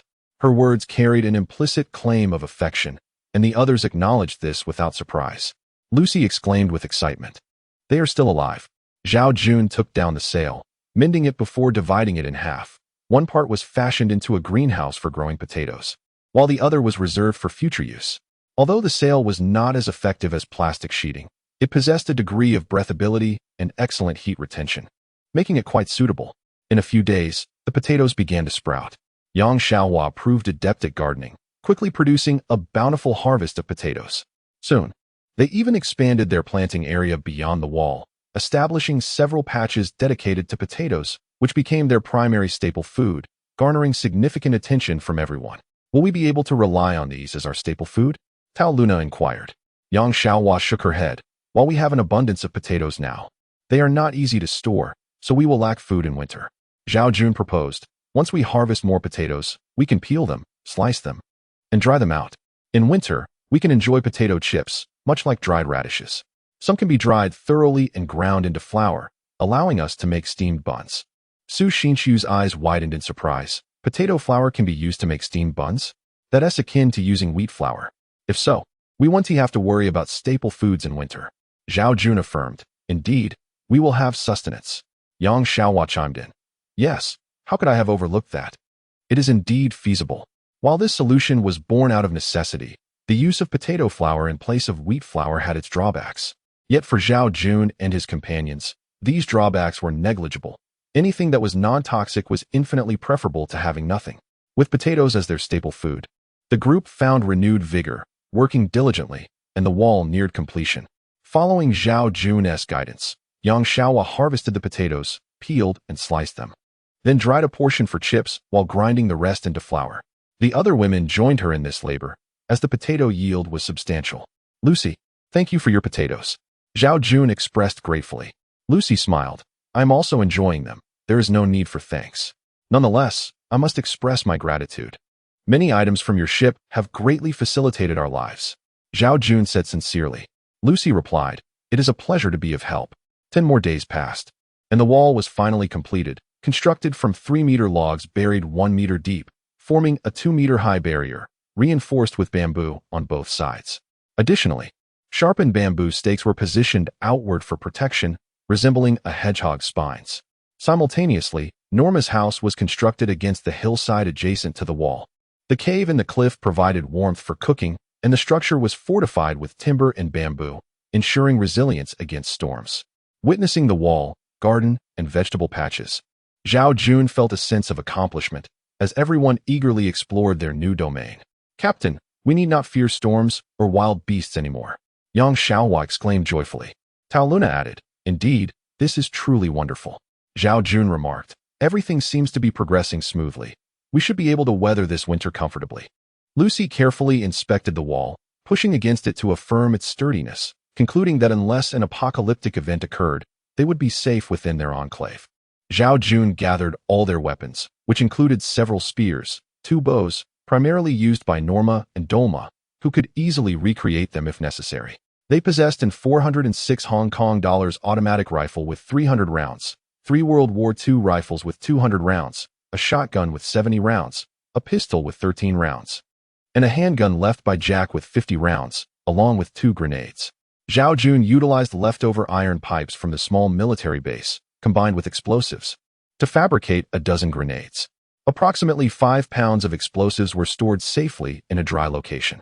Zhao Jun also possessed a sharp katana. This arsenal was quite formidable, and with the absence of wolf packs or enemies on the island, their daily tasks consisted of hunting and fishing, which Norma and Dolma managed effectively, ensuring no ammunition was wasted. Zhao Jun carefully secured the weapons and stepped outside once more, where he found everyone engaged in conversation beneath the wall. Norma's house was adjacent, and the small wolf they had raised was also nearby. The little wolf had grown to a size comparable to a Siberian husky, lively and alert, providing warnings at night, resembling a dog in many ways. Zhao Jun and the others fed it cooked food, which curbed its wild instincts. Norma and the wolf stood guard over their safety as Zhao Jun approached, overhearing Lucy's suggestion. "I believe we can still repair my boat. Although it may not be suitable for long journeys, even for fishing, it would be quite beneficial." Zhao Jun interjected, "There is no sail left. What is the point of repairs?" Lucy's sudden proposal aroused Zhao Jun's skepticism. They had already determined that the boat was beyond repair, yet now she wanted to mend it. He truly could not fathom her intentions. "It can be slightly repaired, as long as it floats. We can venture a short distance into the sea, which would be excellent for fishing," Lucy insisted. Zhao Jun shook his head. "Our need for fishing is not pressing. Thus we do not require a fishing boat. Miss Lucy, you are aware this vessel is no longer seaworthy. Why, at this moment, do you wish to repair it? Do you not trust me?" Lucy replied, "This boat indeed cannot be fully restored for long voyages. I merely feel a sense of nostalgia seeing it every day, and I envision having a boat that allows me to row around the island occasionally. Wouldn't that be delightful?" Zhao Jun raised an eyebrow. "Really?"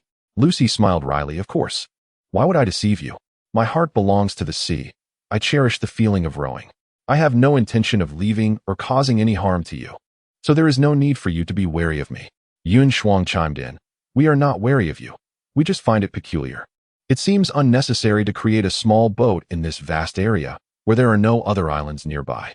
What significance is there in rowing around the island in such a vessel?" Lucy replied, "I do not require significance. I merely seek a form of entertainment." Zhao Jun inquired, "Are you suggesting that you wish to row for amusement when you feel bored on the island?" "Yes," Lucy affirmed. "Everyone needs their own means of entertainment. I observe you all seem rather dull. You could occupy yourselves with various activities. Once you are less busy, you will come to appreciate the importance of leisure." Yao Qiaoyan remarked, "That does seem to hold some truth."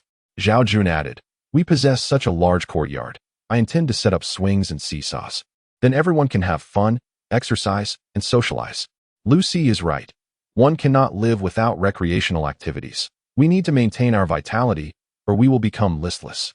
Yao Qiaoyan asked, "Are you planning to create a playground?" Yang Xiaohua commented, "I thought that after building this wall, we could finally relax. Yet there seems to be so much still to do." Zhao Jun replied, "In the beginning, there will certainly be a flurry of activity. After the new year next year, once we have prepared everything, life will ease up a bit. By the way, Xiaohua, you need not worry about these matters. Just focus on preparing the potatoes." Yang Xiaohua said, "Winter is approaching. I fear we may not be able to grow potatoes. However, we have already prepared dried potatoes and potato flour, so getting through the winter should not be an issue. Additionally, the potatoes in the greenhouse can be preserved, allowing us to continue planting when spring arrives. And we can still enjoy some fresh potatoes in the meantime." Zhao Jun nodded. "Those potatoes are our staple food. You must take good care of them and ensure there are no mistakes."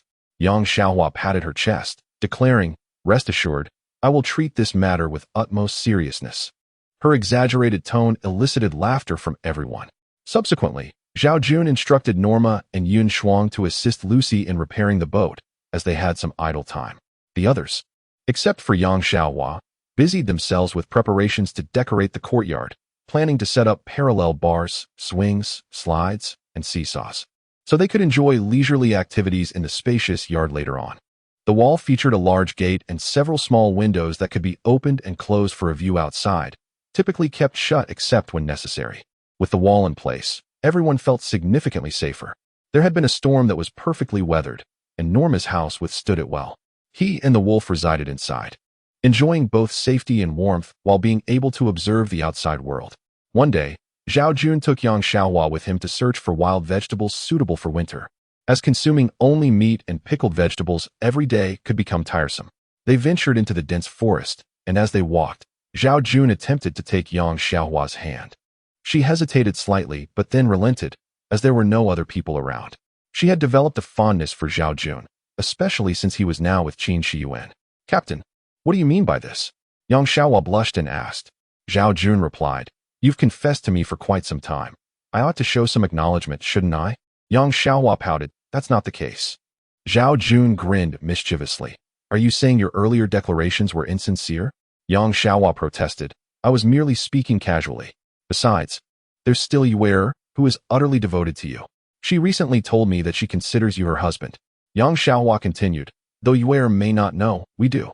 Are you merely going to hold my hand?" Zhao Jun, feeling impulsive, embraced Yang Xiaohua and laughed. "Now that you've said that, how could I not do something more?" Yang Xiaohua exclaimed nervously, "Captain, please, not like this."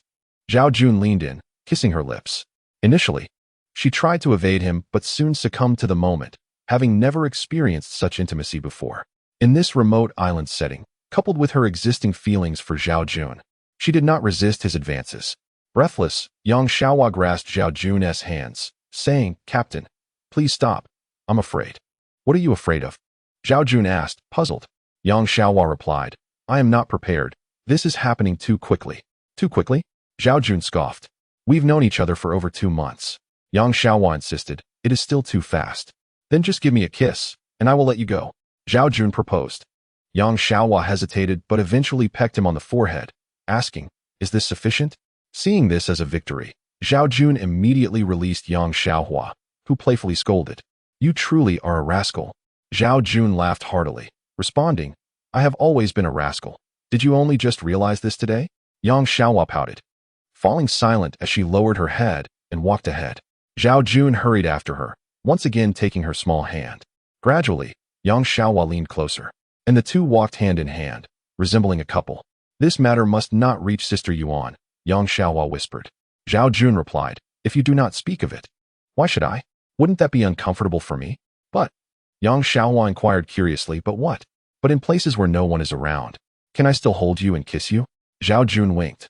Yang Xiaohua quietly murmured an agreement, and Zhao Jun pretended not to hear, asking, "What did you say?" Yang Xiaohua cast a resentful glance at Zhao Jun, saying, "You already have Sister Yuan, yet you still flirt with me. You truly are a..." She left the sentence unfinished, but the implication was clear, a scoundrel. Zhao Jun shrugged off her words, saying, "If I am a scoundrel, so be it. After all, I wouldn't ignore a beauty like you, would I? As long as you are willing, I don't mind being a scoundrel." Yang Xiaohua sighed, unsure of what to think. After all, Zhao Jun acknowledged himself as a scoundrel in this environment, and she felt powerless. There were no other men here. And she certainly wouldn't consider Noma. Noma seemed more like a savage, and even if Zhao Jun had several women, she still chose him. What am I even compared to beauties like Xiaoyun and the others? Surely you wouldn't let them off the hook either? Yang Xiaohua asked. Zhao Jun replied, "My heart is not that expansive. Having you is enough." Yang Xiaohua was skeptical, saying, "How could that be?" Zhao Jun tightened his grip on her small hand, asserting, "How could it not be? In truth, I am not that much of a scoundrel. If we had met outside, I would not have other women." Yang Xiaohua pouted. "Your words come from your lips. You can say anything." Zhao Jun replied, "I am not merely flattering you. However, discussing this now seems futile." Yang Xiaohua stated, "At this moment, I do not seek to be your only woman, nor do I wish to monopolize you. I lack the capability and desire to earn Sister Yuan's animosity over this. Therefore, we can be discreet. We must not let others notice, all right?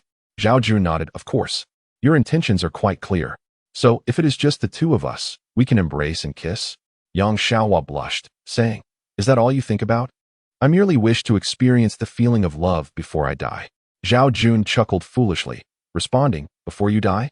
That is still a long way off. Furthermore, while affection is not mandatory, it can certainly enhance our bond. I assure you, I am not deceiving you. Yang Xiaohua tilted her head, saying, You do make some valid points. Zhao Jun, with a bold demeanor, declared, Then you agree. Yang Xiaohua hurriedly clarified, Only kisses and hugs are permitted. Zhao Jun exclaimed, Huh? For now, we cannot go further. Yang Xiaohua remarked. Zhao Jun understood the need for patience and did not press the issue. Throughout their journey, they shared embraces and kisses, though nothing beyond that occurred. Yang Xiaohua indeed discovered some wild vegetables that could grow even in winter, along with some wild soybeans. This excursion proved fruitful, as not only did they gather vegetables and soybeans, but Yang Xiaohua and Zhao Jun's relationship also advanced, establishing her as his secret girlfriend. Zhao Jun felt elated, humming a tune. Qin Shiyuan found his demeanor peculiar and asked what made him so happy. Zhao Jun deflected, saying, Oh, nothing much. Just found winter vegetables and soybeans. This winter will be much easier, and with soybeans as a staple, we now have an additional food source besides potatoes. How could I not be happy? Qin Shiyuan replied, Is that so? I thought perhaps you had found some romantic fortune. As she spoke, she glanced at Yang Xiaohua, who was too flustered to meet her gaze. However, Qin Shiyuan was not certain, so she did not press further. The weather was splendid that day, and everyone brought chilled beverages and beer, the last remaining supplies on the sailboat, along with some iced coconuts, meat, and freshly caught fish. Setting up a small gathering with a barbecue. Zhao Jun smoked a cigarette, feeling carefree and content as he surveyed the group of beautiful women around him, thinking, Now that I am with Qin Shiyuan, Yang Xiaohua is only a matter of time. If possible, Dolma will also be within my grasp. As for the other women, whether they choose to be with me or not, I truly do not care. With a large gulp of chilled beer, Zhao Jun sighed. What a pity after today. There will be no more beer. Lucy chimed in. Aren't there still a few bottles of red wine? Zhao Jun replied. That too will diminish with each sip. Besides, we must save some for the new year. Lucy, aware of the customs of the summer festival, remarked, Isn't it customary to drink during Christmas as well? Yao Qiaoyan stated. I discussed this with them before. According to my calculations, it seems to coincide with December 1st on our calendar. Zhao Jun noted. December 1st is approaching quickly. Yes. Just over a month away, Yao Qiaoyan affirmed. Zhao Jun waved his hand grandly and said, Let us first celebrate the new year with Dualma and the others.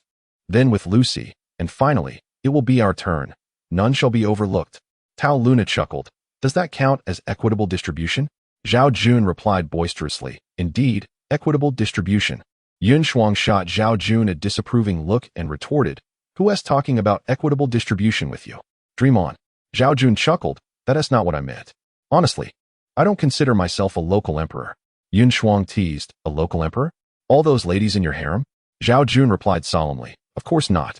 I have my subordinate. Norma, after all. Yun Shuang laughed and scolded him. Oh please, you say you don't see yourself as a local emperor, but you do treat us like your harem. Yao Qiaoyan couldn't help but interject, Sister Shuang, you should say less. You've entangled yourself with those comments. Is there anyone who speaks of themselves like that? Tao Luna, perhaps having had a bit too much to drink, stumbled while holding some leftover roasted meat, fortunately falling onto the soft sand without injury. Zhao Jun rushed over to help her, and in that moment of support, Tao Luna suddenly collapsed into his embrace. Zhao Jun instinctively wrapped an arm around her slender waist, feeling the softness against him, which brought him a sense of comfort, so he maintained that position. Tao Luna had secretly harbored feelings for Zhao Jun since he had saved her life, though she had not confessed like Yang Xiaohua. She believed Zhao Jun was involved with Qin Shiyuan, thus deep down, she felt unable to accept it. However, after a few drinks, emboldened by the alcohol, she said, Captain, I truly appreciate your unwavering support during my most helpless moments. If it weren't for Sister Yuan, I think. Tao Luna was indeed a bit tipsy, her courage bolstered, yet she still couldn't bring herself to declare her intentions. Zhao Jun seemed to understand her unspoken thoughts and said, All right, I understand. Luna, you don't need to say more. Her meaning was clear. Without Qin Shiyuan, she would be with Zhao Jun. But given that he was now involved with Qin Shiyuan, that possibility seemed non-existent. Thus Zhao Jun brushed it aside. Tao Luna looked at Zhao Jun and giggled. You truly are a good man. Zhao Jun sighed. How can I be considered a good man? It's merely that your choices are too limited. So I appear more agreeable. This was a moment of honesty from Zhao Jun. Indeed, he felt no particular sense of accomplishment, yet the thought of pursuing Yun Shuang, Yao Qiaoyan, or Su Xinxiu intrigued him. Qin Shiyuan and Yang Xiaohua had both shown interest, and now Tao Luna found herself in a similar situation. Tao Luna, slightly intoxicated, said, Is that so? Do you truly think so little of yourself? Back in the cave, everyone tidied up, and Zhao Jun helped Tao Luna to bed before stretching lazily. Yun Shuang observed Zhao Jun and asked, What did she say to you? Zhao Jun replied, Nothing much. Why? Do you want to know her drunken ramblings? Yun Shuang shook her head. I don't need to know. It's none of my business. I'm merely curious. Zhao Jun laughed. Curiosity killed the cat. You should be careful, lest you find yourself entangled. I'm the kind of person who welcomes all. What do you mean? Yun Shuang asked, puzzled. Zhao Jun grinned mischievously. Nothing much. Rest well. We've all had a bit to drink. Are you not worried about me? Get lost. There are so many people here. Do you think you can do whatever you want? Yun Shuang retorted sharply. Zhao Jun fell silent and retreated to his room. Soon, Qin Shiyuan, her cheeks flushed, entered and embraced Zhao Jun. Since it was broad daylight, they did not engage in anything beyond a kiss before drifting off to sleep. Upon waking, the sky was already dark. Yang Xiaohua was preparing a soup with some wild vegetables and a thick paste made from potato flour. Dinner consisted of meat soup and potato paste. Tao Luna seemed to recall her earlier drunken confessions to Zhao Jun and felt a bit embarrassed, unable to meet his gaze. Zhao Jun, however, was unconcerned. His confidence had grown thick-skinned. He understood that if he were too overly sensitive, how could he manage his own harem? Yet, running a harem was no easy feat. Zhao Jun pondered that Qin Shiyuan was already his partner, while Yang Xiaohua was half involved. If he wished, Dualma and Tao Luna might also be within reach. The challenge lay with Su Xinxiu, the affluent lady, Yun Shuang, the athletic one, and the refined Yao Qiaoyan, all of whom seemed utterly uninterested in him, making it arduous to pursue them. As for Su Ruoyu, he had never considered her, viewing her merely as a younger sister. Su Xinxiu had grown up in privileged circumstances and, having married a wealthy man, appreciated Zhao Jun's care. However, when it came to choosing a partner, she found it difficult to see someone like Zhao Jun, even if her options were limited now. Yun Shuang's cheerful disposition allowed her to adopt a laid-back approach to such matters, but her independence made her hard to win over. She was not the type to rely on a man for survival. Yao Qiaoyan, similarly raised in a privileged environment, had only dated once, thus holding on to her pride, which naturally led her to disdain Zhao Jun. Yet Zhao Jun mused, if he could win over Qin Shiyuan, then perhaps he could also attract the alluring Dualma, the charming Yang Xiaohua, and the enchanting Tao Luna. That would indeed constitute a harem. Regarding Lucy, Zhao Jun had contemplated her as well, but due to Jack's demise, she would likely be hesitant to accept him. After finishing their meal, the group gathered to discuss their future plans. Zhao Jun stated, Autumn has arrived, and the leaves have fallen considerably. Winter is imminent. We must prepare for the cold by stockpiling cured meats and pickled vegetables to survive the winter. Norma and Dualma, hunt as much as you can. As for preserving seeds and gathering fresh wild vegetables for winter, Xiaohua, you should focus solely on these tasks without any negligence. Yang Xiaohua nodded, understood. I won't go anywhere. I will focus on this. Yao Qiaoyan relayed Zhao Jun's words to Norma and Dualma, who responded in halting Mandarin, we understand. Zhao Jun added, starting tomorrow, we should fish more frequently. Lucy will accompany me. We'll preserve whatever we catch, as we can't afford to venture out in winter. Relying solely on wild vegetables and meat will not suffice. Lucy replied, sure, we can row out further to catch larger fish.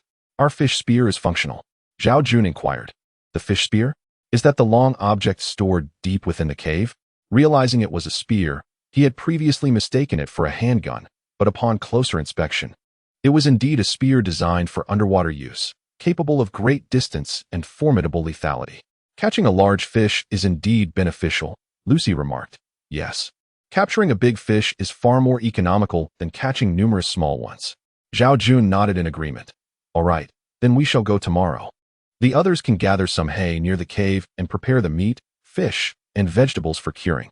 Once that is accomplished, we can set up some fitness equipment in the yard, which will prepare us well for winter. Ideally, we should remain indoors throughout the winter, avoiding any excursions outside the walls. Zhao Jun's concerns were quite valid, and naturally, everyone had no objections. The following morning, Norma and Dolma ventured out to hunt, while Qin Shiyuan, Su Ryu, Tao Luna, and Su Xinshu busied themselves collecting hay and curing various vegetables. Yang Xiaohua tended to wild vegetables and nurtured various seeds, while Yun Shuang and Yao Qiaoyan primarily focused on maintaining security, patrolling with rifles in hand. Zhao Jun and Lucy set off toward the seaside to fish, carrying their spear gun to the boat, where they began to row. Zhao Jun was an adept swimmer and comfortable with rowing, so he felt no apprehension. As for Lucy, she was accustomed to the perils of the sea, making it a trivial matter. They ventured further out and eventually spotted a fish nearly the length of a person. This fish measured around 1.80 meters, resembling a shark and instilling a sense of trepidation in Zhao Jun. Though initially concerned, Lucy reassured him, "This is a tuna. There's no need to worry." With that, she aimed the spear gun and took her shot, striking the tuna with precision. The fish struggled for a moment before becoming still. With practiced ease, Lucy began to pull the fish on board, but its size proved to be quite a challenge. Zhao Jun quickly lent a hand. Zhao Jun and Lucy hauled a large tuna aboard, and upon seeing such a magnificent catch, Zhao Jun chuckled, "This single fish is indeed worth dozens of smaller ones. If we manage to catch a few more, we need not worry about the winter. It truly is splendid." Lucy replied, "Indeed. This is why I need to repair the boat. Now you see the benefits, don't you?" Zhao Jun, feeling somewhat embarrassed, confessed, "Lucy, I must admit I had my reservations about you fitting in with us, which is why I—" Lucy calmly interjected, "That's quite normal. Anyone else would think the same. But you needn't worry too much. Regardless of my thoughts, revenge is not on my mind. After all, your actions were self-defense, while Jack— well, he brought his fate upon himself. No one can be blamed for that. Besides, I cannot leave now. I can only integrate with you all." Zhao Jun sighed in relief. "Well, that eases my mind. Lucy, how shall we prepare this fish? You all cook far better than I do, so perhaps I should ask Xiaohua." Lucy replied, "That's true." "Oh, another one." Lucy laughed. "Surely you can't catch 3 by yourself? I can only manage 1. Zhao Jun was taken aback, and before he could respond, another enormous fish collided with their boat, sending both him and Lucy tumbling.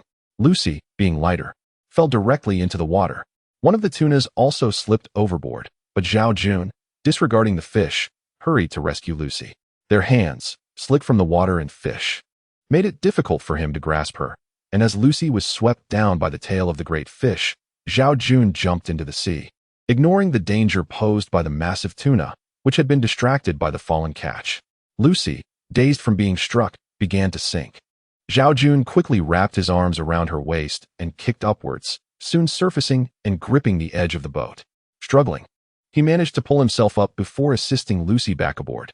She coughed up water, feeling miserable but conscious.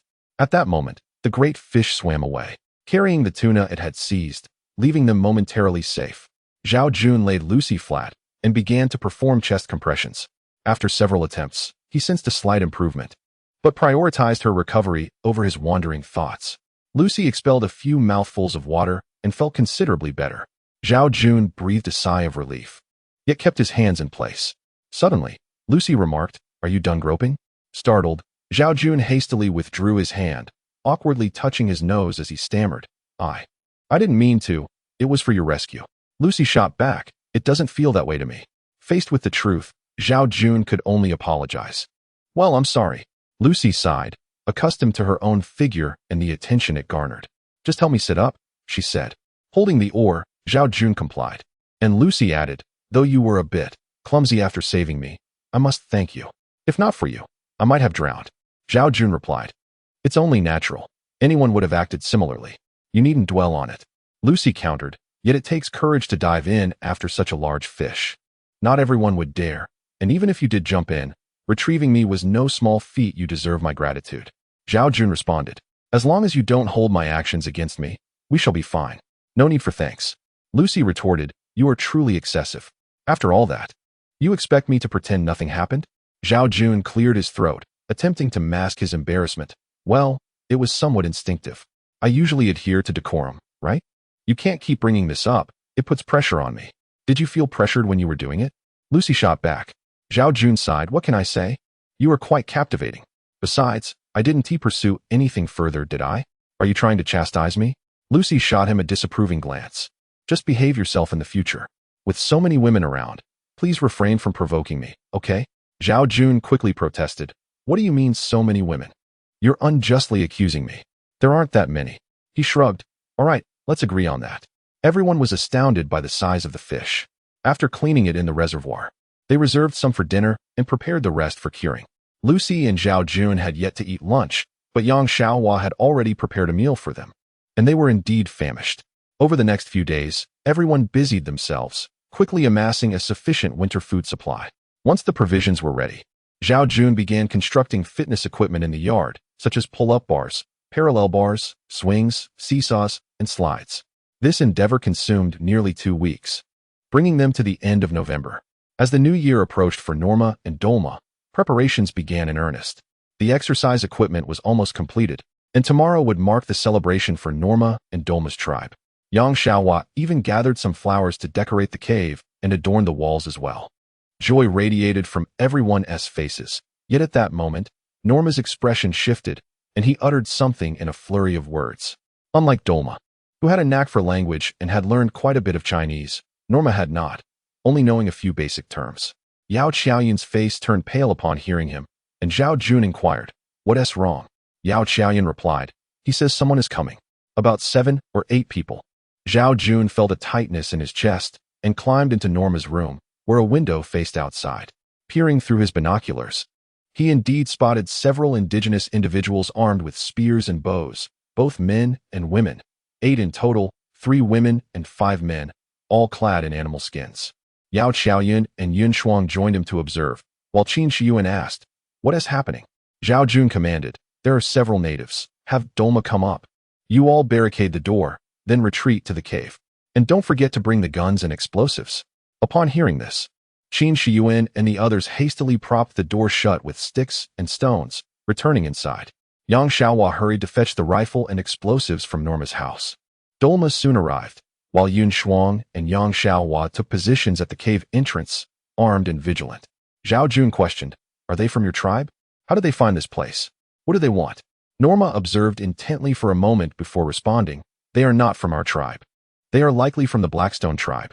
Norma and Dolma belonged to the Yunfeng tribe, while the Haishi tribe was not far from theirs and was in a state of hostility. However, the reason for their appearance here was unclear to both Norma and Dolma.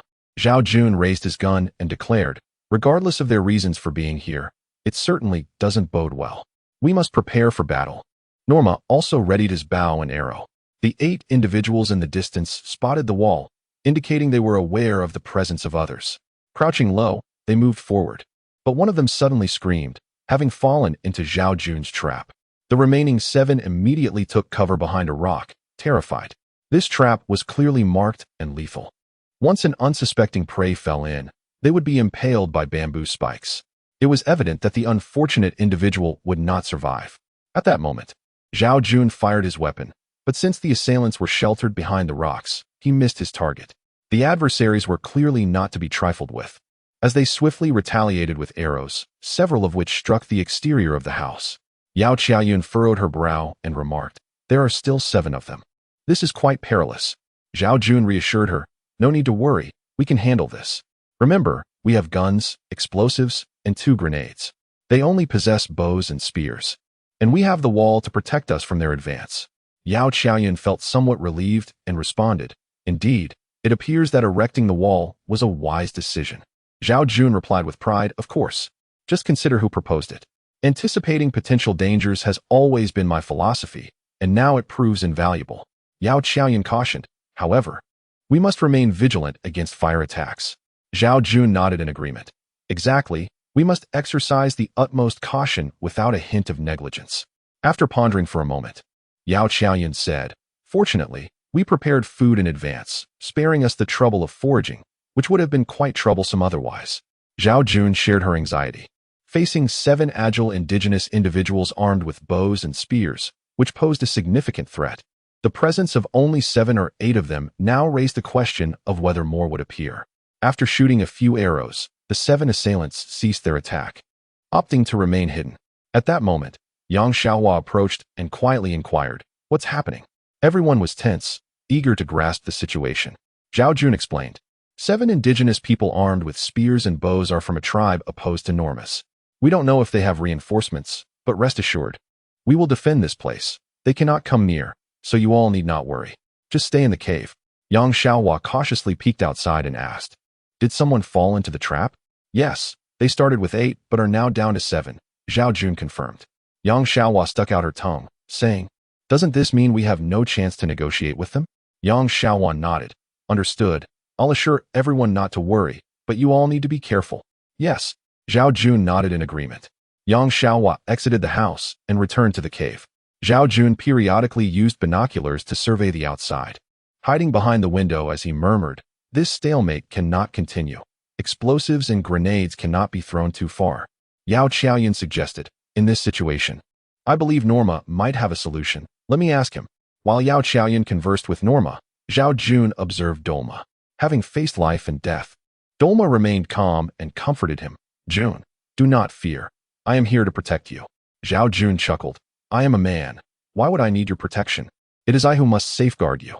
Dolma's eyes sparkled with delight as she replied, "So, you acknowledge that you are mine?" Clearing his throat, Zhao Jun caught Yao Qiaoyan's sidelong glance as she remarked, "Norma said he has no feasible plan unless they attack. It would be unwise for us to charge out, as it would be too dangerous." Zhao Jun inquired, "Is there a possibility to converse with them? Can we communicate?" Yao Qiaoyan replied, "We can communicate, but their animosity runs deep, making negotiation nearly impossible. Moreover, with one of their own dead, the hatred has undoubtedly intensified." Zhao Jun pondered aloud. "Do you think there are more behind them? Are these the only ones?" Norma responded, "It's hard to say. It depends on their purpose for being here. If they stumbled upon our territory by accident, then it's likely just these few.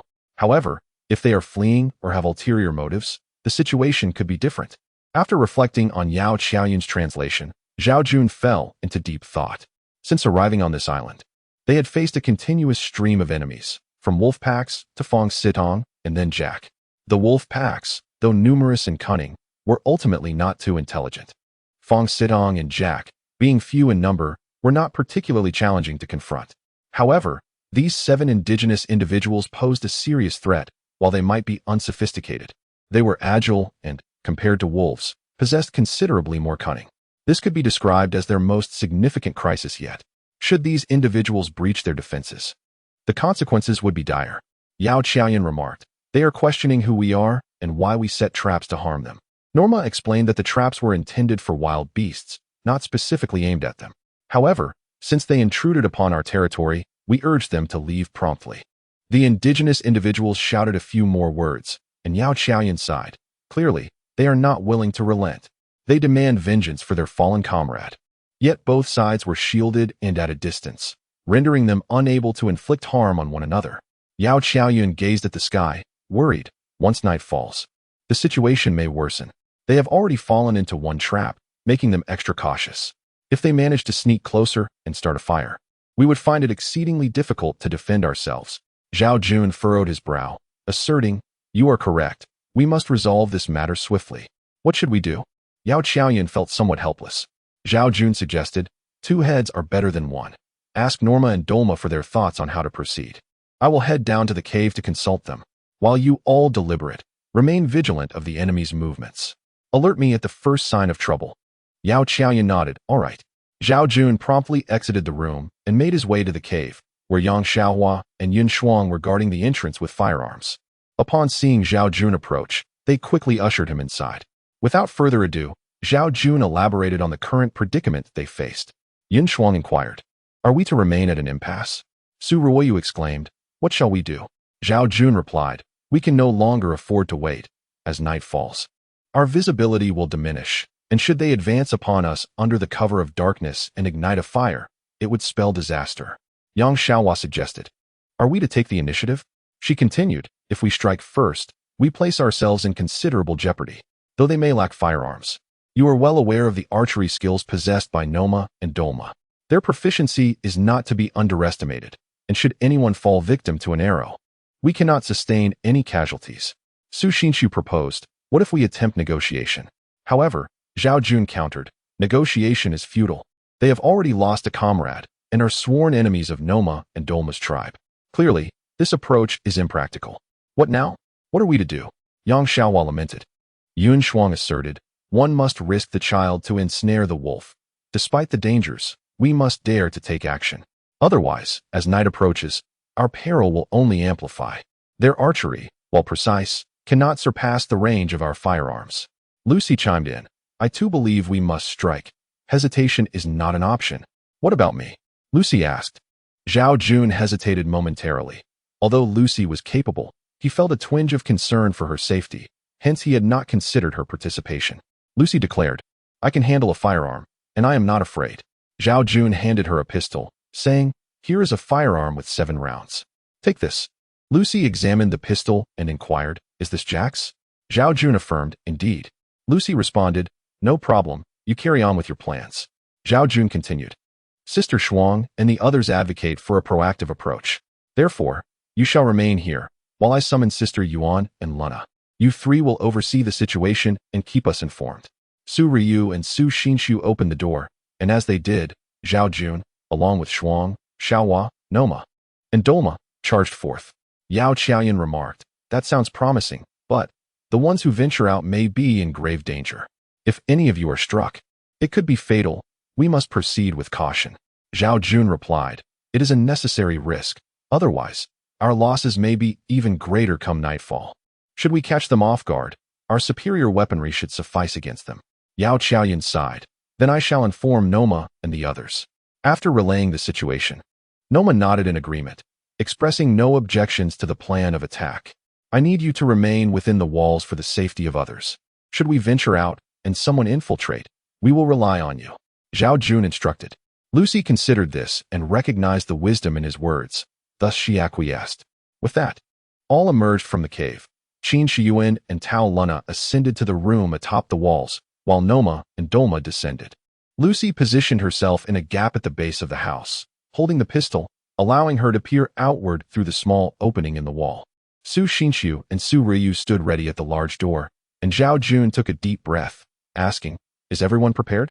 Yun Shuang and Yang Xiaohua held rifles and bamboo explosives. Zhao Jun brandished in 406 Hong Kong dollars and a grenade, while Noma and Dolma readied their bows, with several spears slung across their backs. They all nodded in unison, and with a determined grit, Zhao Jun commanded, open the door. Su Xinshu and Su Ryu exerted themselves to force the door open, and Zhao Jun bolted out first, followed closely by Yun Shuang, Yang Xiaohua, Noma, and Dolma. As they emerged, the door was swiftly shut behind them. Zhao Jun unleashed a barrage of gunfire as they advanced towards the rocks, with Yun Shuang and Yang Xiaohua also firing. Concurrently, Yao Qiaoyan provided cover from above. The 7 indigenous people were unable to reveal themselves, resorting to erratic shots that lacked precision. As they drew nearer, Yun Shuang and Yang Xiaohua threw bamboo explosives, resulting in a loud explosion and a cloud of smoke, accompanied by the anguished cries of the indigenous people. Zhao Jun, leading the charge, understood that fear only hastened demise. He dove into the smoke and began to spray bullets. The indigenous people, realizing the tide had turned, hastily retreated. After expending a magazine, Zhao Jun crouched behind a rock to reload. As the smoke began to dissipate, the others joined him at the rock, uncertain of the situation and hesitant to proceed recklessly. They had previously cleared the area of smaller stones, leaving only this large rock unaddressed due to its size. Once the smoke cleared, Yao Qiaoyan shouted from atop the wall, they've fled. They're heading towards the sea. Zhao Jun and his companions soon discerned that 3 of their adversaries had fallen, while 4 others were making their escape. With a clenched jaw, Zhao Jun declared, we cannot let them escape. Pursue them. The 4 indigenous individuals, now aware of their peril, began to retreat towards Zhao Jun's dwelling, prompting him and his allies to retaliate with gunfire and arrows, resulting in another adversary collapsing to the ground. Now, only 3 indigenous individuals remained, 2 women and 1 man, who, recognizing the gravity of their situation, opted to abandon their retreat plan and fled in another direction. Zhao Jun and his companions were in pursuit. The indigenous people's bows and arrows, as well as spears, had all been expended, rendering them devoid of long-range offensive capabilities. Consequently, Zhao Jun and his group refrained from wasting ammunition and continued their chase. Upon reaching the dense forest, Zhao Jun quickly halted his steps to avoid ambush. They could not recklessly enter. The group sought cover, and Zhao Jun declared, "We cannot allow them to survive. There are still 3 of them, and we must find a way to eliminate them. Otherwise, we shall never know peace." Zhao Jun's assertion was undeniably correct. The initial threat posed by a single Fong Sitong had already instilled fear, and now there were 3, each possessing formidable survival skills in the wilderness. They lurked in the shadows, and none could predict when they might strike. Yun Shuang expressed her dilemma. "We all understand the rationale, but they have entered the forest. What can we do?" Yang Xiaohua interjected. "Are we supposed to charge in now?" Suddenly, Norma spoke up, and without Yao Qiaoyan present. His words were unclear. Dolma explained. "What he means is, they are unarmed, and we could attempt negotiation." Dolma's command of Chinese had improved significantly, though halting. Zhao Jun and the others comprehended him well. Yun Shuang voiced her concern. "What does that mean? Is he going in alone?" "Yes," Dolma nodded. Zhao Jun pondered for a moment and said, "Given that they are unarmed and consist of 2 women and 1 man, let him proceed to negotiate. If successful, that would be fortunate. Even if the talks fail, Norma should be able to escape alone. We can follow behind, laying an ambush and acting accordingly. Should they pose a threat to Norma, or if negotiations falter, we shall eliminate them. This is indeed a sound plan." With the decision made, Norma shouted a few words, raised his hands, and stepped into the forest. Zhao Jun instructed Yang Xiaohua and Yun Shuang to wait, while he and Dolma silently trailed behind Norma. Norma called out, "Though our tribes are at odds, I too am being hunted by my own people, so we should not be enemies. What has transpired was merely a misunderstanding.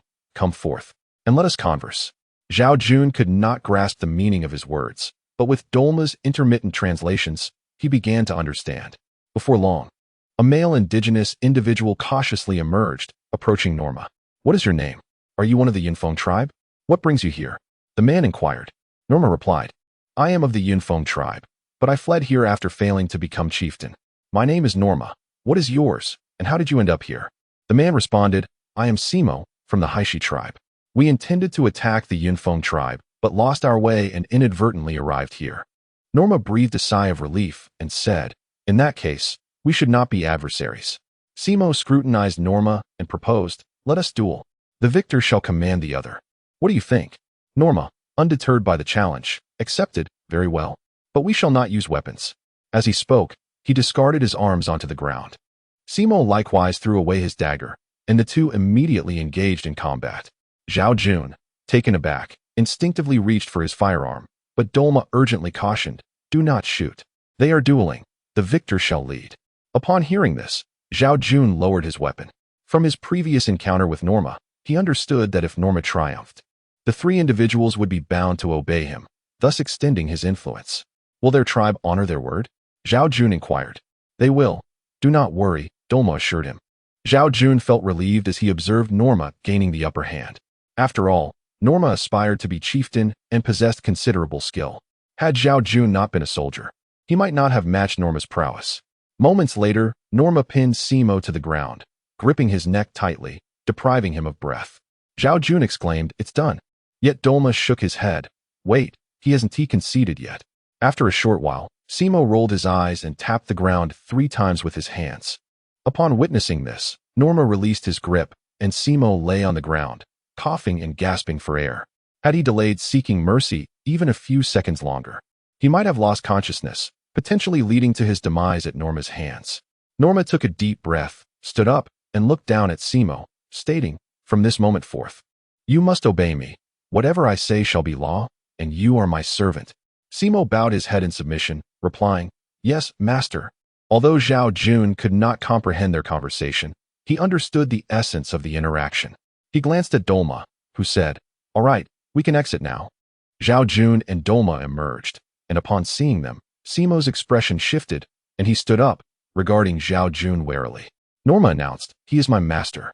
You must heed him as well, understood?" Simo hesitated for a moment, but quickly accepted this reality.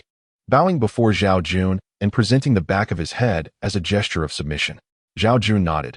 "Very well, you will accompany Norma. But what of the other 2? After Dolma translated, Simo spoke a few loud words, and 2 indigenous women approached. One was named Kaya, and the other Astamo.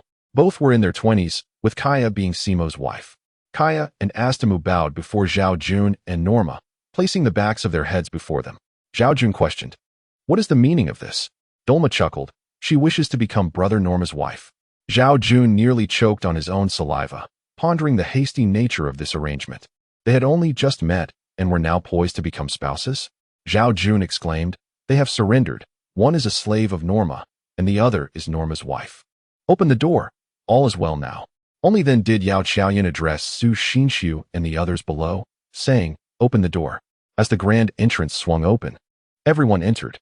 Yao Qiaoyan engaged in conversation with Norma and the man named Simo for quite some time, clarifying the series of events that had transpired.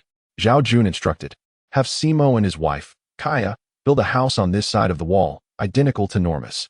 Norma and that Astamu shall assist in the construction to ensure it is completed promptly so they can stay overnight. First, we build the house, then we will dig. It should be ready in 2 days. The rest of you, come with me. We need to hold a meeting." While Norma and Simo busied themselves, Zhao Jun and his companions gathered in a circle. Yun Shuang expressed her concerns. "Is this reliable? Are they safe? What if they do something while we sleep?" "Absolutely not." Dalma replied confidently. "That is true," Yun Shuang conceded. Zhao Jun added, "Once the house is finished, we will have 4 individuals keeping watch outside at night." "Oh, that sounds wonderful." Indeed, this time, no one was injured, and we even gained 3 new allies. Furthermore, we resolved Norma's lifelong dilemma. "How splendid!" Yang Xiaohua exclaimed. Zhao Jun nodded. "Indeed, it appears quite favorable. However, we must remain vigilant. This incident underscores a crucial point. Our island is isolated, yet still susceptible to the emergence of indigenous people. Previously, there were Norma and Dalma, and now Simo. They came with a small group this time, which is why no significant issues arose. But if many were to come next time, it could be problematic. Thus, we must set multiple traps and maintain heightened vigilance. But what if dozens or even hundreds of indigenous people come? What shall we do?" Yang Xiaohua lamented. Zhao Jun responded, "Perhaps we could intimidate them. After all, we possess firearms, and our numbers are not insignificant. Starting tomorrow, everyone must practice marksmanship as a precaution." Su Ruiyu, trembling with fear, asked, "Do we all have to learn to shoot?" "Yes, not only shooting but also archery. Do not fear these skills. They may prove vital for your survival in critical moments." Zhao Jun reassured them. Yao Qiaoyan remarked, "According to Simo, they arrived here by losing their way, so it is unlikely they will return. However, Zhao Jun is correct. We must prepare for unforeseen circumstances. If someone does come, we need not worry. After all, the indigenous people lack firearms." Zhao Jun turned to Lucy, saying, "Lucy, starting tomorrow, you will teach everyone how to use guns. Conserve the ammunition. We do not have much. Dalma, you will instruct them in archery, spear throwing, and dagger use." "Understood," Lucy replied. Dalma also affirmed, "All right." Zhao Jun concluded, "All right, Xiaohua, prepare a meal, make extra, as we now have 3 more people." Upon hearing this, Yang Xiaohua got up to cook, while Su Xinxiu and Tao Luna assisted her.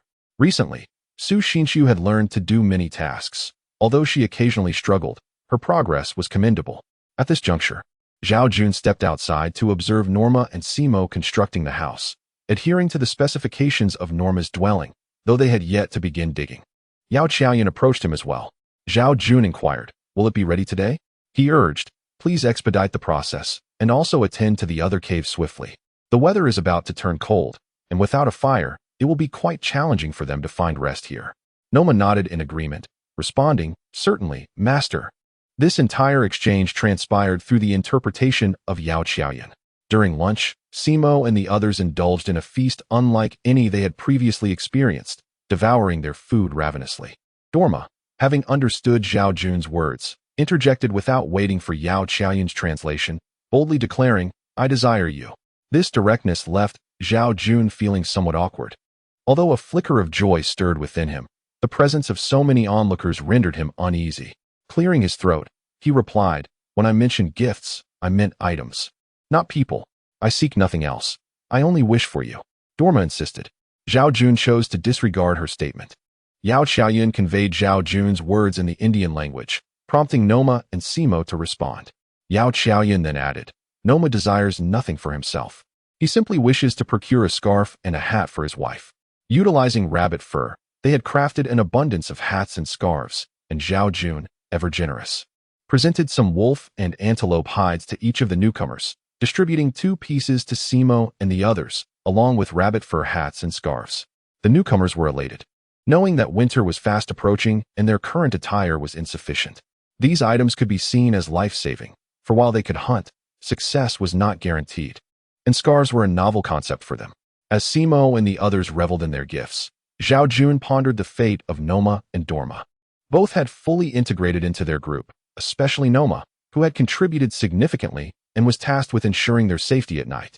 Zhao Jun remarked, "Dorma, since you haven't specified what you desire, I shall prepare something at random, whether you like it or not, is of no concern to me." Dorma grinned, replying, "Anything you bestow upon me will be cherished." Zhao Jun fell silent, while Simo and the others erupted in joyous song and dance, gradually inspiring Yun Shuang and the others to join in. Zhao Jun sat by the fire, basking in the warmth and enjoying the sight of the beautiful women dancing, feeling a sense of contentment.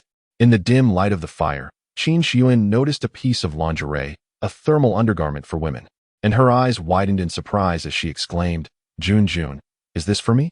Zhao Jun was taken aback for a moment, then shook his head and said, "No." Qin Shiyuan felt a deep sense of disappointment. In truth, everyone was a bit underdressed, but as the weather grew colder, they wrapped themselves in animal skins. This piece of thermal underwear was not only visually appealing, but also exceptionally warm. Truly a wonderful item. "Who are you giving it to?" Qin Shiyuan pouted and inquired. Zhao Jun thought that everyone would know tomorrow anyway, so he replied directly, "To Dualma." Qin Shiyuan immediately hugged Zhao Jun tightly and planted a warm kiss on him. Jun, Captain, please give this to me instead.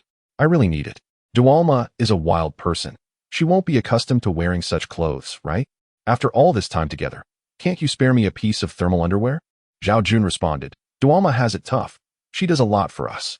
Tomorrow is the most important day of the year for them, so I decided to give it to her. Please don't be jealous." "It's not about jealousy. I need it too.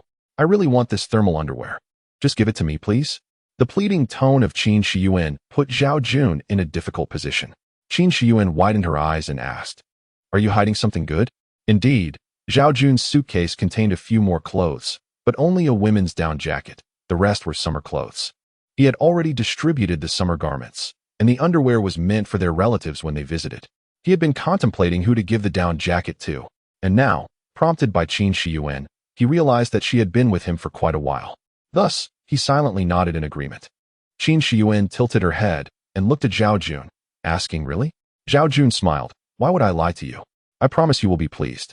Moreover, if I give it to you now, I fear others might have something to say about it. As a New Year gift, it will be just fine." Only then did Qin Shiyuan reluctantly glance at the thermal underwear and ask, "What do you really think about this matter with Dualma? You seem to have rejected her advances. Why then gift her such a fine item?" Zhao Jun took out a lighter and chuckled, "I said it's a gift for them. I gave Simo and the others animal skins, hats, and scarves, and for Dualma, this thermal underwear. As for Noma, he will receive this lighter. Can you at least tell me in advance what good gift I will receive?" Qin Shiyuan asked. Zhao Jun replied, "A down jacket. You will look stunning in it." Qin Shiyuan pondered for a moment and said, "That's more like it. What about the others? I'll think of something else for them. Everyone will be accounted for. But yours will certainly be different from theirs," Zhao Jun assured her. Qin Shiyuan, satisfied, hugged Zhao Jun and said, "That sounds much better." The nights on the deserted island were frigid, yet the cave remained warm. The following morning, December 1st, marked the New Year celebration for the Haishi and Yunfeng tribes. The Haishi tribe planned to launch a surprise attack on the Yunfeng tribe today. Although Noma and Dualma belonged to the Yunfeng tribe, one was a traitor while the other was a sacrificial offering, leaving them with little emotional attachment to their tribe. As for Simo, Astamu, and Koya, having lost touch with their tribe and recognizing Noma as their leader, they were content to live here, provided with food, clothing, and shelter by Zhao Jun. Currently, Simo and Koya were a couple, while Noma and Astamu were another pair. Influenced by the divine, they had no need for any other thoughts. At noon, Yang Xiaohua prepared a sumptuous feast featuring antelope meat, rabbit soup, and both fresh and preserved fish. In addition, Zhao Jun opened 2 bottles of red wine and several coconuts. The indigenous people were exceedingly delighted by this abundance, even in their own tribe. Such a feast would likely not have been so lavish, especially considering that their 2 tribes might be engaged in battle at that very moment. Noma and Simo felt a sense of survival after the storm. Had they remained in their respective tribes, their fates would have been uncertain, let alone enjoying such a splendid meal here. After lunch, Zhao Jun presented the thermal underwear and the lighter to Noma and Dualma, wishing them a happy new year. Both Noma and Dualma were elated, while Simo and his companions had already received their gifts the previous night, creating a joyful atmosphere. In the evening, Yang Xiaohua reheated the leftover dishes from lunch and prepared some fresh stir-fried wild vegetables. Another feast ensued, and after dining, they sat by the fire to warm themselves. The evening air had grown quite cold, with chilly temperatures both day and night. Zhao Jun shook his head and said, "No, it is indeed necessary. Even if it is just one person, they are part of our team, and we must treat everyone equally. We cannot overlook anyone just because there is only one." Lucy expressed her gratitude. "Thank you. There's no need to be so formal, Lucy. We are equally grateful to you. If it weren't for your presence, we would not be enjoying such a good life. The provisions on your ship have provided us with immense convenience," Zhao Jun replied sincerely. As Lucy recalled Jack upon hearing Zhao Jun mention the ship, her expression darkened. Zhao Jun noticed this and, feeling apologetic, said, "I'm sorry. About Jack." Zhao Jun immediately declared, "This is too simple. I will start preparing the Christmas tree tomorrow. I assure you, it will meet your expectations." Lucy nodded in response, "Yes? Thank you." Zhao Jun reminded her, "We agreed not to say thank you. It feels too distant." At this moment, Dolma approached Zhao Jun, already dressed in her thermal underwear, brimming with excitement. She embraced his neck and exclaimed, "Thank you. Thank you.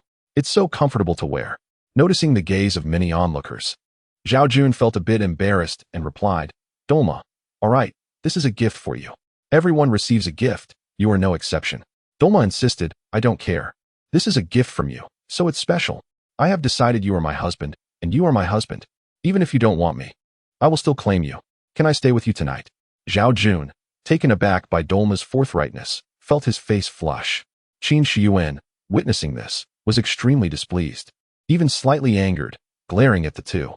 Meanwhile, others like Su Xinxiu, Yun Shuang, and Yao Qiaoyun were indifferent, while Tao Luna felt a tinge of jealousy. Su Ryu innocently watched the scene, finding it somewhat amusing, and Yang Xiaohua remained calm, observing quietly. Norma and Smo watched with smiling faces, seemingly anticipating the unfolding drama. Zhao Jun scratched his head and said, "Dolma, please don't be impulsive. I will let us discuss this later." Dolma pouted, "What's wrong? I don't care if you have several women. Why can't you be my husband?"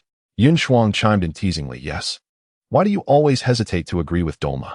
Zhao Jun glanced at Qin Shiyuan, who he had been with for some time, albeit under somewhat ambiguous circumstances. Her intentions were not entirely pure, as she sought to improve her own life. Nevertheless, given their time together, she was, after all, Zhao Jun's woman, and he felt he had to consider her feelings. If it weren't for Qin Shiyuan, he would have unhesitatingly accepted Dolma. But now he had to ensure that Qin Shiyuan was mentally prepared. Zhao Jun stated seriously, "I do not understand the customs of your tribe, but I hail from a great civilization. How could I engage in polygamy?" Su Xinqiu countered, "What is wrong with polygamy? In ancient times, in our great civilization, it was common. Even in modern times, it has been practiced not long ago. After all, we are on a deserted island with few choices. She has chosen you." Zhao Jun glanced at Qin Shiyuan and replied, "While that may be true, In truth, Zhao Jun felt quite pleased that Su Xinqiu could articulate such a perspective. After all, he did not oppose the idea of having multiple women. However, he was reluctant to break the unspoken barrier, feeling a mix of embarrassment and consideration for Qin Shiyuan's feelings. If that barrier were crossed, he would no longer hold back. Yun Shuang remarked, "Sister Su, with your words, you might just enchant him. He has probably thought of this for a long time. Men understand this well." "Zhao Jun, am I wrong? Dare you say you haven't thought about it?" Zhao Jun chuckled and remarked, "One cannot think, nor dare to think, of things that do not exist. How hypocritical." Yun Shuang retorted disdainfully. Dualma continued to embrace Zhao Jun, but Qin Shiyuan, unable to tolerate the scene any longer, interjected, "Dualma, release him." Aware of the relationship between Qin Shiyuan and Zhao Jun, Dualma, who generally heeded the words of other women, promptly let go. Qin Shiyuan settled beside Zhao Jun and stated, "If he doesn't wish for it, do not pursue him." Intelligent and perceptive, Qin Shiyuan was content with her bond with Zhao Jun, knowing it required little more than a touch of endearment to secure his attention. Yet, she was acutely aware that the initiative lay with Zhao Jun. Should he seek companionship elsewhere, she would not protest, perhaps merely voicing her grievances. Thus, her words were carefully chosen, suggesting that if Zhao Jun was disinterested, he should not be pursued. Dualma, feeling somewhat dejected, chose to remain silent. Observing the awkward atmosphere, Simo and the others resumed their singing and dancing. The following morning, upon rising, Zhao Jun stepped outside to find Yun Shuang and Yao Qiaoyan already awake, engaged in conversation while balancing on a seesaw. Upon noticing Zhao Jun, Yao Qiaoyan greeted him and inquired, "Captain, what shall we do today?" Zhao Jun replied, "Let's limit our outings. Let Norman hunt, while Simo and the others continue building their homes. You may play here." "And you?" Yao Qiaoyan asked. "I intend to wander with my gun," Zhao Jun responded. Immediately descending from the seesaw, Yao Qiaoyan said, "I shall accompany you." Considering that Simo and the others would remain, and with Dualma now capable of translating for them, Zhao Jun nodded in agreement. Both armed, Zhao Jun and Yao Qiaoyan ventured forth. After a few steps, Yao Qiaoyan asked, "Zhao Jun, are we truly destined to spend our lives here?" Taken aback, Zhao Jun replied, "Let us await rescue. I don and amp. Oppos, T believe it will be a lifetime. But it may take many years. Haven't we discussed this before?" Yao Qiaoyan acknowledged, "I know we have, but I feel that waiting indefinitely is not a solution. Shouldn't we take a more proactive approach?" Zhao Jun sighed, "I wish to be proactive as well, but how can we? There seems to be no feasible way." Yao Qiaoyan suggested, "We have a broken radio and satellite phone. Though damaged, why not attempt to repair them?" Zhao Jun countered, "Who can fix them? I fear that any attempt may render them worse. They may represent our last hope, and I wish to avoid any mishaps." Yao Qiaoyan argued, "If they are already broken, what more can go wrong? Consider this, they might still be reparable. If someone skilled arrives one day, a simple fix could restore them. However, if we exacerbate the damage, even an expert might not be able to mend them, which would be disastrous." Zhao Jun explained, "Thus, we cannot carelessly tamper with those items. They still hold potential value. It's not that I refuse to repair them, but rather that we must not be reckless." Yao Qiaoyan, feeling helpless, conceded, "I understand. What more can we do but resist?" In truth, Zhao Jun felt powerless regarding this situation. He genuinely worried about such developments. Moreover, given the arrivals of Norman, Dualma, Simo, and others on the island, it would not be surprising if more from their tribes were to come. Yao Qiaoyan's tone turned anxious. "What if we cannot withstand the resistance?" Zhao Jun replied, "If we cannot, then it is over. Perhaps you will be unscathed, but I will likely perish." Yao Qiaoyan questioned, "Why do you believe we would be unharmed?" Zhao Jun explained, "It is quite simple. You are women, and you possess value. As for us men," Yao Qiaoyan retorted, "What are you rambling about? Are you suggesting they would spare us? I would rather die than endure such humiliation." Zhao Jun cautioned, "At that time, the choice may not be yours. Alas, let us not dwell on such matters." Hearing Yao Qiaoyan's call for help, Zhao Jun quickly extended his hand to support her. Grasping his arm, Yao Qiaoyan steadied herself. "It hurts." She winced. Zhao Jun helped her sit upon a rock and observed, "Oh dear, it has swollen." Gently examining her ankle, he noted the redness and swelling. Though not severe, walking further seemed implausible, and she would require several days to recuperate. Without hesitation, Zhao Jun lifted Yao Qiaoyan onto his back. "Qiaoyan," he inquired, "did you truly share nothing with your former boyfriend?" Yao Qiaoyan asked, "Why do you want to know this?" "Out of curiosity. In today's society, having been together for so long without anything happening is rather intriguing." Zhao Jun replied. He had always wanted to ask about the women's relationships, but had never found the opportunity. "Of course it's true. We merely held hands. And he never even carried me." Yao Qiaoyan laughed. "So, in that sense, I was more intimate than your boyfriend?" Zhao Jun jested. Yao Qiaoyan playfully tapped his head, saying, "What are you thinking? I am only letting you carry me because my foot is injured. This is not an intimate gesture." Zhao Jun grimaced, inhaling sharply. "You ought to be gentler. Do you strike your boyfriend with such force?" "I have never struck him. Why would I?" Yao Qiaoyan replied with a hint of pride. Upon hearing Yao Qiaoyan's words, Zhao Jun exclaimed, "You're neither affectionate nor combative. Is this a friendship or something else? It just doesn't sound right." Yao Qiaoyan retorted, "Is intimacy and conflict essential for a relationship? It's not as if we're a typical couple. After all, there's a saying that familiarity breeds contempt. As it stands, we're no different from ordinary friends." Zhao Jun responded, "Perhaps it's due to my status that he treats me with such deference." Zhao Jun inquired. I'm aware you're some sort of heiress, but I'm not entirely sure of the specifics. Yao Qiaoyan demurred. I'm not telling you. Zhao Jun pressed. You mentioned you're a vice president at a major corporation. Is it a sizable company?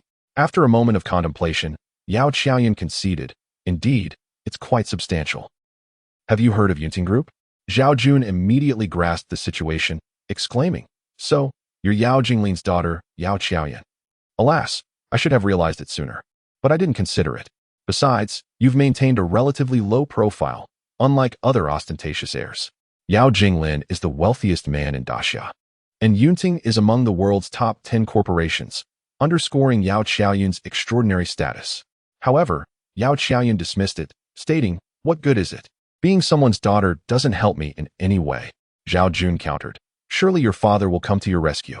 He must be spending a fortune searching for you. I believe our salvation may depend on your father. The government would not readily abandon them, but if they proved elusive, the search efforts would gradually wane. However, Yao Jinglin would not easily give up on his daughter, especially since she is his only child and the heir to Yunting Group. As long as there is a glimmer of hope, Yao Jinglin will continue the search. Yao Qiaoyan responded, I understand your sentiment, but I wouldn't place too much hope in it. The ocean is vast, and money can't solve everything. Zhao Jun scoffed. You're practically a national princess. Your plane crashed. Wait, why weren't you on a private jet? Yao Qiaoyan explained. Do you think international private flights are readily available? I had urgent business in Hawaii, so I took a commercial flight. Unfortunately, I couldn't secure a first-class ticket, which is why I ended up sitting next to you. Zhao Jun exclaimed, I see. Qiaoyan, listen to me. As a national icon, your plane crash will undoubtedly cause a sensation, and the media will pay close attention to it.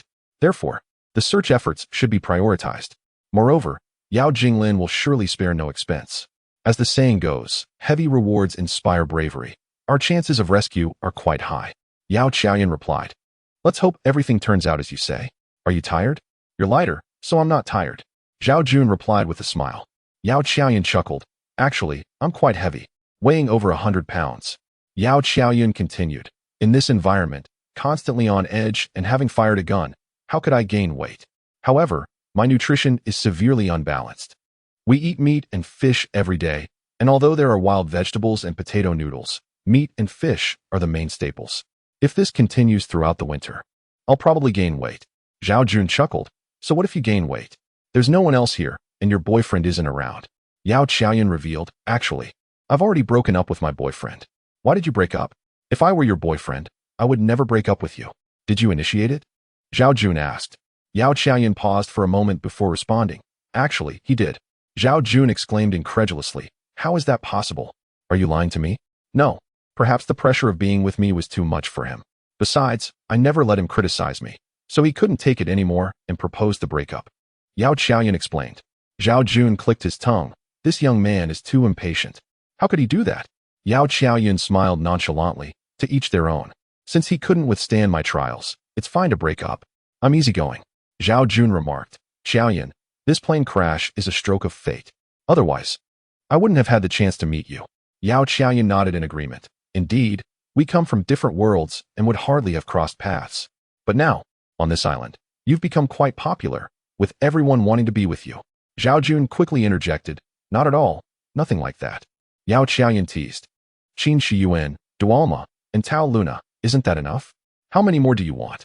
Do you expect us all to throw ourselves at you? Yao Qiaoyan was unaware of Yang Xiaohua's situation. Otherwise, she would have been even more astonished. Zhao Jun clarified.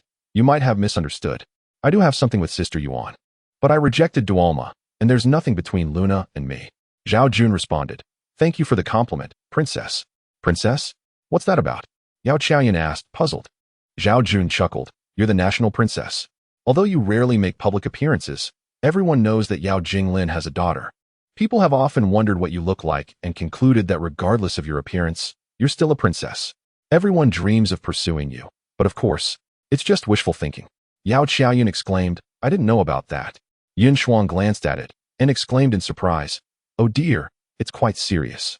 I'm afraid you won't be able to move for the next few days. It's the least I could do. Besides, we can't possibly leave you alone.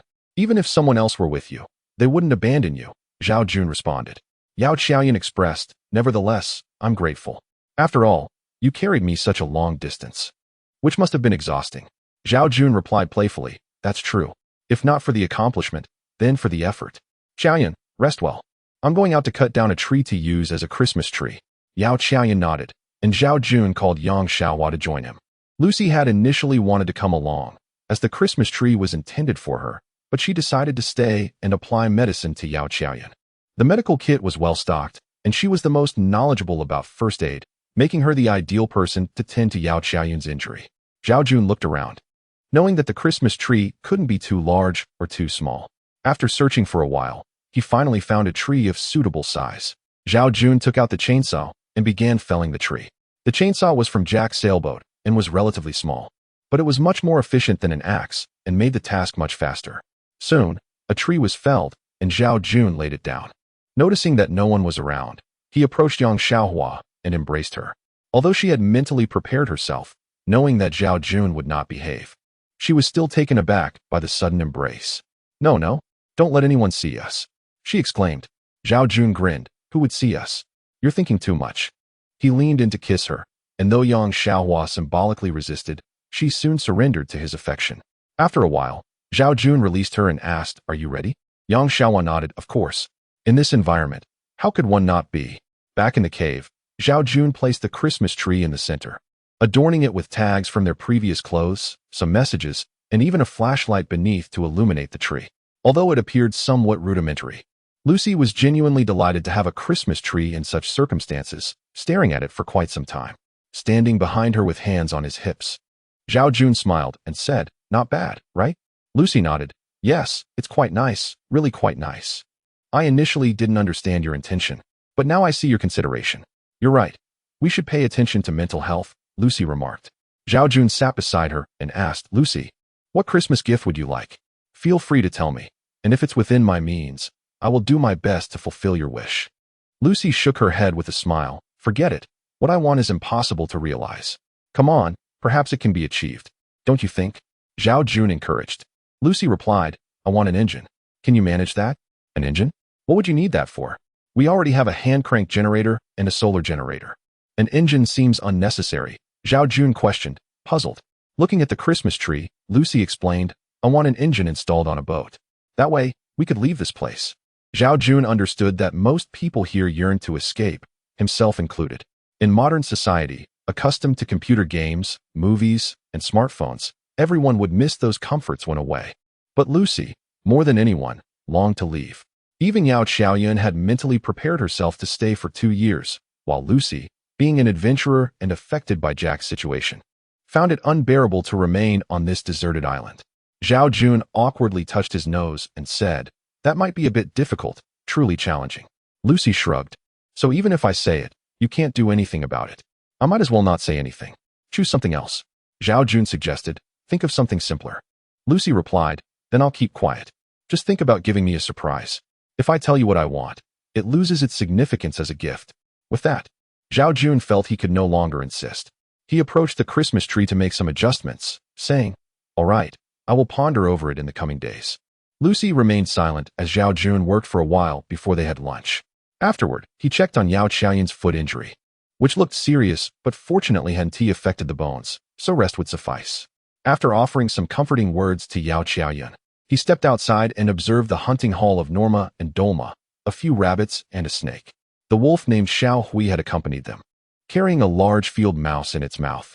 The rooms for Simo and Kaya were nearly complete, needing only a nearby hole to be dug, a task that would take about a week. Thankfully, the rooms provided shelter from the wind, and with the weather still mild and sufficient animal skins, they could endure a week before needing a fire for warmth. After hunting, Norma joined to help, hastening their progress, and with guards on either side, everyone felt a greater sense of security than before. In the afternoon, Zhao Jun, armed and accompanied by Yin Shuang, followed the bamboo pipeline to check for any issues, as it was their drinking water and needed to be safe and unobstructed. Whenever they had the chance, they would inspect this pipeline. As Zhao Jun walked, he glanced at the water pipe while also stealing glances at Yin Shuang's exquisite physique. Among the women, Yin Shuang's figure was the most graceful. Each woman had her unique charm. They were all beautiful in their own right, differing in age, personality, and profession. Zhao Jun had once regarded them as goddess-like figures, unattainable. Yet now he felt he had a chance, even to establish a harem. However, this was merely a theoretical possibility, dependent on his own readiness. Shifting his gaze, Zhao Jun remarked, "It's nothing." Yin Shuang, stroking the bamboo pipeline, retorted, "I'm not a fool. I can see where your eyes wander." "Humph, I know exactly what men think." Zhao Jun chuckled. "They say beauty is a feast for the eyes, and since we have no other entertainment, is it wrong to appreciate beauty?" Yin Shuang replied, "Of course it is. Why should you have 8 beauties to admire while we have no handsome men to look at?" Zhao Jun raised his chin, asserting, "Am I not handsome? You are at best just a man. Handsome is quite the stretch," Yin Shuang retorted. Zhao Jun stuck out his tongue. "There are no other men here. Among the short, I stand tall. Compared to Norma and Simo, I am definitely the better-looking one." Yin Shuang covered her mouth, giggling. "When you compare yourself to 2 wild men, you've already lost. What does it matter? There's simply no one else. Can you find another man more handsome than me?" Zhao Jun boasted. Yin Shuang shook her head. "Even if there isn't, you still don't qualify as handsome. Nor are you a sight for sore eyes. That's just your lack of appreciation. You can't blame me for that," Zhao Jun countered, shaking his head.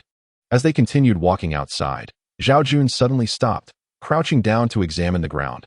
"Oh no." Yin Shuang asked in surprise, "What's wrong?" "Last time we circled the island, we encountered a leopard and even killed one. I observed its droppings, and this looks the same. Look." Zhao Jun pointed to a pile of feces on the ground. Seeing it, Yin Shuang cautiously scanned the surroundings. Where could the leopard be now? It could appear at any moment. Zhao Jun expressed his concerns, continuing, "Given the weight of the evidence, it seems there are at least 3 of them. It appears to be a family of leopards. If we truly encounter them, it could be quite perilous. I initially believed the leopards resided on the other side of the island, but unexpectedly, they have manifested here." Yin Shuang replied, "This island is not particularly large, so it's quite evident that leopards could appear anywhere." Norma remarked, "We did not notice any while hunting." Zhao Jun responded, "We did not see them either. Yet I did come across leopard droppings, which indicate the presence of at least 3, perhaps more." Dolma interjected, "Then it must indeed be a family." Zhao Jun nodded, "Yes, that is my assumption as well. Regardless of whether there are 3 or more, it remains a significant danger. Leopards are far more formidable than wolves. However, there is no need for excessive anxiety. We have managed to fend off packs of dozens of wolves, so these few leopards, while perilous, do not pose an insurmountable threat, especially now that we have 3 additional companions. Last time, Norma and Zhao Jun, essentially a duo, managed to slay a leopard, now with Simo and the others joining. As long as we avoid ambushes, the situation should not be overly dire." Yang Xiaohua cautioned, "But they are leopards. 3 or 4 should pose an even greater threat than a pack of wolves, right? After all, we could anticipate the movements of dozens of wolves, but the few leopards could strike unexpectedly, making them far harder to guard against." "No matter," Zhao Jun reassured, "we will adhere to our usual strategy, minimize excursions. The hunting tasks have already lightened considerably, so let Norma and Simo handle the hunting while the rest of us remain within these walls. We have established numerous recreational facilities here for our enjoyment, eliminating the need to venture outside." Su Exine sighed. "Indeed, there never seems to be a moment of peace. Various troubles continually arise." Yin Shuang remarked, "In comparison to those who perished in the plane crash, we are fortunate. Although we face constant challenges, we are still alive, and our current environment is relatively safe." Zhao Jun clapped his hands, saying, "There is no need for concern. As long as we remain vigilant and set traps, it would be ideal to hunt them down. However, even if we are unable to catch them, there is no reason to worry. The cold weather is fast approaching, which will naturally reduce outdoor activities. Therefore, we should not allow this situation to dampen our spirits or keep us in a state of constant apprehension." Dolma suggested, "We could use meat to set traps for the leopards." Zhao Jun, having listened to Dolma's suggestion, nodded and remarked, "This idea is splendid.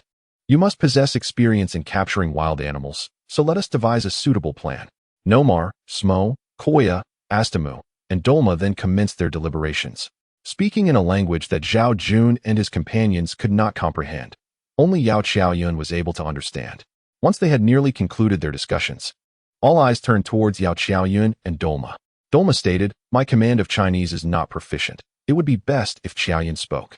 Yao Qiaoyun explained, "They propose to set traps using bait to ensnare the leopards, which is currently the safest and most effective method we can conceive. Furthermore, If we could lay an ambush near the traps and eliminate them in one fell swoop, that would be even better. Zhao Jun inquired. Do they have any ideas regarding the traps? Yao Qiaoyan nodded and responded, certainly. When they previously hunted large game, they employed similar tactics, setting traps and using meat as bait, followed by throwing spears and shooting arrows. They have successfully hunted many times before, so this should not pose a significant problem this time either. Zhao Jun suggested. In that case, let us appoint Nomar to lead this hunting operation, shall we? Although they could not guarantee 100% success, following their method would indeed present a substantial chance of success. Nomar readily agreed. However, the others remained somewhat apprehensive, given the inherent dangers. Leopards are agile, powerful, and adept at climbing trees, making them formidable foes. A confrontation could lead to dire consequences. Zhao Jun asserted, besides the 5 of them. We shall need a few more individuals to accompany us on this endeavor. Who among you is willing to join us? Qiaoyan and I are certainly going. As the team leader, Zhao Jun felt it was his duty, and Yao Qiaoyan, as the translator, was equally obligated to accompany them. Despite Dolma's fluency in Chinese, she was not an expert, and occasional translation errors could arise. Having learned the language only a few months prior, her ability to communicate was somewhat limited. Moreover, it was essential to have someone remain at the cave. Zhao Jun continued, let Shuang stay behind to monitor the outside, ensuring we are prepared for any unforeseen circumstances. Yun Shuang nodded and replied, all right. Qin Shiyuan and Su Xinshu were also deemed unsuitable for the expedition, and Su Ryu was even less so. After careful consideration, only Yang Xiaohua, Tao Luna, and Lucy remained. Lucy volunteered, I wish to accompany you. Zhao Jun regarded her and cautioned, it is quite dangerous. Lucy shook her head and said, if I were afraid of danger, I wouldn't be here. Allow me to join you. Otherwise, I would feel somewhat like a freeloader. Zhao Jun waved his hand and insisted, you mustn't feel that way. It is entirely unfounded, and we would never think such a thing. Lucy grinned and replied, even if you do not think so, I must contribute. Besides, if we encounter danger, I believe that aside from these few indigenous people, no one would be more suited than I. Zhao Jun felt a surge of joy. Indeed, Lucy's combat prowess was formidable, and among women, she was truly exceptional. Perhaps Dolma, Koya, and Astamu could rival her, but they were unfamiliar with firearms. With a gun in hand, Lucy's assistance would undoubtedly be invaluable. Zhao Jun nodded and said, all right. It's settled then. Luna, you stay here and be ready to open the door. Tao Luna agreed, okay. Zhao Jun glanced at Yang Xiaohua and remarked, Xiaohua, you should stay too. We still need to prepare food and drink. Yang Xiaohua replied, got it. At that moment, Yin Shuang suddenly exclaimed, wait. Xiao Yun's foot is injured. She can't go either. Zhao Jun smacked his forehead and said, right, how could I forget? Xiao Yun can't go. Yao Qiao Yun, however, wore an indifferent expression and said, if I don't go, who will translate? Do you expect Dolma to do it? If the translation is incorrect, it could lead to serious trouble. Zhao Jun responded, but you can't go out. It's too dangerous for your injured foot. We must protect those who are hurt or ill. You should stay here. Yao Qiaoyan sighed. I want to stay, but clearly, that's not a good idea unless we all stay back. We could let Noma and the others hunt instead, but whether that will work depends on them. Otherwise, we absolutely need a translator. Zhao Jun pondered, well, they won't use guns, so the chances of success might not be high. Yao Qiaoyan suggested, either I go, or you all stay back and let Noma and his 5 go. If communication issues arise, it could be troublesome. Or we could wait a few more days until my foot feels better before acting. Zhao Jun thought for a long while and said, how about we wait until Qiao Yun's injury improves? Yao Qiao Yun immediately conveyed this to Noma and the others, but to her surprise, Noma and CMO shook their heads repeatedly, as if to say they couldn't wait any longer. Indeed, Yao Qiao Yun helplessly noted, Noma and the others believe that if we want to resolve this, we must act now. Otherwise, the leopards might flee far away. Isn't it better if they run far away? Then we won't have to worry. Yang Xiaohua remarked.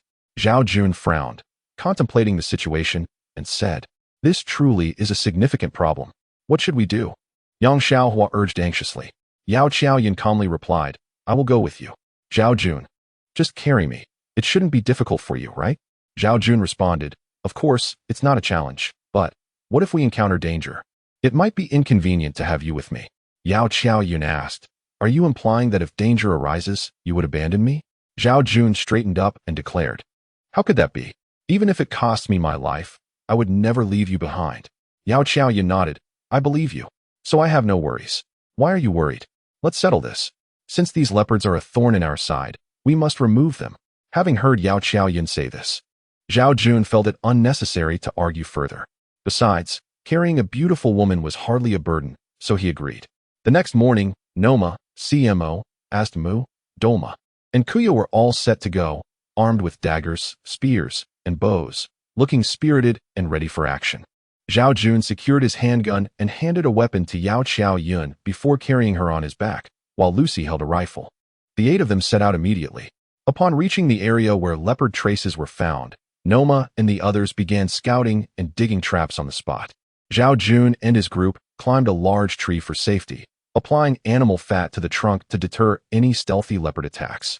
Noma and his team quickly finished setting the traps, killing a rabbit to smear its blood around, enhancing the scent to attract the leopards, while the rabbit was placed in the trap, awaiting the leopards to take the bait.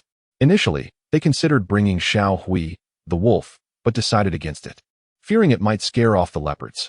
The 5 of them climbed the tree using ropes. It was a tall and sturdy tree, quite safe, and positioned close to the trap, allowing them to shoot arrows or throw spears at any approaching leopards, a perfect ambush site.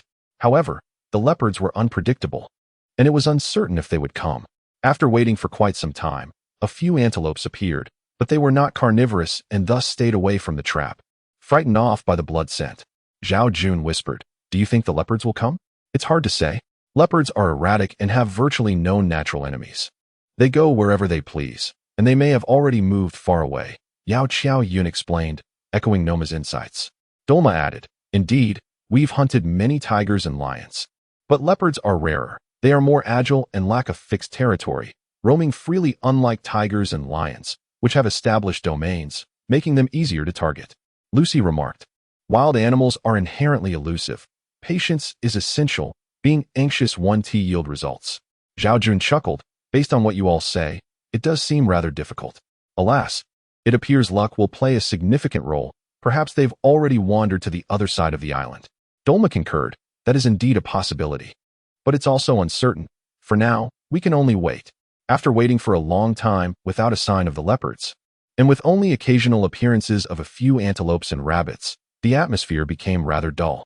To avoid needing the restroom, they limited their water intake, merely moistening their lips, and only having a sip at most, while their food consisted of fresh roasted meat rather than preserved items.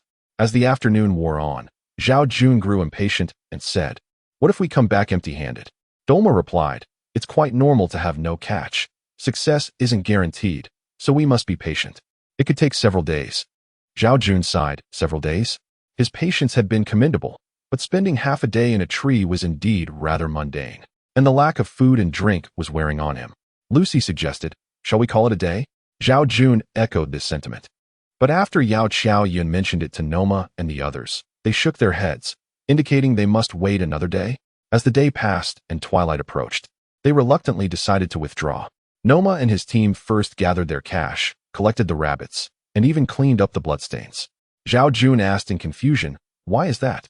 Yao Qiaoyan explained, "They mean to ensure the leopards don't fall into the trap tonight, as we aim to catch them all at once. If they discover the traps, they won't come this way." Zhao Jun gave a thumbs up, saying, "Truly impressive, to think of such details." Yun Shuang inquired, "So, there wasn't any catch?" Zhao Jun shrugged, "Isn't it obvious? Not even a hare in sight. We still need to go tomorrow." Yun Shuang replied, "Regardless, it's good that everyone is safe." At that moment, Yang Xiaohua had prepared dinner, and everyone gathered to eat. After dinner, they chatted for a while before retiring for the night. Just as Zhao Jun lay down, Qin Shi Yuan approached him. The two embraced, but Qin Shi Yuan suddenly seized Zhao Jun's wrist and said, "Not today." Zhao Jun was taken aback for a moment, but soon responded, "Is it that time?" Qin Shi Yuan nodded gently. Zhao Jun immediately instructed her to lie down, then sat up with both hands placed on her abdomen, gently massaging her. Qin Shi Yuan closed her eyes in comfort, relishing the sensation. After a while, she opened her eyes and asked, "When we hunt the leopard, could you possibly acquire a pelt for me?" Zhao Jun was momentarily taken aback and replied, "Well, I believe we should discuss this together. I cannot make such a decision unilaterally." The last time they had a leopard pelt, Zhao Jun had suggested a vote, and he had received the most votes. Thus he considered it as his own use. The leopard pelt was notably softer and warmer than both the antelope and wolf pelts. Truly a fine item. Pouting slightly, Qin Shiyuan retorted, "What do you mean? You clearly possess the authority to allocate resources. Why can't you assist me with this? You refused to give me thermal underwear. And when I asked for a snake skin, you declined as well. Now, when I desire a leopard pelt, you still refuse. Am I not your woman?" Zhao Jun explained. "Of course you are my woman, and I am doing my utmost to care for you. That leopard pelt of mine, aside from when someone is ill or injured, I have essentially reserved for your use, haven't I? Whether you want it or not is inconsequential. You may utilize it as you please." Qin Shiyuan, dissatisfied, insisted, "No, I want one that belongs solely to me. Your pelt is meant for others' use, especially in winter. I need one for myself." Zhao Jun rubbed his forehead, saying, "We haven't even hunted a leopard yet. Speaking of this now seems premature." Qin Shiyuan shook her head firmly. "Regardless, I must have one. We need to establish this beforehand. If we fail to catch one, so be it, but if we succeed, I must possess one. I need to feel like I am your woman. You must promise me this." Zhao Jun felt a sense of helplessness. After pondering for a moment, he replied, "Let's discuss it once we've caught something." Qin Shiyuan suddenly sat up, wrapped her arms around Zhao Jun, and sweetly pleaded, Jun, just promise me. I'm not asking for anything unreasonable." Zhao Jun, still feeling exasperated, responded, "Please don't be like this. I will seriously consider the matter and ensure your satisfaction. Would that suffice?" As he spoke, he kissed Qin Shiyuan on the cheek and showered her with sweet words until she was finally appeased. The next morning, armed with various weapons, they returned to the site to lay an ambush once more. As before, Zhao Jun and the other 7 waited in the trees. Approaching noon, a series of howls echoed through the air, unmistakably from leopards. Everyone's excitement surged as they prepared themselves, and soon, 4 leopards appeared, cautiously approaching the trap. As they neared, 2 of the leopards, evidently younger and more restless, fell into the trap with a loud splash. At once, Norma issued a warning, prompting the group to fire their weapons. The leopards attempted to flee, but were caught off guard. Just when everyone thought the threat was neutralized, a loud howl erupted from behind a large tree, and one leopard leaped into view, surprising everyone with its agility as it ascended the tree. The group fell from their perches in shock. In that critical moment, Zhao Jun, recalling that Yao Qiaoyun was at a disadvantage due to her injured foot, swiftly lifted her onto his back and fled. Navigating through the dense forest, Zhao Jun jumped over a ravine, a section of the island with which he was quite familiar. He concealed himself behind a rock, gently placing Yao Qiaoyun down to observe their surroundings. "What is happening?" she inquired. "I believe they must have dealt with the leopards, given that only 2 remain, and one is injured. I hope no one was harmed. How about you?" Zhao Jun replied. Yao Qiaoyun shook her head. "I wasn't hurt when I fell, but my ankle seems to have swollen even more. We should take a detour, just in case those 2 leopards are still alive." She expressed her concerns. Zhao Jun reassured her that shouldn't be the case. They should be able to handle those leopards. After contemplating, he realized the logic in his own reasoning. Thankfully, he was well acquainted with the island, especially this area. He mentally retraced their route and knew how to proceed. He hoisted Yao Qiaoyun onto his back and set off in another direction. Due to the need for a detour, their journey was lengthened. After more than an hour, feeling fatigued, Zhao Jun paused to rest. He took out some roasted meat and water, sharing it with Yao Qiaoyun. After taking a few bites and sipping water, she inquired, "How much further?" "Perhaps another hour or 2. I wonder how they are faring," Zhao Jun replied, a hint of anxiety in his voice. Yao Qiaoyun responded, "If they are fine, that would be wonderful. But if something has happened, it would be troubling." Zhao Jun sighed. "I truly shouldn't have run away. But staying would have jeopardized your safety." Yao Qiaoyun looked at him gratefully, saying, "Thank you. You promised to protect me, and you truly have, even amidst the leopard attack.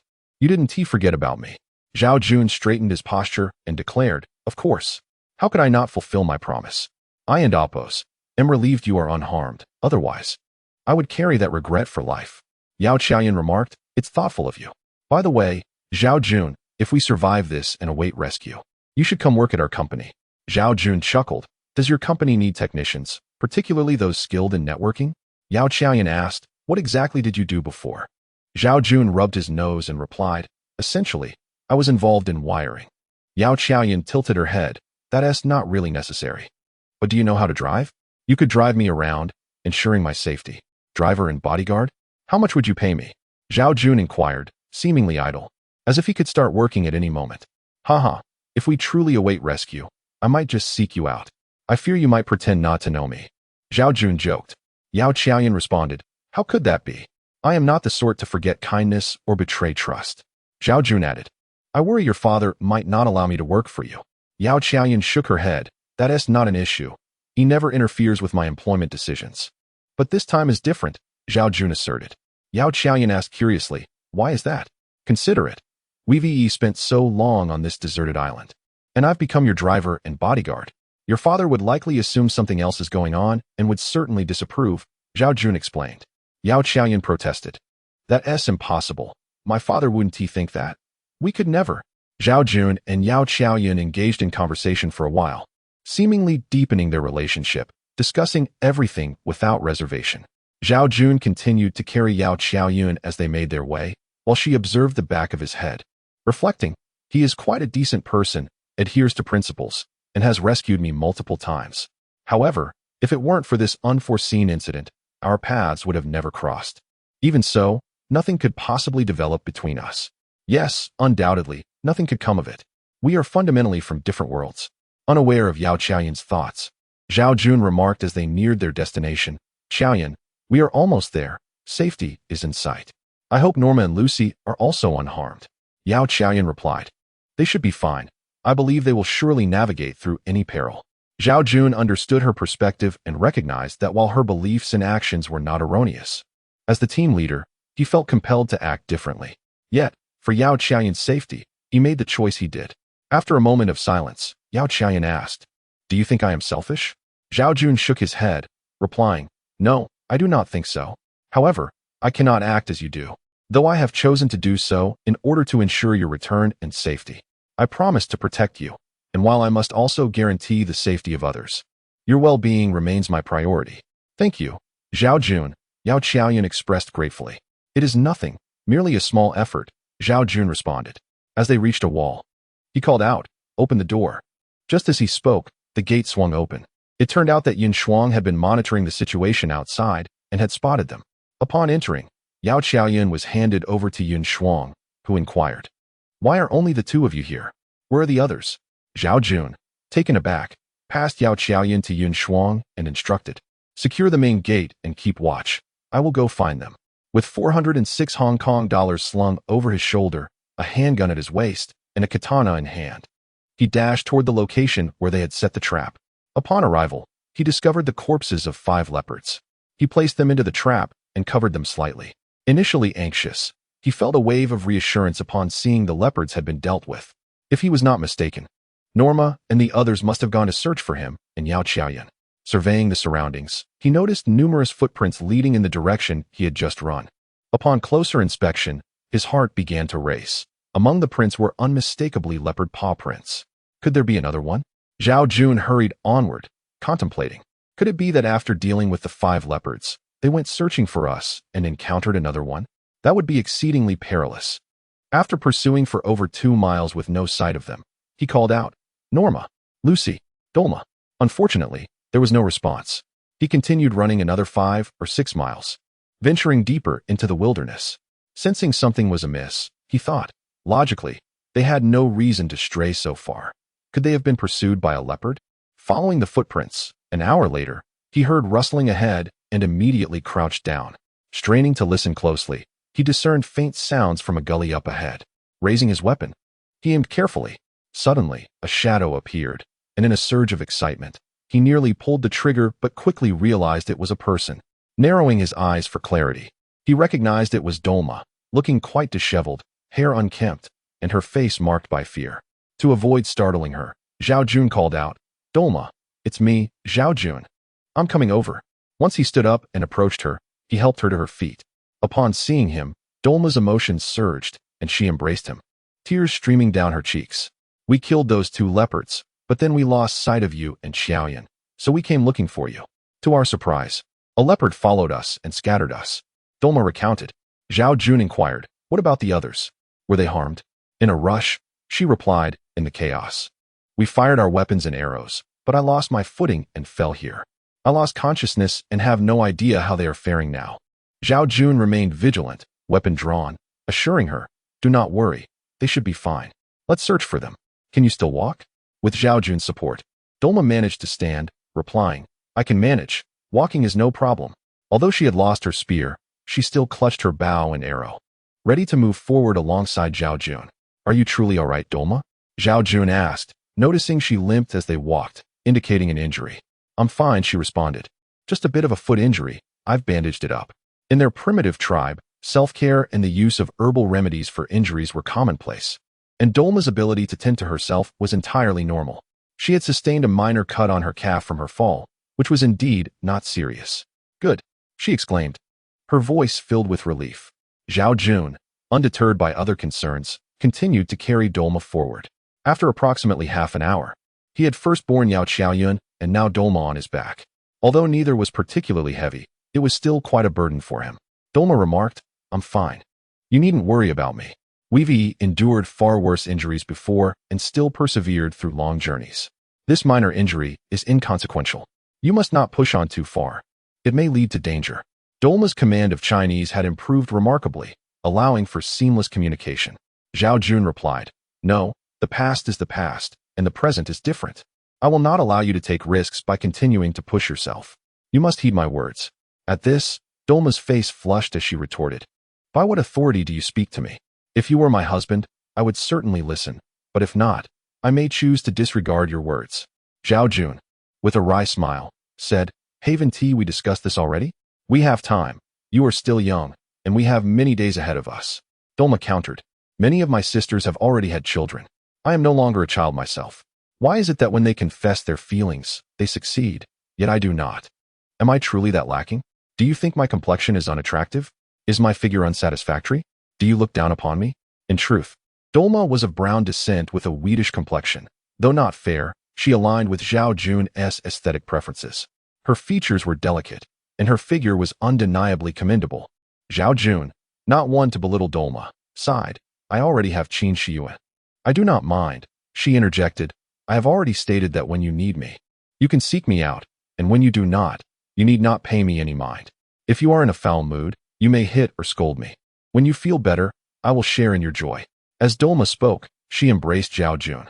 Zhao Jun attempted to extricate himself, but hesitated for fear of aggravating her injury, ultimately conceding, "However, Yuan Jie will be concerned. I do not wish for discord between you two. We must maintain harmony. I can endure her hitting and scolding. I will never retaliate," he added, "my dear. Once this is set in motion, even if Yuan Jie becomes angry, there will be no turning back. We shall persuade her, and she may come to accept it." Dolma's overt affection was refreshingly candid, stirring something within Zhao Jun. He encircled Dolma's slender waist, licking his lips, and said, "This may not be appropriate."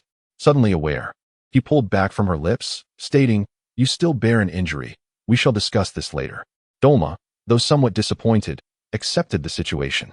Zhao Jun's earlier display of warmth indicated his interest in her, and his concern for her well-being brought her immense joy. Dolma embraced Zhao Jun once more, kissing him for an extended moment before releasing him. Zhao Jun felt breathless. To distract himself, he retrieved some jerky and water from his belongings, sharing it with Dolma, who had lost her provisions during her escape and was now quite famished. After they had eaten, Dolma wiped her mouth and declared, "Jun, you shall be my husband." Zhao Jun felt a rush of excitement at her straightforwardness and replied, "There's no need to rush into such declarations. We can discuss it later. Please refrain from speaking so openly. It might lead to embarrassment if overheard." Dolma responded, puzzled, "What is there to be embarrassed about? This is quite normal. Isn't that what couples do?" Dolma nodded, saying, "Wherever you go, I shall follow. However, if you find me a burden, you need not take me along." "What nonsense! Who would consider you a burden? You are my woman," Zhao Jun declared, leaning in to kiss her. They savored the moment for a while longer before Zhao Jun resumed carrying Dolma onward. Dolma whispered in Zhao Jun's ear, "You made your intentions clear. I am your woman." Zhao Jun smiled, assuring her, "Rest assured, I will not deny it. I have declared you mine, and though we have yet to consummate this bond, my commitment remains unwavering." Dolma beamed, "I have waited far too long for this day. But I must advise you to maintain a degree of decorum in front of others. We must not be too overt. I shall speak to Yuan Jie and prepare her. Do not provoke her, as that would be unwise. Zhao Jun cautioned, indeed. We must tread carefully. Dolma nodded, I understand. With that, their relationship was solidified, both recognizing the bond they shared. Dolma expressed concern for Norman's safety, having always regarded him as an elder brother who had cared for her. They, won't encounter any issues, will they? She asked. Zhao Jun reassured her. Given Norman's capabilities, he should be safe even in the wilderness. He is quite formidable. Dolma, evidently relieved, responded, not far off. Zhao Jun hastened towards the sound of gunfire, calling out, This is Zhao Jun and Dolma. Where are you? Here, came Lucy's voice. Zhao Jun's face brightened as he rushed over to find Lucy perched on a rock, a rifle in hand. Upon nearing her, he gasped at the sight of her leg. Injured and gruesome. Dolma dismounted from Zhao Jun's back, tearing strips from her clothing to tend to Lucy's wound. She gathered herbs, chewed them, and applied the paste to the injury before bandaging it. Lucy gritted her teeth against the pain, stifling a groan. Zhao Jun inquired, How did you sustain such severe injuries? Where are the others? They scattered. I was attacked by 2 wolves, but thankfully I had my gun, or else. Lucy trailed off. The implications too grim to voice. Zhao Jun sighed. Do you have any idea where Norman and the others went? Not really, but the 4 of them should be fine together. We managed to kill that leopard. Lucy replied, relieved. Earlier, they had dealt with a pack of wolves, so encountering only 1 or 2 posed no threat. The number of leopards had been unexpected. They initially anticipated 3 or 4, but found 6. With 5 already dispatched, only 1 remained, and with their success, danger had significantly diminished. Dolma, hearing this, exhaled in relief.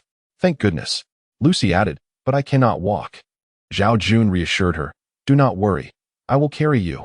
Zhao Jun had been carrying the person all day, yet his physical strength was ultimately limited. Moreover, Dualma had injured her leg, limping and moving slowly. Understanding the situation, Zhao Jun nodded, and, upon surveying the surroundings, spotted a gap between 2 rocks. He gently placed Lucy down and entrusted Dualma with her care. He then approached the area, cautiously checking for snakes or other dangers. Fortunately, there were none. This location provided shelter from the wind, so Zhao Jun set about collecting dry firewood. In this dense forest, although there was an absence of other resources, drywood was plentiful. He lit a fire at both ends and dined on the dried meat he had brought along.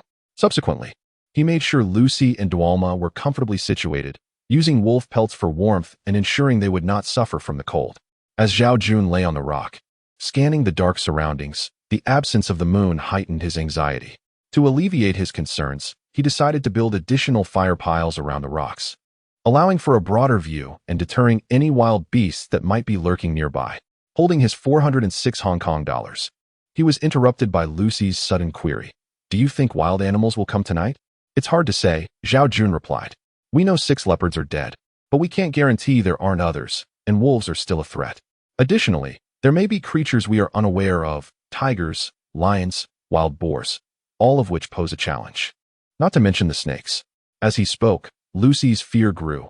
Her complexion, already pale from her heritage, became even more so, clearly visible even in the firelight.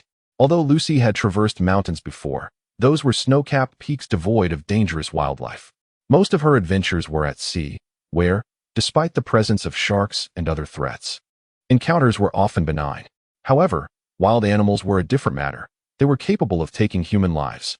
Having seen a leopard earlier, Lucy was already shaken, and Zhao Jun's words only compounded her anxiety. But there is no need for excessive worry, he continued. The beasts I mentioned may not even inhabit this island. Even if they do, they fear fire. Moreover, I have thoroughly explored the island and can assure you that any other wildlife present would be minimal.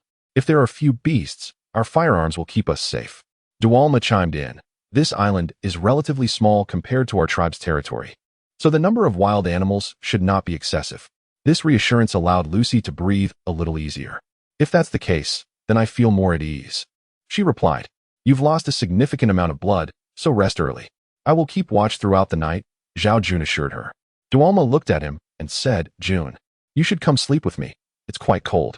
You don't need to guard all night. Just check in occasionally. Didn't you light a fire outside as well? Zhao Jun felt a flutter of temptation at her words, yet he hesitated upon seeing Lucy.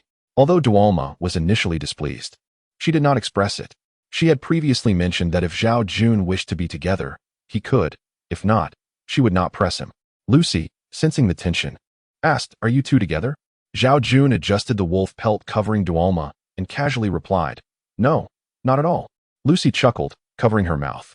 "You two have been entangled for so long. Is there still no resolution? Dualma has already declared you her husband and is seeking your affection." Dualma nodded, affirming, "Indeed." Zhao Jun awkwardly laughed. "Let us take our time with this." Lucy remarked, "In this environment, if you two wish to be together, then so be it. There is nothing wrong with that. I'll sleep now." Perhaps recalling Jack, Lucy's mood soured. Zhao Jun noticed this and encouraged, "Yes, rest without worry.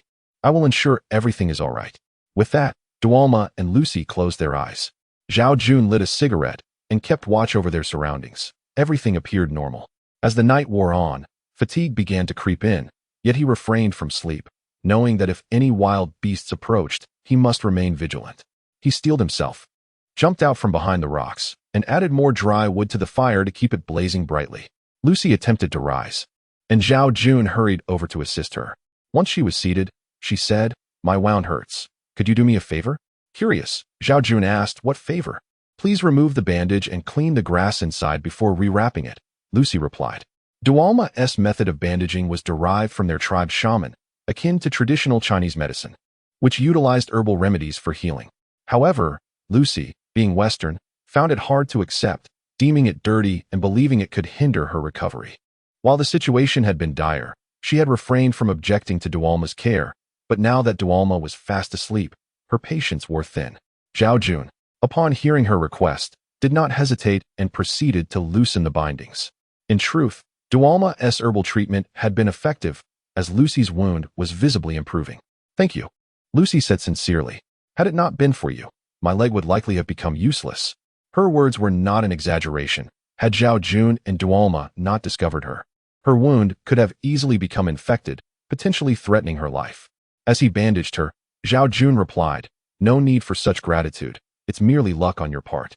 Your injury is no longer dire, and Dualma's herbs seem to be working well." Lucy responded, "I don't doubt Dualma. I just have never encountered such methods before and find them rather unclean."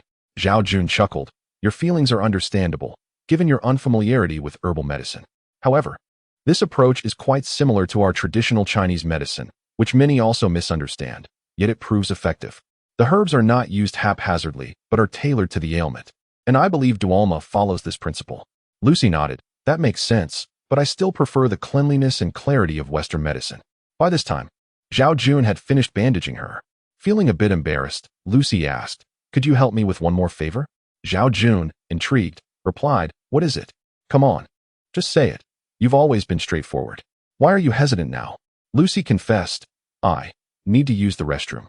Due to Lucy's limited mobility, Zhao Jun assisted her to the restroom. He hesitated briefly before casually saying, "Isn't it just using the restroom? It's not a big deal. We've done it before." Lucy insisted, "You've helped me so much and saved my life. It's only fair that I assist you in return." Zhao Jun quickly interjected, "No, I don't want you to feel obligated to repay me. That is not my intention. To be honest, if I were a creature driven by base instincts, I would have already pursued Dualma, but I'm not. While I am a normal man, I would never act recklessly in such matters. I hope you understand." Lucy scoffed, "Really? Come here." Zhao Jun adamantly refused, "No?" Lucy laughed, covering her mouth. "Are you really that afraid of me?" In truth, Lucy harbored no genuine feelings for Zhao Jun, at most. She felt grateful for his rescue and the care he had shown her, and that was the extent of it. However, Lucy approached such matters with a certain nonchalance. She did not cling to the notion of mourning Jack, for he was gone, and it was time for her to embrace her own life. Zhao Jun presented himself as a commendable option in this regard, a reflection of her open-mindedness. Conversely, Zhao Jun held a different perspective. He believed that the more women, the better, but it was essential that emotional connections were established. Thus, he felt no urgency regarding Yang Xiaohua and Dolma, opting instead to nurture those relationships gradually, allowing feelings to blossom naturally. Lucy, with her striking physique, golden hair, and azure eyes, possessed an allure that was undeniably potent for Zhao Jun. Yet, despite his yearning, his mind remained clear. He understood that even if he were to engage with Lucy at that moment, it might not lead to an emotional deepening. To put it plainly, she viewed him merely as a means to fulfill her needs, perhaps even as a substitute for Jack. Zhao Jun shook his head in refusal. stating, "If your intent to be with me is merely to forget Jack, then I cannot accept that." Sighing, Lucy inquired, "Are you truly not coming over?"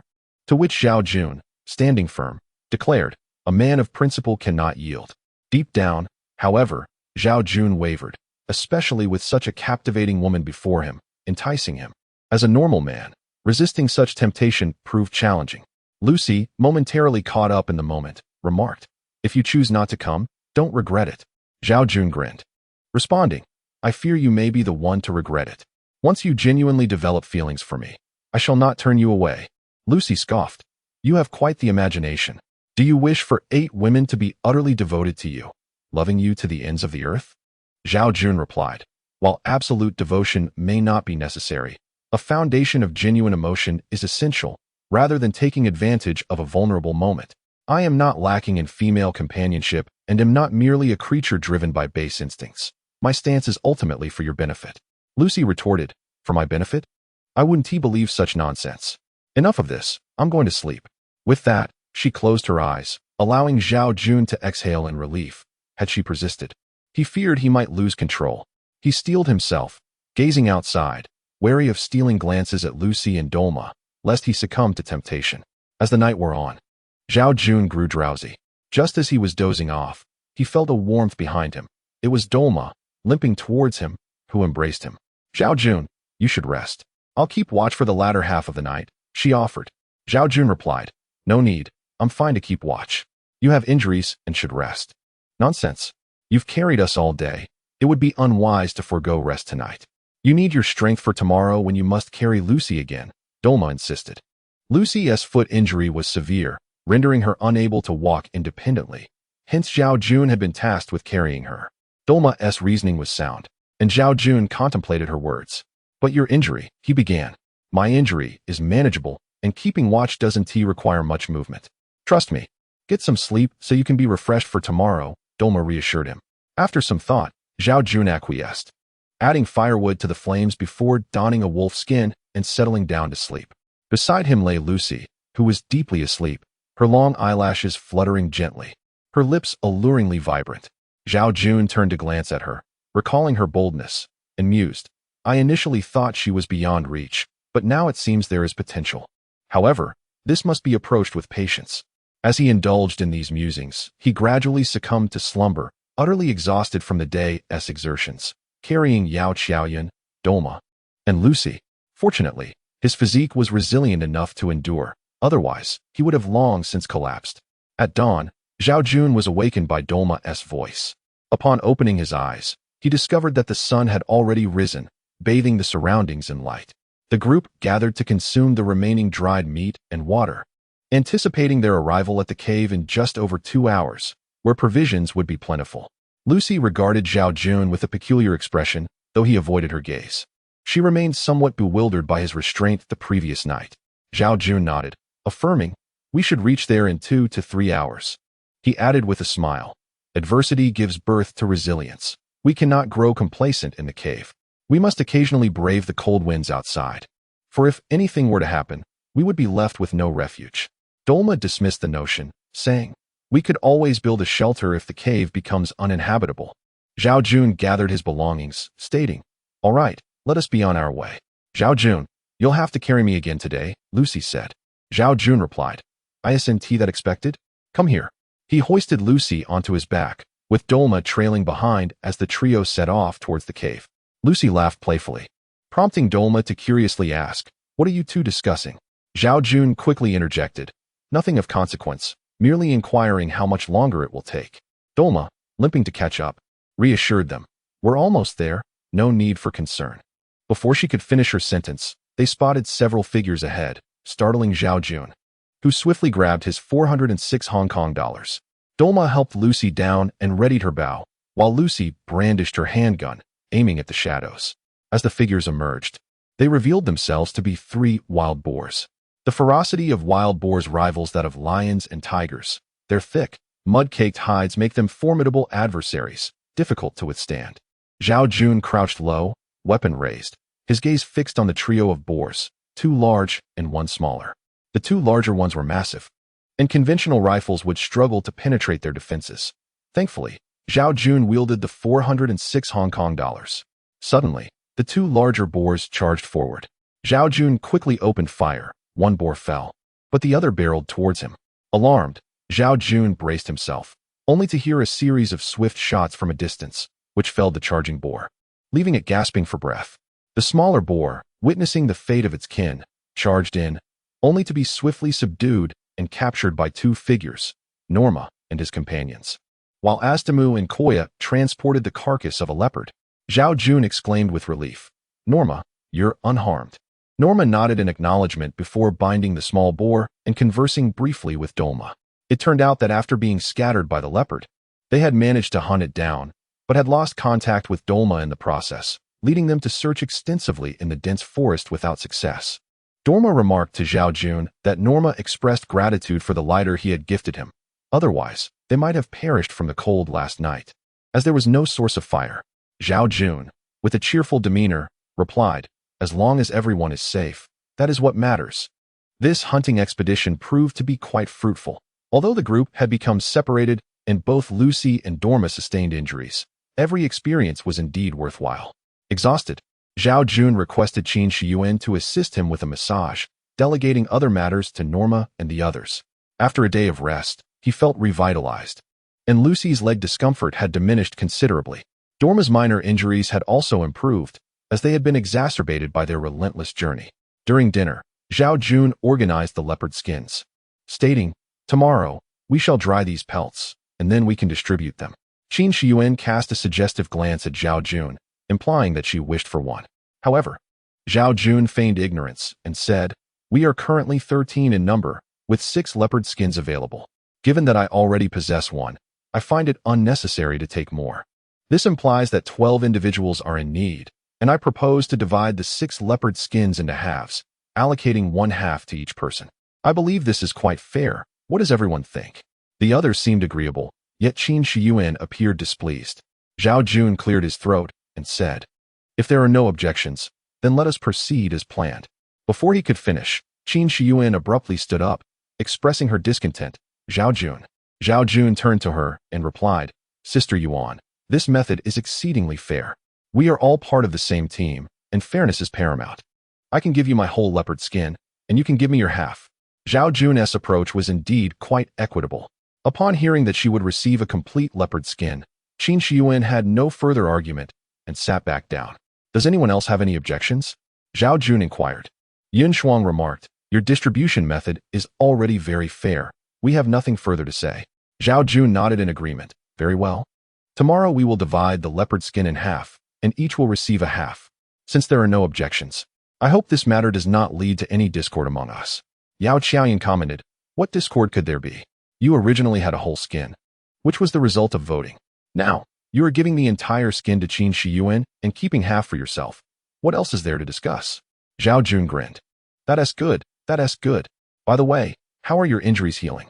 Lucy replied, "Much better. In a couple of days, I should be able to walk again." Yao Qiaoyan added, "I was fine to begin with. It was just a sprained ankle." "I'm even better," Dualma chimed in.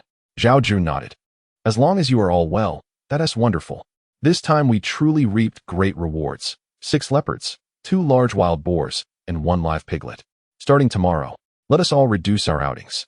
Hunting and fishing will be managed by Noma and Simo. Yun Shuang, from now on, you will only observe from the walls, if possible. Stay in, and just use binoculars to look outside. I plan to build a few simple outposts."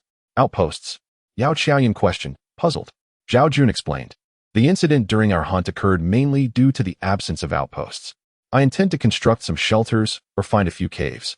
In case we get separated, we will have a place to stay, preventing us from freezing or starving outside." Yang Xiaohua remarked, "Didn't we agree to reduce outings? Winter is approaching. Is this really necessary?" Zhao Jun replied with a smile, "Better safe than sorry. It's still essential. It's not difficult. Just one person can help me set it up. We can store some firewood, water, and preserve goods. It won't take long. I won't build them too far away, of course, nor too close. After they are built, I will check on them from time to time. It's not overly burdensome." Yun Shuang interjected, "The captain's suggestion does hold some merit. I will accompany him tomorrow."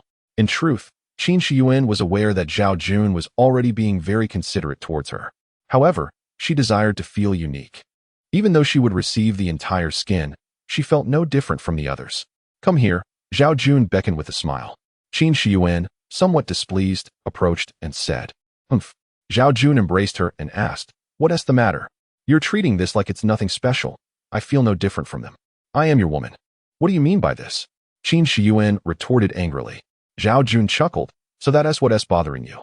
Haven't you already received a complete skin? Why are you still unhappy?" Pouting, Qin Shiyuan replied, "Of course I'm unhappy. I don't just want the leopard skin. I want to feel your special regard for me, but I have no sense of that." Zhao Jun kissed her pouting lips and said, "We all have halves. And you alone have a whole. Isn't that distinctive enough? Clearly, it shows that you are given special attention." Zhao Jun said earnestly, "How can that be? I am the captain, and I seek not privilege, but responsibility. As the captain's wife, you should also possess this awareness." Qin Shiyuan turned her head away, saying, "Only responsibility and no privilege? What is the point of being captain? Without privilege, what meaning is there in being the captain's wife?" Zhao Jun felt a wave of displeasure and replied, "If you find it meaningless, you are free to step away. My stance will never change." Hearing this, Qin Shiyuan felt a pang of fear. She worried that Zhao Jun might not want her anymore, especially with so many beautiful women around, which heightened her sense of insecurity. Yet, Zhao Jun's words struck her heart, and with teary eyes, she gazed at him, asking, Jun, do you not want me anymore?" In that moment, Zhao Jun felt a twinge of irritation at Qin Shiyuan's statement, as it implied that her concerns were entirely self-serving rather than rooted in genuine emotion. Of course, he understood this reality and would not abandon Qin Shiyuan, for regardless of the circumstances, she was indeed his woman, and abandoning her was not his style. "How could I not want you? I merely feel that surviving is a stroke of luck. We should not be fixated on personal privileges. If we do not unite in purpose, none of us can thrive here. If everyone is scheming for their own interests, it benefits no one. Do you understand?" Zhao Jun explained. Qin Shiyuan pouted, "But I just want to feel warmth from you, to sense how you regard me differently.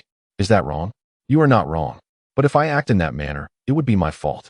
You will always be my woman, and I would sacrifice my interests to satisfy you. But I cannot sacrifice others' interests for your sake," Zhao Jun asserted. Qin Shiyuan seemed to grasp Zhao Jun's good intentions and nodded, saying, "All right then." Zhao Jun earnestly declared, "You are my woman, and you shall forever remain so. Rest assured, I shall never forget this." Qin Shiyuan responded with a soft acknowledging his words. With a mischievous smile, Zhao Jun continued, "It's good that you understand. However, it seems your awareness is still lacking. I must administer a fitting punishment." An hour later, Zhao Jun lay smoking while Qin Shiyuan had fallen into a deep slumber. Previously unaware of his own talents in this realm due to a lack of experience with girlfriends, he now recognized a newfound gift. Tao Luna timidly inquired, "Captain, are you still awake?" Zhao Jun chuckled and replied, "I'm just adding a bit more fire. Otherwise, it will be cold later." "What brings you here at this hour?" "I couldn't quite sleep. It was a bit noisy earlier." Tao Luna blushed as she spoke. Zhao Jun, slightly embarrassed himself, said, "Well, it's quiet now. You should get some rest." Tao Luna approached and sat beside him, admitting, "I'm still a bit restless." "What troubles you?" Zhao Jun asked with concern. Tao Luna sighed. "Indeed, I have something on my mind. Speak freely about your concerns. It may lighten your burden. If there is any difficulty, perhaps I could assist you," he encouraged. After a moment of hesitation, she revealed, "You see, after I fell from the plane and arrived on this island, I encountered Fong Sitong. Initially, I was thrilled to meet another living person, especially as he was a police officer, which gave me hope. He hunted for food, saving us from starvation." Zhao Jun, aware of Tao Luna's subsequent tribulations, lamented. "But then he revealed his true nature, did he not?" "Yes. After he became aggressive, I realized I was at his mercy. In such circumstances, what could I do but accept my fate and strive to survive? Little did I know he was a deranged individual, tormenting me. Each night was unbearable, and he even threatened to kill me if I did not comply with his demands. He could survive alone and would face no legal repercussions for my demise. Even if rescue arrived, no one would ever know I was murdered by him. To survive, I had to endure." Tao Luna recounted. Zhao Jun remarked, "His actions were indeed reprehensible." Tao Luna continued, "I was battered and bruised, feeling as though I could not endure any longer. When I met you all, I thought that with more people around, he would not dare to act so brazenly. But to my horror, He intensified his behavior, attempting to abandon me. Had it not been for you that night, I fear I would have perished. Zhao Jun replied. Anyone in that situation would have acted similarly. Tao Luna shook her head. No, in such dire straits, you could have easily chosen self-preservation, yet you chose to save me. I am profoundly grateful. You need not think so highly of it. That matter is behind us. Feng Sitong is no more. What other worries plague your mind, hindering your sleep? Zhao Jun inquired. Tao Luna pressed her lips together. I frequently experience nightmares, waking in terror, haunted by the shadow he cast.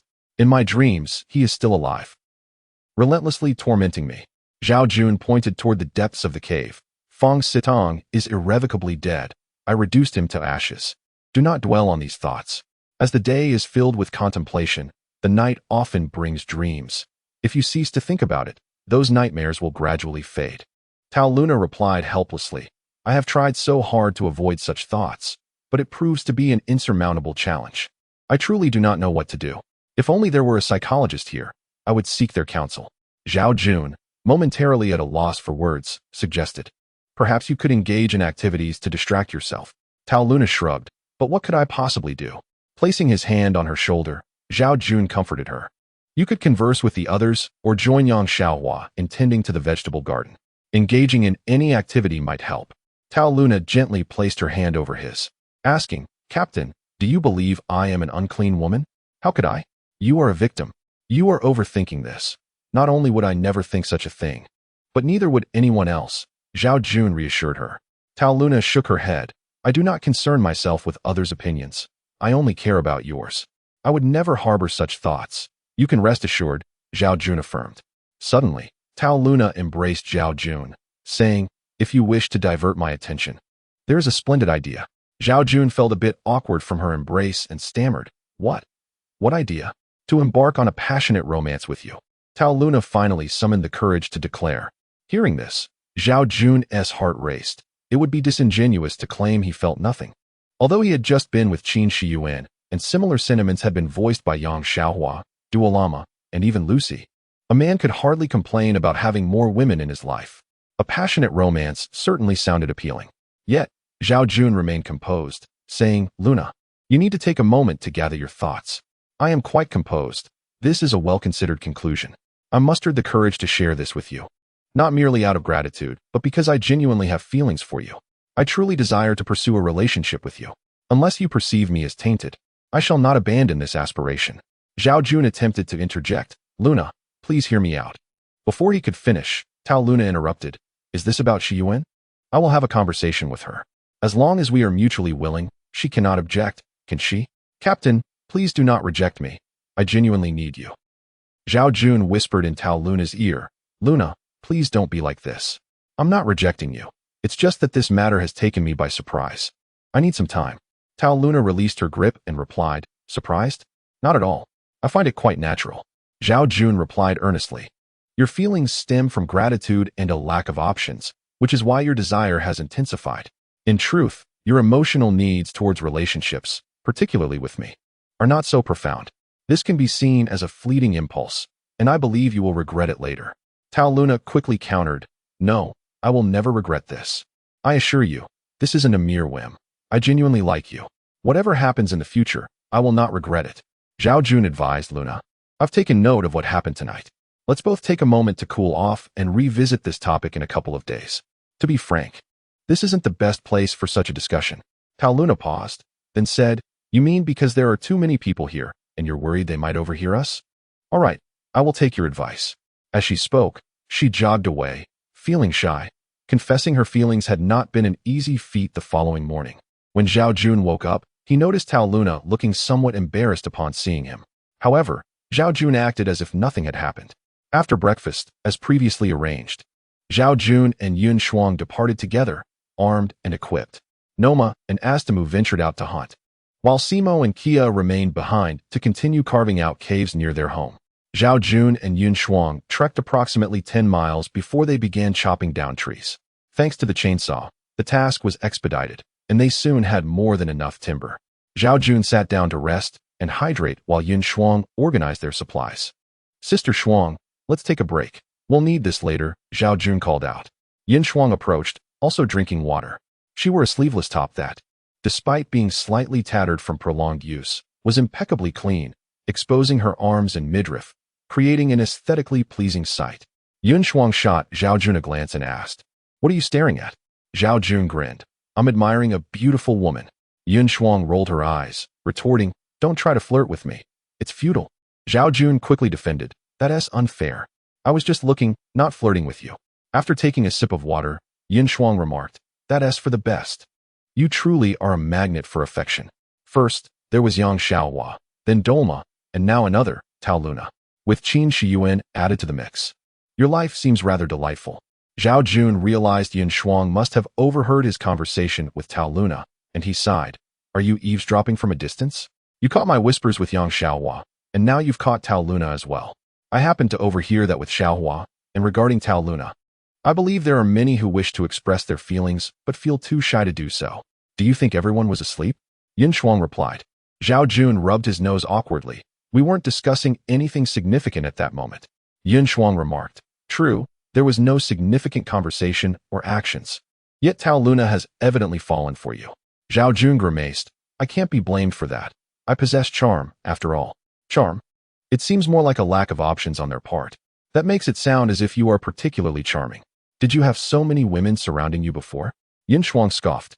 Among these women, Dolma and Yun Shuang were the most independent. Dolma had already claimed Zhao Jun as her husband, so she was silent. But Yun Shuang was unrelenting in her mockery. Zhao Jun scratched his head helplessly, saying, "Sister Shuang, have I offended you in any way? It's rather unkind to expose my shortcomings." Yun Shuang replied, "I'm not exposing anything, merely stating the truth. Regardless, it's none of my business how you choose to handle your affairs." Feeling somewhat embarrassed, Zhao Jun stood up to work. After half a day's labor, they had constructed a simple yet sturdy shelter in a windbreak within the woods. Zhao Jun and Yun Shuang sat down to enjoy some dried meat and water. Yun Shuang surveyed their new shelter and inquired, "How many more do we need to build?" Zhao Jun responded, "Including the caves, we'll need at least 10. "That will take several days," Yun Shuang observed. "Many of your ideas are indeed sound. For instance, building the walls, though tiring, without them. Simo and his crew might have stormed in. If they had gained the upper hand, the consequences would have been dire. So, while I think you may have been overly concerned this time, I will still assist you in this endeavor." Zhao Jun smiled. "I'm glad you understand. Everything I do is to ensure our collective safety." In the days that followed, Zhao Jun and Yun Shuang diligently constructed watchtowers and discovered several caves.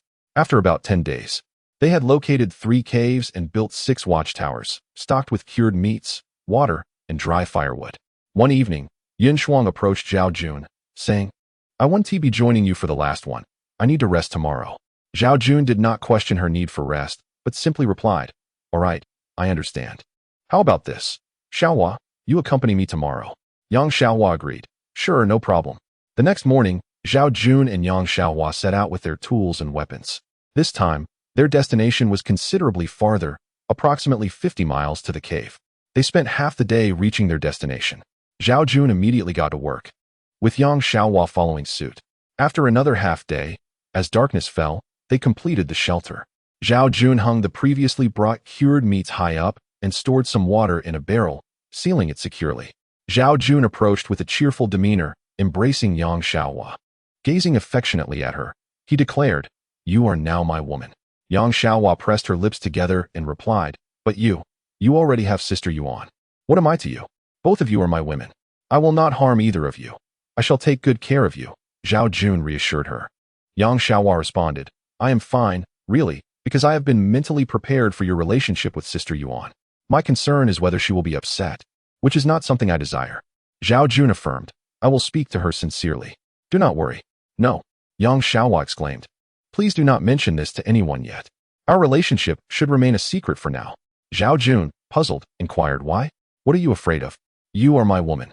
I cannot allow you to be in the dark about our bond." Yang Xiaohua insisted, "I simply do not want you to tell anyone. At least not for the time being." Zhao Jun wished to take this opportunity to clarify matters and help Qin Shiyuan accept reality, possibly bracing for the repercussions. Yet Yang Xiaohua was adamant against it. "So when can we speak of it?" he asked.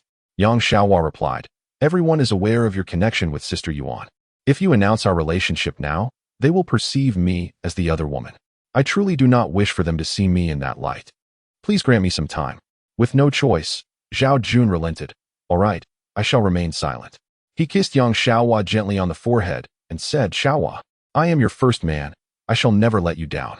Young Xiaohua smiled, responding, as long as you understand. Zhao Jun continued. Such a beautiful woman should not merely be admired as a work of art. Young Xiaohua blushed and said, I am hardly a beauty. Aren't they all more beautiful than I? Zhao Jun tenderly caressed her back, insisting, No, you are truly beautiful. I speak from the heart. Your figure and appearance are not inferior to theirs. In the past, you simply did not know how to showcase yourself or how to apply makeup. Your shyness kept you hidden, which is why no one noticed. Receiving such praise from her beloved filled young Xiaohua with sweetness, and she asked, Are you being honest with me? What would I gain from deceiving you? At this point, what purpose would it serve? In truth, in this environment, you possess even greater allure because you can cook and accomplish many tasks, Zhao Jun earnestly stated.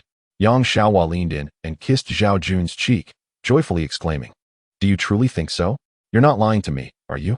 Zhao Jun replied with sincerity, Of course, not only I, but others think the same. Every day, we savor the meals you prepare and the vegetables you grow. In our hearts, we are all deeply grateful to you. Without you, how could we enjoy such wonderful food? Not to mention the soap berries for bathing, which you discovered. Had it not been for you, we would not know how to use them. Honestly, you must not feel inferior. Rather, embrace confidence. There is much for you to contribute here, and many of us rely on your skills. Now that you are my woman, do not be timid. Live for yourself. With a bright smile, Yang Xiaohua replied, I have never been in love before, so I do not know if what you say is sweet talk. Some say, a man's words are deceiving, but I truly feel delighted. Even if you were lying to me, I would willingly accept it. Zhao Jun held her delicate hand, which, though originally beautiful, had become slightly roughened from labor. He said with concern, Xiaohua, look at your hands. You have worked so hard. Yang Xiaohua shook her head. It is not difficult at all. I have grown accustomed to it. Moreover, what you said earlier is wonderful. It proves I am of value. And I cherish that feeling. Zhao Jun embraced Yang Xiaohua and asked, Do you enjoy being with me? Of course I do. Thank you, Zhao Jun, she replied. What do you thank me for? He queried. When the plane crashed, I thought I would surely perish. After landing on this small island, I assumed my life would end here. I never anticipated meeting you, not only surviving, but also finding love. Even if this love is not solely mine, I am more than satisfied. Zhao Jun kissed Yang Xiaohua, saying, Thank you for understanding me. You are the only man here. Over the past few months, it has only been Sister Yuan. Even when Dolma confessed so directly, you did not respond. I understand you, but I hope you can keep this matter from Sister Yuan for now. I fear she may be upset, Yang Xiaohua expressed. Zhao Jun gently caressed her face, saying, If you can understand, that is the best outcome. As for our relationship, I will heed your wishes. I will keep it a secret from everyone, and we will date discreetly, if that is acceptable to you, as long as you do not feel wronged. Yang Xiaohua nodded, I do not feel wronged. Suddenly, Zhao Jun chuckled, prompting Yang Xiaohua to curiously ask, What are you laughing about? I just recalled a saying that struck me as amusing, yet somewhat true, Zhao Jun replied. What saying? Yang Xiaohua inquired. As the saying goes, a wife is not as good as a concubine, and a concubine is not as good as a secret lover. You would rather secretly date me, wouldn't you? Zhao Jun laughed. Yang Xiaohua playfully punched his chest, exclaiming, You rascal. Zhao Jun captured Yang Xiaohua's hand, giving her a deep kiss, though he did not pursue it further. They embraced under a leopard skin, gradually drifting into sleep. Of course, Zhao Jun dared not sleep too soundly. He got up in the latter half of the night to patrol the cave entrance, and fortune smiled upon him as no danger was present. The next morning, while Yang Xiaohua remained asleep, Zhao Jun chose not to wake her. Instead, he reheated the dried meat and prepared some warm water before gently shaking Yang Xiaohua, saying, Xiaohua, rise and shine. The sun is warming our backs. Yang Xiaohua opened her eyes and murmured, I'm so sleepy. Let me sleep a little longer. Zhao Jun chuckled, massaging her for a while until she felt somewhat better. He then brought her the warm dried meat and water. After rinsing her mouth, she began to eat the dried meat, feeling satisfied before lying back down, saying, Captain, let us rest a bit longer. I am truly exhausted. Do you think Sister Yuan would be very angry if she knew about our relationship? Yang Xiaohua asked. Zhao Jun replied, Perhaps, but it matters not. We are already together. The rice has been cooked, and she cannot do anything about it. Moreover, She should have some psychological preparation since I will not have just her as my woman. Yang Xiaohua inquired, how many women do you plan to have? Astamu and Kaya have their own men, so they do not count. However, there are Yao Qiaoyan, Yin Shuang, Dolma, Su Xinxiu, Su Ruyu, Tao Luna, and Lucy. That makes 7. Including Qin Shiyuan, that brings it to 8, plus you, which totals 9. In this context, Zhao Jun appears to possess more than Wei Xiaobao. Among them are individuals from the Great Xia, Americans, and even Indians, representing a diverse mix. However, Zhao Jun merely shook his head and remarked, I do not have such grand aspirations. With you and Sister Yuan by my side, I am utterly content.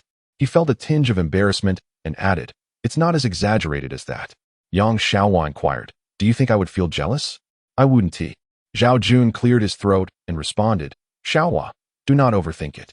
Although I may be somewhat restless, my affection for you is genuine. I would never mistreat my women. Regardless of how many I have, I will always treat you well. He acknowledged that a person's experiences are inherently limited and did not believe that having multiple women could encompass all his needs. However, he noted that Xiaohua was attentive to those who were not his women, which eased his concerns. His worries lay more with Sister Yuan potentially feeling jealous or unhappy, even turning against him. If Zhao Jun were to take in all these women, indeed, only Dolma and Yang Xiaohua would remain unperturbed. Dolma's tribe permits men to have several wives, making her adaptable to such circumstances. Yang Xiaohua, on the other hand, had come to terms with the reality that she could not exclusively possess Zhao Jun. Zhao Jun reassured her, that will not happen. I am a fair and just person who will not allow anyone to be targeted. Yang Xiaohua felt relieved and acknowledged, that is true. You are indeed quite fair. In a moment of sweetness, she kissed him on the neck. The final outpost was somewhat distant, causing delays along the way, which Zhao Jun explained. Is that so? Qin Shiyuan replied, her expression skeptical. After dinner, everyone gathered to converse, and Zhao Jun expressed pride in their accomplishments, stating, now we have walls, the Hulong River, and an outpost. Whatever unforeseen events may arise, we need not worry. Yao Qiaoyan interjected, most of it makes sense, but I truly cannot fathom the purpose of this outpost. She continued, we have sufficient food and drink, and occasional hunting or fishing suffices. There is no need to venture so far. Zhao Jun clarified, this pertains to unforeseen circumstances. To put it simply, the outpost serves as a backup. Ideally, it will remain unused, but if it is needed, it could be a lifesaver. He then shared the locations of the outposts, which Yang Xiaohua and Yun Shuang could supplement, as they had participated in the construction alongside Zhao Jun. Tao Luna smiled. I believe I want needed. At least I want. I plan to stay here this winter without going anywhere. Zhao Jun responded, indeed, that is the plan. Starting tomorrow, Norma, you and your team should also reduce your outings, as the game is already scarce. Occasionally hunting nearby or catching fish will suffice. We are not lacking in food. Norma nodded after hearing Yao Qiaoyun and Appo's translation. Lucy grinned. Thank you very much. Zhao Jun added, this matter will be resolved shortly. Preparations are necessary. Lucy shook her head. It's enough to just enjoy the Christmas tree. There is no need for special arrangements for me. That night, as Norma and the others went out, Zhao Jun lay down, and soon after, Qin Shiyuan approached. Sitting beside him, she whispered, is there really nothing between you and Xiaohua? Zhao Jun replied, what could there be? Having promised Yang Xiaohua, he would not disclose the matter and insisted, there is truly nothing. You are thinking too much.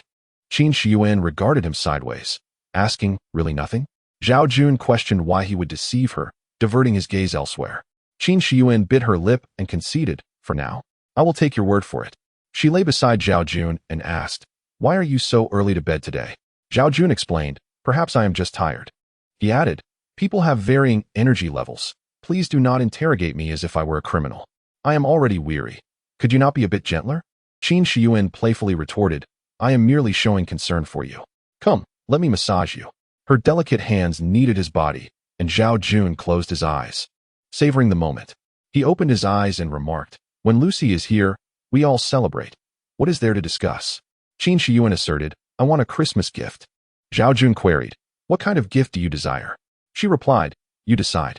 Zhao Jun sighed. This is truly troublesome. I have yet to think of Lucy's gift. And now you want one too?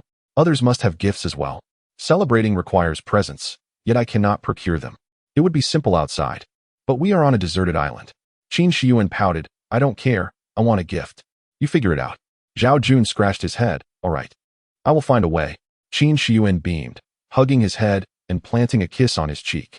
Zhao Jun, however, appeared troubled. Procuring these gifts was indeed a challenge. The following day, upon awakening, Zhao Jun lingered in bed, contemplating the gifts. He knew he could not disappoint Lucy, and he could not ignore Qin Shiyuan's request either. Upholding fairness, he realized that if Lucy and Qin Shiyuan deserved gifts, then no one else could be overlooked. At that moment, Yang Xiaohua peeked in, announcing, "Captain, it's time for breakfast." Zhao Jun finally rose. Everyone had gathered. For breakfast, they had meat soup accompanied by potato flour. After a few bites, Zhao Jun lost his appetite and set it aside. Yun Shuang inquired, "Now that everything is accomplished, what shall we do next?" With the outpost completed and Simo's house fully constructed, along with ample food supplies, it seemed there was nothing left to occupy their time. Presently, their inactivity led to a sense of boredom. Zhao Jun pondered for a moment before suggesting, "Let us take a stroll nearby, patrol a little, and simply enjoy ourselves in the courtyard." Yin Shuang replied, "Yes, it appears we have no other choice." Lucy's injuries had mostly healed, allowing her to walk with a slight limp. After inquiring about her condition, Zhao Jun decided to venture out on patrol, with Yang Xiaohua volunteering to accompany him. Zhao Jun and Yang Xiaohua did not stray far, merely wandering around the vicinity of the cave. "Captain, has Sister Yuan sensed anything unusual?" Yang Xiaohua timidly asked. Zhao Jun surveyed the surroundings with binoculars and casually remarked, "She did ask a question, but I believe it was merely suspicion without any concrete evidence. I did not confirm anything, so she let it go." Yang Xiaohua expressed her concern. "So she has begun to harbor doubts?" Zhao Jun lowered the binoculars and replied, "It's merely a suspicion. Besides, she will inevitably come to know our relationship. It is not a bad thing for her to prepare herself mentally." Yang Xiaohua stated, "Captain, I am quite worried." Zhao Jun shook his head. "What is there to worry about with me around? Besides, I am not her personal possession." Yang Xiaohua countered, "After all, you and she were a couple initially. I think she still holds some authority in this regard." Zhao Jun wrapped his arm around Yang Xiaohua's waist, chuckling, "No, in this matter, it is I who decides. I respect her, just as I respect you. However, if she cannot accept this and chooses to be angry, that is beyond my control. I will gradually help her accept reality." Yang Xiaohua pecked Zhao Jun on the chin, only to pull back slightly as his unshaven stubble pricked her. Zhao Jun caught her, and they shared a kiss. After their passionate embrace, Yang Xiaohua teased, "How annoying. Can't you just shave?" Previously, Zhao Jun had shaved using a dagger he fashioned himself, but with the arrival of Jack and the others, he had taken advantage of a razor. He had been diligent about shaving every day, but today he had neglected to do so, resulting in his stubble being a bit prickly. Zhao Jun laughed. "This is what gives a man his charm. Am I to be as smooth-faced as you all?" Yang Xiaohua replied, "It's not that, but the prickliness is uncomfortable." Zhao Jun assured her, "I will make sure to shave properly next time." After sharing tender moments for a while, Zhao Jun finally released Yang Xiaohua. "Let us complete our patrol and then head to the outpost," he proposed. The two surveyed the area around the cave, the sun now high in the sky, the temperature rising slightly. Zhao Jun grinned mischievously. "What do you say now? Shall we head to the outpost?" Yang Xiaohua remarked, "I wonder why you are so insistent on establishing this outpost. Is it merely to facilitate our dates? You truly are quite devious." Zhao Jun responded, "A man must be a little wicked to be loved by a woman. If I were overly proper, it would be rather dull, wouldn't you agree? Come here." As he reached out to embrace her, Yang Xiaohua dodged back, saying, "Even if you make a valid point, the timing is not right. Our patrol is not yet complete." Zhao Jun curiously inquired, "Oh, we have already circled around. Is there still something we have overlooked?" Yang Xiaohua replied, "Of course, we have yet to check the seaside." Zhao Jun shook his head. "What could possibly be of interest at the seaside? Do you expect someone to come ashore?" Yet Yang Xiaohua remained adamant. Zhao Jun, who preferred not to force a woman, decided to set aside his playful intentions for the moment. He took Yang Xiaohua's hand, leading her towards the sea. "Shall I take your advice then? However, you must listen to me as well," he said. Yang Xiaohua laughed. "All right, I will listen to you." Upon reaching the seaside, they strolled along the beach, hand in hand, enjoying the sound of the waves. A romantic atmosphere enveloped them, bringing sweetness to Yang Xiaohua's heart, while Zhao Jun felt a profound connection as they exchanged smiles. "Zhao Jun, I truly did not expect to find love here, at this moment. I thought I would perish in this place, and love would remain a distant dream.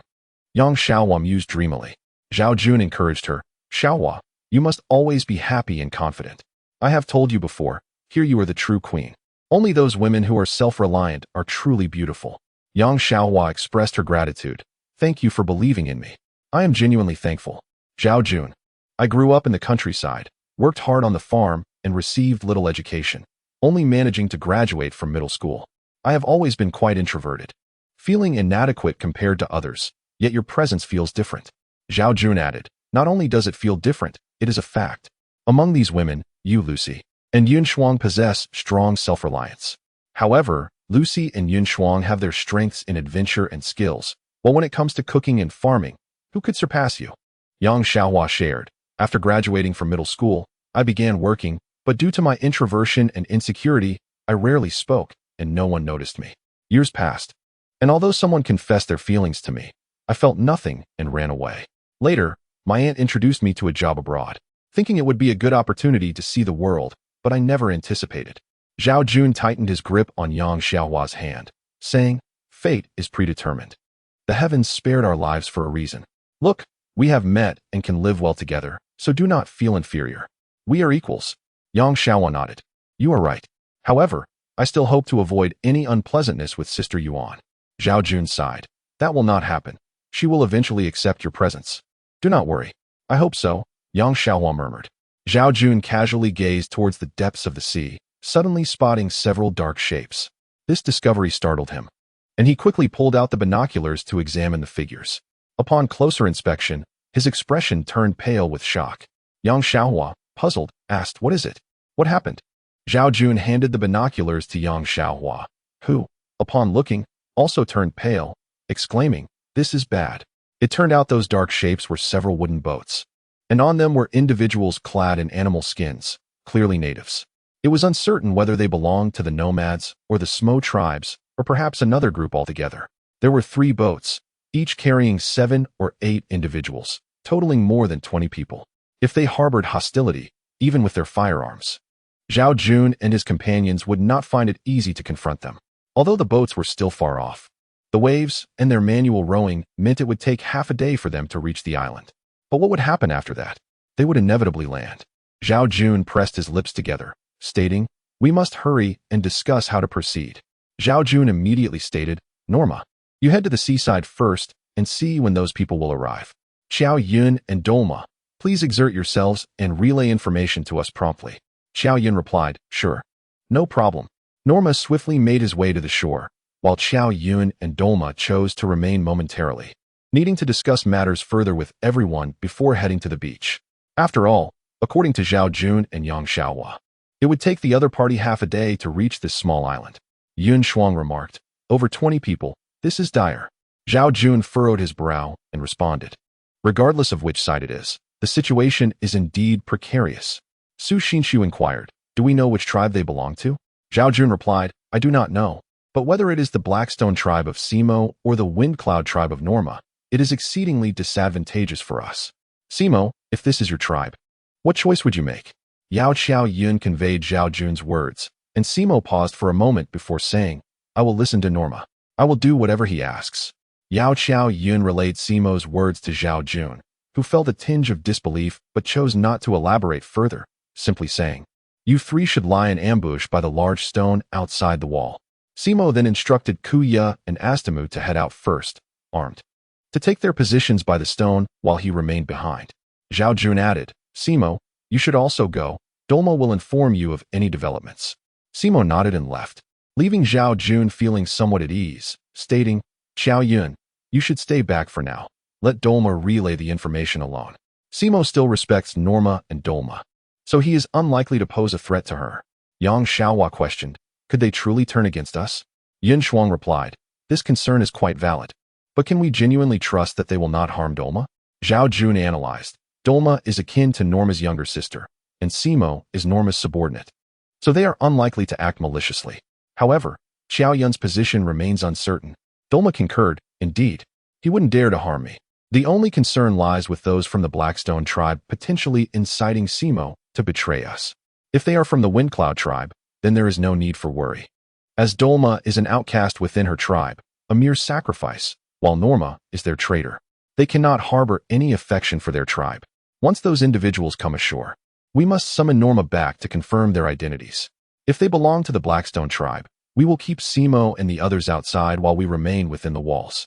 If they are not from the Blackstone tribe, then we shall allow them entry, and fortified by our walls, we can resist them.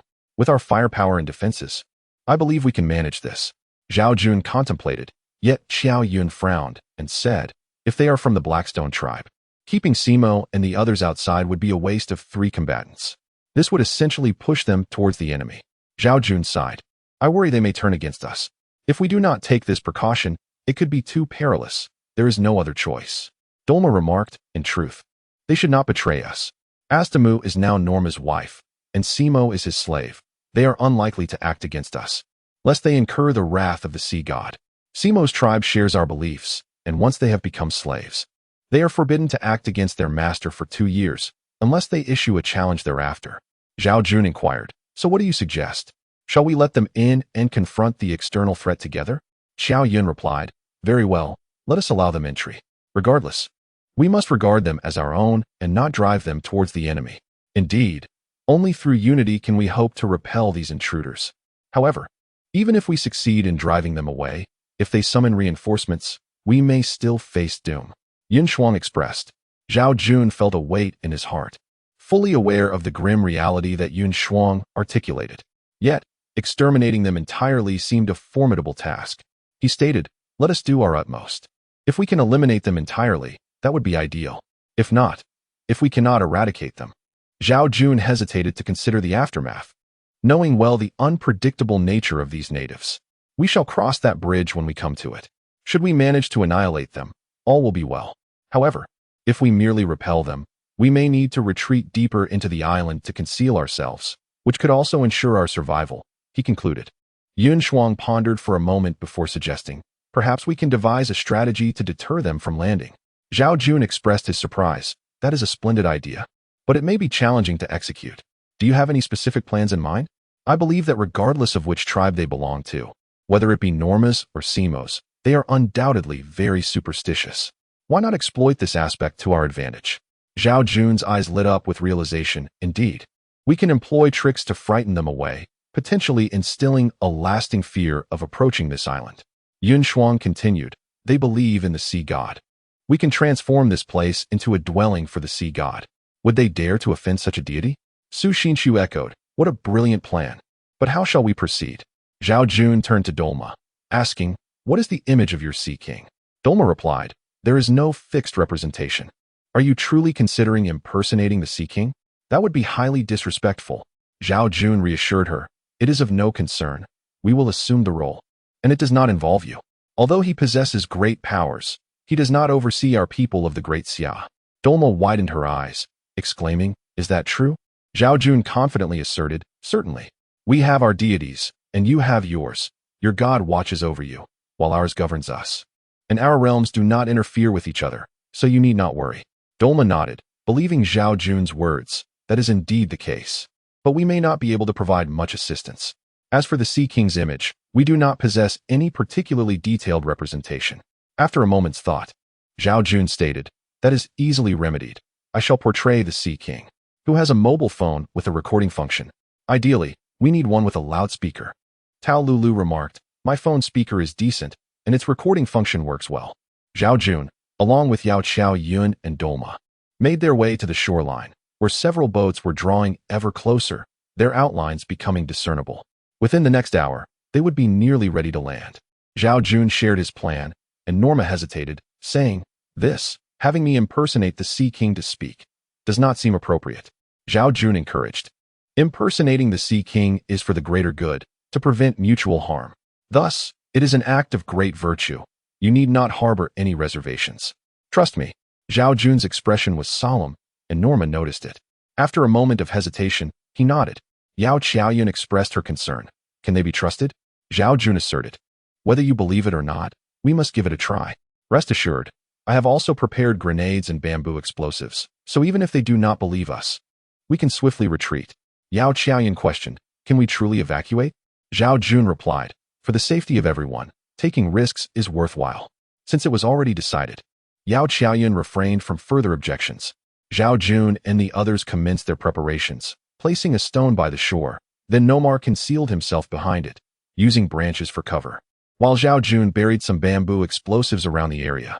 Clad in snake skin, Zhao Jun stood atop the rock, awaiting the arrival of the three vessels. Meanwhile, Yao Qiaoyun and the others peered through binoculars from Nomar's room, their faces etched with anxiety. Yang Xiaohua timidly inquired, "Will we succeed?" Qin Shiyuan sighed. "It is in the hands of fate. No one can ascertain the outcome. What if we fail?" Yang Xiaohua expressed her concern. Yun Shuang remarked, "If we falter, we must hold our ground here." Yet, with over 20 adversaries, our chances of survival seem grim. Yao Qiaoyun shook her rifle, stating, "Even if the odds are against us, our weaponry is superior. We still have a chance at defense, so there is no need for undue worry. We shall only know the outcome once we engage." Yun Shuang concurred, "That is indeed true. We must not be afraid." As they spoke, they began to inspect their weapons. Although they lacked sufficient firearms, each possessed a bow and arrow, while CMO and the others wielded bows and spears.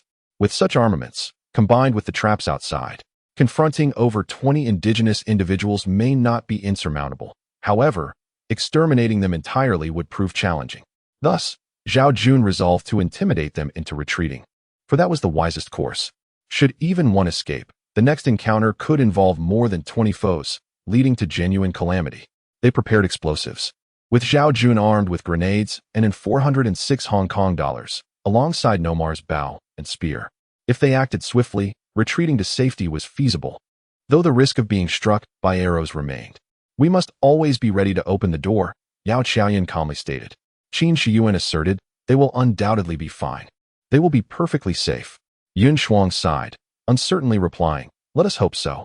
If they fail, we may truly have to abandon this place, and life in the dense jungle will not be as comfortable." Yang Xiaohua queried, "If we fail, must we flee?" Regardless of the identity of the indigenous people, once we engage in combat, even if we drive them back, they will surely summon reinforcements. In that event, with 100 or 200 adversaries, we would be unable to hold our ground. Yun Shuang added.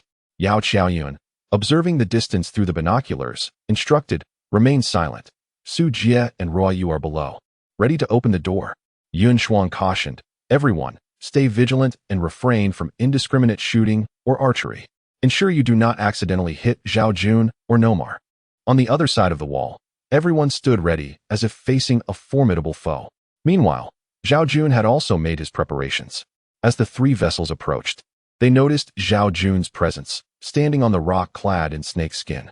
Despite their doubts, they disembarked but did not advance, merely confronting Zhao Jun from their boats. "Who are you?" they shouted. Zhao Jun could not comprehend their words, but Nomar understood. He spoke through his phone, "I am the Sea King. Upon seeing me, why do you not kneel? Why do you disturb my peace?" The resonance of Nomar's voice, amplified through the phone's speaker, was formidable and somewhat intimidating. The leader furrowed his brow and asked, "Are you truly the Sea King?" Zhao Jun stood upon the rock, his heart filled with trepidation, genuinely fearing they might shoot arrows at him. However, Nomar's voice, combined with Zhao Jun's imposing figure, somewhat intimidated them, causing hesitation in their actions. Nonetheless, they were still skeptical of encountering the Sea King in this place. The leader inquired, "Isn't the Sea King meant to dwell beneath the ocean? How is it that you are here?" Nomar coldly replied, "The entire ocean belongs to me. I may dwell in the depths or on the island as I please. Must I report my whereabouts to you?" The leader hastily stated, "I would not dare question you. However, if you are indeed the Sea King, you should be aware of our tribe." The leader was not to be underestimated. He respected the Sea King but remained dubious about the authenticity of this encounter. Thus his inquiry served as a test. Fortunately, Nomar had already discerned that these individuals belonged to the Yunfeng tribe, the very tribe to which they belonged. Nomar, emboldened, coldly remarked, "It appears the conflict between your Yunfeng tribe and the Haishi tribe is quite intense." The leader was taken aback, pondering, "This place is desolate. How does he know of this matter? He must truly be the Sea King." The leader promptly knelt, saying, "Please, Sea King, assist us. The Haishi tribe has oppressed us, invading our territory and plunging us into chaos, forcing us from our homeland. We have scattered and are now lost." Upon hearing this, Nomar felt a sense of satisfaction. He held no affection for the Yunfeng tribe, only animosity, and now, witnessing their plight, he could not suppress his schadenfreude. "You people have slaughtered one another. I am utterly disillusioned with you. Depart at once. Nomar commanded. The leader hesitated, prompting everyone to kneel, then said, Sea King. Why, Sea King? Please intervene on our behalf. We acknowledge our wrongs. Nomar replied, This is my sanctuary. You have disrupted my tranquility. Leave at once. I have no desire to engage in further discourse with you. Zhao Jun, sensing Nomar's hostile tone, understood that these individuals had disregarded his words. He raised his hand, pointing to a bamboo explosive not far away, and fired a shot. With a resounding bang, an explosion erupted nearby, startling the indigenous people. Nomar, adhering to their prior agreement, stated, Do not provoke our wrath further. The leader, witnessing the Sea King's fury, was taken aback and quickly said, Sea King, please calm your anger. We shall depart immediately. But what? Nomar inquired. The leader continued, We have journeyed far and have little food remaining. We implore you to allow us to rest here for a short while and leave after tonight. Nomar firmly replied, You must leave at once. Otherwise, do not blame me for my lack of courtesy. The leader, face drawn in despair, pleaded, Please, Sea King, if you drive us away, it is likely we will perish at sea. We ask for your mercy. At night, my steed will appear here. It is a man-eater. Remaining here will only increase your peril, so it is best you depart swiftly. Norma said. The leader, hearing this, had no choice but to respond. All right. Then we shall leave this place. He commanded his men to board the ships. They gazed at the small island for a while and scrutinized the Sea King portrayed by Zhao Jun before he finally gritted his teeth and declared, Let us go. The 3 ships gradually drifted away, but Zhao Jun, fearing they might uncover the ruse, remained motionless in his spot.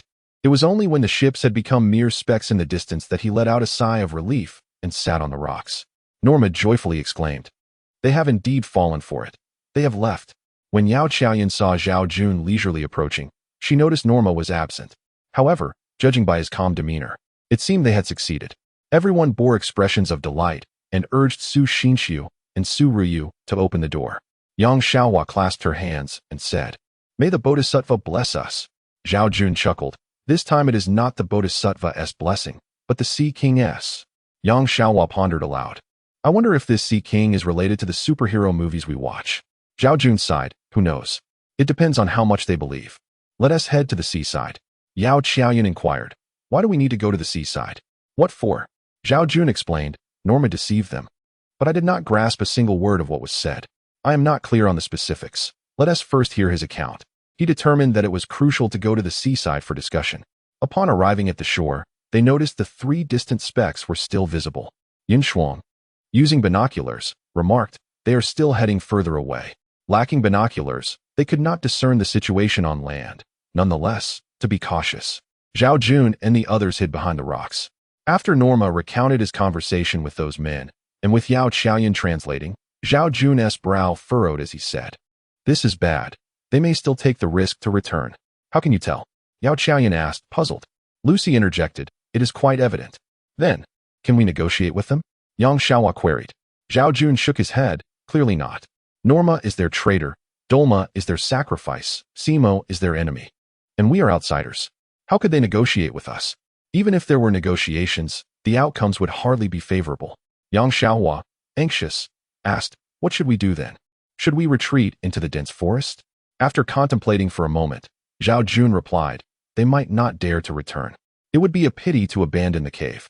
If they truly come back and seize control of the cave, life on this deserted island would become exceedingly difficult.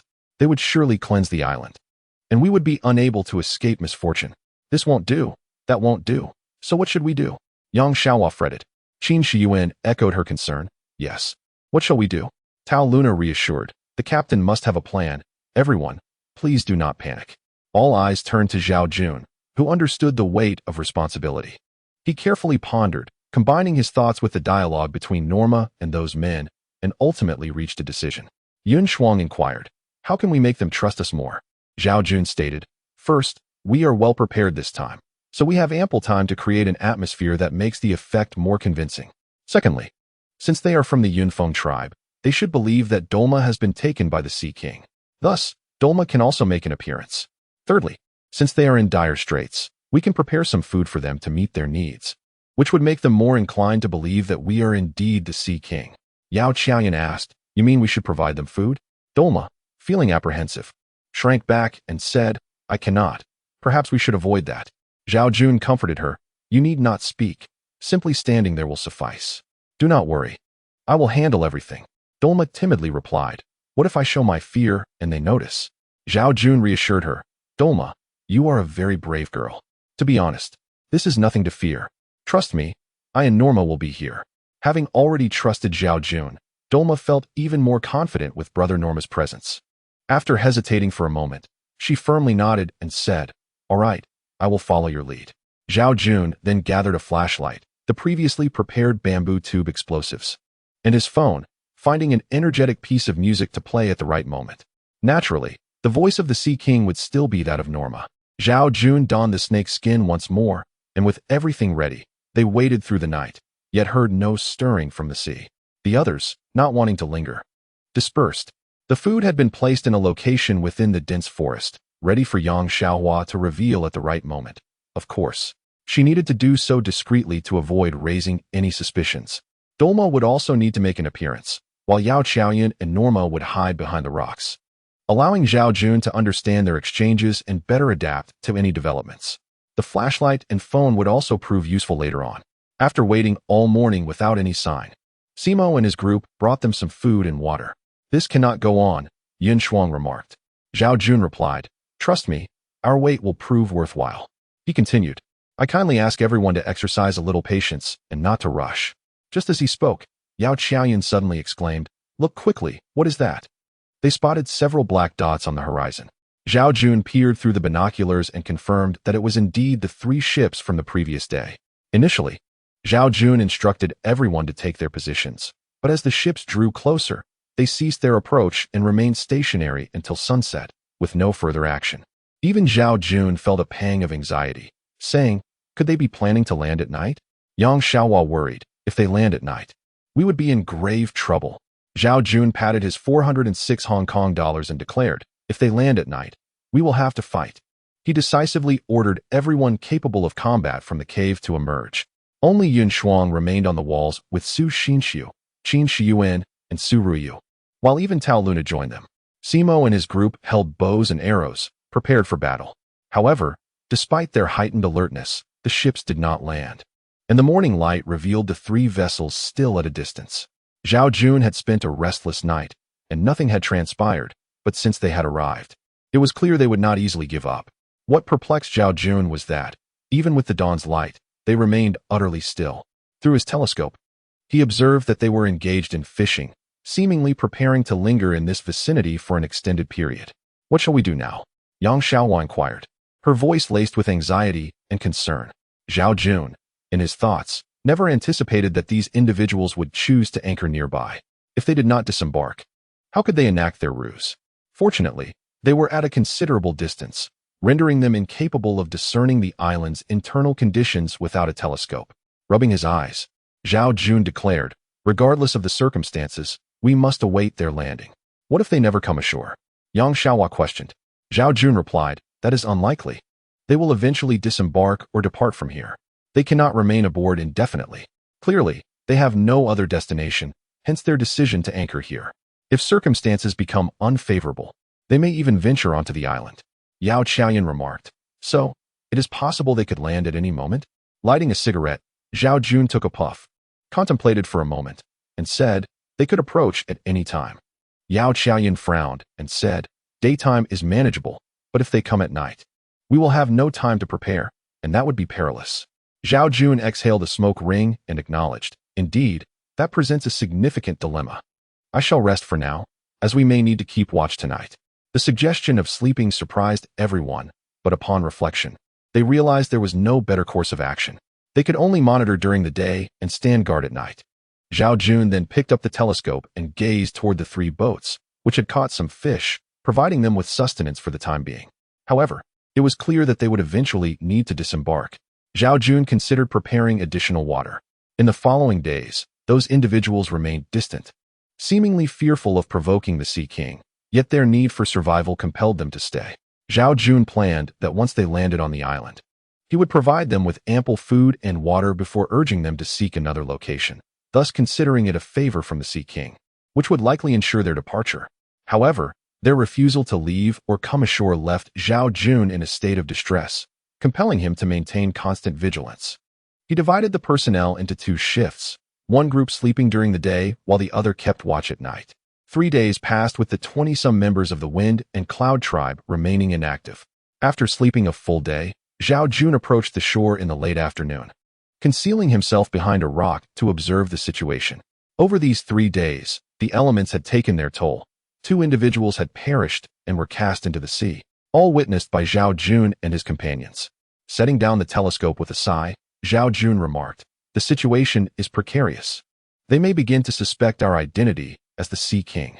Logically, given their experiences, how could the Sea King remain indifferent? Even if they believe we are the Sea King, they would inevitably seek clarification." Yao Qiaoyan frowned and inquired, "So, they may soon come ashore?" "There is that possibility. We cannot afford to relax even for a moment. I understand that everyone is weary, but this hardship is essential. As it pertains to our very lives," Zhao Jun asserted.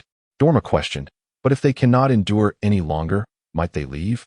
Yao Qiaoyan shrugged and replied, "Hope is a beautiful thing, but whether it can be realized remains uncertain. Moreover, if they land at midnight, we will be unprepared, and we will be forced to engage in conflict. At that point, some may escape and potentially bring more to assault us, rendering the entire island unsafe." Yang Xiaohua sighed. "Why must we always contend with indigenous people while rescue remains elusive? Truly unfortunate." Zhao Jun responded, "They stumbled upon this place by chance. Let us continue to watch." Zhao Jun had yet to finish his words when Yao Qiaoyan interjected, "Wait, they are moving." Zhao Jun swiftly took the binoculars and, upon observing, confirmed that the 3 boats were indeed being rowed towards them. He hurriedly instructed, "Everyone, prepare yourselves. Follow my previous instructions and do so quickly.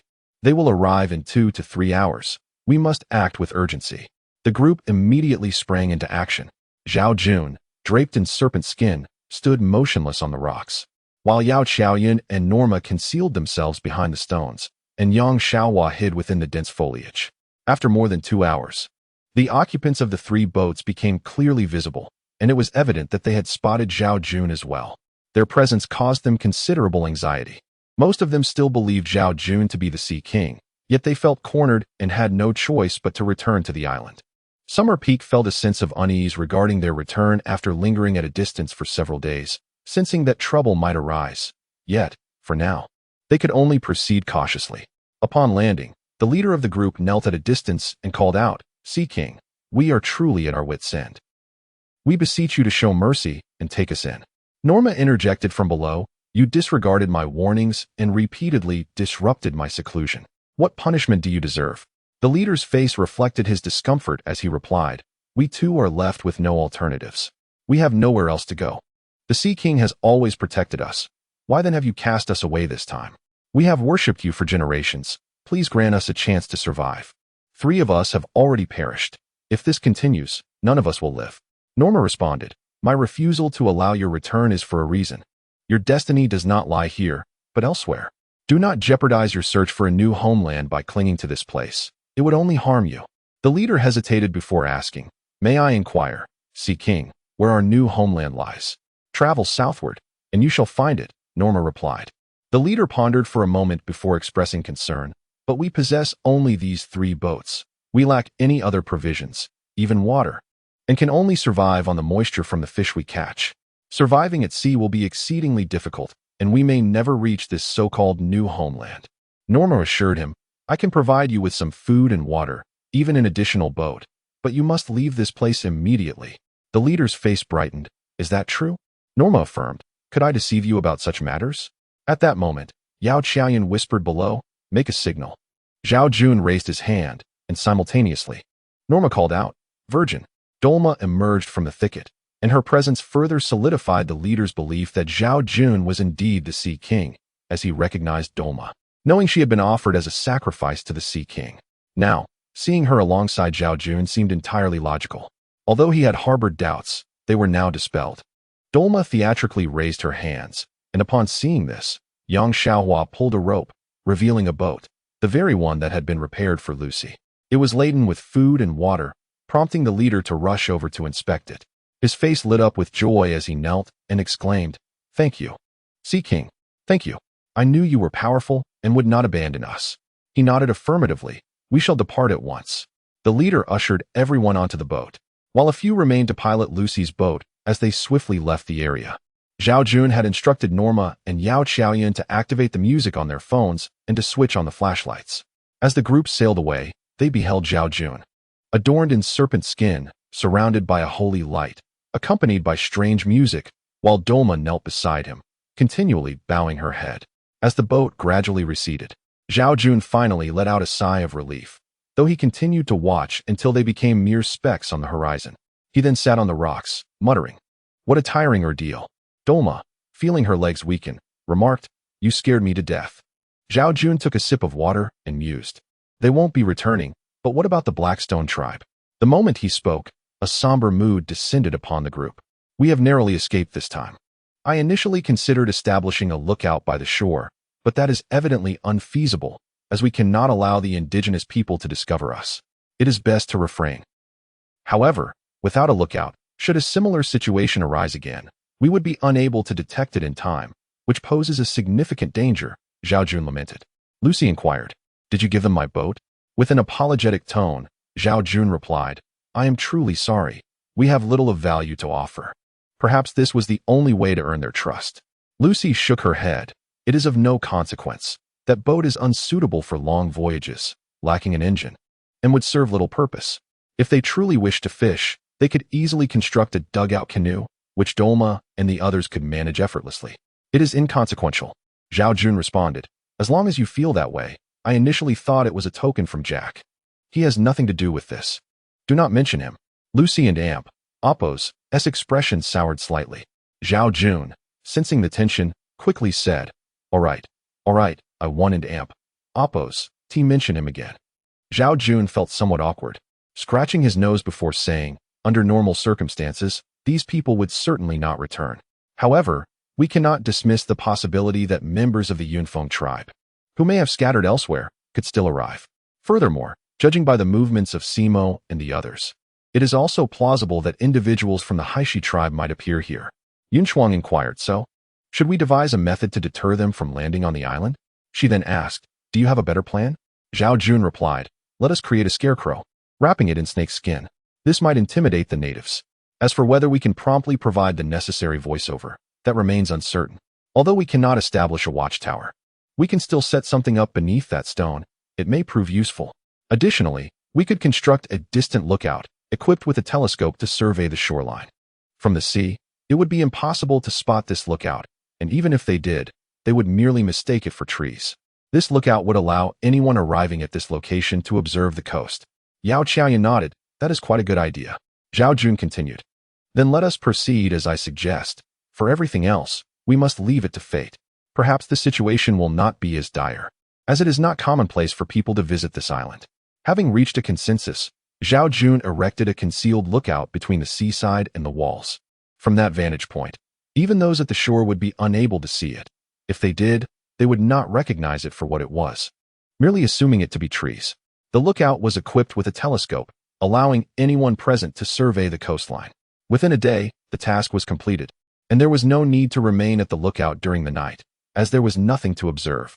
Instead, several bonfires were lit outside the walls, enabling Norman and Simo to promptly detect any changes.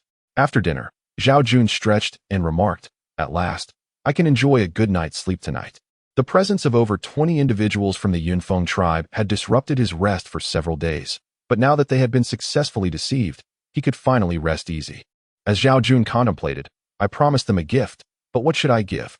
He found himself at a loss for ideas, particularly concerning Lucy and Qin Shiyuan.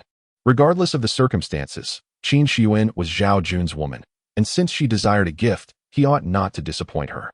Moreover, he could not neglect the other women, such as Yang Xiaohua, who was also his partner. After a thoughtful deliberation, he suddenly remembered wood carving. Zhao Jun possessed commendable carpentry skills, having learned from his grandfather in his youth. Otherwise, he would not have been able to craft items like wooden bathtubs. While wood carvings held little practical utility here, creating cups, tea containers, or even vases for flowers would be a delightful choice, especially now that everyone had their own homes, which required some embellishment. As he pondered, Zhao Jun concluded that wood carvings were indeed the most fitting gift currently available to him. Just as he was deep in thought, Qin Shiyuan approached, resting her head against Zhao Jun's chest, softly saying, Jun, this whole ordeal was rather frightening. Zhao Jun gently stroked her hair, reassuring her, it's all right. In the end, it turned out to be more of a scare than a real threat. I want a gun, Qin Shiyuan stated. Previously, during the distribution of firearms, she had been too timid to handle one, so naturally, she had not received a weapon, while everyone else learned to shoot and use bows. Her only means of self-defense were a bow and a dagger. Now, feeling that possessing a gun would provide security, she noted that currently, there were only 2 rifles, 3 handguns, and 1 406 Hong Kong dollars available. Zhao Jun himself had taken 1 406 Hong Kong dollars and a handgun, while Yao Qiaoyan and Yun Shuang each carried a rifle, with the remaining handgun in the possession of Yang Xiaohua. After a moment's thought, Zhao Jun retrieved his shotgun and handed it to Qin Shiyuan, saying, take this gun. The ammunition is limited, so do not fire it recklessly. Use it only in times of danger. Qin Shiyuan nodded. All right, I just seek some peace of mind. I would prefer not to use it at all. Zhao Jun replied, that is good. He leaned in to kiss Qin Shiyuan, but she shook her head, saying, perhaps not. Zhao Jun, puzzled, asked, what is it? Qin Shiyuan blinked, saying, it's here. Reluctantly, Zhao Jun released her, saying, very well. He added, I was just thinking. Rest assured, I shall not forget you. Qin Shiyuan smiled. That is good. I am genuinely worried that you might forget, which would be terribly embarrassing. Zhao Jun assured her, fear not. I would never let you down. You are my woman. What kind of gift is it? Qin Shiyuan inquired. Zhao Jun replied, I assure you, it will be satisfactory. Qin Shiyuan exclaimed joyfully, excellent. I shall await it eagerly. After exchanging a few more words, Qin Shiyuan departed, and Zhao Jun rose to stoke the fire for warmth, simultaneously indulging in a cigarette. With only a few packs of jacks remaining, he cherished each smoke, knowing that once they were gone, there would be no more to enjoy. As he savored the moment, the timid Taluna approached, speaking softly, Captain. Yes. Taluna nodded. Zhao Jun said, you need not overthink. It is all in the past. Taluna expressed, these past few days, I have been on edge, uncertain if the natives would attack us. If they did, we might have to leave this place. It is truly too comfortable here, and I would be somewhat reluctant to depart. Moreover, if we fell into the hands of those natives, it would likely be quite dreadful. So, although I had resolved not to think about it, it keeps resurfacing in my mind, making it difficult to sleep. Taluna voiced her concerns. Zhao Jun comforted her, saying, isn't everything fine now? You need not worry about these matters. Taluna pressed her lips together and replied, about what I mentioned last time. Let us discuss it later. Your current state is not optimal, and your thoughts are rather simplistic. In time, you will realize you were somewhat impulsive. Zhao Jun began to speak, but before he could finish, Taluna shook her head and declared, no, this is not a fleeting impulse. I genuinely wish to be with you and restart my life, or else I shall never escape. Zhao Jun suggested, shall we revisit this matter after the new year? Taluna nodded, all right. We shall speak of it then. Clearly, now was not the right moment, and their conversation was likely overheard by many, which was not ideal. After finishing a cigarette, Zhao Jun decided to retire for the night. The next morning, Zhao Jun felled a tree and carried it to the lookout on the mountain, gazing at the sea while he began to carve. Lacking professional carving tools made the task laborious, but during this time, Yang Xiaohua would come to deliver meals. Zhao Jun set up a telescope on the stand he had made, facilitating his observations. Throughout her visits, Yang Xiaohua engaged in many intimate gestures with Zhao Jun. After 3 days, he completed his carvings, keeping this endeavor a secret from everyone except Yang Xiaohua, who was somewhat aware.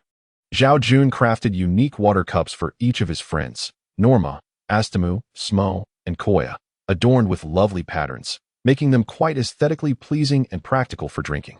For Qin Shiyuan, he sculpted 2 swans forming a heart shape, which could also hold flowers, truly a sight to behold. Lucy received a carved boat, also functional for holding flowers. While Yang Xiaohua was gifted a wooden bowl, Tao Luna received a chicken carved in accordance with her zodiac sign. Su Xinshu received a model of a small villa. Yao Qiaoyan a model of a luxury car, Su Ryu another water cup, and Dualmo a basin. Yun Shuang received a model of a treadmill, which, although merely a representation, was vividly lifelike. Each item was distinct, ensuring easy identification, with wooden bowls, water cups, and decorative pieces for flower arrangements. as cheerful Christmas melodies echoed from their phones. Joy radiated from each individual. Yang Xiaohua prepared roasted meats, stewed dishes, wild vegetables, and potato noodles, even gathering some wild fruits.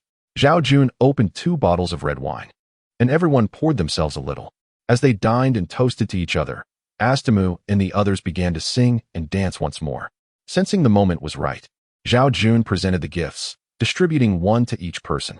The exquisite nature of the gifts brought delight to everyone, and Lucy expressed her gratitude, her gaze towards Zhao Jun shifting, recognizing his genuine thoughtfulness. After receiving their gifts, everyone hurried to place them in their rooms before returning to chat. However, Qin Shiyuan cradled the heart-shaped swan in her arms, clearly excited by its symbolic representation of love. In truth, I could find nothing else. I could only use my modest skills to craft these items for everyone, hoping they would be appreciated. Zhao Jun stated. Lucy remarked, it shows thoughtfulness. Zhao Jun smiled. Though somewhat rough, I hope to improve next time. It is already quite exquisite, Qin Shiyuan chimed in cheerfully.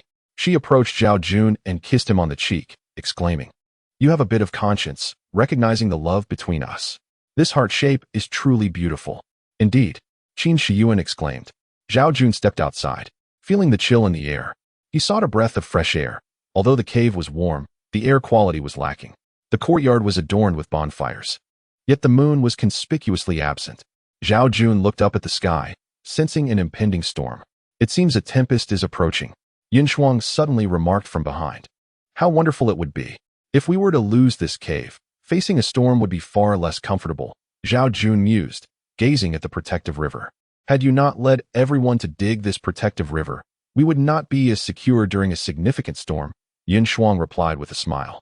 Zhao Jun pulled out a cigarette and lit it, asking, Sister Shuang, what might winter be like here? Do you know? I have no idea, Yin Shuang shook her head. But I have heard from Dualma that winter temperatures are quite low, with strong winds and snowfall. Sitting by a fire pit, Zhao Jun warmed himself, stating, these things do not frighten me. We have ample food. The challenge will be accessing water. Indeed, the bamboo water pipes will likely freeze and cease to flow. We may need to fetch water again, but there is little we can do about that, Yin Shuang replied. As she spoke, she moved closer to Zhao Jun, suddenly expressing, thank you for your gift. It has stirred many memories. Zhao Jun smiled. I am glad you liked it. I thought you must have spent much time at the gym, so I hoped you would appreciate it. Yin Shuang reminisced fondly, saying, indeed. I truly miss those days at the gym, surrounded by handsome men and beautiful women, exercising, chatting, and feeling good. I would invite a muscular gentleman to dinner or a movie, and then, haha. You understand, such days were truly delightful. Zhao Jun replied, your words make me feel a tinge of regret. Oh, regret what? What is there to regret? Yin Shuang asked, perplexed. Zhao Jun smiled, and said, you speak so well.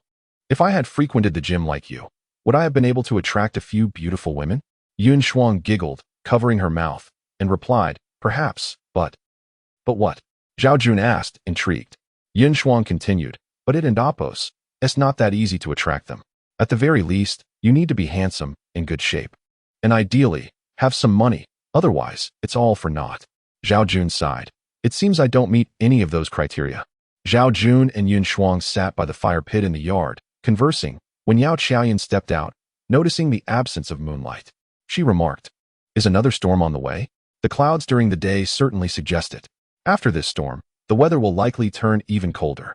Zhao Jun responded, there's also a chance of snow. Yao Qiaoyan added, if it snows, it will indeed be cold.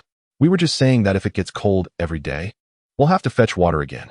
Zhao Jun replied, and the roads will definitely be slippery, making it difficult to carry water, right? Zhao Jun slapped his forehead and said, you're right. We should repair the road leading to the spring.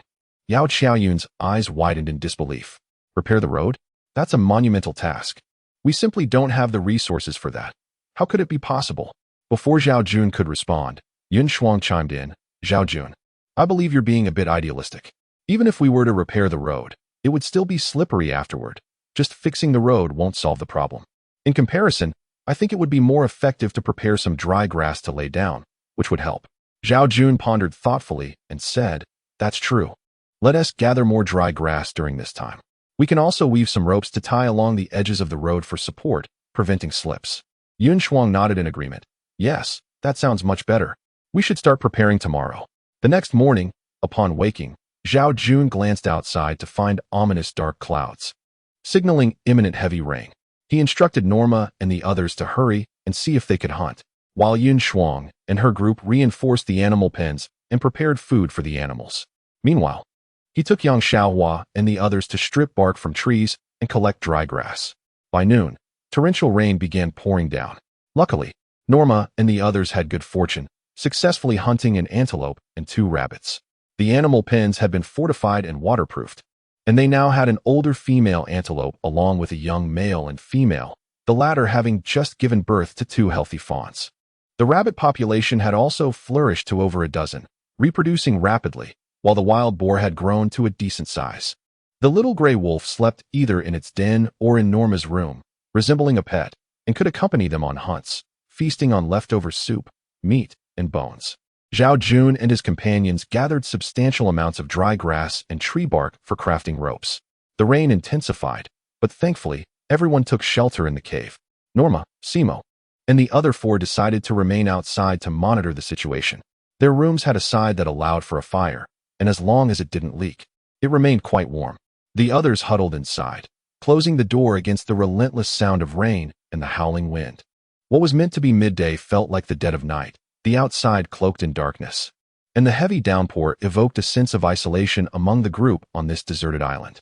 Gathered around the fire, Zhao Jun and Yang Xiaohua wove ropes from grass.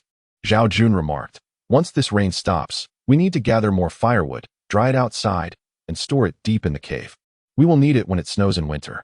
Qin Shiyuan questioned, "But we have enough dry grass for bedding. Can't we just dry that and use it?" Zhao Jun shook his head. "The dry grass we need next isn't for bedding, but for laying down on the road, and we require a substantial amount. A little won't suffice. Lay down grass on the road." Qin Shiyuan was confused. Zhao Jun explained, "Yes, as the weather gets colder, the bamboo pipes may freeze, potentially causing them to burst. Thus, we might need to resume fetching water. If the roads are icy or covered in snow, traversing them will become difficult, let alone fetching water. Therefore, we need to prepare dry grass to lay down, helping to prevent slips. The ropes we are weaving are meant to tie along the sides of the road for support as well." Qin Shiyuan exclaimed, "How challenging." Zhao Jun smiled wryly, "It's unavoidable. We must think ahead. Otherwise, we will be ill-equipped and helpless when the time comes. If it gets really dire, we can always drink snow or rainwater," Qin Shiyuan suggested. Zhao Jun shook his head. "If we can drink spring water, that is preferable. Rainwater and snow may be acceptable for washing, but they harbor too many bacteria and lack good taste. Of course, if there are no other options, we will have to resort to it. But that is a last resort. Until then, we must elevate our standard of living and not seek temporary comfort. I just feel you all are working so hard," Qin Shiyuan said. Zhao Jun grinned. "Everyone benefits from this effort, so it hardly feels like hardship." Qin Shiyuan approached Zhao Jun and, in front of everyone, gave him a kiss. Having grown accustomed to Qin Shiyuan's public displays of affection, Zhao Jun merely smiled and continued weaving the ropes without any fuss. "I wonder when this rain will cease," Su Xinshu voiced her concern. Zhao Jun replied, "At most, it will last 3 days, at the very least, 1 day." Since their arrival on the island, they had encountered storms, none lasting longer than 3 days, so Zhao Jun's assessment was quite reasonable. "Fortunately, we have ample food and water, so there's no cause for alarm," Su Xinshu reassured. Tao Luna then moved closer to Zhao Jun, sitting beside him, eager to learn how to weave grass ropes. As she struggled, Zhao Jun patiently taught her, and soon she grasped the technique. "That's quite simple," Tao Luna exclaimed. "I thought it would be difficult. Once you get the hang of it, nothing is overly complicated," Yang Xiaohua explained nearby. At that moment, Su Xinshu and Su Ryu joined the group, contributing to the weaving of grass ropes. Zhao Jun observed that everyone was busy weaving grass ropes and couldn't help but smile. He remarked, "If we work together, we should be able to complete this task in 2 or 3 days. Since we have nowhere to go during this storm, let us dedicate ourselves to this endeavor." For the next 3 days, the group focused on weaving grass ropes. With ample food and sufficient water, they were not overly anxious. Even the rainwater could sustain them if necessary. However, the relentless wind and rain persisted for 3 days, forcing Noma and his companions to retreat into the cave, where they slept beside the fire at night. On the 4th morning, the storm showed no signs of abating. The Hudong River was on the verge of overflowing, and Yun Shuang felt a growing sense of urgency. During breakfast, As they listened to the howling wind and pouring rain, a cloud of worry settled over everyone. Such prolonged storms were rare, especially in winter, with temperatures dropping day by day. Thankfully, they had prepared heating. Otherwise, even with a fire in the cave, it would have been unbearable. Su Ryu voiced her fear. If this continues, could the entire island be submerged? Zhao Jun reassured her, that is impossible. The island's shoreline is quite high, and our position is elevated as well. It is highly unlikely that the seawater could reach us, let alone engulf the entire island. Yun Shuang echoed his sentiment. Yes, such a scenario will not occur. You need not worry. Lucy added, from my observations, there are no signs of the island being flooded, so this is highly improbable. Would such misfortune befall us upon our arrival? The odds are very low. Su Xinshu remarked. Yet, if this continues, it could still pose a problem. Zhao Jun comforted them. Do not worry. We are quite safe in this cave. We can afford to let the rain fall. Is it possible for it to rain for a week or a month? That is inconceivable. Su Xinshu sighed. I hope this rain ceases soon. If it continues, I won't be able to sleep soundly at night. Dualma commented, the weather on the island is indeed unpredictable. However, experiencing several days of heavy rain in winter is quite unusual. Let us hope for clear skies soon. Su Xinshu nodded. Indeed, it is truly frightening. Yang Xiaohua added, fortunately, we need not venture outside. We can remain here, with food and shelter. As long as the water does not enter, we are safe. Standing at the entrance, Yun Shuang peered outside through the window, saying, if this rain continues, the drainage capacity of the Hudong River may not keep up. Upon hearing this, Zhao Jun felt a jolt of anxiety and hurried to the door to check. He found that the Hudong River was nearly full. Although there was still about a foot of space, it seemed unlikely to last long before overflowing, which would result in water flooding into the cave. Frowning, Zhao Jun declared, this is indeed a problem. I must go outside and assess the situation. Isn't it dangerous to go out now? Su Ryu worriedly inquired. Zhao Jun smiled. It's fine. I will merely check the outlet. I won't leave this enclosure. That is still risky. If you slip and fall into the Hudong River, you could be swept away. Yang Xiaohua cautioned. Must this really be done? Yao Qiaoyan asked. Zhao Jun nodded. Yes, it is necessary. Otherwise, I will not be able to sleep peacefully tonight. Since Zhao Jun insisted, the others did not voice further objections, and indeed, it brought them some reassurance. Thus, they all nodded in agreement. Zhao Jun tied one end of the rope around his waist, and Qin Shiyuan remarked, I wonder if this rope is sturdy enough. Zhao Jun laughed. Of course it's strong. You need not worry. The others held on to the other end of the rope as Zhao Jun took a deep breath, grabbed a shovel left by Jack, opened the door, and stepped outside. The wind was fierce, and the rain poured down like a deluge, making it nearly impossible for Zhao Jun to keep his eyes open. He groped his way to the Hudong River and proceeded toward the outlet. Upon arrival, he found several pieces of wood blocking the water's flow. He attempted to shift them with the shovel, but was unable to do so. Soaked and shivering from the cold, he crouched by the fire upon his return. Tao Luna asked with concern, Are you all right? Zhao Jun shook his head. I am fine, but the outlet is obstructed by some wood, impeding the water flow. I tried to move it, but couldn't. I need someone to assist me. As soon as he finished speaking, all eyes turned to Noma. In nearly every situation, either Zhao Jun or Noma took charge, so it was clear that if Zhao Jun needed help, especially for something perilous, it would be Noma by his side. Zhao Jun understood that Noma was the only reliable choice. While Simo might help, Zhao Jun didn't have as much confidence in him. Zhao Jun instructed Yao Qiaoyan to translate for Noma. After hearing the translation, Noma nodded, no problem. Zhao Jun and Noma secured ropes around their waists and ventured out together. Noma supported Zhao Jun as they entered the cave. Zhao Jun gave Noma a thumbs up, saying, Thanks to you. Otherwise, I might have been in trouble. Although Zhao Jun was tied up, the swift current made it uncertain whether he could maintain his hold, even if he did. Being soaked and gasping for air was to be expected. After hearing Yao Qiaoyan's translation, Noma smiled shyly and waved his hands, saying, You are my master. It is only right that I save you. Yao Qiaoyan conveyed Noma's words, and Zhao Jun grinned. Rest assured, I will remember that you saved my life. Xiaohua, boil some water. Noma and I need a bath. We are freezing. After bathing, Zhao Jun sat by the fire to warm up. Astamu and Kaya eventually joined him, and they settled in for the night. Once Yang Xiaohua finished preparing the meal, Yin Shuang glanced outside and remarked, If it rains like this for another night, it will truly be disastrous. Zhao Jun advised, Everyone should keep their weight light tonight, just in case. If this continues, we cannot predict what might happen. We must be cautious.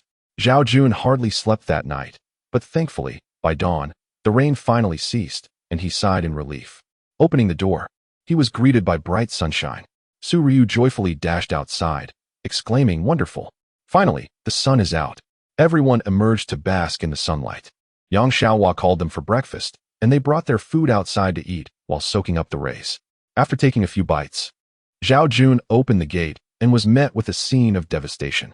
Many traps had been destroyed, but fortunately, the wall remained intact, and both Noma's and Simo's homes were unharmed. "I am going to check the lookout post," Zhao Jun announced. "After such a storm, there shouldn't be any boats passing by. Isn't it unnecessary to go?" Yin Shuang questioned. Zhao Jun shook his head. "It's hard to say. A storm might wash something up." Yang Xiaohua chimed in. "I will go with you." "All right." Zhao Jun nodded in agreement. The two set off, with Zhao Jun wielding a gun and a samurai sword, while Yang Xiaohua trailed behind him. They arrived at the outpost established on a small hill along the previous route, only to find it had been washed away by heavy rain. Zhao Jun peered through binoculars at the sea and suddenly spotted a suitcase. He handed the binoculars to Yang Xiaohua, who exclaimed, "Wow, something has indeed washed ashore. Let's go take a look." Upon reaching the shore, they retrieved the suitcase. Discovering it was a locked one, they carried it back to the outpost and, after some effort, were unable to open it. Zhao Jun then made some repairs to the outpost and, by noon, moved the suitcase inside, opting to forcibly open it with the samurai sword. With a loud crack, the suitcase sprang open, revealing an array of women's lingerie. Zhao Jun picked up a piece. Puzzled about where it had come from and how there could be so many, around a dozen sets, varying in size. He laid the wet garments on the windowsill of the outpost. Yang Xiaohua laughed. "How wonderful. I was just lamenting the lack of clean underwear." Zhao Jun contemplated briefly before saying, "Let us keep this to ourselves for now." Yang Xiaohua, confused, asked why. They would surely be delighted with such a find. Zhao Jun replied, "I understand that, but I believe it's better to wait. Everyone has gotten used to wearing old and tattered clothes. I want to surprise them during the new year. What do you think?" After some thought, Yang Xiaohua relented. "All right, I'll follow your lead." Zhao Jun reassured her.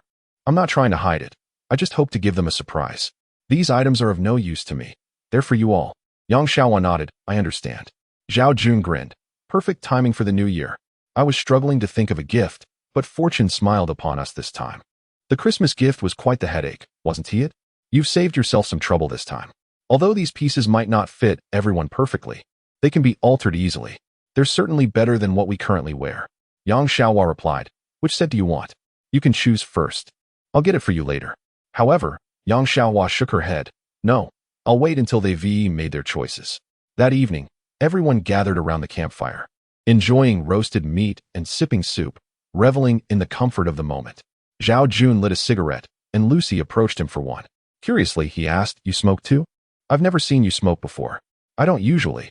It's just a way to unwind," Lucy responded. Zhao Jun lit her cigarette, and upon taking a puff, she coughed.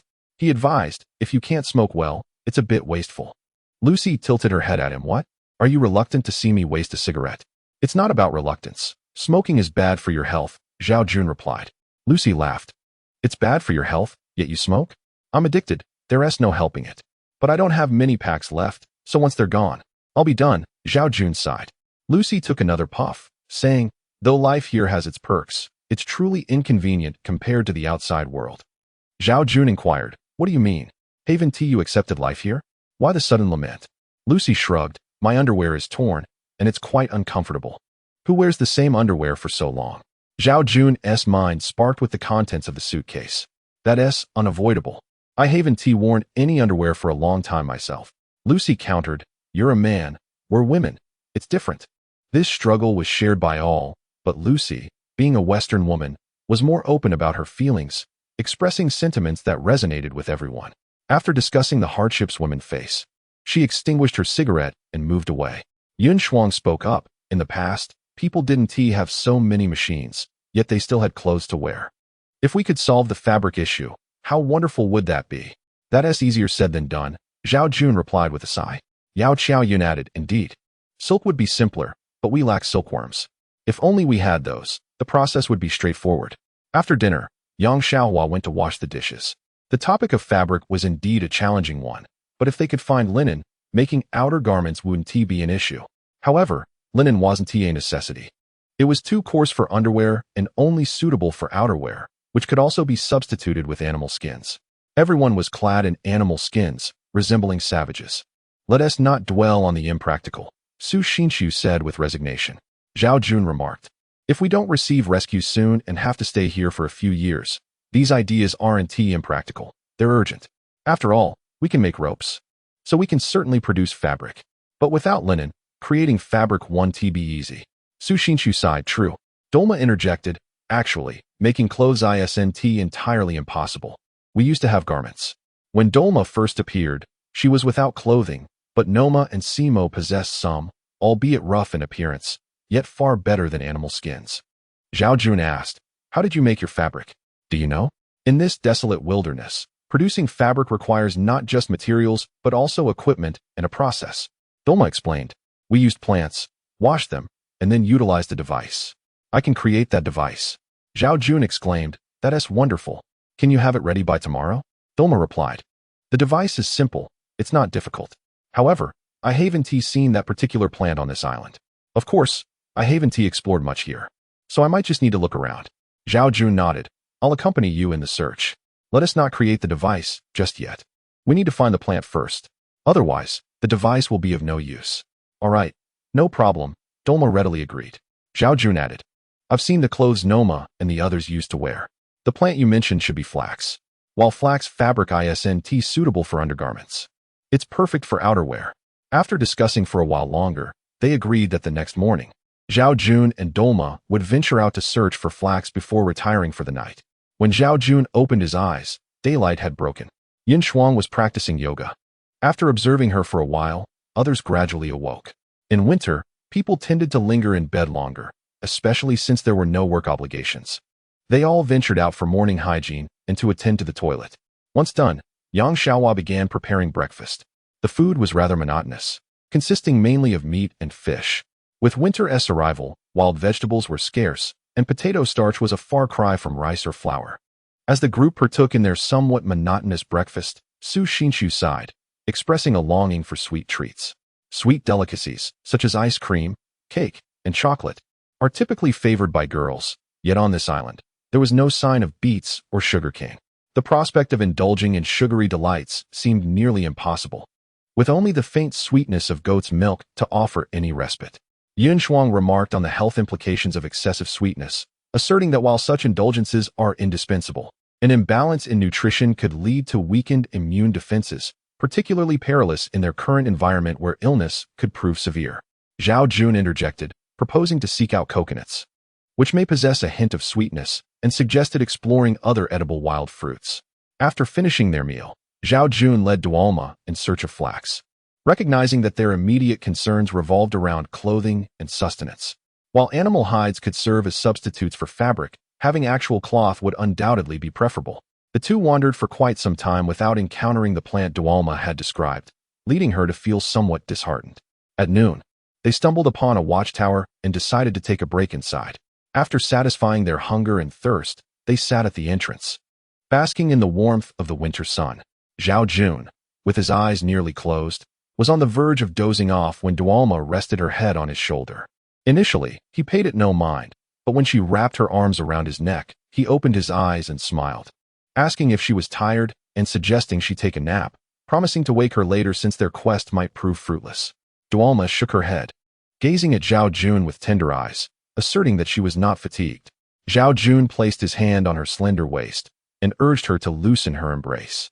However, Dualma tightened her hold, declaring that she would not let go until he agreed to her request. When he inquired what she wanted him to agree to, she boldly stated, "Be my husband. Be my man. You cannot brush me off today." Historically, Dualma had been relatively restrained in her affections, having professed her feelings publicly but ceased her pursuit after Zhao Jun's rejection. Now, however, with a rare moment of solitude with him, she was determined not to let this opportunity slip away. Zhao Jun gently pushed against Dualma's waist, attempting to reason with her, but she remained fixed in her position, insisting on her intentions. The proximity of their faces created an intimate atmosphere, and Zhao Jun expressed his understanding of her feelings and the customs of her tribe, which dictate that one should not let go of a desired partner. However, he reminded her that he was already involved with Qin Shiyuan and Yang Xiaohua. Dualma interjected, "I do not mind," and then, with a hint of surprise, asked about Yang Xiaohua, confirming Zhao Jun's relationship with her.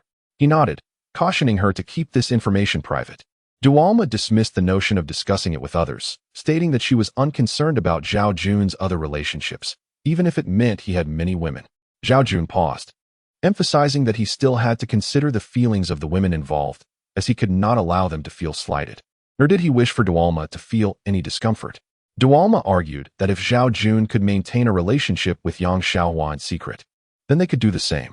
Zhao Jun chuckled at her naivety, but she insisted that as long as he did not compel her to disclose anything, she would keep it to herself. Zhao Jun expressed his reservations, noting that he would inevitably give away the situation through his behavior.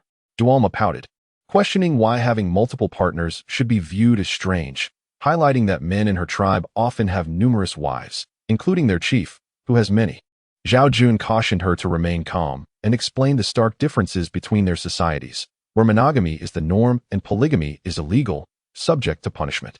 Dualma, unfazed, retorted that they were not in his society and quoted a saying from Xiao Yun, "When in Rome, do as the Romans do." She further queried who would punish him, asserting that no one was monitoring their actions on this deserted island. Zhao Jun attempted to convey the deeply ingrained beliefs about monogamy in his culture, emphasizing that a man with divided affections would face societal scorn. Dualma frowned, countering that if both parties were willing, it should not matter.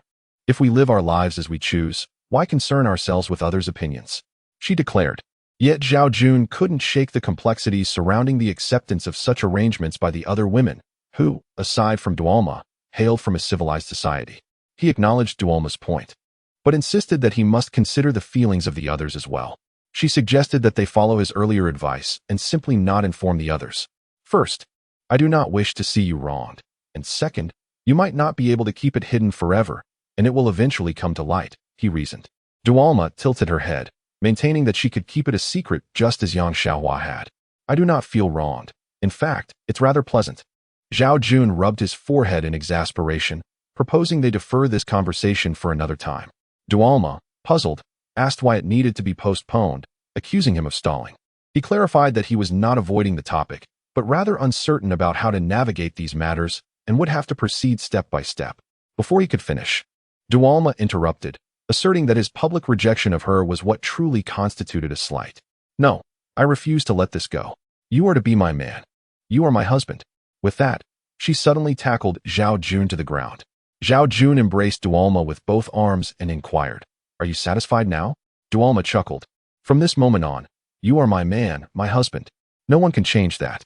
Zhao Jun gently caressed Dualma's curly hair, which had a unique texture when touched. He replied, "Indeed, no one can alter that. From now on, I cannot allow you to suffer even the slightest grievance. But regarding our relationship, I understand. I won't speak to anyone about it. Is that acceptable?" Dualma responded, "Well then." However, Zhao Jun shook his head and said, "No, if you wish to speak about it, then feel free. After all, Dualma does not comprehend the need for secrecy. If I prevent her from speaking, others will surely notice. Given this, I might as well embrace the circumstances. As for Qin Shiyuan, she will find out sooner or later. I have resolved to have an earnest discussion with her tonight. It would be best if she could accept it. If she cannot, then there is nothing I can do."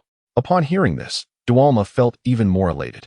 She had always believed that being together with Zhao Jun while hiding it from everyone else would be an immense injustice. How could one have a husband yet feel the need to conceal it? Really? But, until you find it difficult to explain to Sister Yuan and Sister Xiaohua? Dualma asked curiously. Zhao Jun reassured her, "It is all right. I will handle that side of things. They will not react adversely." Dualma then inquired, "What about the others? Do you not care about their opinions anymore? Or do you care but consider it inconsequential?" Zhao Jun remarked, "Hiding it is futile. Sooner or later, the truth will emerge. Whether it matters or not is inconsequential. What truly counts is that we are together now, and you are my woman." Duo Irma beamed with joy and replied, "Indeed, that is what you said." Zhao Jun gently kissed her cheek and affirmed, "Absolutely, it is my declaration." A wave of sweetness washed over Duo Irma's heart as she felt her long-held wish finally fulfilled. Upon arriving at the cave, Duo Irma and Zhao Jun displayed a tender affection towards each other. Onlookers might have found it somewhat peculiar, yet recalling Duo Irma's previous candidness, they were somewhat prepared for it. Yang Xiaohua, observing the scene, did not harbor any strong feelings. She had long come to terms with such matters. However, Qin Shiyuan's face fell, her displeasure evident. Zhao Jun took notice of her reaction while Yang Xiaohua busied herself with dinner. He leaned in to whisper a few words to Duo Irma, who nodded in understanding. Zhao Jun then approached Qin Shiyuan and said softly, "Sister Shiyuan, could you step outside for a moment? I have something to discuss with you." Qin Shiyuan huffed, unwilling to speak further in front of so many, and followed Zhao Jun outside the cave. Once in the courtyard, he finally confessed, "Sister Shiyuan, Duo Irma and I, we are now together." Qin Shiyuan's voice trembled with indignation as she retorted, "What have I lacked? You wish to cast me aside so swiftly? Is this how you repay my affection?" Zhao Jun hastily replied, "Sister Shiyuan, you are entirely mistaken. I never intended to abandon you." Qin Shiyuan's icy demeanor persisted as she challenged, "Then why are you with Duo Irma? How could you be so fickle, chasing after novelty?" Feeling somewhat embarrassed, Zhao Jun glanced towards the cave entrance, noticing the curious gazes of the women and even Norma observing from their dwelling. He sighed, "Sister Shiyuan, I never declared a desire to part ways with you." Qin Shiyuan's brow furrowed. "What do you mean by that?" Zhao Jun explained, "What I mean is, although I am with Duo Irma now, my feelings for you remain unchanged." Such words, once unthinkable for the previous Zhao Jun, now tumbled forth, leaving Qin Shiyuan feeling somewhat exasperated. "Are you asking me to accept Duo Irma? How absurd!" she exclaimed in anger. Zhao Jun spread his hands in a gesture of helplessness. "Indeed, it seems absurd, but it is an unavoidable reality. I cannot refuse Duo Irma, but my heart remains steadfast. Do you not find these words utterly awkward?" Qin Shiyuan scoffed. "How can you utter such callous sentiments?" Zhao Jun lowered his head in silence for a moment before saying, "I truly apologize, Sister Shiyuan. If you cannot accept this, then perhaps we should." Qin Shiyuan's eyes widened as she shouted, "What? You wish to abandon me?" Zhao Jun waved his hands. "That is not my intention." "Then what do you mean?" Qin Shiyuan and Appo's emotions swung between sadness, worry, and anger. This reaction was anticipated by Zhao Jun, although Qin Shiyuan had initially approached him for her own survival. Months had passed in their relationship, and it was impossible for her to remain unaffected. As the saying goes, affection grows over time. And Zhao Jun too had developed feelings for her, hence his concern for her emotions. "My point is, the situation is as it is. If you truly cannot accept it, I shall refrain from intruding upon you," Zhao Jun stated. Qin Shiyuan managed a bitter smile. "Are you suggesting we should break up?" "I do not wish for that, but I understand your feelings and thoughts. Therefore, I shall not be surprised by any decision you make," he replied. Qin Shiyuan, feeling emotionally drained, waved her hand. "I need some time to think." "Sister Shiyuan," Zhao Jun began, "please, allow me some peace. I need time to contemplate." She insisted. Originally a flight attendant, Qin Shiyuan was quite accomplished. Under different circumstances, securing a wealthy partner would not have been difficult. However, now, in this environment with Zhao Jun, she felt a sense of grievance, never expecting him to declare his relationship with another woman. Her instinct was to break up with Zhao Jun, but what would follow? Could she find another man? Would she have to settle for Norma or Simo, both of whom were already married? Moreover, how could she ever consider associating with a savage? Qin Shiyuan was indeed in turmoil. Zhao Jun, witnessing her distress, felt powerless to persuade her and decided to grant her space. Seated by the fire, Zhao Jun remained silent. Yao Qianyan spoke up. "Everyone is somewhat prepared for your relationship with Duo Irma, but I'm afraid Qin Shiyuan may struggle to accept it. You must keep a close watch on her and prevent her from making any rash decisions." Duo Irma inquired, "Rash decisions? What do you mean?" Zhao Jun interjected, "Duo Irma, please hold your tongue." Pouting, Duo Irma replied, "If I don't speak, I won't speak. After all, you are my man." Yao Qiaoyan continued, "Zhao Jun, we are all citizens of Daxia, living in a civilized society. Do you not think your actions are somewhat excessive?" Zhao Jun, feeling troubled, lit a cigarette and took a few puffs. "I acknowledge my excesses, yet what can I do now? I have tried my utmost to endure, wishing to avoid hurting anyone. But consider, how many normal men can remain unmoved in the face of such temptations, especially in this environment?" Su Xinxi remarked, "Indeed, few men can withstand such temptations. Yet that is not the crux of the issue. The real concern is that you have already hurt Qin Shiyuan. Are you aware of that?" "I am aware," Zhao Jun said sincerely, Yet I am at a loss on how to persuade her. She must make her own considerations. Yao Qiaoyan expressed, initially. I look down upon Qin Shiyuan's affections towards you, but your actions have truly gone too far. Zhao Jun glanced outside, where it was chilly, and spotted Qin Shiyuan seated on a swing, silently wiping away tears, her plight indeed heart-wrenching. He flicked the ash from his cigarette and asked, "What do you suggest I do? You made this mess. How can we possibly know how to resolve it?" Yao Qiaoyan rolled her eyes. Zhao Jun sighed, "Enough. Everyone disperse. I too wish for some solitude." Yao Qiaoyan scoffed. "I see this as mere evasion." Realizing Sister Shiyuan was in a foul mood, Zhao Jun decided it best to refrain from speaking to her, believing the best course was to allow her to cool off. Yao Qiaoyan sighed and left to comfort Qin Shiyuan. Meanwhile, Duo Irma moved closer to Zhao Jun and whispered, "Is Sister Shiyuan unable to accept this? Should I speak with her?" Zhao Jun quickly replied, "No, do not interfere. She currently finds your presence irritating and agitating. Any further discussion will only complicate matters. Let her have her peace, and do not display excessive affection towards me, as it will only provoke her further." Dorma sighed helplessly. "Well, all right then." Everyone began to persuade Qin Shiyuan to take it easier, while Dorma sought out her elder brother, Noma, who was pleased to have found his own place with Dorma. Only Zhao Jun and Yang Xiaohua, who was cooking, remained in the cave. After a moment of silence, Yang Xiaohua asked, "So, have you laid all your cards on the table now?" Zhao Jun hesitated. He had a relationship with Yang Xiaohua too, but she had requested him not to speak of it. If Qin Shiyuan were to discover this at this moment, it would likely deepen her sorrow and anger. Zhao Jun replied, "Dorma is not one to keep secrets." Yang Xiaohua said, "In that case, I should refrain from getting involved in this matter. You all can make a fuss, but don't pull me into it." She smiled and added, "I will remain silent, but you must persuade Sister Yuan well. She appears to be quite heartbroken." Zhao Jun lamented, "She will have to face it eventually. Knowing it now might be better. Otherwise, if she finds out later, her heart may suffer even more."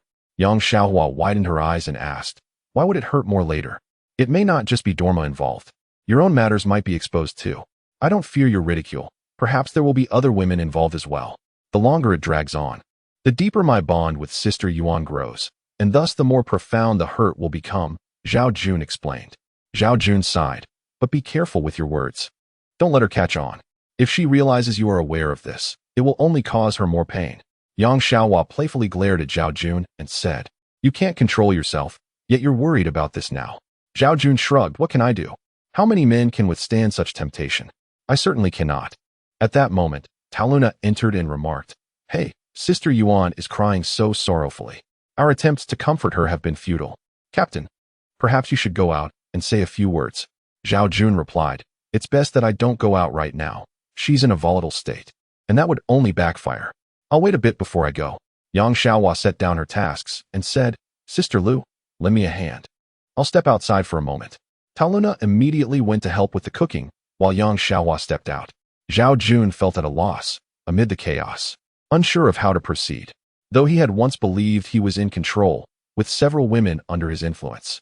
The reality was that he didn't wish for his women to suffer. Seeing Qin Shiyuan cry so bitterly weighed heavily on his heart. Taluna observed that everyone was outside and timidly said, "Captain, I now understand why you have been delaying our situation." Zhao Jun smiled wryly. "I am not delaying. You're right, it is indeed complicated." Taluna added, "Fortunately, it's not me involved, but Dorma. Otherwise, Sister Yuan might turn against me." Zhao Jun asked, "Are you suggesting that Sister Yuan would target Dorma? When she's upset, she might say some irrational things. Don't take them to heart," Taluna advised. Zhao Jun inquired, "What has she said?" Taluna hesitated before responding. "What did she say? Please tell me, so I can prepare myself. What if Sister Yuan does something reckless?" Taluna finally said, "She mentioned wanting to tear Dorma's face apart for being the third party." Zhao Jun shook his head. "Surely she was just venting." Taluna agreed. "I think so too. It's likely just words said in anger." Zhao Jun sighed. "Regardless, I truly need to have a serious talk with her. If necessary, I may even let her hit me. Perhaps it would help her feel better." Taluna replied, "Yes, say what you must. But it would be best to wait until she calms down a bit." Zhao Jun nodded. "Let us wait until after dinner." During dinner, Qin Shiyuan still did not emerge, and everyone felt helpless. After the meal, Zhao Jun took a bowl of meat soup and approached her door, knocking gently. "Sister Yuan, please eat something." There was no response. So he pushed the door open, finding Qin Shiyuan lying on the bed, her head buried in furs, still sobbing. He placed the soup aside and called, "Sister Yuan." Sister Yuan. Startled, she sat up abruptly, exclaiming, "What do you want? You scoundrel!" Qin Shiyuan, proud and indignant, had already felt wronged by being with Zhao Jun. To discover that he had other women was intolerable to her. The tumult of emotions, anger, sadness, and confusion swirled within her, for she had become unable to detach from Zhao Jun. Yet the bitterness of betrayal was unbearable. Zhao Jun admitted, "I truly am a scoundrel. I'm sorry. But please don't starve yourself. We can talk things through." Qin Shiyuan and Appo's eyes were swollen from crying, revealing the depth of her sorrow. Zhao Jun had previously thought that she was with him merely for survival, not realizing how deeply she had come to care for him. The passage of time had forged genuine feelings. Thus, the thought of sharing him with another was devastating for her. "You have done what you have done. What is there left to say? If you truly cared for my feelings, you wouldn't have acted this way. At the very least, you could have told me beforehand." Qin Shiyuan choked out. Zhao Jun questioned, "If I had told you in advance, would you have agreed? Would you not have been angry?" "Of course, I would not have agreed," Qin Shiyuan retorted. Zhao Jun sighed. "That's just it. No matter what, you would have been angry. Whether I spoke of it or not, the outcome would remain unchanged. Besides, such matters often arise unexpectedly, without warning. I should have anticipated it. Dorma openly pursued you multiple times. I should not have allowed her to be alone with you," Qin Shiyuan exclaimed. Zhao Jun replied, "Sister Yuan, enough. What is done is done. You've cried enough now. I acknowledge my mistakes. Isn't that enough? Since you recognize your mistakes, how do you plan to make amends?" Qin Shiyuan inquired. Zhao Jun was momentarily taken aback. Though he felt he had erred, he had never contemplated how to rectify it. He had been resigned to the idea of accepting whatever came. Yet, he struggled to voice harsh words. If he were truly heartless, he could have simply told her to either stay with him or leave. Zhao Jun said, "I will treat you well from now on." Qin Shiyuan pressed, "What does treating me well mean to you? Does it mean you will continue to be with me while also pursuing Dorma? Do you think I can accept that?" Zhao Jun helplessly remarked, "Can you accept that it has come to this? You are now my woman, and I should not let you suffer. However, Dolma is also my woman. Ultimately, you are still yearning for the beautiful things, aren't you?" Zhao Jun, you are truly being unreasonable. You are insulting my dignity. Qin Shiyuan retorted angrily. Zhao Jun sighed, momentarily at a loss for words, remaining silent for a while before saying, "You should eat something." Qin Shiyuan shook her head and replied, "I won't eat. Your body belongs to you alone, not anyone else. Treating it this way is not good for you." Zhao Jun insisted. Qin Shiyuan countered, "Whether my body is well or not has nothing to do with you. Since you no longer love me, it would be better if I were dead." Zhao Jun wished to embrace Qin Shiyuan, but she resolutely refused, saying, "If you want to hug someone, go hug Dolma. Don't hug me." Zhao Jun softly said, "Sister Yuan." "Don't call me Sister Yuan." Qin Shiyuan snapped. Zhao Jun urged, "Please listen." Qin Shiyuan glared at him and retorted, "If you won't listen, why should I?"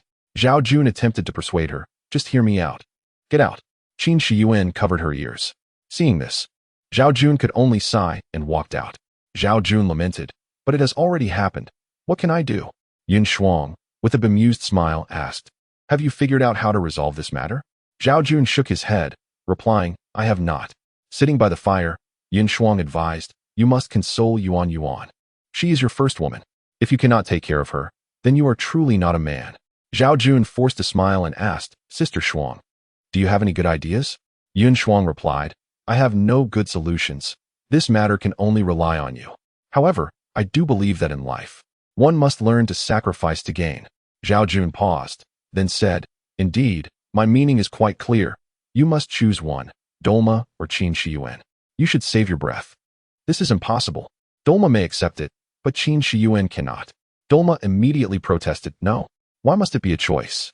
I have made myself clear. You may accept it, but Qin Shiyuan cannot. This is truly impossible.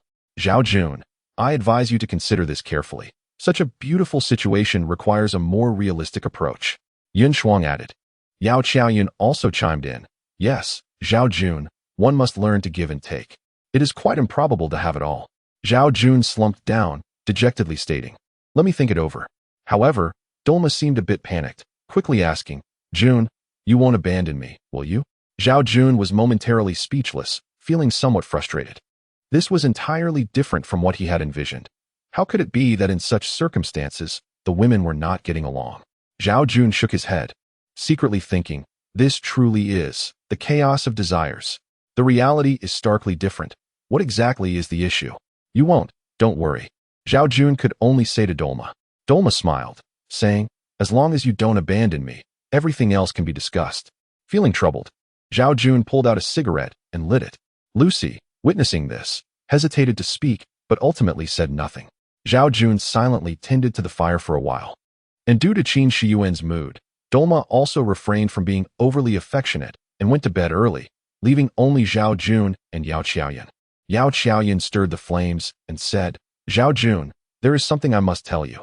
Zhao Jun, feeling troubled and curious about what Yao Qiaoyan wanted to say, asked, what is it? Just speak plainly. Yao Qiaoyan glanced at Dolma's room, seemingly having some reservations, which only deepened Zhao Jun's curiosity. Zhao Jun urged, what on earth is going on? Today, Qin Shiyuan mentioned wanting to mar Dolma's face.